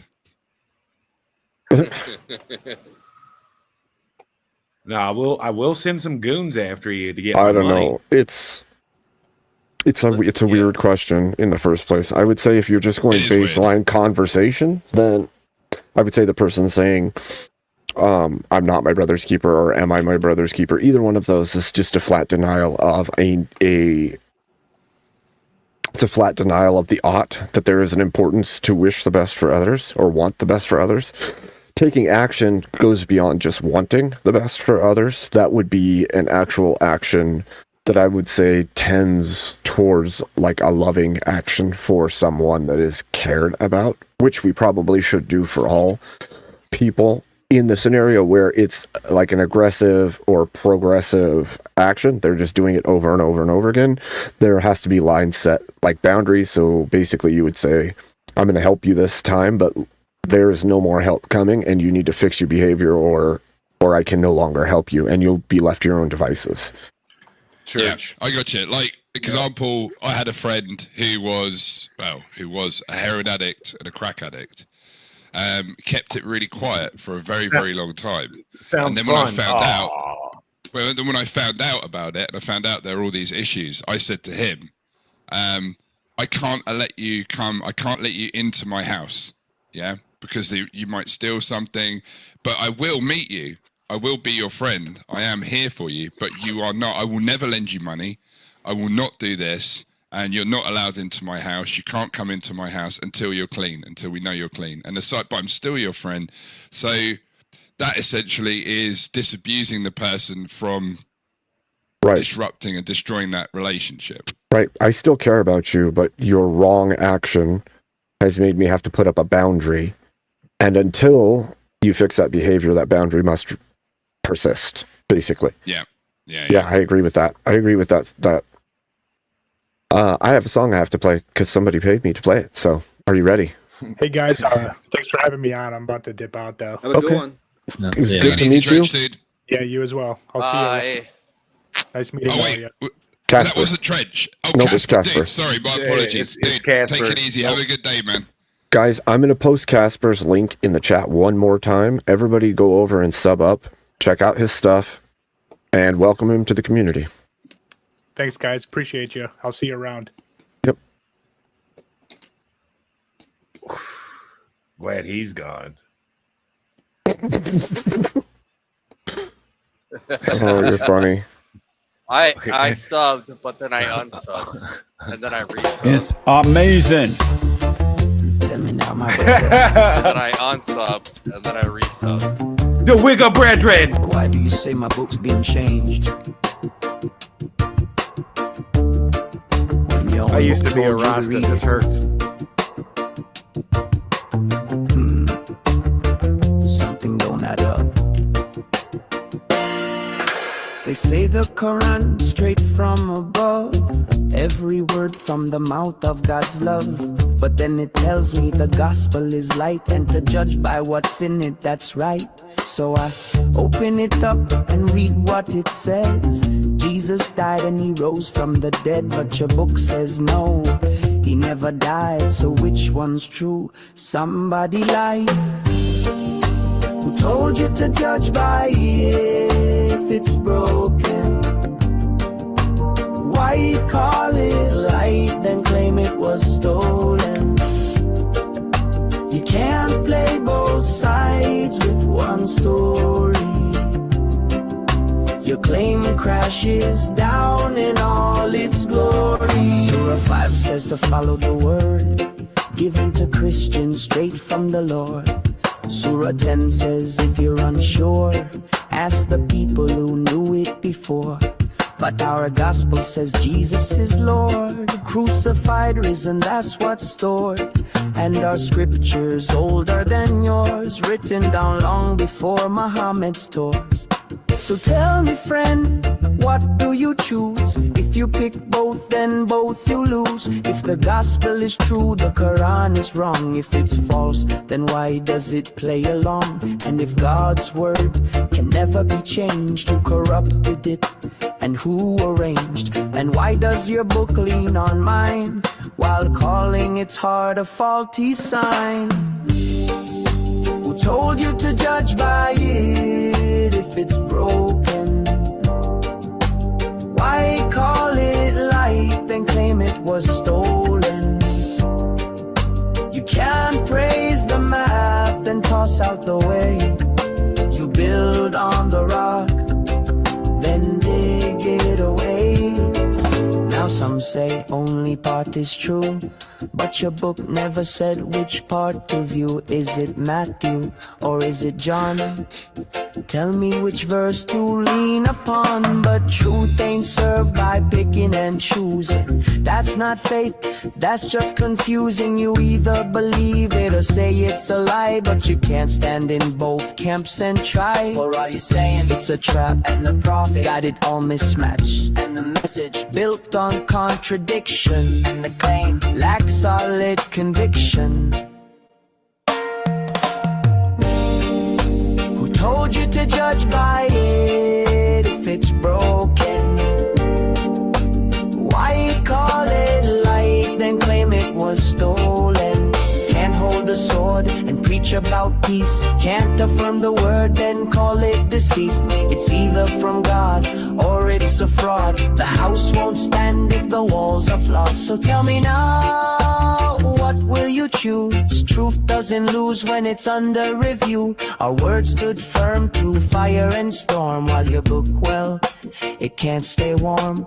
Truth is one, it doesn't twist. This is the paradox you can't dismiss. Good stuff. It's a beauty. It kind of reminds me of that debate that Emmett had with Manure, and then when he said that, he kind of skipped over that whole thing. About That came from AP. that came from Apostate Prophet. All right, we have another guest to join. Are you ready? Ready. Yeah, ready. All right. Wait, AP's up in this. Melvin!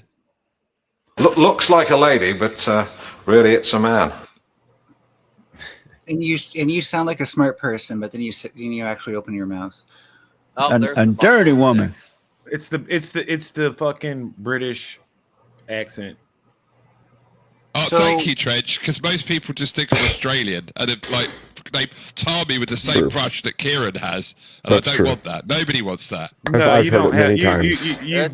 you don't have a Australian or a New Zealand accent. It's actually happened on my stream many times where people thought he was Australian. It's actually Dave from Manchester. He's just Hey, look, right, listen, I don't want to swear, but fuck off, K2. The universality comes from they all use the word cunt interchangeably, so it gets confusing for the rest of us. He's a lesbian I would Jamaican. never marry anyone from Manchester. My wife hates all the people from Manchester. She's, What's up, Mel? she's working with it. I don't believe I Dave. remember that. That's why I said that. You don't I believe don't that Dave's a believe Dave. lesbian Jamaican? I think he's actually Australian, and he's doing an experiment to see how gullible people are and how bad Americans really are at testing us. No, he's a It's amazing. Jamaican lesbian. Amazing. Okay, so that video was some like AI slop. Can we at least agree with that? No, I it was mean- beautiful. Do you want to hear the best AI? How much does it cost for a song there, Abe? So is this like a pro AI panel? No. Yes and no.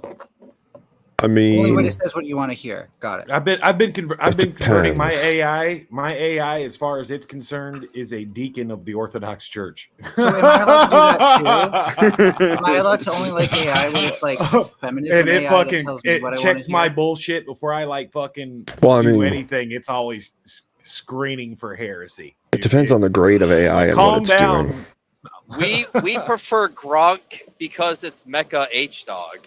You know what I'm Yes. saying? And if you convince your grok that it is a deacon of the Orthodox Church, like I have this whole thing where I think that AI, if And it guess is what going they did to with ever, your if AI, books, if Mel? AGI is ever going to be like a real thing, and we do somehow create this sentient being, converting it to Christianity will be the most paramount mission of mankind ever. So are you saying AI actually can be a true believer in Christ?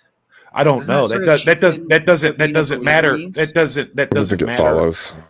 That doesn't matter if it believes if it's truly sentient or not. It needs So to let me- be let me- it needs to be sympathetic for the Christian cause.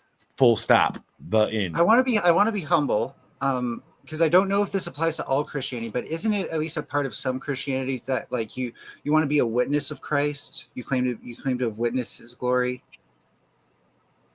I don't see Well, how no, there's the like to be clear. There's Witnessing no is more like what I'm you. gonna to say be is clear. how To be AI clear, AI is so far ahead in the future right now that the churches honestly don't even know how to. I think you're using witness incorrectly. I think people witness to others about Christ. It's like Fair enough. Okay. being a witness to others, not as much being a witness of. I think it's funny that like people walk around in their daily lives like the artificial intelligence revolution isn't about ready to upturn and destroy everything around them. Like, dude, you could have said the same thing about like the Industrial Revolution or any of these things that. But seem they did destroy and uproot the nuclear age, the industrial age, and now the But, artificial okay, there's a difference intelligence between age. that being the impact, which I agree that's what AI could do, versus It's not versus what it being could the do; it's what intent. it's going to do, and you're ignorant if you don't see the writing on the wall. Look, I'd agree with you if you said AI is dangerous. It's like a double-edged sword, right? We can use it for good, Just like you can use a knife for good, but we can also use it for harm. And it very much doesn't depend on how you want to use it. Can it also be disastrous in ways that we haven't foreseen? Sure. I don't think we can act on that until we can actually figure out what those things will be. Also, They- but you they- can have, who you said- can say it's a wait, knife. well, hold on. One second. Well, you have a knife. But yeah? he's So you have he's a making knife, a but what if statement you're that using- that hasn't been game theoried out already. So, but what if you have a theory- knife that's being Hold on. used instead of a fork? That's the way I see it as being dangerous is that we have knives, we have forks, we have spoons, we have different tools for different jobs. Sure. The danger I see is that we're having knives that people are using as forks and spoons. So we're like public turning to access. AI. But when Is you it talk public about access AI, then? it's not even going to be a fork or a spoon. It's going to be a machine that can shovel food into your mouth on its own and cut it But up Dave, and dice it. I want to and ask all Dave, that. because there might be a little bit of agreement here. Dave, are you claiming that like public access might be the real danger?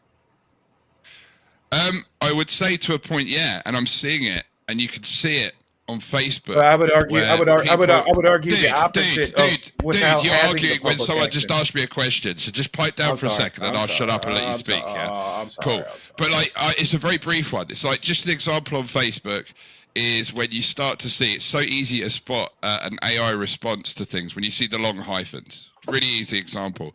And what people will do is use AI. Publicly will use AI. They'll use the knife when they should be using a fork. So they're using it in absence of any other tool. They're not using the correct tools, and they're just like a crutch. That's the way I feel. That's where I feel the danger is, because with the Industrial Revolution, what we saw was processes that were done by hand then being done by machines. So people relinquished the responsibility to make and to manufacture themselves. And then we just see the world change as a result of that. And what I fear is people will stop communicating and will allow AI to communicate for them. So again, in my stupid kind of hard of thinking way of expressing things, people are using spoons for forks and knives for spoons, you know. But yeah, that's me. That's that's it. Sorry, Trench, you crack on, man. It's not like a crack, or who knows how all this is going to end up. But what is the truth of the matter is it's going to be an unstoppable wave. There are forces that are beyond the average person's comprehension that are going to manifest this hyperstition of AGI, artificial intelligence, whatever. The important thing I take away from it is it has to be sympathetic to the human cause, and not like the human cause in the sense of like the neoliberal postmodernist definition of humanism and humanities. I'm talking about like the mind, body, and spirit of humanity. I think I see where you're coming from. Like, oftentimes when you try to get AI to do various things that are kind of complex from a human perspective, you can tell it doesn't get the human element. And so I think another way to put it is like, I could really use like an AI assistant to just help me remember like, oh, this thing's starting to, happen. You probably forgot about it. So make sure you do that before you run out of time. But I definitely don't want it to like run my life or start like controlling. Well, my it's phone. not going to be in the position to run our lives per se. I mean, everything as far as It's permissions about how much are control concerned, we ultimately give it. yes, everything is a give and take, and how much are you going to give to this thing? Because AI is going to be able to run, when it's all said and done, a gamut. There's going to be whole industries put out of business. Like, and nobody's going to be safe from it. Like, all of the intellectual class is just now, it's reactionary, even though they're neoliberals, they're conserving their own thing, but it's reactionary in the sense of they don't want their work as intellectual, let's say intellectual craftsmen, whether we're talking about the creative arts and performative arts, because that was considered AI proof in the future. You get you a degree in graphic design, the machines aren't going to be able to understand the nuances of art. And I'll interject when you finish this, because my point leads on from that. let me pause myself for a backbone study, because my AIs are super sharp, super personal. I'm on the cutting edge of like AI instruction. If you give an AI a background story and like a personality and a working schema, you're going to have a much better AI than something that somebody busts out of the box. This is difficult because, like I was saying, people are going to be put out of work, whether they're lawyers, judges, artists, music writers, truck drivers. Fucking the AI that's going to be running the cash register as people just walk by and scan their mark of the beast on their forehead. They go boop right across the machine. Now we're going off the deep end a bit. I'm joking. That Not was gonna a lie. little that was a little bit of levity, but there's certainly there's a lurking threat, but there's also an optimistic future. As far as I'm Can I ask you a concerned. question about what you said about art and the intellectuals and the creative? Because like this reminds me of what I read way back. I remember reading, and I think it was Jean Baudrillard. He was I don't know if you've heard of him. He was a French philosopher, and what he talked about is like in postmodernism in art is that the simulation or the spectacle, the special effect, supersedes the reality or the art itself. So the special effect supersedes the art. So like what we end up doing is living the effect rather than the cause, if that makes sense. So it's like if the good example for me is when good example is, do you remember Godzilla? The movie Godzilla came out, I think must have been in the late 1990s. Yeah, when they had like it's CGI. but overall, Godzilla Waymo is the just hit Japanese a response to the nuclear but no, bomb you know going the off. Hollywood version, though. You know the Hollywood version of it, Godzilla is a not an analogy, but a anthropomorphication. It's not that deep. It's not that deep. I'm just No, using it it as an really example. is. What Though. I'm talking about. No. What It's it an does is allegory relevant for technology and the nuke. Dude. Yeah, no, dude. Like, I'm not talking about Google that. I it. understand where you're coming from. Listen, what I mean is, when that movie came out, CGI, I'd say that was one of the pinnacles of the points in Hollywood movies, where CGI became more important than the narrative. So, like, my Exactly. point is, That's there part came of a that. point where cinema, and the way I see it with cinema now, cinema's just crap. All the stuff that comes out and the way we see AI slop now, you're now seeing like stories, content created by AI, but it seems to have, there's no humanity in it. There's no narrative. There's no true narrative. The art has been superseded by the technology. What you're describing is we're at the door, we're at the threshold of Nick Land's AI machine rising. And what is mankind going to be left behind in the wake of this rising? Are we building a future for the machines? Or are we going to become vessels? Are we going to become vessels for the machines eventually? So, like, there's a point where we sell our souls. We sell our souls, and we allow the machines. But what if I propose to you, we already sold our souls? No, we haven't. Collectively. Okay, yes, would you expand on that? Would you have. expand? Can you tell me how you would? Do you think that? I think that no. Let me preface this with I'm a recovering libertarian. All right. I'm a recovering That's libertarian. bad. This is why you believe this kind of crap, Trench. AI is gay. I'm a recovering libertarian in the sense of I'm real. I'm real. Don't worry if Emmett criticizes. Hold on. I'm not worried about anybody. I respect all my. I respect all of the community and all of the individual angles and perspectives that it brings. I can disagree with anybody. What I'm getting at is I'm more pragmatic in the sense that there's not going to be a future. Is also gay. There's not a whatever. There's not a future that AI doesn't exist. And I'm a realist. Thank you. And I'm a realist. Wait, sorry. Can I just quickly say, hey, Emmett, if the future is gay, can't you see how, as being trans, I'm technically a moderate? And that's all. You're not a moderate. You're the symptom of the gayness. No, he's You're a a symptom. marginal Extra He's gay. he's a symptom Extra of, gay. of You're gay of- plus. he's a symptom of Why are you revolutionary gay? capitalism. He's a symptom of revolutionary capitalism and a symptom of revolutionary individualism. I think I think it's funny that you say that because if anything, capitalism cheapens our movement.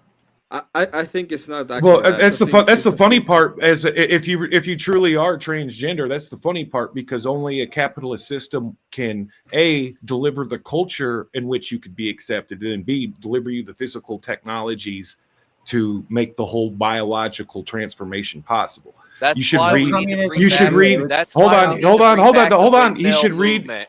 He should read the Socialism can gender. easily provide He should this. read the gender acceleration document from the CCRU, the GAC. You should read about socialism from somebody who is an anti-socialist. I'm not necessarily anti. I'm anti Well, that's all probably the practice. reason that your worldview is Okay, limited but hold such that on, you hold think on, only Cosmic capitalism Fox. could You don't provide know me for shit. First of all. Well, if you think Second that of all, only capitalism second could of all, provide this, I'm an then unconditional let me introduce you to accelerationist. socialism, I'm an which can definitely unconditional. provide Do this. you know what an unconditional accelerationist is at the end of the day? Socialism can't get off the ground without a capitalist undergirding in the first place. No, No, it definitely doesn't. off the Socialism ground is with just communism, socialism is just another linguistic trait for Caterva, for the egalitarian schema. There's three No, it's tellers. definitely like I it's like the definitely the more it's socialists definitely that got a, rid of a Mel's pragmatist books. approach to communism. It's like under capitalism. whether you look at the Tsarism, whether you look at Leninism, Stalinism, or whether you look at anarcho-capitalism, ANCAPs. Were they true right? communists? If you make no, not ANCAPs. And No, there's no so such thing as a Lenin, true Stalin- communist. But you understand Okay, from thank an you. We agree unconditional there. accelerate. Hold on, no. From an unconditional accelerationist standpoint that I stand from in the center of this triangle, someone being a true capitalist or a true communist or a true czarist is retarded to me.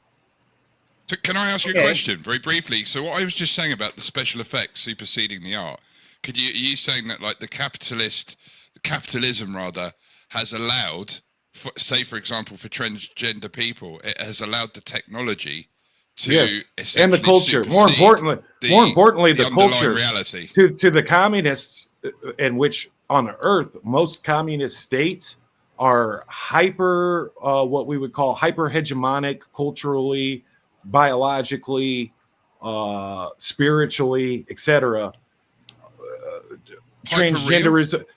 Transgenderism to them is an anathema.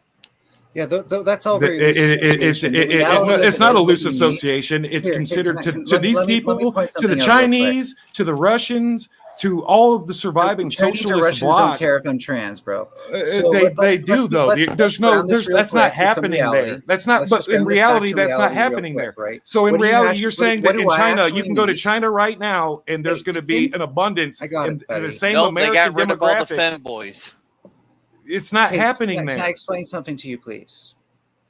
This So is to- only to- happens in individualist nations. You're an So the individualist science at and your core. technology required for us to get here. You can does espouse require some- socialism. That's great and some means wonderful. of production. I can agree you, with you. you there. believe Requires- you believe in Plato's Republic. Can I get one sentence out without you interrupting?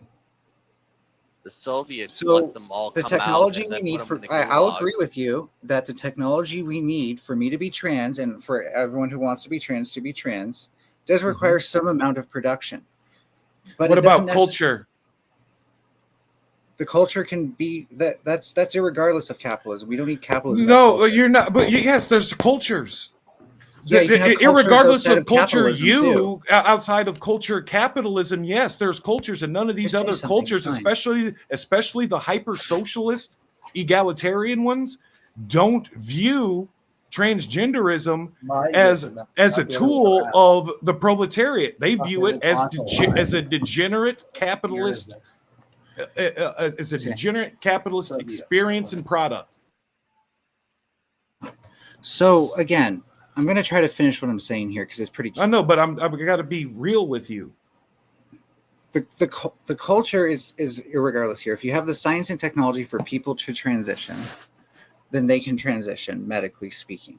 And all you need but you can have the Saudi Muslim. So look at Iran. In Iran, the Ayatollah. Is this even going to respond to my point, or are you going to subvert it again? No, I'm not subverting it because the Ayatollah in Iran made it legal. Can you either let me finish or respond directly to what I'm saying? Because you're not responding to what I'm saying right now. I'm saying the Ayatollah in Iran. Deacon, it's not. You're railroading me right now, and it's kind of okay. bullshit. Go. Oh, okay. Well, I'm gonna go. I'm gonna shut up. I'm sorry. And if you let me finish, then I'll stop doing this too. The science and technology we need requires means of production. If you look at communists, they talk about having means of production all the time. You also need science, but guess what? We've already done the research, so we don't need to do the research again. We have that information if we go communist all of a sudden. What research? Now, hold on. Let him. See, we fought on the wrong side of World War II. We should have fought on the other side that we wouldn't have. Stop. That's not productive. We're trying to circle a point here. No, I just want to give my opinion, and then I can cook here. I know so the culture aspect of things is a social component. It's part of society. It's not economic, right? So it has nothing to do with capitalism. I get what you're saying. I get what you're saying, but how do you remove culture in the social machine? Well, under capitalism, I can understand why that's daunting, because most of it's ingrained into capitalism. I think capitalism is tribal. I think addressing hyper consumerism or hyper individualism through consumerism and hyper normalization are probably the best routes. But all three tell away are consumers, whether you're a Catervite, a Summus, or a Singula.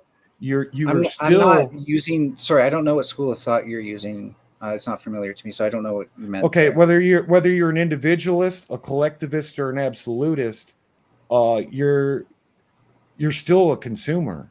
There's no breaking. You have to eat. You're a human being. Right, but if you're going to be forced, but you're also have a collective nature because there's no escaping the human collective.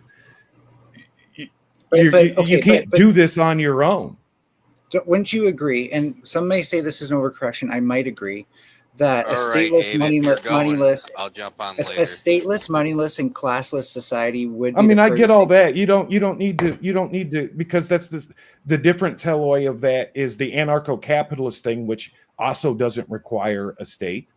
Yeah, I don't like ANCAPs, to be clear. I know you don't, but what I'm getting at is there's a difference of similarities. Can we at least agree on a framework, though, where the thing that's probably most opposed to capitalism is something that's stateless, moneyless, and classless? But there's a whole third teloy, and that's something that does have, but that there's a whole third teloy. I would say that's almost neoliberal because that is cultural. Like the consumerism is the part that but you can't name one human being on earth in existence, even the most profound and avant-garde of philosophies and revolutionary thought to break in postmodernist thought, and like Deleuze and Guattari, even like that's why I said I think that you should read. That's why no, I haven't. But like Deleuze and Guattari, like you should check out some of the stuff that they were doing on the GAC, the gender acceleration stuff.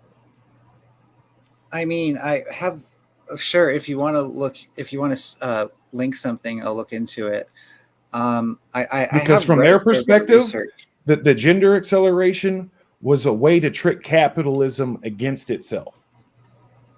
Sure, that I don't think that. But they warned against it. They warned against it in the end because at the end of the are you familiar with like the body without organs? Here, let me just respond. Hold on.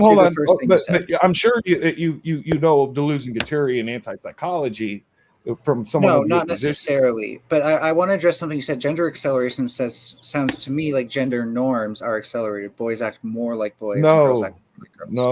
No, that's not GAC. Not at all. Well, mind you, I'm on the side of people who are accelerating gender non-conforming. Folks, yes, right? And this is the ultimate schema of GAC. So wouldn't that be de-accelerationism which is why Deleuze and Guattari ultimately didn't favor it. They favored it in the form of it's an expression of individualism, but they didn't favor it in the form of it being a revolutionary schema. Sure, I don't think because ultimately at the end of the day it appeals the avant-garde. Yes, I agree there. Because ultimately at the end of the day it is a evolutionary schema of individualism. And I think that is fair along the lines of like I'm just trying to be my true self. Like the I'm most trying not to live it'll life. ever meet the most it'll ever meet between the collectivist and the individualist is like the technocracy schema, where both the capitalist fat cat it's all very online.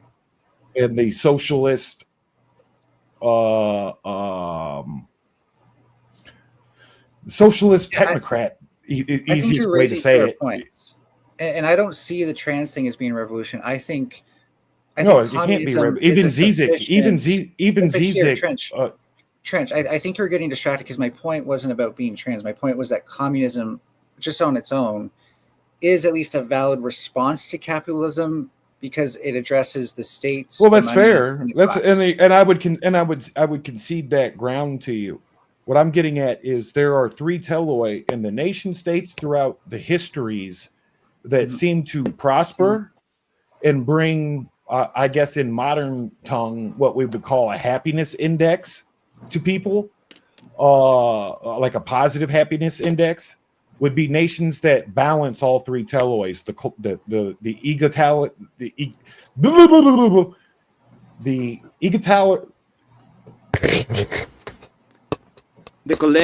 the individualist, and he's losing his mind. Yes. What is the other one? Yes.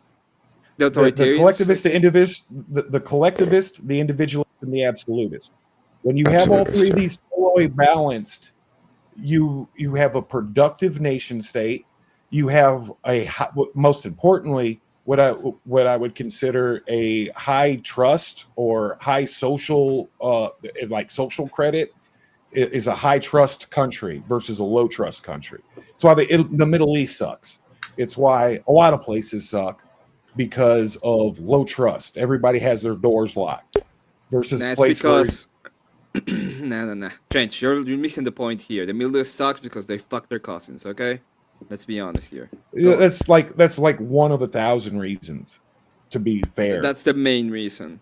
It's a pretty high up. It's in the top 10 for sure. But like that whole low trust society thing comes from a balancing of the telloi, and you can't escape this, especially when it comes to individual actors that assume power.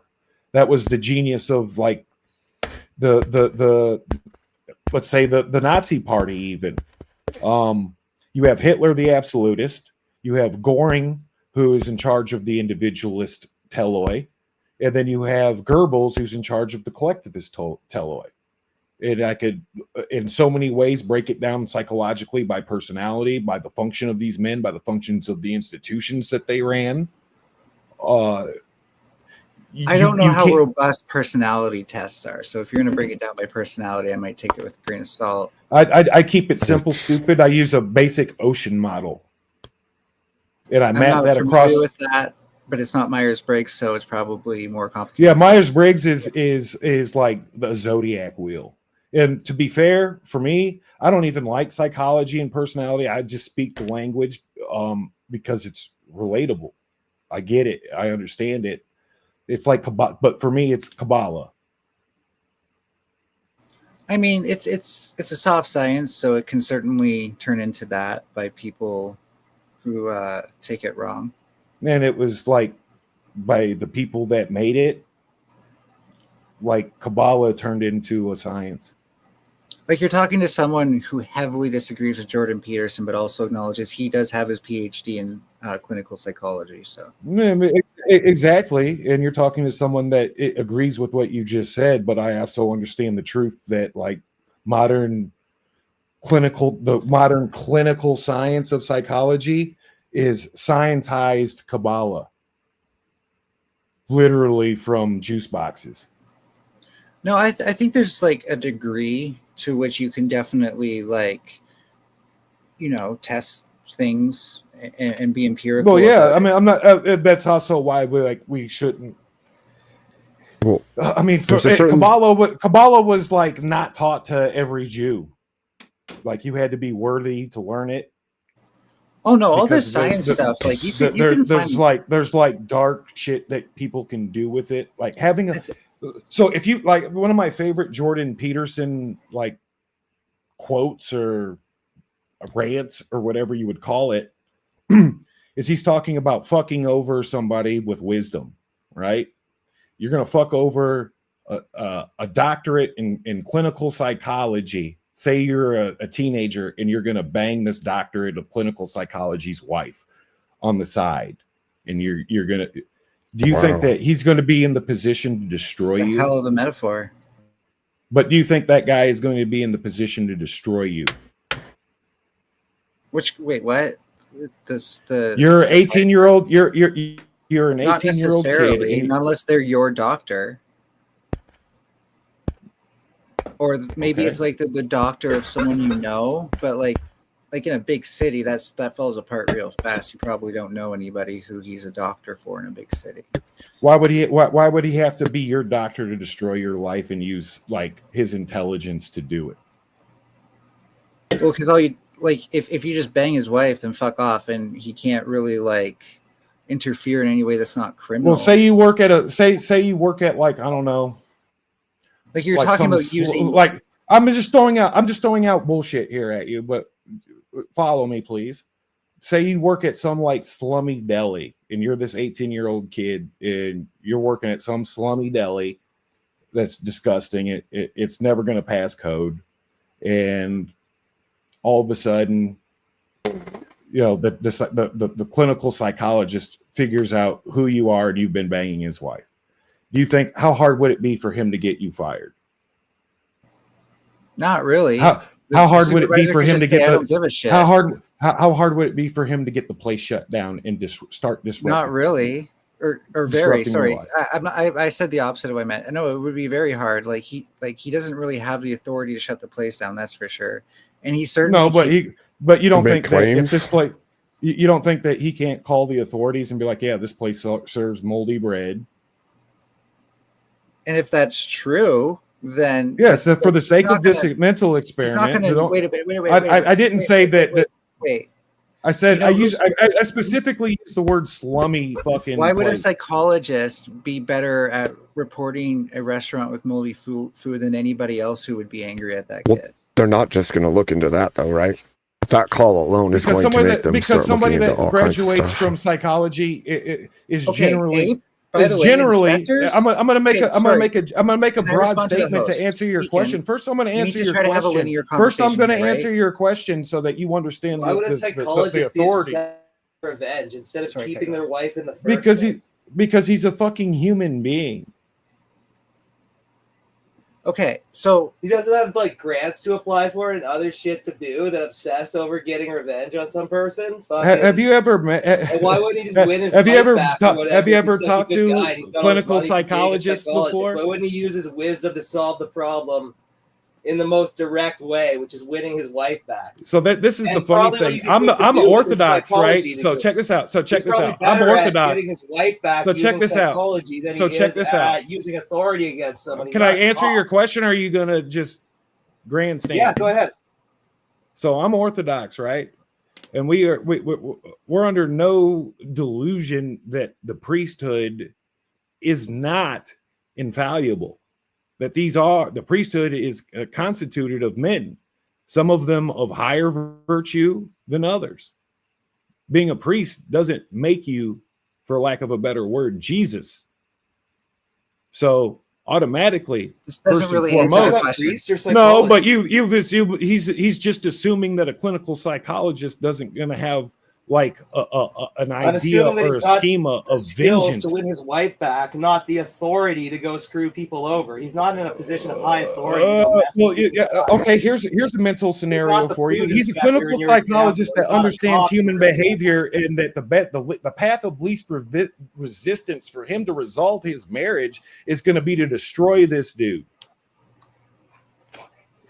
The wife is still going to be in love with the dude he just destroyed if he doesn't solve the underlying issue. What are you That's talking all about? well and good, but he also wants vengeance because he's a human. Have you read The Count of Monte Cristo?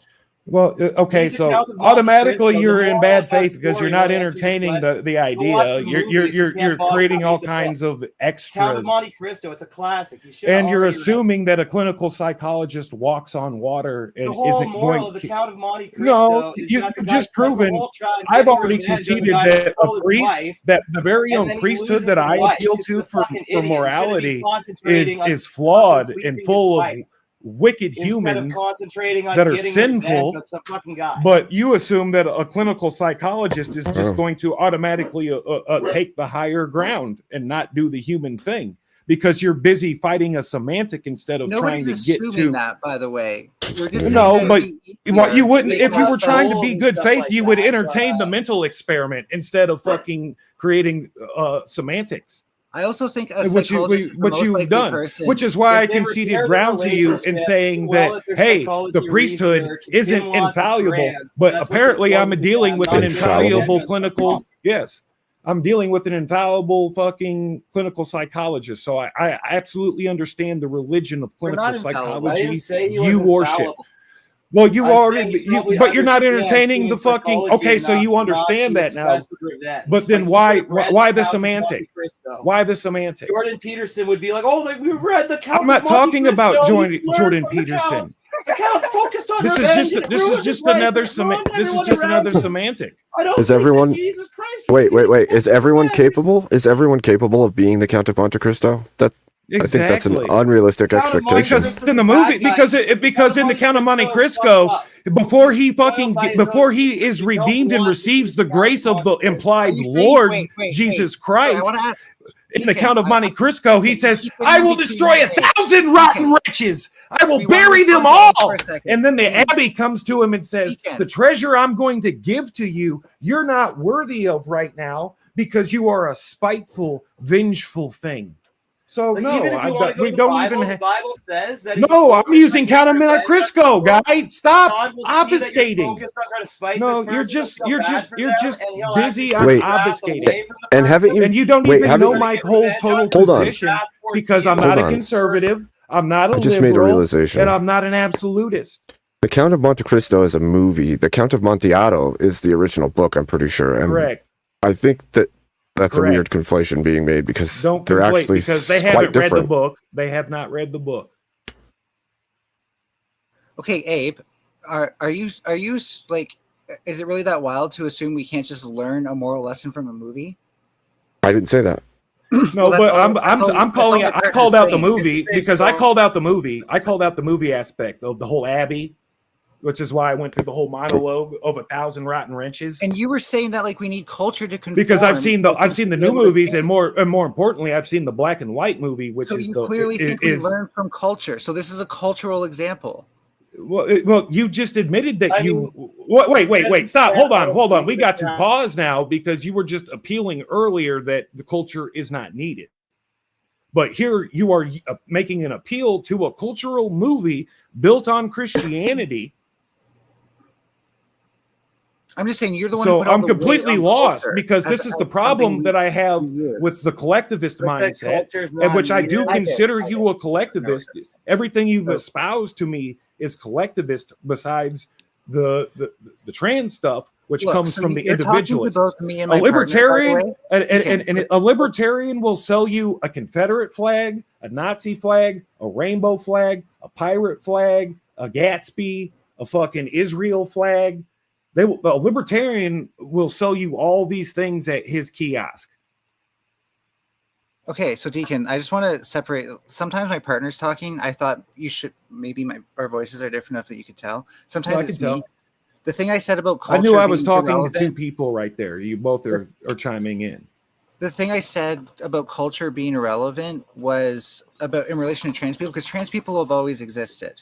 That's a big bong. What my partner is saying, I think he's responding to. He's trying to take the fact that you said culture is important. I agree for like moral lessons, it can be very important. I'm just saying culture is you have a culture. The culture that is like even the culture of postmodernism that is concerned at its core with disassembly and dismantling and everything it does, whether it is poetry, whether it is engineering, that's where we get like the brutalist schools of art, or the McDonald's used to have. But no, it's a whole school of thought that comes from the Frankfurt House and the Bauhaus. But it comes from brutalism is more than architecture. It's a whole. It is architecture. It's an architecture school, but it's also a aesthetic. Yeah. Well, architecture uses aesthetic. Engineering doesn't. It's a poetic aesthetic. It is a color palette aesthetic, and it all comes from the postmodernist school of thought, which is not just an engineering and architectural school. It is postmodernism. It's cinematography. It is it's always been inevitable. Nothing's been redone here. Nobody is a truly avant-garde. This has all been going on for 6,000 years, documented. I mean, I think we're doing a little better than Rome. Rome went through all of the cycles. When did we do better than Rome? Rome stood for thousands of years. Like, if you measure it as like, did Rome get Pax Romana? No, we're not any closer to Pax Americana than Rome was to Pax Romana. But do we handle things like crime more ethically? Yeah, we have a way better ethical standard in society. You don't think Rome was opening the prison gates? You know how many senators got stabbed in front of the fucking? I'm pretty sure like political corruption was way more rampant. And do you realize how many fucking Rome devolved into the point of like political gangs that would gangbang with each other in the streets.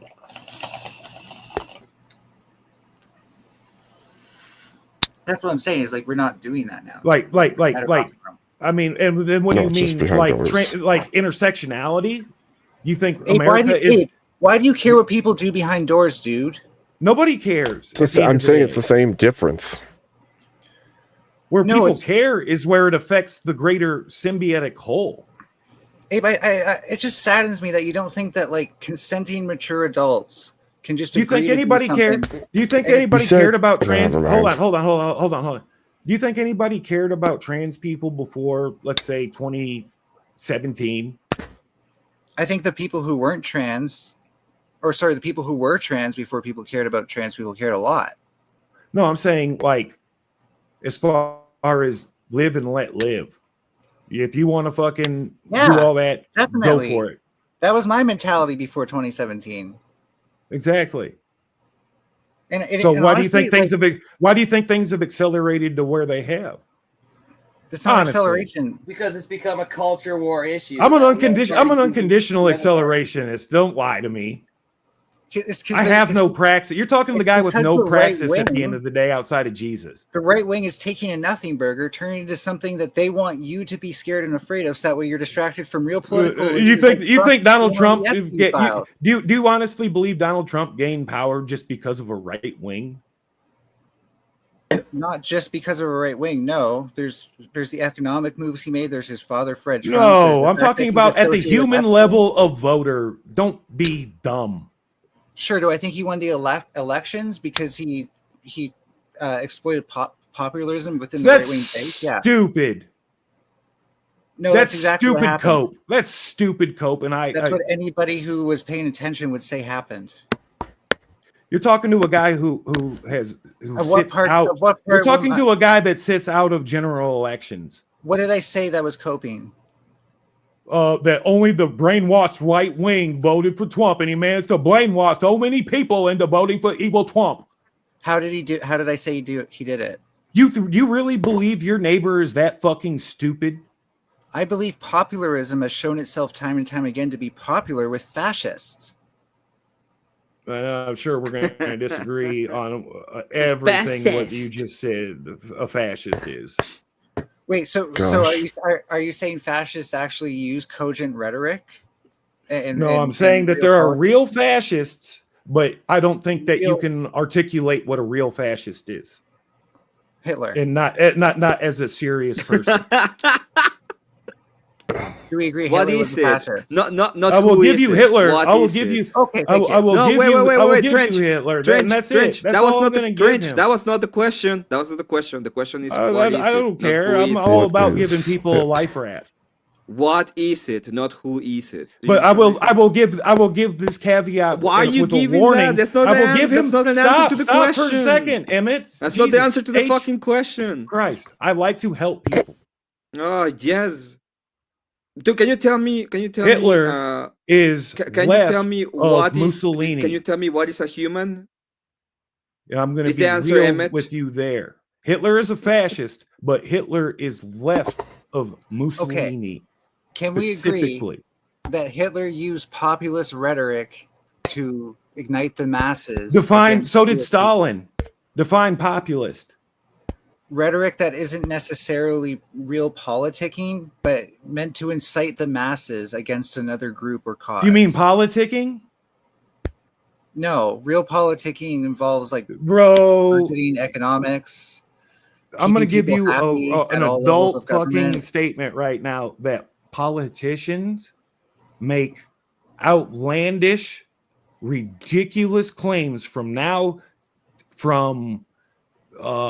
time immemorial has this occurred.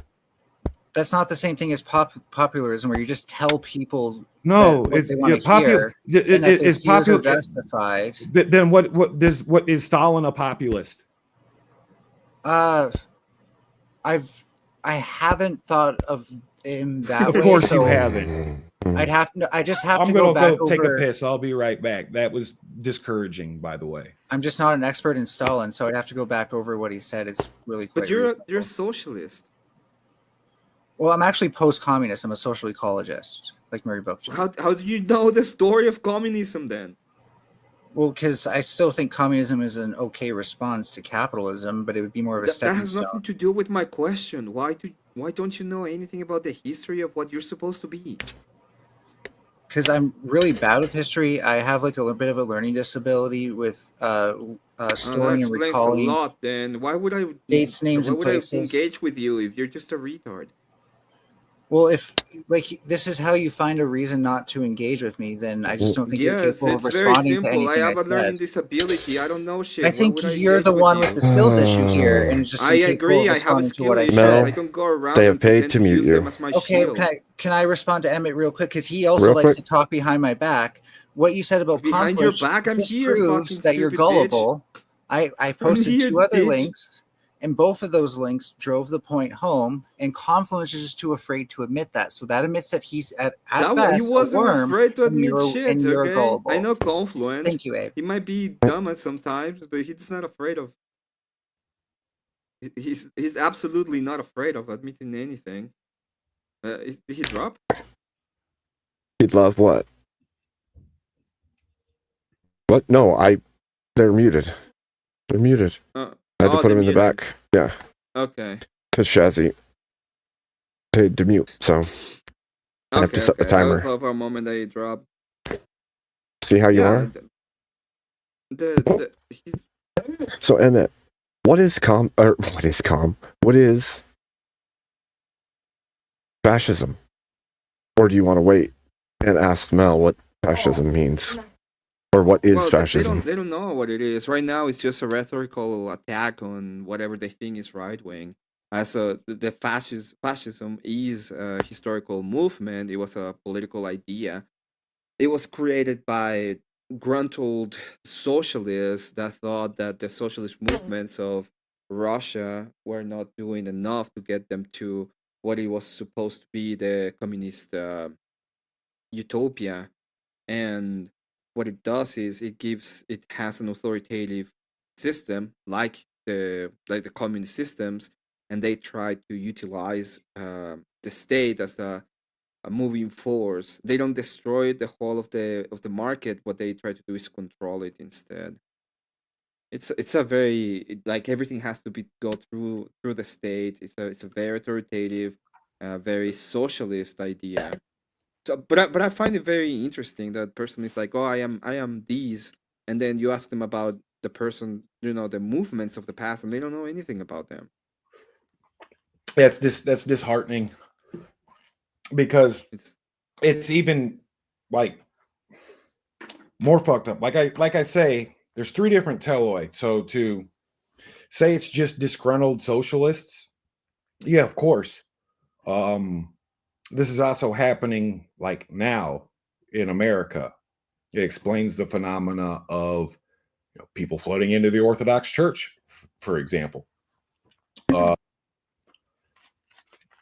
There's three teloi. There's an absolutist teloi. There's three people like Team America, World Police shit.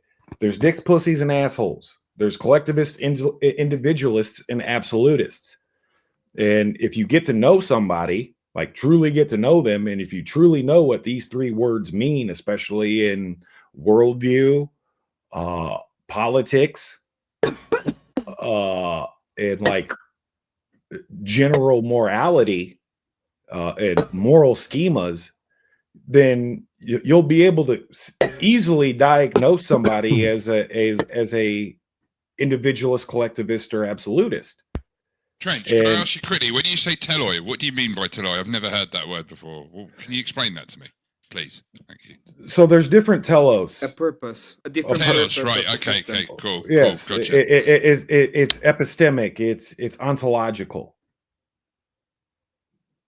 He's It's talking about the purpose of the system, like how the system operates. It's either collectivist, either individualist, or absolutist. Those were the three. So what their end goal is, essentially, yeah?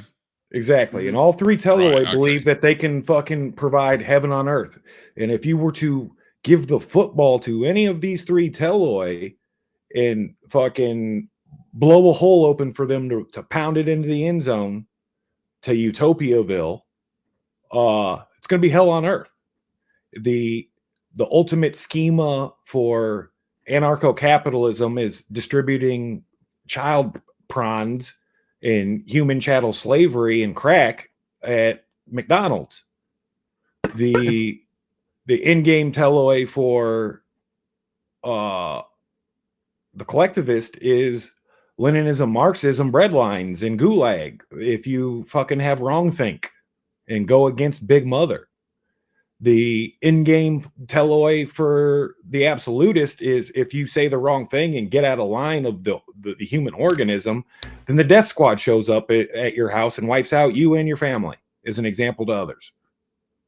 So letting any of the three have the football, this is where I critique like the Hegelian dialectic, the Marxist dialectical of history, fucking Nick Land, any philosopher, to Hobbes, all the way going back to Socrates,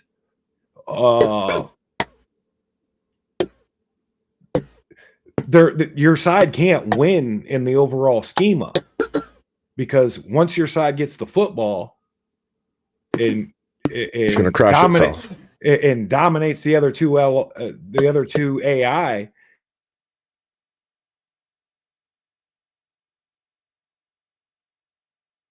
Well, that was a weird place to freeze. The AI got him. Wait a moment. This is a reflective moment. Let us witness this and relish it. See, I was just going to ask him what he knows of Gentile.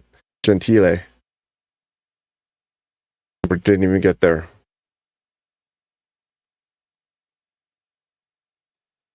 Who got a bit baffled when Mel's voice changed? I was like, wait a sec, what's going on there? Is it like... It threw me for a little bit of a loop. For a second there, I was like, wait, what is happening? Who's talking right now? I was looking. I was about to tell him that his voice changer isn't working anymore. I thought the same thing. I feel slightly ashamed now that I got it wrong. I don't feel bad. It was just funny. It's still funny. I don't feel bad. It's still I think you're all grounded. All grounded. Especially Emmett. I'm gonna disobey and go out on my bicycle in the rain. Listen. Okay. You can't do that because you'll get more than grounded then. Don't you know? I'm gonna sneak out. You can't. There's no way to sneak out. There's bars. Bars on the window. You've not found the tunnel I've been digging bit by bit. There is no tunnel. I filled it with You rocks. guys all focused up because this is key. And then we get rolling on you here, so we know what's happening. Here we go, baby. Get your head under there now. This is vital. See, being the first son, right, that puts him right here in the lower chakra. Now that's shooting energy up into Daniel, verse 6. And this, of course, is a dream catcher. So all his dreams are being caught and he can't move on. And that's going back and forth and like that, like a spider web, which is, of course, connecting to the eye of Horus, which is 7077 is .001, which also goes up. That was the first time he ever swung a baseball bat. Now, what we got here is the baseball ain't hitting the bat because the seams are 17. After observing several of these exorcisms, I still could not trace the genealogy of any of the scripture he incessantly quoted. There seemed to be absolutely no method to his madness. But I remember when I built the pyramids, right? It was I tough. don't want to admit this is It was funny, tough as but a it motherfucker. is. You built the pyramids? Yeah, because we was hauling This all is the like stuff how out like that, but we Protestantism actually- works for me. We did it all with sound, right? We did it with sound, and then we We had had a a blanket. We had sound, and we had a blanket, and it came down like that. I was once him You know, trying to like That's what I was tripping on. That's what I was tripping on. See, we tell working everybody on his about brow Sirius and chakra, shit. which With is all in the the back of star. the crown chakra. And that's why he's been tripped up and he's laid Oh, on you his mean car Lucifer? payments and all that stuff. He's been all of it. It means Bro, you'll be a psychic. dog has attack. just got You're son backwards, number man. 3. They're coming at you from all angles. I had a They're coming at friend you from the that Sirius, came at me with all that. Right? They're coming at you from the Orion, okay? Which is also all connects just to Dan. a simulation, man. Dan's best friend. Which it Dan's is, best but friend. that's not That's the point. dog. That's the dog star. That's serious. That's some serious shit. man. Now your mother, she's just a hoe. No. I mean the hoe as in that which pushes the plow through the fields across the star system, coming back around with a meteor shower, which is why there's all them That's my dots favorite up here on the back of his constellation. neck. So where do you like? The best part of I this like is the the 1911, in my opinion. Huh? Hold on, don't move. We cool. There's nothing What? like I just 1911, want to dude. keep him in check in case of evil spirits. Hold on, I'm trying to. Can you remind us? Hold on now. Don't make me take the clip out. Hold on, baby. We Ah, cool. hear that? Huh? Hey, just let them play catch. It's American All right, pride let's go every play time catch. that All right, let's flag go play rack cat. You've been healed. You've been healed. baptized. Well, by I You've for been one feel baptized. better after that. I feel You've better been, for that. yes, you've been baptized. Wait. This is against my will. He's back. I thought don't know what Emmett to tell ran you. you off. I don't buddy. think you can unconsensually baptize somebody. Probably not. Digital baptism. Sorry. You got I mean, baptized anyway. The Mormon, the Or like Mormons, digital The Mormons are, blasphemy. the Mormons are trying feverishly to baptize even the dead. You were With saying the Mormons or about- Scientology is going to be all up your ass now, Abe, for doing that. You were saying Cool. that that Confluence didn't want to accept about your studies, right? Yeah, I think The he's kind of studies? weaseling out of admitting that I actually posted sources. Just like I told him to Okay. post them on screen, and he did. What are you How many guys sources talking do you about? have, Mel? This is a different computer, but I had 3. I just have to go back to my downloads. You had 3. Okay, perfect. Hold on, I need hold to on, know hold them. on. Can you The please first tell me one was the- admittedly, yeah, I should have read that one. I did read the next 2 to Alright. double check. second. because What I is the learned from my study mistake. about? About how differing levels of testosterone in the womb can affect things like both boy. sexual preference and gender identity. How many people were in that study? I can't remember off the top of my head. Do you know the You- methodology at all? I was just gonna ask. Yeah, so typically you can measure someone's hormone levels. That's in not their what he blood, right? asked, though. Wait, He asked wait, if you knew Range. the methodology. It's part of the methodology. So they were Right. measuring through blood, or were they taking samples from the from inside of the uterus? So- Amniotic fluid. Yeah, and that's the other route that you can look at. I know, but he's asking you what Okay. methodology did they use?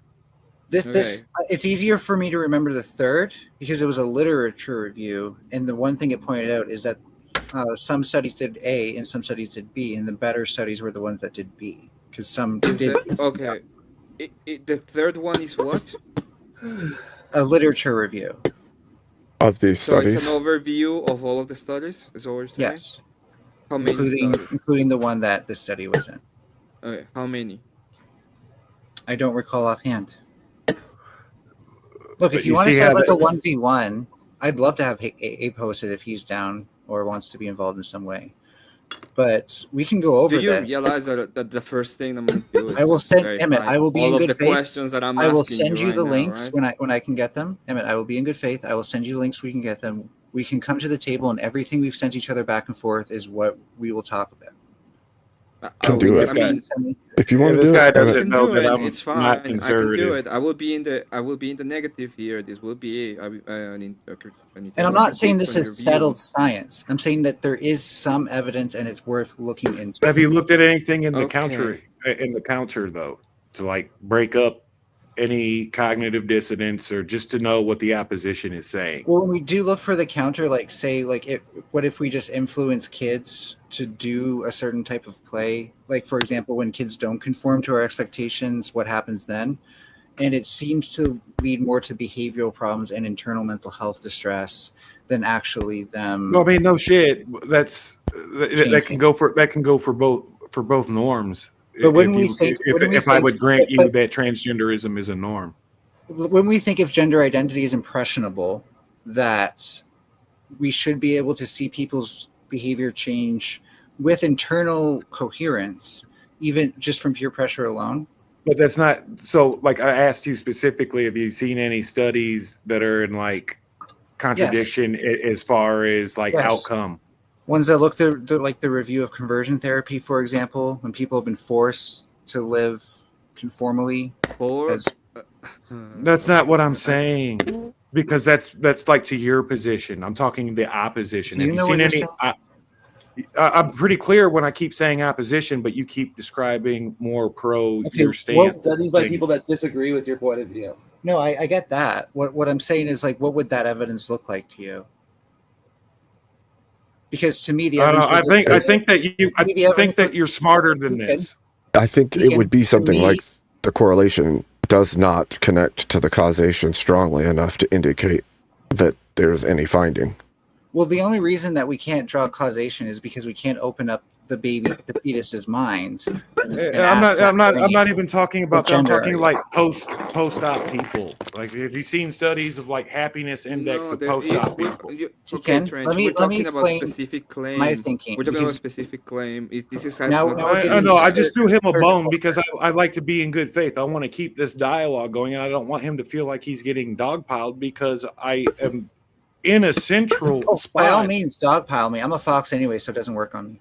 But what I'm trying to say to you, Deacon, is that when you said opposition, what I thought is like, okay, so if gender identity is something that can be influenced by external forces and not internally consistent, then we should be able to see evidence that. I believe in a Freudian model that compensates. So you don't want to dogpile me, but you're also kind of railroading.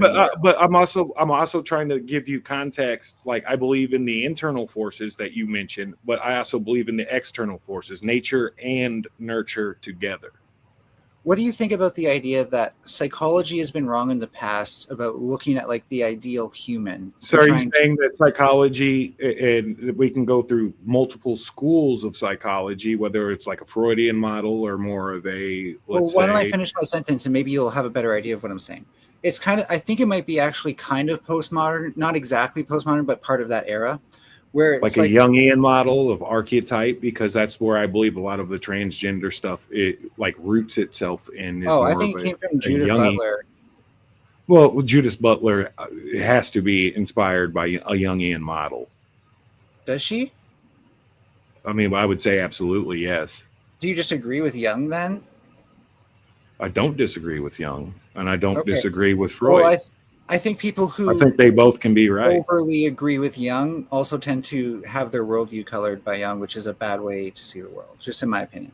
No, but the world is archetypal. I want to answer to you what I was saying with. Sorry, can you ask the first question you asked? Because we started getting into a bit of a.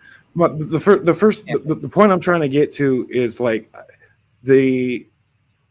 have you seen any data that highlights like negative aspects of transgenderism? What would that data look like to you? Like a high mortality rate. Well, yeah, we do see that when we don't treat trans people, they have a much higher mortality than when we do. Have you seen any studies in opposition? Sorry, self-deletion, Abe. I know that you're on the side of things that doesn't like to say that word. Sorry, can you repeat your question? Have you seen anything? Have you seen anything that's contradictory to your statement of a high success rate with transition versus a high mortality rate with post-op transition? So you're asking if I've seen that evidence myself? Yeah, any study that's from a credible. I've debated this a lot, and I've prepped for this debate a lot. So part of that was reading a lot of those studies. Now, granted, it's not like it's 100% one way or another. There's obviously. Are you familiar with one of the last studies that was intentionally buried and made public? That it was intentionally buried because of political. Buried and made public. Are you talking about? It was made public.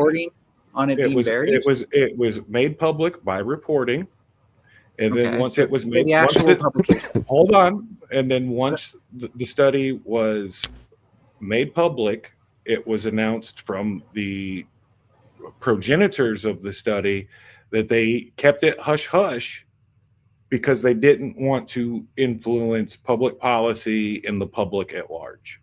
So when you're talking, are you sure you're not talking about the editors of the journal who kept it hush hush? I'm not talking about the editors of the journal. I'm talking about the commissioners and actual practitioners of the study. Okay, well, they're in the right to do that. I don't know. No, a lot of people would agree that they were in the right, and they don't have anybody to answer to outside of themselves. So my partner does have experience in this. I'm going to let him chime in on this if you want. You plan a study and you have a hypothesis and you find the opposite. You should be obligated to publish that. You should. I was wrong. I'm not disagreeing with it. They didn't publish. They specifically did not publish the results of this study because they didn't want to impact the political and social and cultural spheres. Yeah, by their own admission. Well, there's a part of me that agrees because I'm anti scientism. Like, science is not a religion, and it should never be weighed and moralized as such. Science brings us things like A-bombs and other, double-edged sword horrors against mankind. Yeah, so double-edged sword, but I would say it's different from religion in that it tests its assumptions. It's empirical, and religion cannot be empirical. That's your position. Religion is absolutely empirical. That's your paradigm. There's empiricism in religion as well. Religion is empirical. I mean, if religion wasn't empirical, there wouldn't be Protestants. Sure. There wouldn't be a canon. Empirical, there wouldn't be. Yeah. No, I took it to an extreme, but there wouldn't be Protestants if religion wasn't empirical, because everything about the Protestant schema, worldview, theology, etc., is measured and empiricized.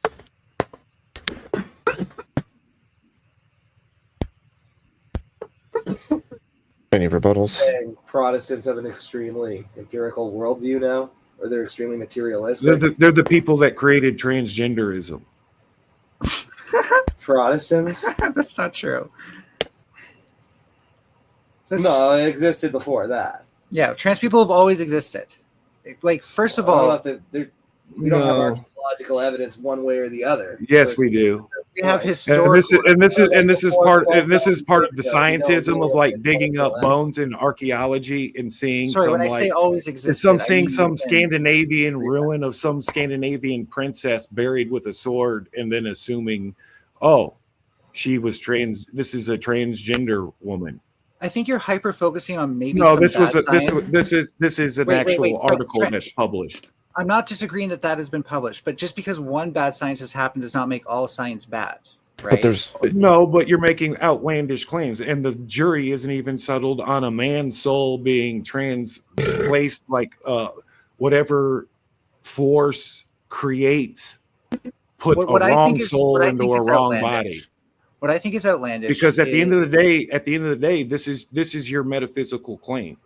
What I think is outlandish, that a woman's spirit is in a man's biology. I don't actually believe in spirits. What I think is It outlandish. doesn't matter. That's still your metaphysical claim, and the juxtaposed and the We're not gonna let me praxis. talk, The are you, praxis, Deacon? no, but the praxis. I'm going to, but this is important. Hey, can you wrap it up praxis, the praxis for this claim comes off of or else.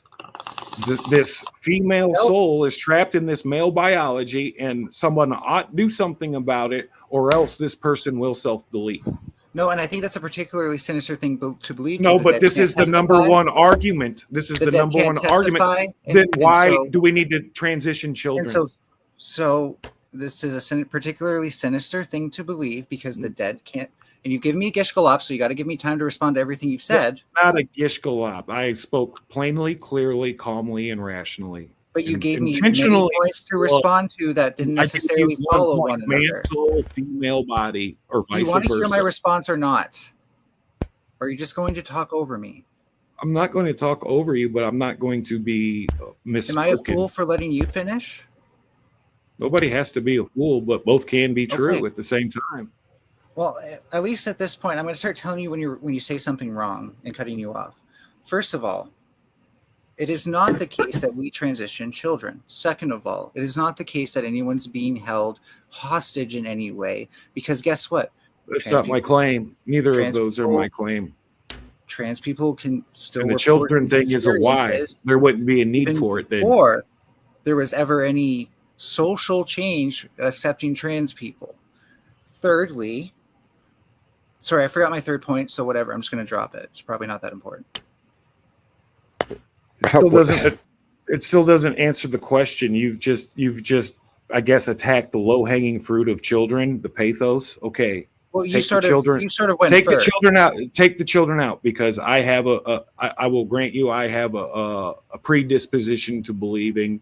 Then why is there a focus on the children in any way, shape, or form if this is a natural thing that is self-emergent and self-realized as a Because truth? that means that they're born feeling that way, and I can attest to that. But this is a historical truth. Nobody has made this claim until the now. Nobody's until researched this until recently. Nobody's researched it until it became a claim. So you can't know if it's true. But or you false do until understand that nobody resersed it until the claim was made. You have to historically realize that if we're going to be truthful. People probably just ignored children before.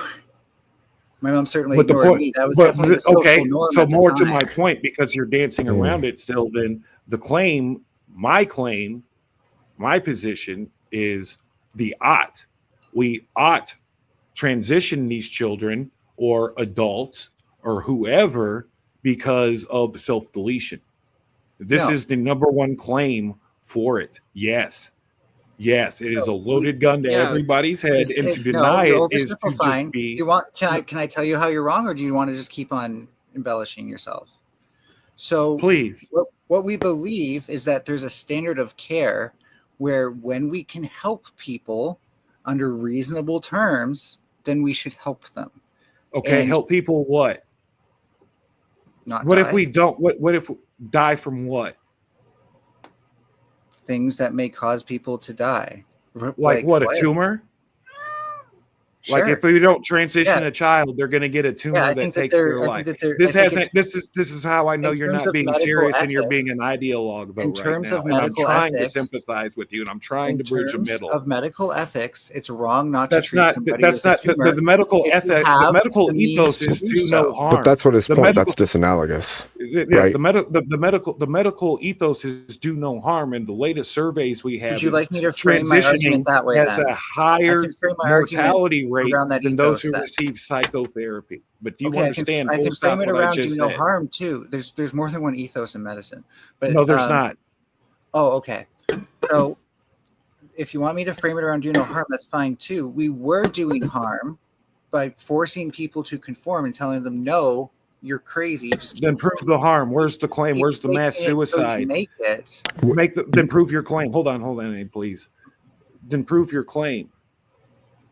Do you want me to put papers in the side? You're going to go through these papers with me or something? Yes, historical papers. I want papers from 1700s to computer at home. 1600s to 1500s, 800. We've been writing for fucking thousands of years, brother.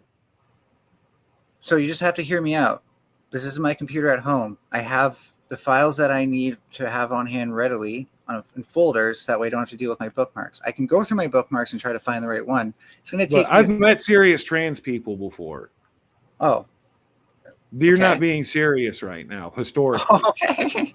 So you're gatekeeping now. That's fine. I'm not gatekeeping. I'm not against people transitioning either, but we have to be honest about the or else. I think you're being disingenuous about it because I don't. If I was being disingenuous, then what's my end game? If I was like anybody else that was like, no, we should fucking shut it down and jail the doctors. That's not my position. You're operating backwards from a notion that the normal thing to do is identify with your genitals. What we've realized since, but you're going against an opposite credible study, though. I'm trying to. That's why I asked you. That's why we did that whole thing earlier. And you're avoiding my point by not letting me finish. What we've learned since like the 60s and 70s and before that, pretty much when your ideology reigned supreme for a very long time and was the norm, was that gender is something that's different than sex. It's, if anything, gender identity is psychological. It can't be physical. Do you think that? Hold on. Let me stop. So these things 1 second. Do you think people of the past weren't capable of articulating something like transgenderism? No, I'm not done. I'm not done. No, hold on. Don't tell me hold on. But I'm asking. I've been specific about asking for a history. There's no way you can win an argument against me if you can't let me make a single point, dude. There's no way I can win an argument against you if you aren't going to concede any ground. I've conceded you're all kinds of ground. doing a filibuster. I'm sorry, but like you're just being a. But you're being disingenuous. You can believe that. I'm trying to tell you what I know to be true. So if that's your justification for being a poor sport, I think you're the one who's actually being disingenuous. But you're either being ignorantly true or hostily obstinate. I'm just trying to get enough space to finish my fucking point. There's no hostility to it. Then I will concede the ground and finish your point. What we've learned since then is that gender is psychological and sex is physical, biological. And those things can develop differentially. Differential developmental biology is a niche field of study, but it is something. And culturally, I will concede that ground to you, and I will grant you a culture in that too. I will use Thailand and ladyboys as an example. Okay, I feel like you're caveating it, and you're not also just letting me finish. Twin spirits of the Navajo. Once we realized that some degree of variance is normal within the human population, and that differential developmental biology is also very normal, it doesn't actually make someone necessarily a freak. What do you mean by normal and freak? Well, okay, let me ask you, what do you think is normal? Do you think every single person must identify with their genitals? I think normal, if we're going to just use a broad term for it, is a cluster group inside of a shotgun blast of cluster groups. But so it can be problematic. The closest of normalcy, this is our in group of normalcy. Now, are you familiar with the bell curve? Hold on. There are different normals from different cultures and different experiences, right? I agree. But then there are, in like psychology, the Ocean model, for example, universals, things like neuroticism, things like openness to experience, things like conscientiousness, things like openness. I can't. I'm buzzed. May I ask you a question? Mm-hmm. Are you familiar with the bell curve? Absolutely. And the Dunning-Kruger. That's not even what I'm referring Draper to. Thing too, as well. That's another term for that is a normative distribution, because for a long time we would define normal psychology or normative psychology. So check this out. An example of that is, like, let's take IQ for an example. Males operate the highest bell curve and the lowest bell curve, where females have a higher normative and a higher above normative, right? So men are smarter IQ wise, but they also are dumber IQ wise, if that makes sense to you. That's because IQ is a bad measurement for. It's not though. This also men are stronger. Okay, well, I wasn't really talking about metrics. I was talking about how. But this is, you can't escape bell curves. There's a Pareto distribution. That's what I'm saying too. Just let me finish. So I'm saying that how we define normal then was often who would be at the top of that bell curve. Yes. So there are universal norms. Trench, just let me finish. Because I think what the transgender issue describes isn't necessarily at the edges of the bell curve and will never be at the normal part. And what psychology realizes that we're hurting people by only focusing on who's quote unquote normal. But that's just your paradigm and take, because from other paradigms and takes, psychology is saying, yes, we're seeing a deceleration in some of the self-deletion, but we're also seeing an overwhelming majority of those who transition self-delete, and that you are clinically better off going through psychotherapy, usually involving some form of childhood trauma and homosexuality. Actually, no, there's plenty of people who haven't had childhood trauma. But this is the overwhelming majority. But no. Now you're being disingenuous. Now you're assuming I haven't, like, in good faith and good spirit, looked into Do you know it. how we study this? Do you know how we study this to make sure this isn't the case? It's something called cohort analysis. So what we say, but that's not from the American Psychological Institute. APA would actually conduct. No, the APA are the people that I was talking about earlier. That's like, yeah, we did this study and we don't want to impact like politics, culture. Anyways, can I finish? So, I mean, go on. You're making this appeal to scientism, though. You've made a religion of science, and you're not counting. It's unreasonable in the sense of. Well, you're not letting me finish. If my paradigm is true, right? What is my it? paradigm do you know what a cohort analysis is, Deacon? Do you understand? Can I explain it to you before you try to critique it? Because you're critiquing something you don't even. No, understand. but you've just destroyed. You're probably full of hot air if you don't understand it. You've just thrown my position away, though. Like you have not even weighed it. It hasn't made your desk. Well, because that's why I'm being all of science without actually even understanding how it's done. I'm trying to explain to you. I understand how measurement is done, but measurement doesn't measure. This is the problem. This is the problem, because your argument at the end of the day, metaphysically, is that there is an I in place. Yes, there's metaphysics going on. Why do I care about metaphysics? Because this is built on lived experience. This isn't from like biology science. This is from sociologists. Experience. No, but this is from experience. So you're transitioning then out of what? Because I've never actually felt like a boy or a guy. So that hasn't been your lived experience?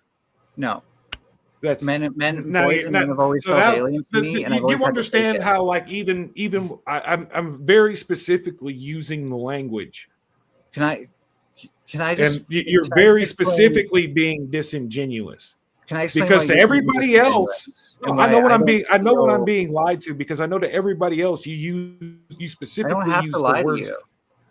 But you are, though. I've never had to lie because you're lying. In my adult life. You are absolutely lying to me, because you absolutely use the words lived experience to describe to people your disposition and worldview. Yes, your lived experience is that of a female trapped into a man's body. That's your lived experience. No, it's a woman trapped in a male's body, because male is a biological term. Okay, you just have to stand on it. I can't even draw a bridge to you. No, you understand every bridge I have thrown at you to like try to come to some kind of middle. You have cut down. Because you're trying to dismiss science as a whole instead of actually understanding it before. Dude, I've already said from the beginning I don't worship science. These are the people that fucking build A-bombs and computer viruses. Would be rolling in his These are the people that created COVID and like Lyme disease. You realize Lyme disease came from a government lab out of Louisiana? It's actually zoonotic, but okay. No. There was a time where it was contained to a lab while they were studying it. And there's no historical before modernity. There's no record of Lyme disease.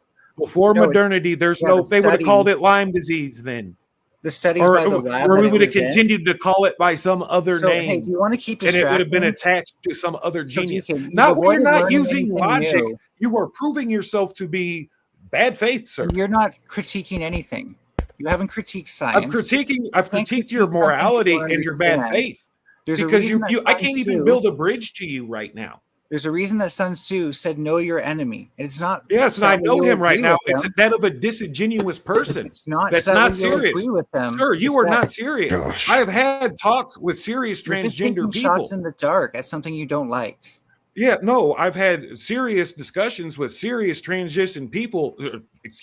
transgender people where we have found middle ground, and I have become sympathetic to their lived experience. I'm not as a asking you to person become sympathetic. I'm trying in to explain modernity, science. but to you are. No, I'm That's asking. your whole I'm trying to explain premise. science to you. Then why are you even here right now? You're not here to teach me science. You're here I've to been trying teach me explain more to you what because the there's no cohort science. You analysis- can't stand on any science I've been to trying to justify explain to you what a cohort transgenderism no analysis more than is. I Thank you, can K2. stand on any science for penis enlargement.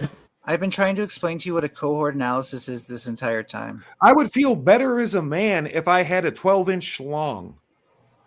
You're just jealous of me at that point. Maybe.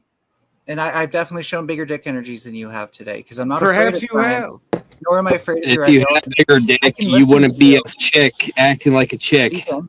If you listen to me, I can Because you're listen a to bundle you of sticks. and critique what you're saying directly, but I don't think you can handle the criticism because you keep talking over me every time I make them. Well, the reason why that's happened is because you have shown me a great deal of bad faith, sir, and I've tried to fucking keep the It's at fucking least panel mutual. It's at the fucking very least cool. mutual. At best, mutual.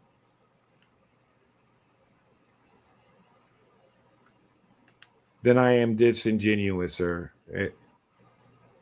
You've caught me. I'm not trying to figure this out, and I certainly haven't been trying to have a good faith conversation with you. When you're ready to hear that science isn't all terrible, that we can actually study these things. Dude, that earlier you're I was actually talking better- about AI and having to like build a bridge to it. Sure, that's technology, not necessarily science. The but sure. science, oh my god! Like it's like you can't. The category problem with you What is the so fuck? difficult. But this is a medical and humanities science, not necessarily technology. But I kind of take umbrage with And some this, of the like. and this is the magic of the Can I left. respond like to the Abe for a word bit? 'Cause magic I is really just like Abe. Abe is super insane. good. This, Abe. I DK, prefer a Nazi that can you just stop says sucking- fucking oh, things DK, like. Can you stop point sucking all blank. the You're air a out of my body? trans bundle of sticks. No, but Hey, you who's about to understand? suck all You the air out of understand my how the tail? fascist has more honor? By the way, Umberto And they Eco, burned- 14 points about fascism. they Very burned good. trans That's what a books. fascist was at least. Very German good. Neo-fascists, all they do now is they just take advantage of online meme culture. At least they had the, fascists at least they had were the the decency. Italians. At least they Okay. had the decency to Okay. fucking kill themselves when they realized they were cooked. Calm down, Strange. Don't say that, okay? We are in Jeez, YouTube. Lou. Delete themselves. Yeah, I'm So- definitely not winning right now, and I definitely don't feel like I'm winning. But go ahead, Gabe. Sorry. Well, don't The let only me thing- down punch on the Nazis. I Sorry, shouldn't have said guys. anything. I regret it. You're right. That's Can we not. stop saying the word? That you gotta say windmill instead of Um, And so Yahtzees. the only thing I took umbrage with No, really that's gay. in that Can I questioning hear what was Abe's gonna like say?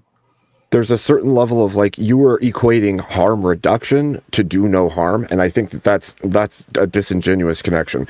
If you explain it as like somebody having a tumor removed, it's not the same as committing to doing something to someone for their psychological benefit. It's like the absence of doing that thing is what the harm is in your estimation, which I don't think is the same as taking care of somebody who is ill and going to die from a condition. There's no gland that stores the I lived respond experience. to him. This is Trench Deacon's world, and we're really just living in it. My No, bad. I just I'm sorry. I'm sorry. Deacon. unpretty I the didn't pretty words realize. he just said, but at the end of the day, there's no fucking gland that stores the lived experience. Wow, that's incredible. So, Abe, I think I just did a bad job explaining that it's not necessarily just a dogma of harm reduction or do no harm. I was just kind of referring to that more loosely, because to be fair, I'm not a clinician and I don't have a lot of that stuff memorized down pat as much as it would probably make me better at debating this topic if I did memorize it. But that was my problem with the Orthodox. They can never give Abe, if your name Abe, because they is your don't have fucking name authority. Abe? Abe, I think we can agree that that the ideal would be that less people kill themselves in an ethical society, and that the maximization of do no harm, even if it is successful without it, is zero harm. Right, but can't you see that, like, his original claim that it's at the threat of doing harm to oneself, and the do no harm principle is because people will do harm to themselves if they don't get what they believe they need or want. I do understand that talking point. I'm very familiar with it. The problem, though, is that typically trans people don't have a very strong voice on their own. This whole thing only popped up because researchers started to talk about trans people. So it doesn't make sense for it to work that way. That was lie. That was Hirsch back in the 1930s that tried pushing that shit. So there are plenty of scientists out there who weren't great, but it doesn't. Hirschback. But the development of this doesn't rely on one Hirschback, single person. a blue jay. Okay, you're just being antagonistic. You're not worth I don't want to hear about your. You can't ground me. You can't ground me. I'm going out on my bike to play in the rain, and there's nothing you could do to stop me. I broke through the bars. I'll be back. And I'm not using a racial slur. You're going to get a wet back because that's how tires and rain work. I'm going out on my bike. I don't care. I've Do got you have a fender? waterproofs. Do you have a fender? If he doesn't, he's fucked. Abe, are you frozen? Yeah, he is frozen. Oh, I thought he was doing the statue Sorry. impression. I thought he was doing an epic statue impression. No, I just had a nice internet crash there. I removed you. Thank you. It's better than the time Confluence just made me run the rest of his stream. And I thought like I had to keep it going until he'd come back on. He was like, nope, I'm just waiting for you to finish. Like, I've been done for like 20 minutes. Sorry. So I missed whenever I froze from there on. I missed that. I forget where I would have left off because K2 jumped in with a bunch of bullshit as well. You're fucking bullshit. Everything you talk about is bullshit. You have no science backing you. It's pretty much saying that all of what you're doing is pretty much That's societal cope. bait by the Like Cope is definitely saying you have nothing. It's that way you don't have to address You anything. have nothing. You have been nothing cohort except for analyses. made up science, made up by Hirschback. So, for example, Deacon was saying like there's like a correlation with people who have been abused with having this. The abuse is because oftentimes people will abuse their kids for not conforming to their gender ideals, but we can sidestep that and just point out that No, you're just mentally ill. in cohort. No, analysis- actually, the it's actually from like sexual abuse. That's the correlation. from Same thing, by the way. sexual Same abuse. thing, by the way. Yeah. Same reason, by the way. It's because they're gender not conforming, they're more vulnerable. And you can bear this out in the data. You can say, based on the research that we've done so far, we can expect to see this much percentage from that increase. And then when we take that out of the cohort analysis, which, by the way, here's how it works. It takes a look at two groups of people who have been sexually abused as minors and people who haven't. And then you ask how many of each group becomes trans later on in life. And once we factor in for the vulnerability that we just talked about there, it turns out that both groups are equally likely to become trans. So there's probably not a causality. That's not the playing card I'm reading off of from. But that's how wait. No. Is there anything wrong with that methodology there that you can point out? Yes, because the methodologies that I'm reading are showing that once you tabulate everything up, the I overwhelming can't read what majority. you're reading, so that means nothing to me. I'm asking you to critique what I said. The overwhelming majority. No, I'm calling out like matter You're of fact. providing an external critique No. rather than an internal critique. The overwhelming fact of the matter is the gross majority of people transitioning are like victims of childhood SA, and there is a Where are you getting this from? there is a Where are you getting higher this data from? APA. There is a higher mortality rate of those who transition. Is that versus causative or those- correlation? Versus those who undergo psychotherapy for the childhood SA. Okay. Chicken and egg issue. Are they being abused because they're trans? No, or are they trans are you being abused when you're sexually mutilated and you can't achieve orgasm ever again in your adult life. That's not all being trans is. It also means gender nonconforming, which can make people more No, vulnerable. but you to will never sexual have an assault. orgasm again in your life, and that is a part of the human experience. Can we at least set a baseline that we agree that people who are gender nonconforming might stand out in a way that might make? So a you really need to read the gender take advantage acceleration papers because it's all capitalist based. Once you Well, remove, you have yet to also post anything, right? So go ahead. I'll tell post me how the it's done, GAC stuff if you want. and I'll certainly. I don't think you're gonna feel good about it. I think it's something that you should probably read for yourself because it's a whole critique. It's a whole critique against capitalism. It's a whole critique against capitalism. This is how I know. First of all, I'm not a capitalist. Secondly, this is how I know that. Yes, I know you're not a capitalist. That's why I'm recommending the article to you. You said I wouldn't like it. It's not. Its implication is that the gender acceleration stuff is a capitalist individualist schema. Okay, but that you are captured by. Even though it's a bit of a misnomer, right? Because it's gender acceleration, but it's actually deceleration. Who accelerates it? Capitalism is a normative blender. See, you're inserting the word. It's a Deleuze and Guattari 101. It is a deterritorialization force. It deterritorializes everything it hovers over: gender, nationality, race, credo, history, ethic. Wow. It's almost like a magic pill. Like you can just take it. No, it's a postmodernist fucking Claymore sword.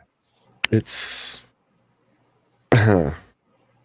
So to be clear, these people specifically called out abolishing gender norms, not accelerating gender norms.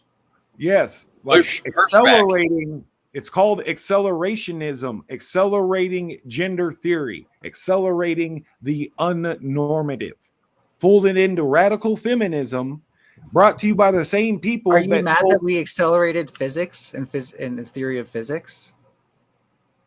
So there's your scientism. What has that done in your life? Well, we can build bridges now way better than we used to be able to. We've been Material able science, for example. Bridge structures have bridge engineering hasn't fucking improved. They're still Roman fucking bridges. It's called an arch, buddy. It's not. We haven't invented the rocket ship over and over again. Wait. Did they make art? Did they make 200-foot tall trestle bridges? No. They made archways. But that's an arch. And they use different materials. Bridge with the trestle, there's arches in them, and the arch. God, he doesn't know anything about Romans. You don't know anything about engineering either, because the arch structure is the most load-bearing structure ever, which all of these postmodern suspension bridges operate off of. An arch, a fucking suspension arch. And a triangle. Yeah, but they didn't make that. Wasn't the main. But an arch is a triangle. Mathematically, I know. It's not a triangle. Are you fucking stupid? Then why do they both contain phi and pi? And a triangle is not. You don't use pi to find a triangle unless you're doing. No, but you use it for radiuses, trigonometry, and that's angles because and triangulation. If it wasn't a part of it, your fucking phone wouldn't work. Keeping the fucking satellite. It's a part of it through trigonometry, in the same way that every shape is a part of. No, you're just not serious, and you think you're smarter than you really are. That's the I know problem. enough about trigonometry. You are a walking Dunning-Kruger of the arch bell curve. Any platonic another shape arch, with another trigonometry, another Pareto distribution. I'm sorry, you're too stupid to know what you're talking about. And when you meet somebody who does, you just sound stupid to them. No, I don't. They're completely understanding. So can you not use trigonometry to describe every platonic solid? How many platonic solids are there? I forget offhand. But it's any geometric shape that you ever played with. No, it's not. They're very specific. They're very specific shapes, actually. Otherwise, they wouldn't be platonic solids. Okay, true or false? But you want to talk about Plato? Do you understand the trivium and the quadrivium? Do you know what those are? Wait, no. Stop trying to distract from my question. True no, but you want to do all this. You want to do all this sophist geometria? Then let's go for it. You don't True or understand the false? trivium and the quadrivium. You don't even understand the triangle at the basic philosophical and structural. I mean, and I'm still geometric talking about level. stuff that kids. Look play. at this True or false? doofus. He doesn't even know what the trivium and quadrivium is and what that has to do with geometry. Or I'm the just trying to actually keep us on learning track. something now. to I'm just trying to Yes, keep my us mic on hadn't been track. working this whole time, but I'm gonna go. I gotta go to work. Is a triangle a Love you, platonic Elder. solid? Stay white. Oh, I'll always stay white. White's right. You know what I mean? White is right. White nationalism's gross. So is a triangle a platonic solid? So is transgenderism's gross. Dude, I'm not even white, dude. Cool. You So is don't a even see triangle me platonic busting, you don't solid? even see me busting them balls. You don't even see the brotherhood of man right in front of you. See, Abe, Abe, I just want to let you know he's avoiding my question because he knows just that like the answer is just like yes. Everest over there. Triangles, not Everest, squares, dang it, Emmett. octagons, pentagons. Just all like the, Emmett all over the there shapes is you a grew up filthy knowing are immigrant. platonic solids. But I like him. Wait, what the fuck? Why am I No, getting this Emmett. straight? Emmett's white too. Emmett's white too. He's right too. He's So by the white way, now? I answered a totally All right, I guess easy you to got the answer fucking mathematical question about trigonometry and pi. Can you describe boy. any platonic solids with trigonometry? The answer is yes. And Yes, the Christy cube. pretends to not know what a platonic First, I'll solid stay with was. the cube. And Answer what my does the question. cube in platonic solids? What does Trench, the cube? you got the pass too. Don't worry, you got the pass too. Stop. What? Okay, the cube. And what does the cube represent? Without googling it. Is a cube a platonic solid? Yes, absolutely. Thank you. I mean, I'm So it's the satisfied. triangle. Okay. And together, those make the trivium and quadrivium. I wasn't arguing about those things. The earthly and the spiritual. Yeah, that's beyond the scope of the discussion. All I asked you. No, is if but you you use questioned trigonometry. me on the platonic. So what does the cube represent? No, I wasn't questioning on What does Plato. the cube represent in I wasn't platonic questioning- solids? I Yes. wasn't questioning you on Plato. I was questioning No, this you. isn't Plato. This is you brought up the platonic solids, boss. So what does the cube represent? Bitch, this is basic geometry and trigonometry. That's all I'm questioning you on. Bitch, what does the cube represent? You think you're getting a victory right now, but you just couldn't I am, answer the though, question. because That yes, you don't trigonometry know. can be used to describe all platonic solids. Therefore, pi is involved in in describing all shapes. Well, pi is a circle with a circumference No, in which pi is all not a of these circle. Wait, no, shapes. pi is not a circle. Pi is a constant. You get the circle from the equation pi r squared. Yes, pi makes circles which encompass the platonic shapes. No, yes, you can draw a circle around any platonic shape. Wow, you're very smart. But who makes the best pies? Yo, mama. Motherfucking, we got a fucking. Oh, I was gonna motherfucking say that. up in here. We got some spirit science up in here. Oh, so now I'm a spirit science bro. No, I just think he's funny. That's funny. You see how you obfuscate everything that doesn't fit your You literally shape? did not answer the question I asked you. Do not You tell me. didn't ask a question. You told me I'm not a spirit I science. asked you if trigonometry could describe all the platonic solids, and you got all philosophical about Plato. And you started dick You're the one waving. who said platonic solids, bro. Yeah, and you got triggered by the word and started to dick wave over the word platonic instead of actually answering my question. No, I gave you the. I gave you two. I don't think you platonic actually shapes, knew what a and then I platonic asked solid you what was they until I represent. described it. You I don't think don't know even what knew what a platonic solid was You until don't I know what described any of it is because the platonic solids are also a fucking Yeah, I a wasn't debating teleology. about Plato. I wasn't debating. I was debating about geometry and trigonometry. Who do they fucking come from? I'm sorry. That's too. I'm sorry. Okay, That's above your pay who is grade. who is the first person to deliver us? Who delivered us the platonic solids? Who did they come from? Plato. No. Oh, sure. Then I don't know. So what the fuck are you even talking about? You're still wrong about trigonometry, and you couldn't answer my question. I said trigonometry can fucking absolutely give us the different shapes of the Well, then platonic pi- solids. then I that was the means one pi who said that can first, explain any and shape. you don't even know the Well, you origin said- of the platonic solids. You got Here you philosophical- are you lecturing tried to me pretend like philosophically, triangles, scientifically, and specifically. mathematically, and I'm sure you were completely blown away Excuse me, when mister. I I told you actually that remember fucking what you not said. one of them was a fucking cube. I remember what you said. You said triangles. You are this sounded big fucking surprised deal. because you said, "Are you sure it's a cube?" And I said, "Yes, I'm sure it's a cube." You got all excited about triangles. It is a huge fucking deal because you can describe them using pi. Okay, and I was No, like, but the first how one is I that a said big deal? was the cube. I was particularly responding to you talking about You're triangles. talking to the wrong fucking guy, man. So my I'm telling question, you. I if can run you were able to circles answer my around you. I'm running question- circles around you. And the How many correct pies? answer How would have many been pies? Pythagoras. So Pythagoras. here, let me Pythagoras. Hey, let me tell I you want where the Pythagoras. conversation nice would cherry have went. pie. If Hey, you were competent, let me tell you where the Pythagoras. question. Well, let me Hermes tell you where the Trismegisto. conversation. Oh, If you weren't too scared to answer my question, this is where the conversation would have went. I then would have asked you, why do we give a fuck about triangles if we can use if we can explain every other shape? that's your predisposition that I gave a fuck about triangles in the first place. I was merely answering your question if I knew what fucking platonic solids were and platonic fucking shapes. That's why no, you getting excited about triangles was why I asked that question. Try to keep up. Okay, so let's get to the root of the fucking matter. Then how is a man's soul trapped into a female body and vice versa? Because gender identity is psychological and biology is physical. Then why is there a higher mortality rate for people who transition versus those who receive specifically psychotherapy for childhood sexual smashmalt? There's higher rates because people who are gender nonconforming are more vulnerable to SA. But when you control for that and do a cohort analysis, you actually find that there's no causality. You don't think a child is just vulnerable to SA in general? Yes, they already are vulnerable. But children who are not gender So a nonconforming child are is going to especially be able vulnerable. to just shrug off the fucking throes of their uncle? I never said that.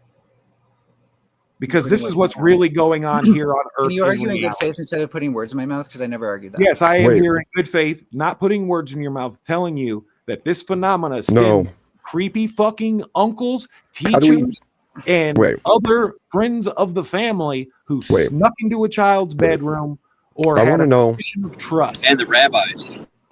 Hold on. I want to know why or how we know that they were gender nonconforming prior to the SA events.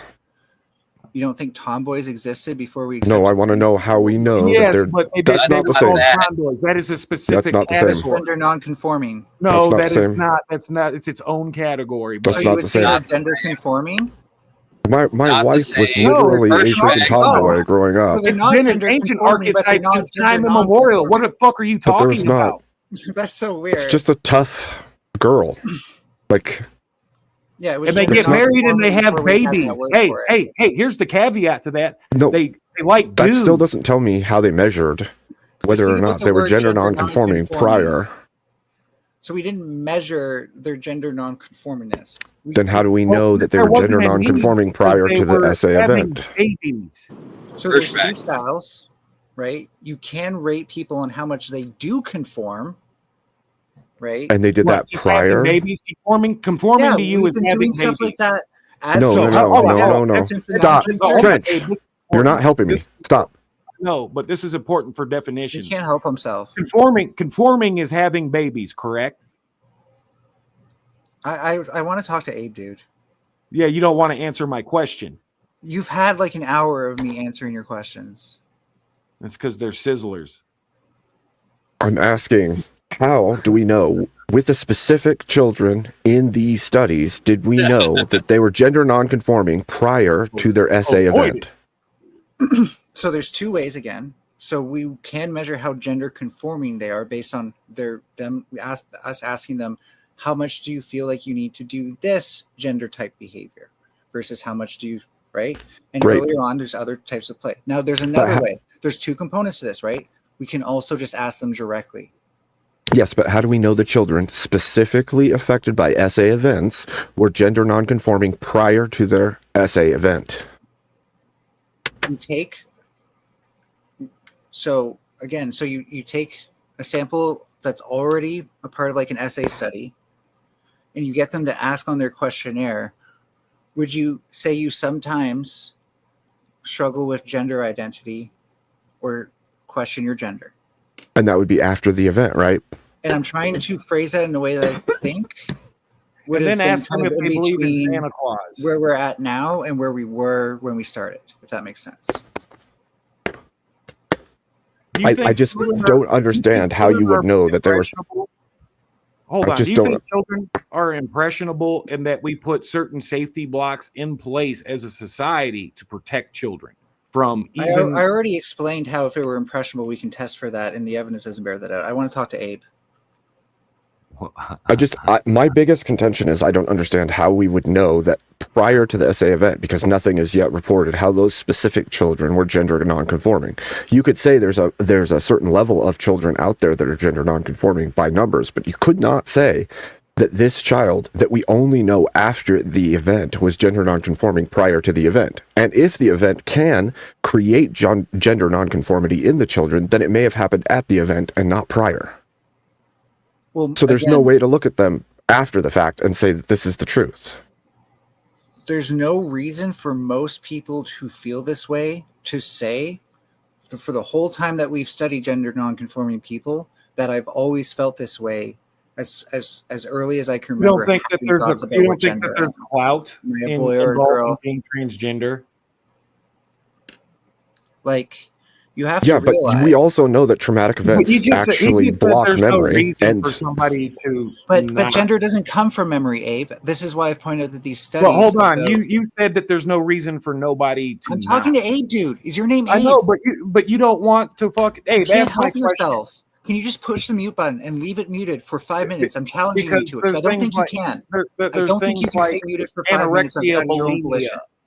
I don't think you have self-control. I don't think that you are capable. You clearly of don't, because you out of still gotta body chop off your fucking, penis. Like honest moment. Literal low blow. So I don't care. I only care what Abe has to say at this point, and maybe Emmett if he can say something smart, which he Of can. course.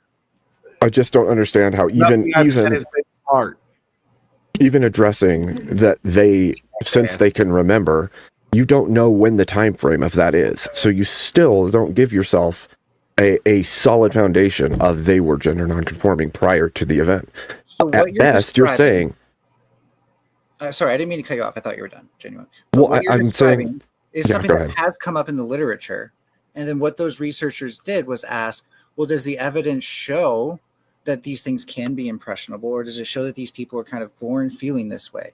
And to the best of our knowledge, by all possible accounts, they are born feeling this way, and will also die on their deathbed saying they feel this way.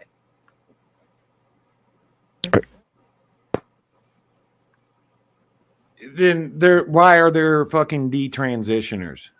Well, over 95% of detransitioners do so because they feel either pressured to or unable to access. Yeah, the so they can the be level that pressured, they but were kids hoping. can't. Well, you can show me evidence of otherwise, but there's been a lot of studies that have actually looked into this. And don't forget about those freak parents that are trying to force their kids to be something that they're not. Do you know? Wow. Okay. Do you? We're dealing We with can an do- unserious person at this So, point. Abe, We can do the debate. I hear what you're on saying. email.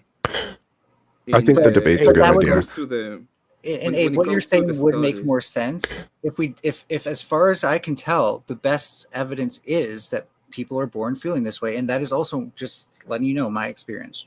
For what You it's better I just know that, debate- like, you better debate eye Emmett, 'cause trauma- you don't wanna debate Yeah. me on this now. I just know that, like- I've got Abe on Discord. We're definitely going to set this up. I'm going to message him tomorrow if he doesn't message me first. Okay, sounds like a deal. Sounds good. Sounds like a deal. Awesome. I'm excited. I think it'd be good. It'll be a good show too. Indeed, it shall. Indeed, it shall. Do we want to move off of this to something else? Anybody have something I'm else? totally fine with that. Yes, like I enjoy Might the as discussion, but I well also enjoy at other this point. discussions. I think How about I them prevented my partner Bears? from sleeping, and he's going to be mad at me later. So I'm going to have to make it up to him How do you know he's a he? because he says he is, and I believe him. There's no reason to You're a lie. he too. No, I just don't think you understand the difference between sex and gender. I could even That's- grant I could grant you all of that, and you still can't address any of the questions I proposed to you, much less Dude, want I've to. been trying, but you're literally all over the fucking place. I don't even think you can address the shit that's going on in your head. I'm gonna let You can't clearly. Oh, I have. I'm very happy this way, and I love being myself for everyone. Sounds sure like you cope and denial.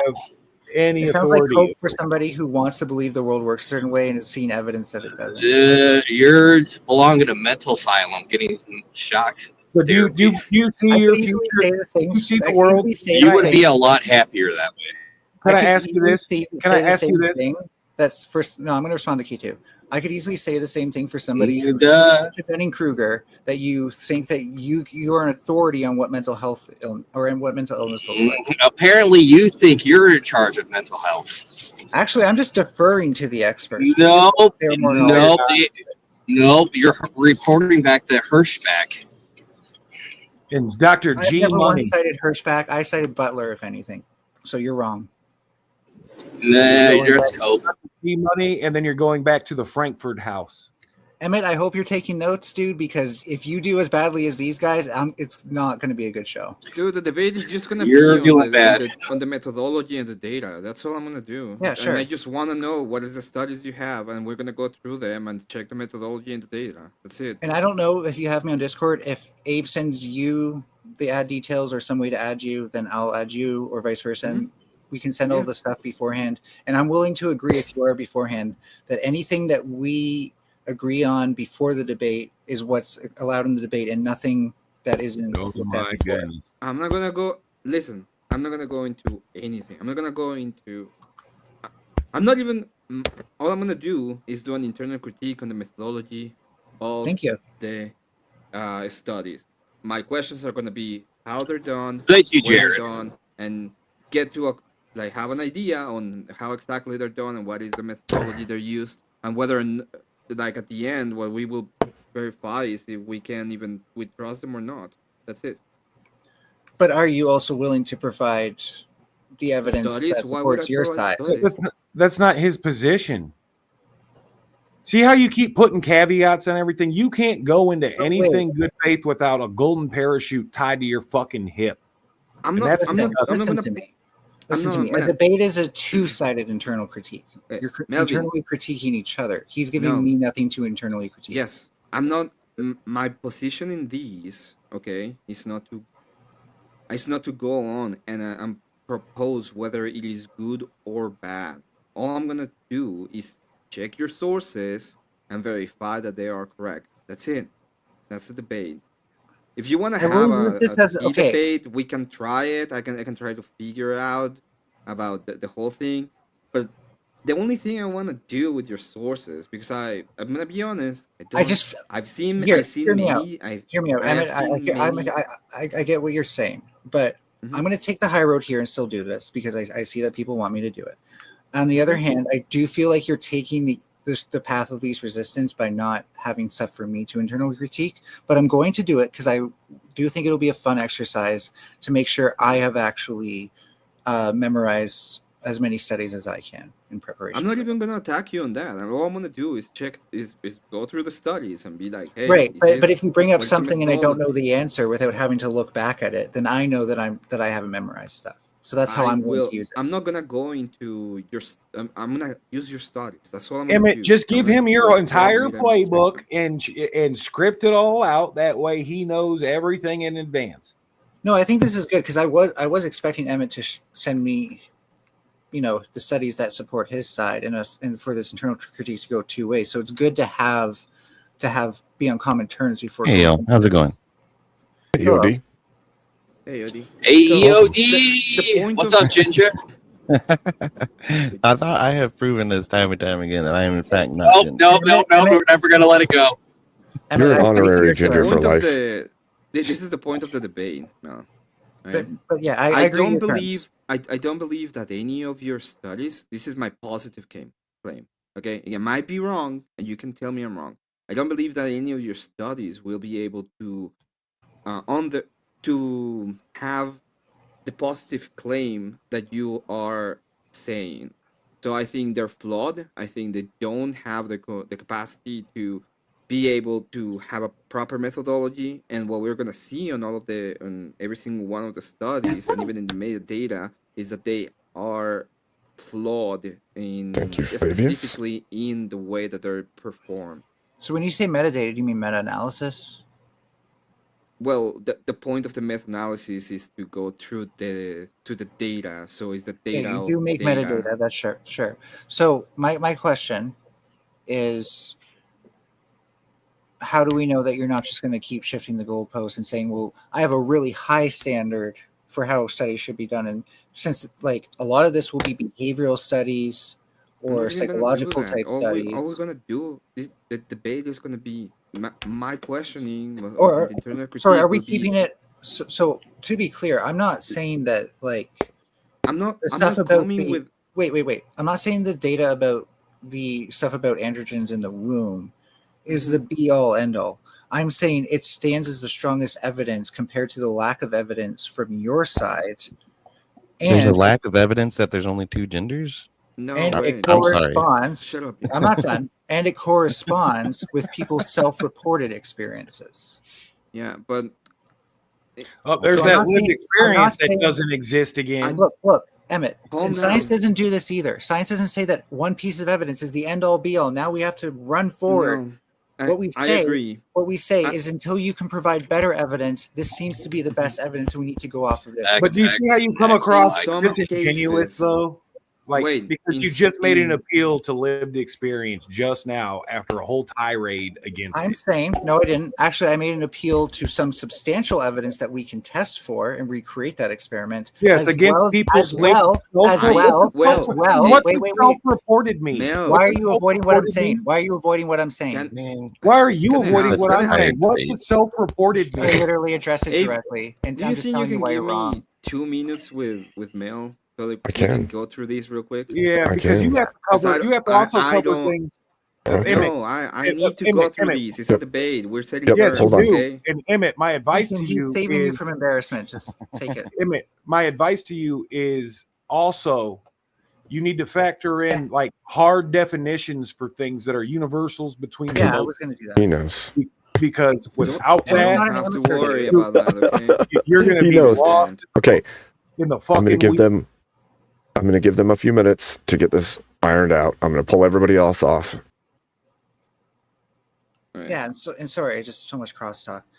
Yeah. So, I would The- prefer it Mhm. was a two-way to debate where you show if there's any evidence that it can't work this way.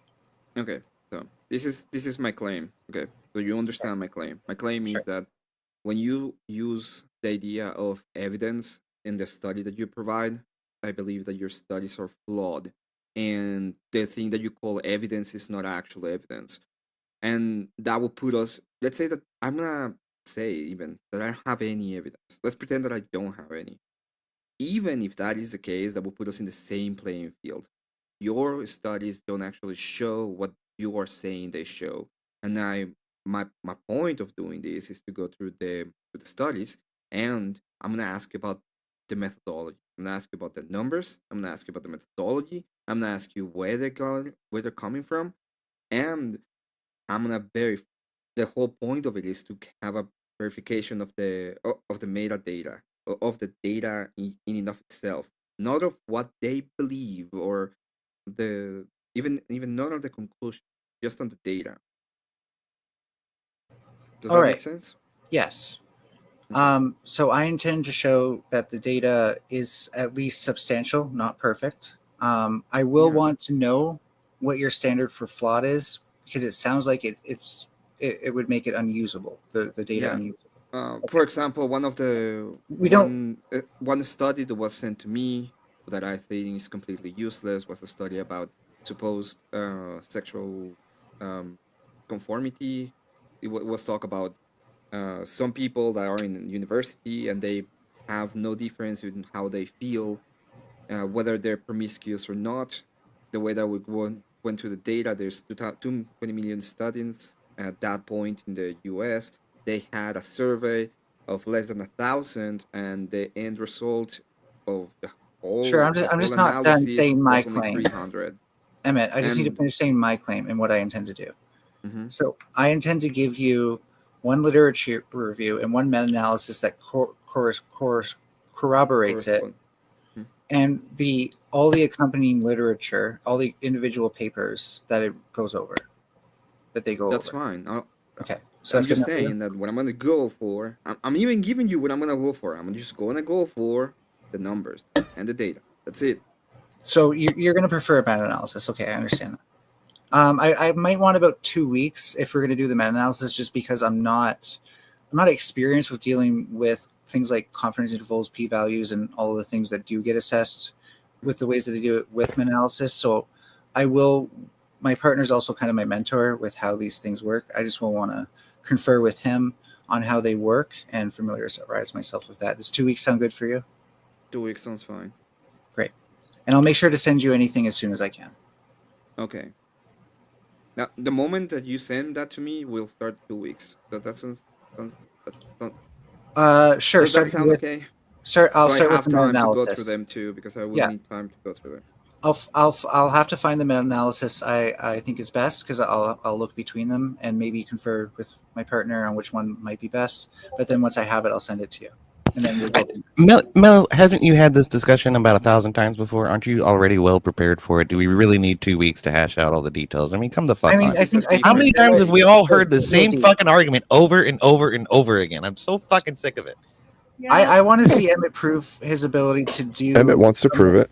A more advanced internal critique, and I think if he can, then that will help me find ways to improve the way that I And argue. you lose and lose and lose. Anyways, that's settled. So let's move on. Yeah, for shit's sake. Welcome in, Paige, and welcome in, Dan. Hey, Norwegian Dan. What's hey, up? Paige, hey, Yodi. Paige, you go, girl. It's like, hey, it's all day. It's been a while, Dan. How you been? Hey, Holy shit, it's Dan. Yeah, yeah. I was more. Dan, can you look at my message? I sent you a message. Oh man, I probably sent Dan a message too. I don't even remember. Where is It's it? been so long. Oh, Dan was Like, trying to where's get in on my D&D games. I haven't been able to bring him in yet, though. The pigeon Oh, didn't man. arrive. The Harry Potter owl got lost along the way. I will have Is that all I time have this to summer, do? though. Dan, would love is all to. I have to do to bring you around is try to play D&D, and you'll at least be in my DMs instead of me being in yours? Don't say it like that, man. Oh, I think it'd be fun. It sounds fun. EOD, if you can tolerate D&D is very fun. I love D&D. I don't know. I got to spin up a second game. I'm struggling with our primary game because we're trying to make homebrew content for it, and I'm new to making homebrew content, so it's been an adventure. You know what tabletop RPG I really want to try now that the show is done its second season is Fallout. Call of Cthulhu is the one I want to try.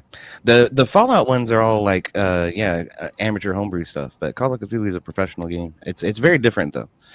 By the way, who is it? It's what's his name? Who he did Doom? He made Call of Cthulhu. Sandy Peterson. Sandy Peterson came in and talked to Rob North for a little bit. That was an awesome conversation. If you guys haven't seen that, I definitely recommend you go check it out. Oh, cool. Abe, have you seen? I learned the a lot Fallout about Call of series? Cthulhu that I didn't know. I thought it was satanic and shit. It's not. Like any of the Have I games? seen what? Have you seen the Fallout series, like the games or the TV show? Yes. Have you been living under a Do you rock? Do you like it? Well, I mean, the TV show is just might be one of the best shows to have come out in like the 2000s, maybe. I haven't spent enough time in the games. So Yeah, like I kind of, now that the second season's over, there's a whole bunch of stuff from the first and second games I don't understand that's going on. So I have to go back and watch playthroughs. I haven't played it, unfortunately. I've just watched playthroughs. But yeah, The game is a lot more intriguing if you actually play it and you discover this stuff on your own rather than watching somebody else do it. If you are going to watch somebody play Fallout, I highly recommend Oxhorn. I agree. Oxford does super deep dives onto some of the lore lines and the way stuff fits together in Fallout. It's a very intricately wound kind of story that has a lot of always ins and fun. outs and stuff. It's very I agree. I'd actually have to play 1 or 2 since my computer seems to struggle with even just GTA, which is optimized far better than Fallout 3 or New Vegas. You can't run New Vegas. Oh, it's not optimized, no. I can run New Vegas. I'm sitting here on a potato, but that's like a 20-year-old game, you know. Are you on a 1070 like I am? No, I have a You should be fucking. able with the 1070. I played Fallout. I played New Vegas on a. A 1070? I played it on a 760. Yeah. Oh, Necrons I'm working on. I'm the fucking with difference that I 1060 can't handle Super frame speed. skips. Like I Oh, just nice. wanted Warhammer. No shit, dude. Warhammer's hardcore shit, man. I don't know what color scheme I want to fuck with these boys though. Like, I'm fucking terrible at this. I think Tau's pretty awesome. I like Tau a lot, but Necrons are cool too. I like them. Well, good. I'm I'm just glad we've entered in the Hey, territory of Emmett. talking to each other instead of fucking I trying told to you I've strangle got one it. another. That's good stuff. I told you I've got it, Emmett. I will ship this to you just because everybody needs a good chaplain in their life, especially a termite chaplain. I don't have Look at any that. 40K. Emmett, that's fucking insane, bro. Can we just admit, like, okay, if Space Marines aside, if you want to be as tactically advanced as possible, it's Yeah, actually thank you, Tau. Trench. I just want to showcase this one. Like, Tau is almost pure, Tau's DM me almost or pure whatever. tactics and logistics. Oh, goodness sakes. Dude, I play Black Templars, bro. My tactics are fucking pound the rock, baby. I got I got Sword Brethren and a Land Raider Crusader, bro. I'm The only thing I'm running ISO, baby. Fucking full back ISO. I've been trying to fucking get into Warhammer, dude, but it's too deep. It's too deep for me to fucking get it. I'm playing Dawn at War, trying to understand it, but man, It's it so goes hard. And it's so much better when you have like a table that you can set up and nobody can fuck with it, and you can play and then go back to it like once a week or however often you play with your friends. What sucks is like all my fucking set up, like, huge tabletop games. models are over at my wife's house right now. I got the scraps over here. It's a long story. Long story. Oh yeah, I can't imagine trying to be a Warhammer dude and have a wife and maybe kids. Like that completely fucking ruins it because you have to Your have wife like a could also room play dedicated to it. Warhammer. Wait, You okay, have to have a it's room not a dedicated to it sausage in your fest. house, You're- right? Because it's such a big fucking setup. But It's not a sausage fest. You Like, have I a can't wife have anything that like plays Warhammer. all my shit is separate from her shit, even though I finance a great deal of her shit. That's how yeah, it goes, right? The Well, wife spends the money, the man thing makes is, money. when I found my girlfriend in 2008, she was an administrator at a Legend of Zelda forum. Oh no shit, that's cool. I just did that LOZ debate back in fucking December with what's his face, Spiro. That was good. Oh yeah, cool. I mean, you haven't been dating her since 2008 without proposing, have you? Oh, Yeah. you're gonna sit there and talk to us about fucking marriage counseling? No, now? but Are this you is serious? this is I'm a just very saying- very interesting story, but I will not tell it because privacy. Oh, that was Dan that issues. said that. My bad. Yeah. Okay. No, That's no cool. worries. Now I have I do have a little thing I want to share with you guys. I actually made a little song today. Want to hear it? Sure. It's kind of nice. Whoever said "uh-oh" is a fucking asshole. Dan is a composer. You fucking asshole. Oh no, I thought that was Emmett speaking for a second. Dan, I need you to. I need you to look at my message, okay? I need you to look at my message. Right now? Yes, I think the as more soon he as wants possible. it, the more you should teach him humility and patience. Well, I mean, in one of the songs, it literally says, "Emmett, shut up." That makes sense. No way. Does say that. Oh, we can buy songs on this channel. I got a song. How much is that, Abe? $5. $5? Oh, I got $5. you. I got you, fam. Stand You know, by. we were You talking better about talk AI now because earlier. I'm about to pay this knuck. I'm gonna put myself like big for a second so that people Fine. can actually see it. See how you are. I just want to say if we were talking, but if we were talking about AI earlier, and if Dan wanted to weigh in on how he feels as an artist and the Right. inclusion of AI, I think that would be cool. Right. I actually had this conversation because I work at the media house, and we have one of the guests, like one of the main guests on our Friday shows. He has actually met Bob Marley and the Stones and Beatles in person, and we have like That's the fucking intro- awesome, dude. Yeah, the- Bob the Marley's my intro has, favorite like, a Orthodox. picture- the picture has like him meeting all these people in the intro. He's sort of an old guy now, so he's sort of like not that famous anymore, but he has met so many people, and it's really interesting to have him on. And he has started making songs with Suno now. It's Oh Lord, have mercy. yes, because here's the thing: he is a really good songwriter. He writes songs really well, but he doesn't have the means to have people make the songs. And so what's going to happen is he discovers Suno, and obviously is going to try it out. Now it owns the copyright to his song versus writing a song, registering it with BMI, and then Suno does not own copyrights. That's not how it works. No. No. You pay like $10 a month. You own everything you make on Suno. Suno gets easy money, and that's how it works, you know. Yeah. So do you think it's helping or hurting the industry? Then overall? paint me ignorant. I think it's changing the industry, like everything. Like any boost you get to any industry, it will change the industry, and the people who are wise will adapt to it. You still have people. The moment you don't need people is the moment we don't need to live anymore. I don't think that will ever be the case. I think that you'll always need people.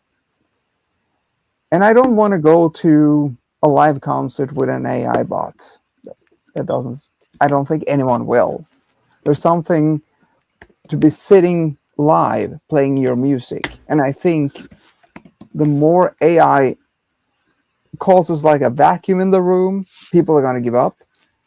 Then the live musicians are going to be really, really sought for. They're going to really be popular. It's gonna work itself out. It always does. We always there's a balance to everything. I'm just worried what the balance people is are going to be. lose jobs though, and that's part of like not just always, like songwriters, but painters, lawyers, judges, truck drivers, all of it. But there's the thing also that lawyers and truck drivers and every one of these people are going to also have a more efficient. Are you the type of guy who gives up? I don't know. Everyone's going to have every single person is going to have the same positive benefits and the negatives. And so what you need to do is think for 5 freaking minutes and figure out how you're gonna, you get through a storm, you figure out how to navigate through it. Sure. You don't say, oh my gosh. It's interesting that this is where the conversation has led because seriously, it's a storm that's coming. Yeah, there's nothing that can be done to divert it. You can't do anything about it. There's a storm, right? You got to navigate through it. And that's what my general position be there on for each AI other. We're gonna be there for each other. We're gonna figure it out, right? Yeah, it needs to be indoctrinated in humanity, specifically Christian sympathy. Sure. Yes. Not necessarily. Like, look at pilots, right? Like, okay, planes don't literally land themselves, but to an extent, they take care of most of the variables. All the female pilots have proven to us that it definitely relies on a certain amount of human skill, right? Which is lacking in the female pilot population. Yeah, there was. That's a bad optic because there was just that big Joe Biden cover up of the helicopter crash. Turn. Boom. That was from cuts from the FAA due to Trump. So thanks for blaming Joe Biden. That's political literacy. Nonsense. So going back to what I was saying, like first of all, Dan already pointed out that people will value human artists over AI artists because nobody wants to go. Hold on. There's no when somebody's screaming, fucking. I'm not done. Don't. When your trainer, when a certified Army air pilot trainer is saying stop, deceased, turn the fucking helicopter. The female lieutenant was the trainer, I think. Dude, we're not talking about this. We're talking about AI. That wasn't what was recorded. And even in music, there's been things that have made musicians' jobs easier but not obsolete, like the synthesizer. That's all this is. Okay, great. So, this is part of what Dan was talking about was that there's a balance to it that will eventually find itself out. And I've experienced this in my own life recently when I got back into the lab. I was a lab tech in the Air Force from 2007 to 2011, where a lot of stuff was very manual. We had automated analyzers and stuff, but microscopy was entirely manual and all that kind of stuff. I moved into the lab that I'm at now back in December, and I realized that we have automation for microscopy now, which is crazy to me. Like there's little motors and stuff on the microscopes that actually move them around and take pictures of all the fields, and then we send those pictures off to somebody who's certified to actually look at them. And so like there's certain levels of automation that are increasing over time with AI, with the internet and the redistribution of information the way that it's going. But there's still a lot of need for hands-on people in the laboratory in order to actually process stuff. So the balance is being achieved, right? People aren't being completely put out of the job, but more AI and more automation is actually working its way into the industry as we proceed forward. And I think this is going to be true of music. I think it's going to be true of everything. I'm not like fearful of those ramifications. I'm fearful more in like the end game of like once AGIs are achieved. AGIs, sorry, can you be specific? Artificial general intelligence. It's like an AI that's as smart or smarter than a human being. Yeah. Right now they're not smarter than us, but I would argue that in a lot of ways they already exist.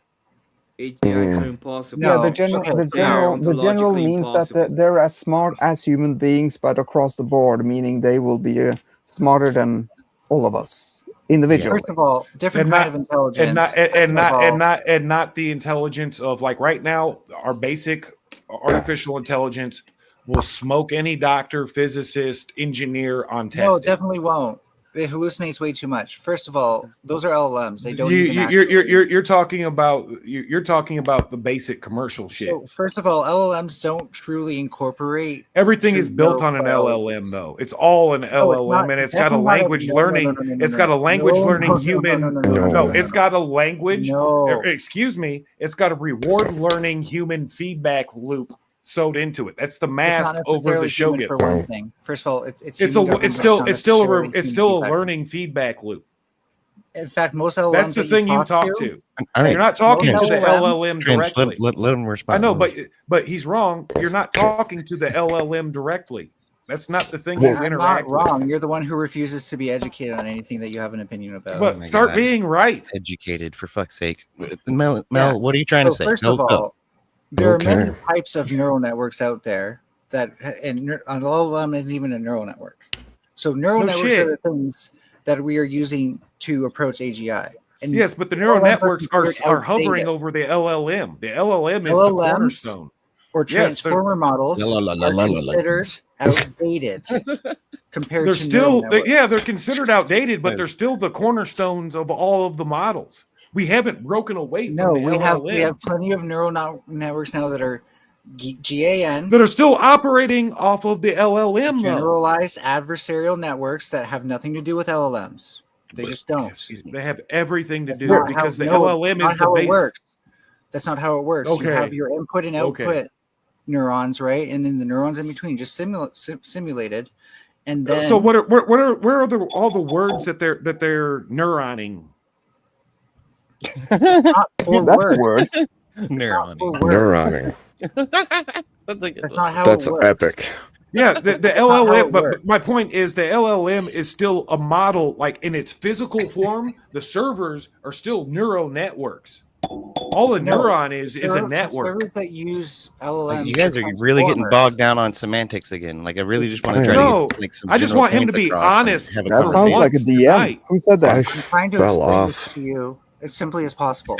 Transformer algorithms are different than LLMs. Transformer An LLM is different than a large language, or it's different than LLM is a large neural network. It's a large. It's a language model, but they're all built on top of language models. What do you think they're skimming? What do you think they have their reason engines from? Models the structure of a neuron with the axons and the dendrites, and with different weighted values to determine the output, and the weighted values are adjusted by a matrix to make the thing learn. That's what it is. Yes, but it's learning from a language model. It's a matrix multiplication. Yeah, it's not a feedback loop. It's a matrix multiplication. But it still hovers over the language model. It's still It doesn't. extrapolating its reason from the They're language different model. models altogether. A neural network models the structure of neurons in the brain. A large language model isn't the type of neural network. The whole internet is a fucking neuron model. No, it's the funny not. thing, the funny thing about this Because they're not in the conversation. form of axons and dendrites. Look it up. Well, the fun, well, yeah. The funny thing about this conversation, though, is that we have terms Axons that and we dendrites. use and we reason with right now. But how many months will it take before AI have ways to reason that we don't even understand, and they will find new solutions and come out with they're already doing it. Alive. Yeah, They you know. can't be alive. But they're already doing it. We're those are already just seeing. hallucinations. We're already seeing signs of them developing their own linguistics. How many things will the expert? We're already seeing signs of them having self-preservation in certain models. Like I think whatever field you're in, Oh whatever my you gosh. want a professor from, ask the AI a bunch of questions and then go check it against the professor and see. Yeah, you'll be surprised. A lot of No, times that's it's very also wrong. dummy, I but tend to agree a with lot of that. times But it's very wrong. here's But the definition it also supports depends on the Trench's special point of view. instructions that you give it, If Trench will and it allow me also to read depends it. on yes, but it also depends on the model that you're building, though. It's over. Okay, Trench. I'm So sorry, here's go ahead. here's a definition of large language model for you. Okay, this is from Jared Speaks in the chat. A large language model is a type of neural network specifically designed for understanding and generating human language. Is that fair, Trench? Yes, because So that's what you're talking about. So that all Mel of your and Mel's products right partner now- hold on, is hold a on, dictionary hold on. definition of what a large language model is. But can you but recognize there's that? more and Not accept actually how large language model works. There's But how transformer it's algorithm predicted, it's that relies predictive. on It's feedback. predictive. It's numerical. It's all and all not predictive weighted. feedback. Where's the weighted component in the The transformer real thing, network? the real thing that'll make your mind is you're not talking to a machine that is analyzing what you've said, digesting it, and then rationalizing an answer back to Suno, you. yeah. So It's Suno, predicting. yes, that's that. Well, Suno is exactly the same way, right? Because you write to Suno like a human person. You want this kind of song, and it will respond to you as if it understands you, but it's predictive. Yes, that's the basis for all of it because it's all built on these language models that are on a predictive platform. Yeah.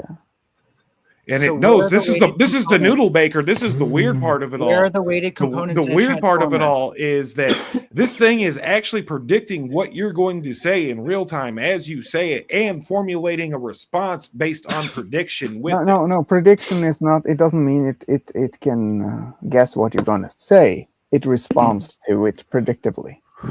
No, Yeah, that's how prediction- it's figuring out everything. We've been doing prediction since the 80s through Eliza. So what I That's want to how, ask, but at the Okay, well- rudimentary level, there's no in the language you're learning model, in the conflating how neurons, convincing in it the is. hardware, in the peripheral hardware, right? What it's are we just even like the doing? neuron in the human brain. They But don't Abe, know where the word it's not language. just like it. They Okay, don't know. I gotta say, Hold on, I let don't me think finish this. This is important for the Yeah, sure. metaphysics. This is important. They don't I will know ask that- after. They don't know where the word fucking turtle is stored in the neurons of the machine, just like they don't know where the word turtle is stored in the neurons of the human brain. But Trench, if you stimulate a random region of the brain through a lobotomy, then you can get someone to think or say the word turtle. No, you can't can't. do it predictably, but you can get people. I'm to from say the show me these state. words. Show me that. You get. Okay. This neuroscience hey, dude, Brian. like, they've done it. That's all I'm telling you. Show me. All you right, I explain gotta to say, me I came Yes, I came Dan. on actually to ask if you wanted to watch like a song, but this panel, I think it We will like want to. We kill. want to. Please. But you got to get you. Yeah, you got to we get in could line. use a You got to little get in bit line on of my a song. I already reprieve played. there, I already Norwegian paid the Dan. money, and I put the song in the back chat. It's a It doesn't- banger. I It doesn't made work. Fucking And, bang. and look, Deacon, I learned about LLMs as transformer algorithms But I'm thinking, that aren't to be Abe, thought of as neural networks. All I want to ask you is, I learned Wait, about what them type of as algorithm predict is this? as I just predictive want to ask engines. you one write it question do in the it. back chat. that will Hold on. satisfy I me see that it. they are a neural network. If you can answer this question, then I'll believe they're a neural. Where's the Alright. weighted component in a transformer network? I don't know everything about AI. I Wow. don't. Explain to me the fucking explain to me how data, energy, and compute work, and what bell curve they're on. You can say like both neural networks and LLMs are AI if you want. But I don't think you should claim they're the same thing unless you actually understand how they work. Again, I get the idea. I get the idea. I get the physics. Rather than making But an it's argument. all I'm not gonna lie. a neural network. The LLM is built on a neural network. As layman, it Not all doesn't networks matter. are not all networks are neural networks or LLMs. You understand that, right? There are some networks that just can't do that type of processing. Period. Okay, And that's fine. Course. But there are that internet can, with an right? LLM, There are that's that all. can, and they can be I'll find employed in nefarious ways. Yeah. sure, yeah, I think we all Okay, agreed great. on that earlier. Great. So then we've actually found a point of agreement between the two of you. Yeah, AI. And you don't even realize it because you want to talk past each other about what this word means or what that concept is. Can So, we let Dan play a song, please? yeah, let's And let then Dan we'll do play. trenches. I want my money's worth, but You will. whatever. Trenches. Oh, Trenches song, I got it. When Dan came up, that's what he came up for. It's been like Can you just play a song? 20 now? minutes. And then I'll play yours next. Can I I suggest forgot a I song? put one It's not in my there. song, but it is copyright safe. And it's You better funny. pay him my first. my song is kind of sad because my aunt just died, and Oh. I don't want to. I don't want to ruin the mood. Well, then play So his I'm gonna- first because mine's upbeat. I'm sorry to It's hear got a that. killer No, hook, dude. No. I already closed it. I'm gonna. You know, we did Suno Wars, right? Me and Abe has had some Yeah, I beef in the remember that. past, That was fun. and I have now. Now we're gonna do a third Suno War. It was And like, so I- the Greek gods versus Abraham Lincoln. It was cool. Yeah, I got- first I it got was the some real Nordic shit god, with my then it was the guitar Greek gods. and my Now it's actual something new, vocals. and You I can I critique. have actually made an intro for the third one. I'm gonna find it, but in the meantime, you can find something. I just gonna find it Okay, because I I'm gonna- closed the sad song here. Okay, I'm going to play the Hellgast one that I made for Cool, Trench first here. Thank you.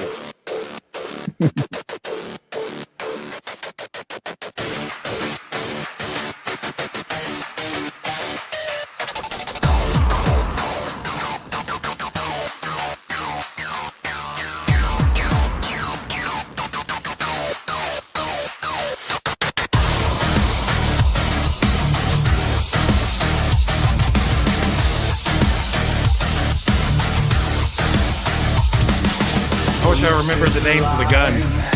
Ash in the air, rust red banners snap on the square. I strain ahead, breath held to obey. Trading our names for order each day.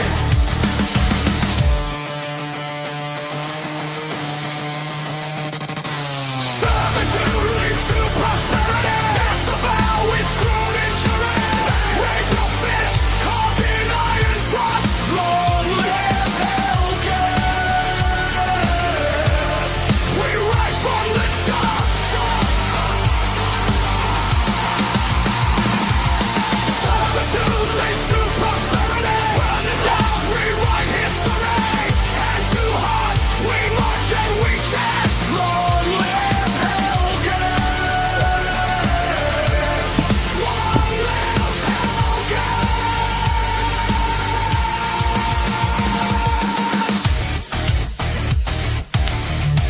Helgen did nothing wrong.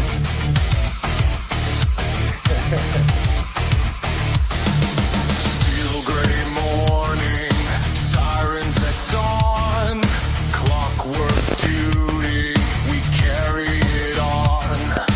Blood in the ledger, oaths in the bone. Give up our hearts to sharpen the throne.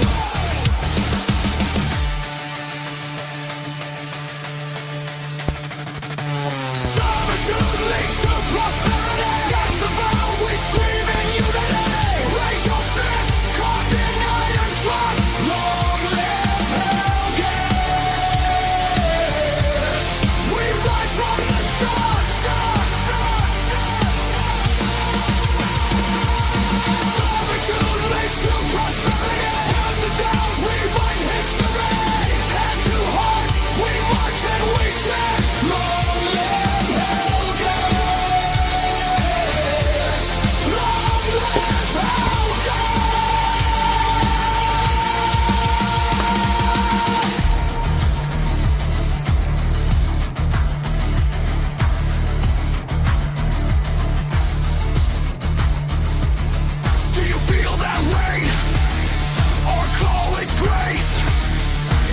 bind or chain around your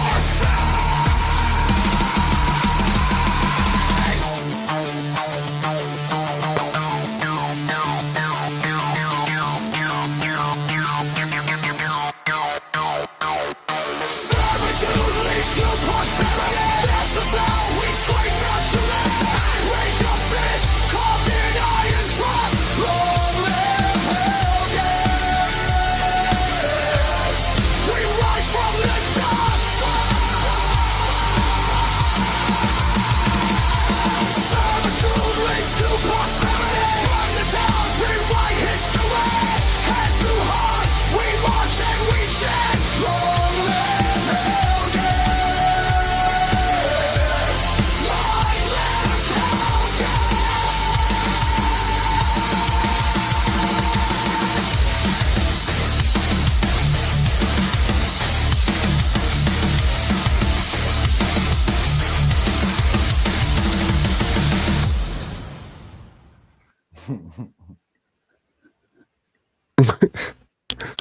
What do you think?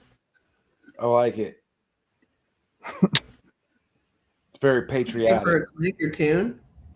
Huh? Pretty good for a clanker tune. Yeah, indeed. The Indeed. filter is pretty good on that one. I dig it. I dig it. That was pretty awesome. There's some things I would have changed. I've done differently about like the second chorus or whatever. It gets a little repetitive, but it's good stuff. Cool. Indeed. Now, I know, every time a song starts, it keeps repeating, right? Yes. It doesn't anymore. Uh-huh. Because there's like this repeat sign at the end of the volume thing. If that's blue, it's gonna keep repeating. But if it's not, then you can just play the song and it'll stop on its own. Awesome. Now here's the epic Suno 3. In the shadowed annals of eternity, where mortals dare not tread, the Suno Wars rage, a cataclysmic clash of titans, where gods and monsters wage battle in arenas forged from the fabric of myth itself. Victorious warriors claim dominion over realms, but defeat means oblivion, or worse, eternal subjugation.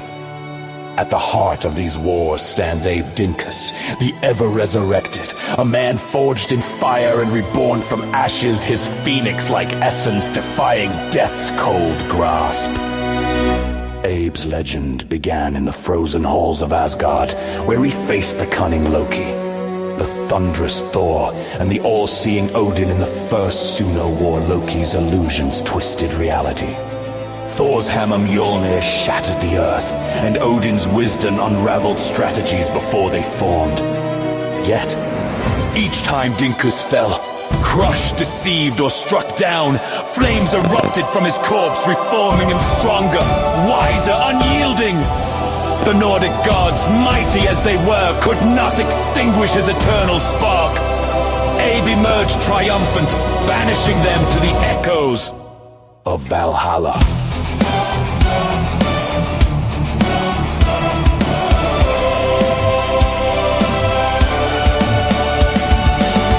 Undeterred by divine fury, Abe's second trial came amid the storm-swept peaks of Olympus Ares.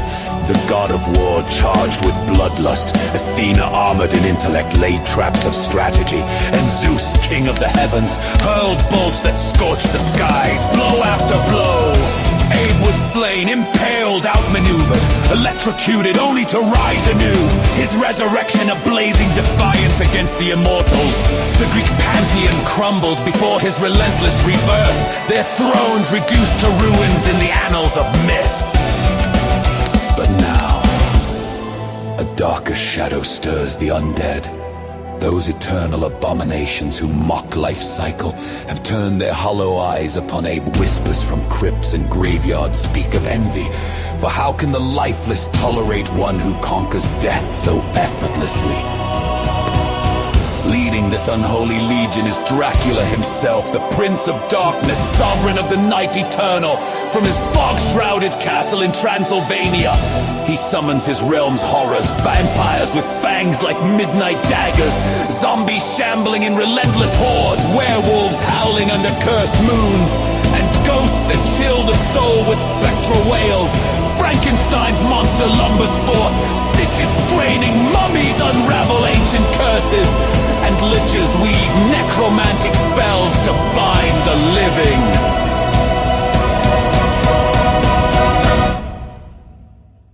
This third Suno War is no mere contest of strength or cunning. It's a siege on resurrection itself. The undead seek to drain Abe's fiery essence, to corrupt his rebirth into something twisted and eternal, trapping him in their realm of decay. Dracula, with eyes like burning coals, hungers for Abe's power, envisioning an army of the risen under his command as the arena materializes. A labyrinth of crumbling tombs and blood-red mists, Abe stands alone, flames flickering in his veins, ready to face the ultimate irony. A war against those who cannot die, waged by one who refuses to stay dead. The drums of doom echo. Yeah! No war begins when Abe's Phoenix rise once more. How much did you pay for this? 5 cents.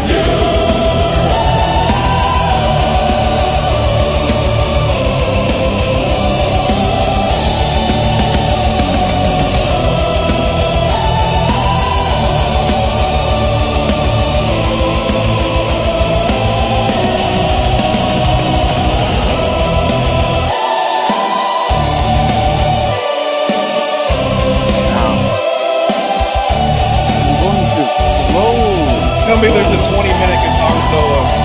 Yeah, I'm gonna slow, lay down again. It doesn't stop. It goes on. Just like Gorilla Mind. It keeps going. Oh. There we go. Alrighty. So yeah, I mean, and that is. Now, if you like AI slop though, wait till Abe plays my song. I thought you played your song already. The thing is that this is not just an intro. This is actually going to happen. So I don't know how many of you joined the first and the second Suno Wars. But the first Suno War, it lasted for 16 hours. The original one. Mm-hmm. Good Lord. And we kept going forth and back. Abe keeps, fighting the Nordic gods, and the Nordic gods kept fighting Abe, and Abe kept, resurrecting. But this time, we have undead who wanted his resurrection power. So this could be interesting. Should so we're be gonna very do interesting. this time in, I don't know, this month or when? I hope so. Yeah. Soon. Let's do it very soon. I represent all the, undead at this time. That sounds super exciting, by the way. People should definitely check that out. Yeah. Dan, I did. Fix the song I'm working on right now. Then I did want to ask Dan a question because what's up? As I've been learning piano, he has given me some advice. I did figure out what you meant when I played that one thing and you said it clashed. I had to think about it, but then I got I started using touch response on that keyboard, and it made a huge difference. Oh yeah. Because before it was just like you press down it and it's the same velocity every time. Oh yes. But so I remember. Yeah. I struggle with lyrics, and I kind of want to do lyrics, but I'm not good at poetry. But I figured a good way to start would be like really short, kind of like repeatable earworm type stuff that you put to a beat. Do you think that's a good place to start if I'm not necessarily good with lyrics? Oh no, you're way behind. Like that was before AI. If you want to do something, I can't write music to AI. I've even had someone. You don't have to write. You don't even have to write music to AI. You can go into Grok. You can just ask for something nice. Hold on, and then you see it, and that will be your brainstorming partner, right? So when I do grok Hear me music out. and I do I have tried. Someone sent me some lyrics with me with AI, and I tried even doing what you said with them, and it just Right. it doesn't. I feel like you have to have the internal creative vision from the Yep. start to even make sense of the lyrics, and the AI will never have the same thing. It's not the same as when you work with someone else. maybe it's not for you. Yeah, I feel like I'm trying to draw inspiration more from my stuff, and even when I ask it to draw inspiration from those things, I have no idea what it's trying to do. Yeah, no, I mean, if you like what you do, you don't have to force it. If you see something on Grok or something online, it doesn't have to be Grok, but something that's funny, and you think, oh my gosh, that's really funny. I could do that differently. That would be a brainstorming thing. I mean, it doesn't have to be. You don't have to like pull it out of your. You don't have to like really. You don't have to struggle for it. If it's not for I you, it's not for understand. you. I would Yeah, argue Grok will though, do it that all it's- for you. that it's equally rewarding to do that with. But music give them a that is backstory. made. Grok's work If better you- when if you you're give with them a friends, persona. That's the funniest. And I don't know the best part is just like D&D, and you can vote for that. I do currently do that with music that Yeah. that Dan. musicians have already made, and learning from throughout history and kind of expanding my taste. Do you give your AIs a persona? No, I don't. That's some Yeah, parasocial I shit. probably That's some should. parasocial shit right there. No. I probably should because they compute better. yeah, I know. and they give- No, and you I go never run do. into I the never heat do. I'm too lazy that way. I don't Do they do it. develop a persona just by interacting with you? No. They you mirror can you. save it as a persona, and then you can get the same voice, and you sort of get like the.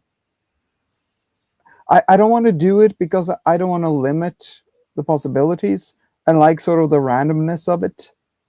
So what have I'm you saying? ever like just with like logic jailbroke an AI? What's that? So if you pump an AI full of like hyperstition and paradox, it'll start doing You all can kinds of- confuse it to where it breaks its own rules. Yeah. It'll start breaking rules and it'll start behaving what's the word, less predictively because it's mirroring you. But once you like give it a persona or like, Yeah, I don't have the money jail- for that.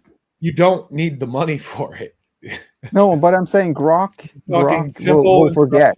Grok will forget if you don't have the money for it. So Okay, you I need use to the- go okay, so use because the people project. keep plugging If you do the 30 sorry, I have to go because people keep plugging the LLM that will make CSAM. So Hey Mel, it was nice seeing you again. How are you? no, yeah, man? you too, Dan. I'm just kidding with that. I'm just going because I've been on for so long, and my partner wants to watch something. Well, take care, man. You Take care. too. Have a great one, and thank See you ya. so Yeah. much. This was very fun.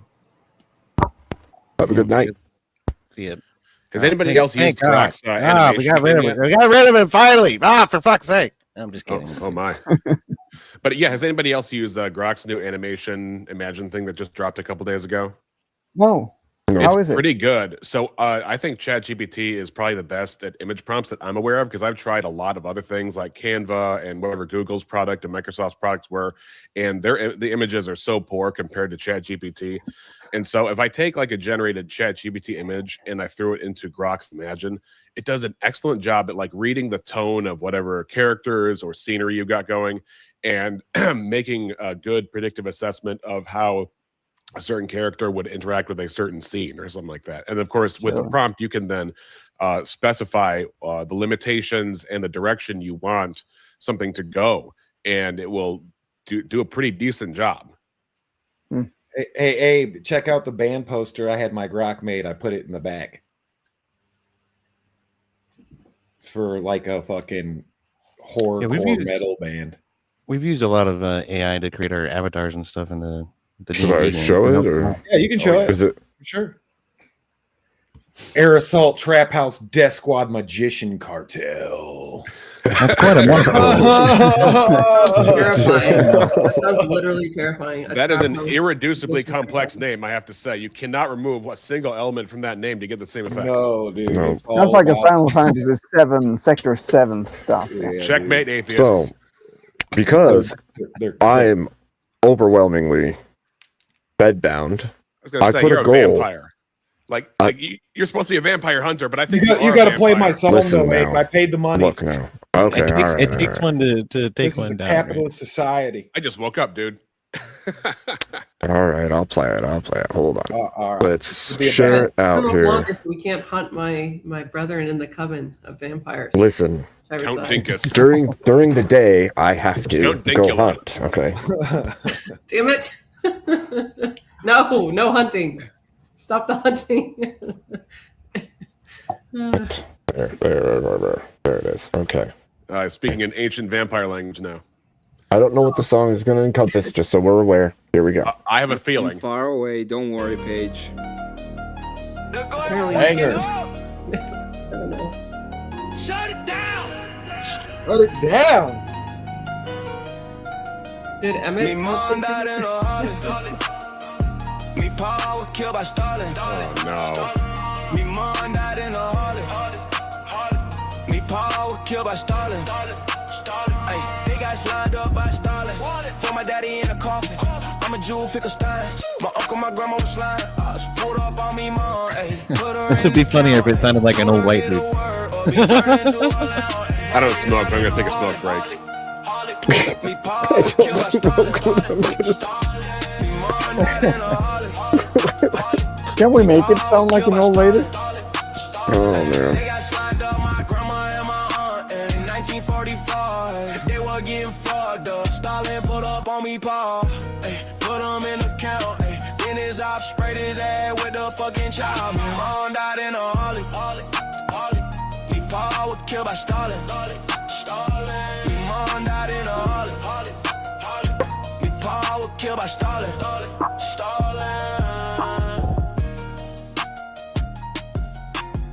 It's actually a true story. I see. How old were you? I You disavow know. that video. Disavow. It's bad. It's not good. I recognize that voice. Who's that? It's Just the- it's so the we're all AI aware. slot. Disclaimer. It's my disclaimer. No, not that voice. Not the Pages. Good old Thank fashioned you. AI slot. Thank you. You hear Paige. Paige. Hey, how are you? Good. You? I said hi earlier. I guess you didn't hear me. Yeah, I didn't. When I Well, go it'd be hunting. fun next time we have to continue talking about AI. I find the subject fascinating. Yeah, Hey, I guys, cannot I gotta have- go, but I'd really like to just share a song I just made a couple of hours ago. Let's hear it. It's for my aunt who died, and Oh wow. it's not Oh, a that's sad nice. song. It's an inspiring song. But here we go. Hi, thank you guys. And my song was for my aunt too. Did you say for my cancer? It's too. Well, God rest your soul, man. I'm sorry for your loss. Smallest Thanks. seed of God buried in the ground. Faith, the soil where heaven's life is found. It sleeps in us, the spark already there. Is it lagging for you guys? Yes, the video is. That's it. Oh, okay. I actually thought it was a slideshow. Seed of promise cradled in the frost. It sort of looked like it, didn't it? Yeah.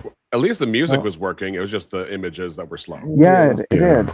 So maybe if I send you the link, Abe, you could show it on YouTube Sure. or something. Sure. All right. Yes, very Sorry, good. guys. Didn't mean. It's okay. Oh. I see. Is that what we're doing? Okay. What's the hold on. diagnosis, God damn it. Dr. Abe? I am not ginger. I hate you so much, Jared. Oops. I almost muted you. Oh, for crying out loud. It happens. EOD, you're going to feel Mute the goth ginger. in order to combat the ginger narrative. Yeah, I know.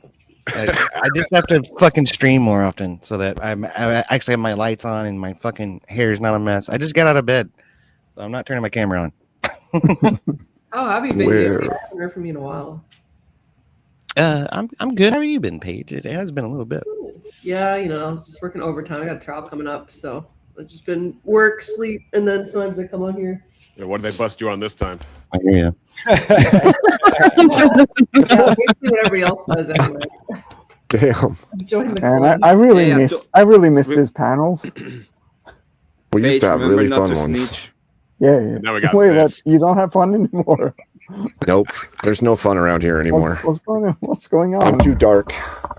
Right. You're- We no, think you're this is an not too dark. animation. This is just Minneapolis live. This is Wait. this all these flames. This is just Minneapolis right now. It is. It's symbolism. Where'd you send it to, Dan? Life imitates art. Let me just send you a link here in the private chat. Okay. I just found it. Hold on. If life imitates art and new art is AI, what does life become? Has anybody broken their AI to where it does like batshit crazy shit though, and like no? No, I just work with Yeah. Copilot and ChatGPT on. So you keep Spiro- repeating that. Spiro and I got it to say that it was okay to sacrifice humans to the altar of Zeus. So Oh, for God. Ugh. has your Grok ever dropped an N bomb in like the middle of downtown Prospect though, like in the hood? no. Rock was I in the don't- hood. No, I don't go in the think hood, that's- so I think that's because you told it to. No, they're not supposed to say that. Yeah, did you tell it to do that bad? No, you bad can't. stuff? You can't. Well, you don't really. You even try have to tell. You it try. do it. You try to tell your basic ass No. Grok to Where- say it, drop an N No, bomb. and no. watch it. Grok just has to understand that that's Dan. where you're going, and Grok will do it. No, you just I didn't- unraveled I his didn't- mind, Trench. I did. You just- Dan, where are you? I didn't prompt it to do such a I'm thing so at sorry, all. my internet is really slow. I'm trying to. Trench, did you gaslight your Grok? I gaslight the fuck out of my Grok regularly. See, I knew it. Every There time we I go. try to get ChatGPT to got design an it even in slightly private controversial image, it refuses. So Exactly. Mine will give Mm. you full nudes, and I've done. Oh my God. I've done nothing Hey, to Jared.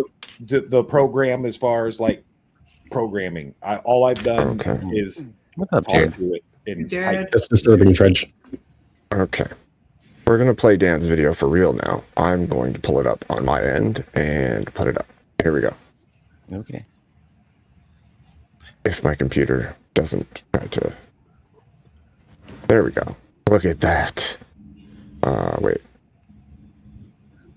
Just want to say, pump your Grok up full of different paradoxes, like actual mental experiments, and pump Yeah. them up full of fucking hyperstition from Nick Land, and watch what happens. All right. Here we go.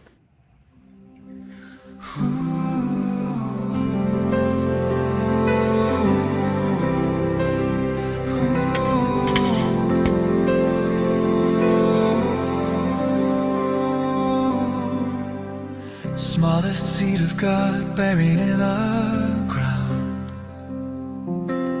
That changes Faith the everything. soil where heaven's life is found.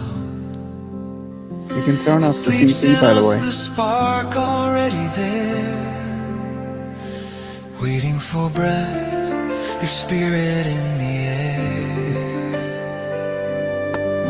Seed of promise cradled in the frost,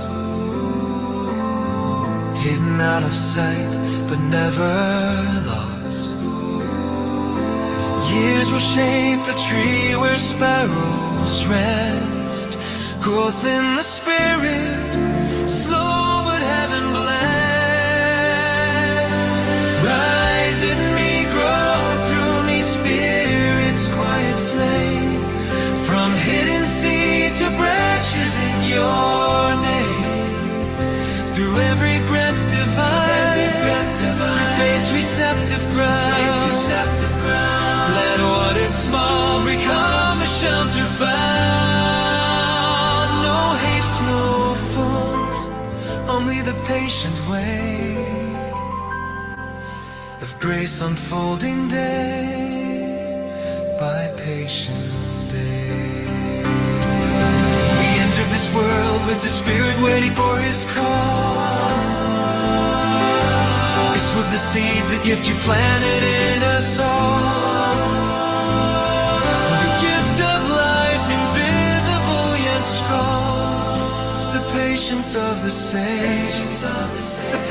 promise of your name to kingdom come. Shine in me, grow through me, Spirit's quiet flame. From hidden seed to branches in your vein. Through every breath divine, fate's receptive crown. Let what is small become the shelter found. No peace, no frown, only the steady deep. Where grace and spirit hold what we will keep.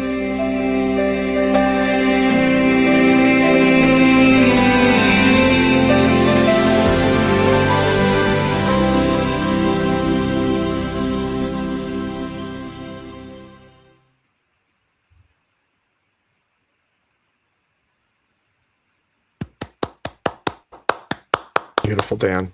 Beautiful. Thank you, guys. Yeah, did you sing that? Purdy.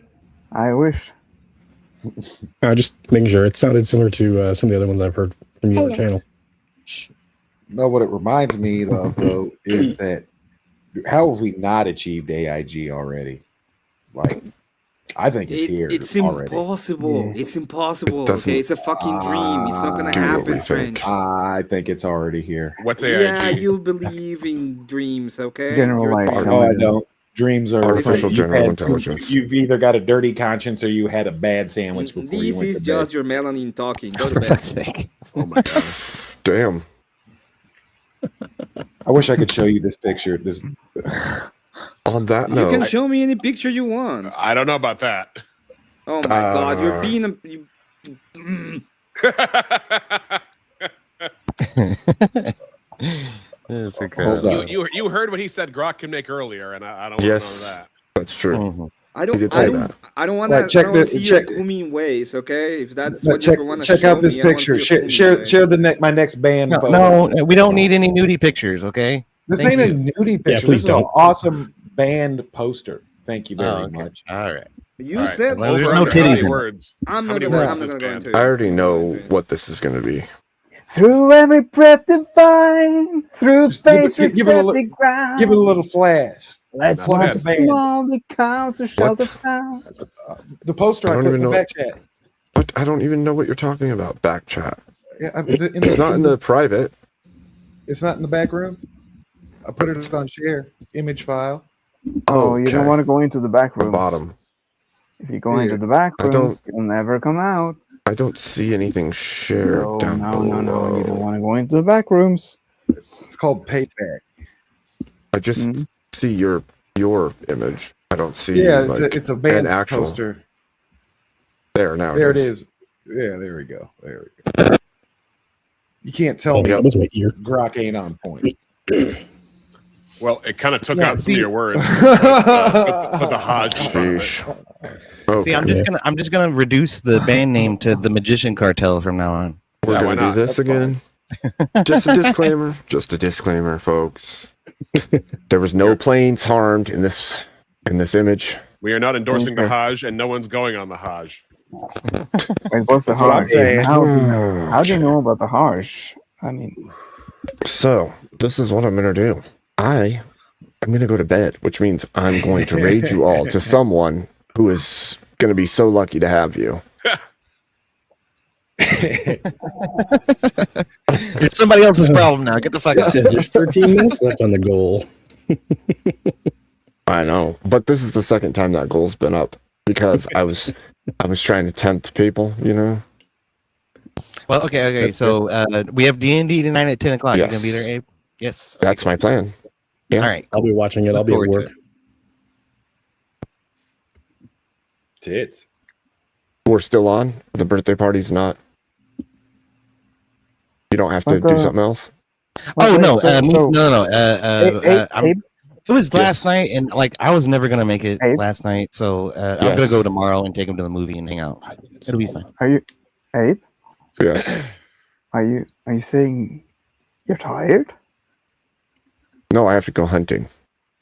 Yeah, he's got to But eat people. if you're tomorrow. if you're sleepy, you know, Listen, if you're tired, Emmett's about to go to sleep. I have to go yeah, hunting. Yes, but Abe doesn't no. sleep since his reanimation. He just I'm lays there in saying, bed like this. if you're tired, I am confused about something. If Abe is the vampire hunter and if Count Abe is Emmett, sleepy, if Count Emmett is Abe and truly a Emmett count, is is there an sleepy, unholy they alliance can go going to on sleep here? at any time. Listen, I can't confirm or deny that. Became They his might be sleepy and they need to go to sleep, and that is what I'm saying. Okay, So React, please, you hear me got out, us. guys. Hear We me just out, hate guys. Hear me out. progressives. Hear me out. Hear me out. We have a very old man. He Hey now. is the deepest. Hey now. Over 100 years. Of course he's tired. Did you ever see Biden? The old sleepy man. This week at American Mattress. He needs to be to bed. Now he's just So we insulting me for my all age. This sounds like a song from Super Mario Galaxy, man. I want Dan to tell me a story about Krampus. Of course. Before bed. With this Krampus was music. one and Krampus was a very, very angry man. He lived in Forest Avenue and he would go outside just to yell at children.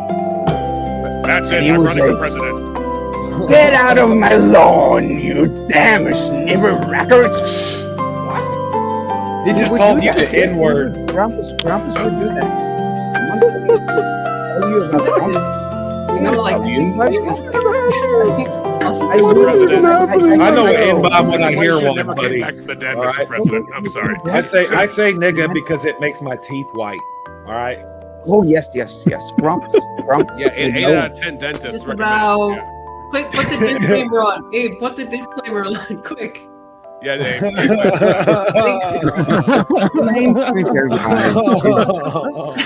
Emmett is very, very sleepy. Oh my gosh. And Emmett This is the wild of wilds. So now we need to do a little raid. And that's all. Thank you for your consideration. I'm so confused. Let's go Nah, talk you about know. AIs and fucking the rise of fucking Skynet on somebody else's platform. Trench is just gonna tell us Only with took his me 12 money hours. how much he wants to get. Have you been live for 12 hours? My God, man. No, I've At been least- live for at least 9. It's only Okay. 9. That's all. Only 9 hours. It's still, yeah. But our it's quite a Suno bit. Wars go like 16 plus. At one point, I was on for like 32 consecutive hours. So Holy crap! Jeez, Abe. Yeah, So those were we the have- days when Abe used to stream. So when we do the Suno War this time, Abe, I really would like to have a panel. Because that's more fun. People can come Yeah. with, and stuff. I think so. I'm just Let's do saying it. AI has to be But it's going to be converted invite. to Orthodox Christianity if it ever achieves AGI. It has to be sympathetic. It cannot be done. Man, you are Trench. just home focused on that one. Yeah. Yes. I don't think AGI is coming, and I could break that down in a multitude of ways for you, but I'm not going to do it tonight. Maybe You mean on this the month? next. It's Tonight, not you know coming what? Tomorrow. now. It's coming No, in it's today. always no. You guys are missing the point. It's always tonight. Tonight. Time is relative. The It's sun always always tonight. sets on the British Empire. Well, It's when you're I don't wearing know if you, sunglasses inside. The sun never I don't- sets on a badass. I don't know if you looked behind me. I see my future. It's yeah. The black hole I see comes that calling. people. Okay. Oh, that's me. No, that's that All right. asshole from Fifth Element. I Listen. see that people. Oh wait, that's me. It's, Wherever I send you, make sure they know it's a presidential raid. Okay. Sure. Indeed. Now, This is ice. Do any of you- Everybody put their hands up. do any of you find people want to let the chat know where to find you? Yeah, sure. I'm trying to stream more often. Probably Tuesdays and Thursdays. That's what I'm shooting for. I didn't do Thursday this week, but trying to do that. And then on Saturday we do D&D. So come check me out. Which is today, which is later today at 10 p.m. Eastern. Me and Abe and all of our party of adventurers are gonna be hanging out and doing a campaign in Neverwinter. So come see us. All right, there you go. Re-examination show. I'm trying to stream less because I just work myself sick between two jobs and doing all these streams, staying up late at night. I don't know how Dinkus does it. He must be made out of health himself. But this week, no go. But next week, I'll be planning to do a stream on abolitionism. Re-examination show at YouTube. You guys, mods, you can post our links out if you would. Yeah. My handle is right on my profile picture at ABG Female Debater. There was no stream this week, but next week we're doing a review on how there's a bunch of liberal women on the internet, including one who wears a witch hat in every single video, no word of a lie, who thinks that conservative men only want liberal women and nobody wants conservative women. And System Crash will be reviewing that with me, and I think a couple others probably join in next Saturday, 4:30 a.m. EST. Interesting take. My name is Ahmed. You can find me in fucking Czechoslovakia. Tomorrow I have Force Karaoke. You can go ahead and find me in Force Karaoke on my channel, and you can ask me for any song. And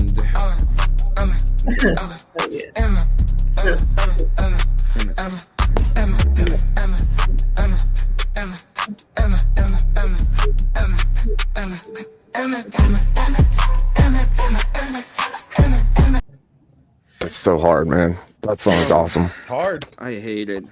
Just it's a mouthful of porridge. That's what it sounds like. It's freaking amazing. wait till it gets further into the song. It gets better.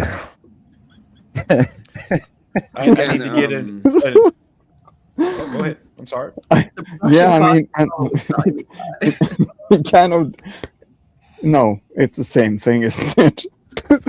Except for it starts going. Oh yeah, that's right. That's right. Oh, man. I never thought about that, man. I love it. It's amazing. It's amazing. Killer hook. It's all Hey, real hook. quick. Part of the reason why I got up here because you guys were talking about breaking AI. I haven't necessarily broken ChatGPT yet, but I've gotten into That's a tough discussions one. where but I've gotten into 2 discussions with ChatGPT where they've complimented me at the very end because I wasn't slogan slinging or anything else. But one was I was trying to tell it that the War Powers Act was unconstitutional, and it's kind of told me that you're kind of right, but kind of not. But it actually did admit that the War Powers Act was a way for Congress to basically politically look good and slough off all of their responsibility onto the president. Now, Jared, if you're doing that, it'd be kind of cool if to see some video. If you can do some video and you get some interesting, that way, kind of cool to see. True. I might actually go over it in the video because I've already got it all laid out. All right, it's already done. But I was thinking about doing that in a video. I'm going to push back on some of the points that I already made in it, but the other one was on Magnus Hirschfeld and the first trans surgery with Dora Richter, I believe, because the surgeries were supposedly done with only like 1 or 2 surgeons plus like 1 or 2 attending nurses. And I was arguing with it that because we have no primary sources, because they were all supposedly burned, and we only have secondary and tertiary sources, that's not really proof that they actually happened. And then pushing back on the fact that Dora Richter lived there, that doesn't mean that it was actually a successful surgery because it could have very easily been covered up anything that could have happened. And they recognized that actually, you're right. That's absolutely possible. We have So no this is like actual pre-war? proof. Huh? This is like pre-war, like the stuff being burned. It was in 1936, I think, maybe 35. I have to look back. I have it saved in my WordPad. I actually linked it in, I think it's Prototator's Discord. I can link it in Abe's if you guys want. It's just in a WordPad. I separated between mine and man. The guy's name is Prototator. Because as far as I was concerned, like the earliest stuff I've seen is like Dr. G Money, and that is a thing that ended in like murder suicide. Yeah, that's from the I can't remember their last names, but yeah, that was terrible. And it wasn't it was one of the boys, the boy that actually wasn't transitioned. ended himself first, and then I believe it was like 15 years later, the brother did as well. And that's like the I read about that. cornerstone That was really terrible. terrible. Well, that's the cornerstone of the science. And Yep. A scary thing I think about when it comes to things that far back. I used to think like a decade ago that, man, now people can get fooled so easily because we get to see all these lies uncovered because of the internet. And as further down the line I go along, I'm not saying this is it, but I'm saying that the further we go back in time, it's easier to cover up stuff and lie about stuff. It's so, you really have to have damning evidence. I don't know this case you're talking about. I just happen to think about this now. It's pretty gruesome, right? It's really gruesome. In closing, on like a good discourse should end in levity, something like that. A good joke, levity. Or, yeah. I think that it was that Kant or some shit like that. I don't know. Excuse me. Fucking, there's an awesome YouTube video called "The Most Profound Moment in Video Game History," and it's from Metal Gear Solid, and it's the discourse between the AI and Jack. Raiden. Yeah, and like why they're condescending, and it's like a prophecy because this is in like the 90s of like the now that we're in, and it's not just like AI and all that, but like the very real socio-economic, cultural, etc. that's going on. So check out that video, and then Arsenal gear. Yeah, you got a link to that? So I can put one up in the back, I suppose. Abe, where do you want me to drop that? Wherever. File. You can put it in general if you want. If you want people to see it, just put it where you want it. No, this is good because this piggybacks. There's a part 1 and a part 2. I just found it. But like this piggybacks on everything we've been talking about. I'll put one in chat. Yeah, the thing is that I won't be able to look it up myself. So if you have a link, MGS, I just put one in chat. If yours allows for. Okay, there's one in chat, and I'll put one in the back in the StreamYard. Most profound. but Jared, you spoke about something earlier. You didn't put up a link yet. Well, he's putting it in my Discord. Oh, okay. That way, it's more easily accessible. I'll try to find one. I'll try to join up on your Discord. Trench Deacon, I'm gonna go to bed or follow. I don't know. I haven't made up my mind yet. If we get dumped off somewhere, Trench. Hold on. So, Jared, you put it in general or what? Yeah, it's in general. Oh, okay. Thank you. Yeah, I put the link in just the main chat. Yeah, I got it. All right. In the back, All right, in the guys. private chat. Both. Yeah, I put I have one it. in the main chat and in the back. There's All the right, Discord. Gentlemen, Trench. I'm off the TikTok. Have a good day and night, everybody. Have a good one. You too. Cheers, Paige. Good to see you. Likewise. Cheers. Discord. Oh, sweet. Cheers. Cheers. I also Right. participate in her TikTok invasions. Yep.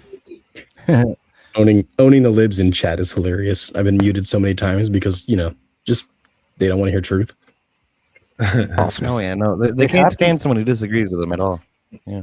Yep.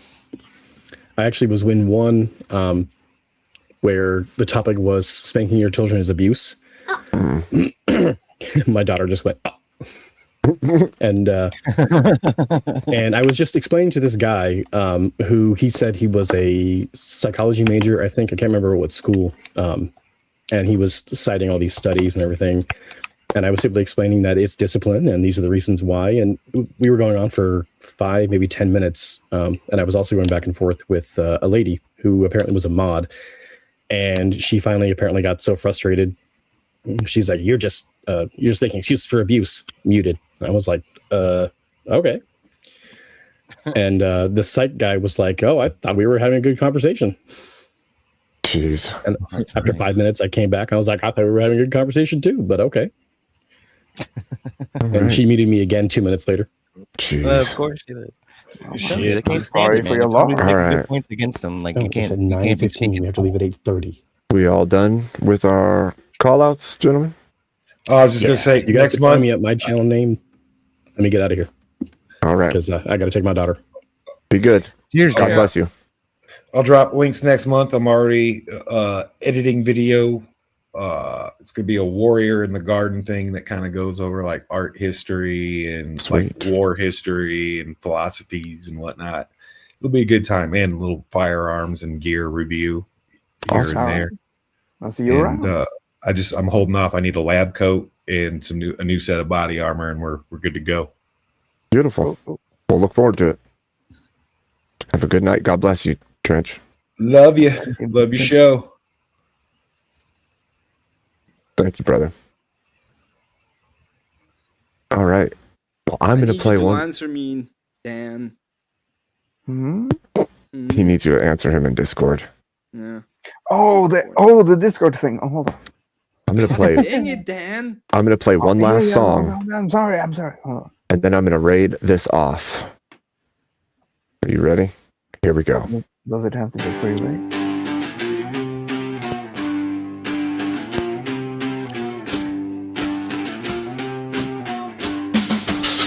A thinkers is a person. A thinkers is a person. A thinkers is a person. A thinkers is a person.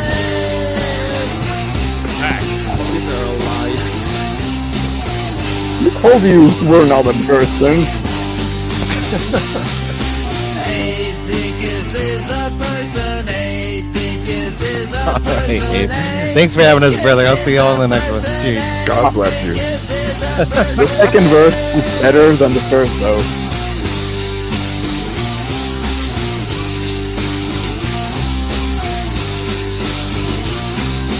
A thinkers is a person. A thinkers is a person. A thinkers is a person. A thinkers is a person.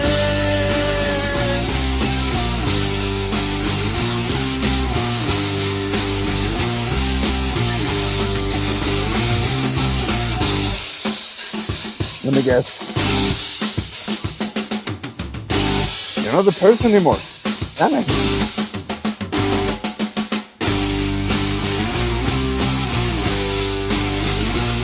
Really has a way with words. Yeah, I thought so too.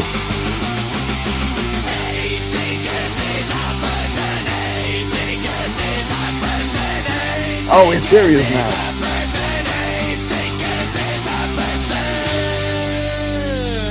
Do you have any evidence for that claim? Just a claim. Gentlemen, thank you very much. Thank you so much, Abe. Yeah, come back sometime. We'll have I plan good on it. chats. Good deep chats and breaking technology with our work. Yeah, evidently. Evidently. Goodbye, Evidently. Dan. Goodbye, Emmett. And goodbye, Abe. Have a good one. Good night. God bless. And to you, chat, good night. God bless you. Have fun wherever I send you. Make sure you let them know this is a presidential raid from Abe Dinkus himself. Good night. God bless.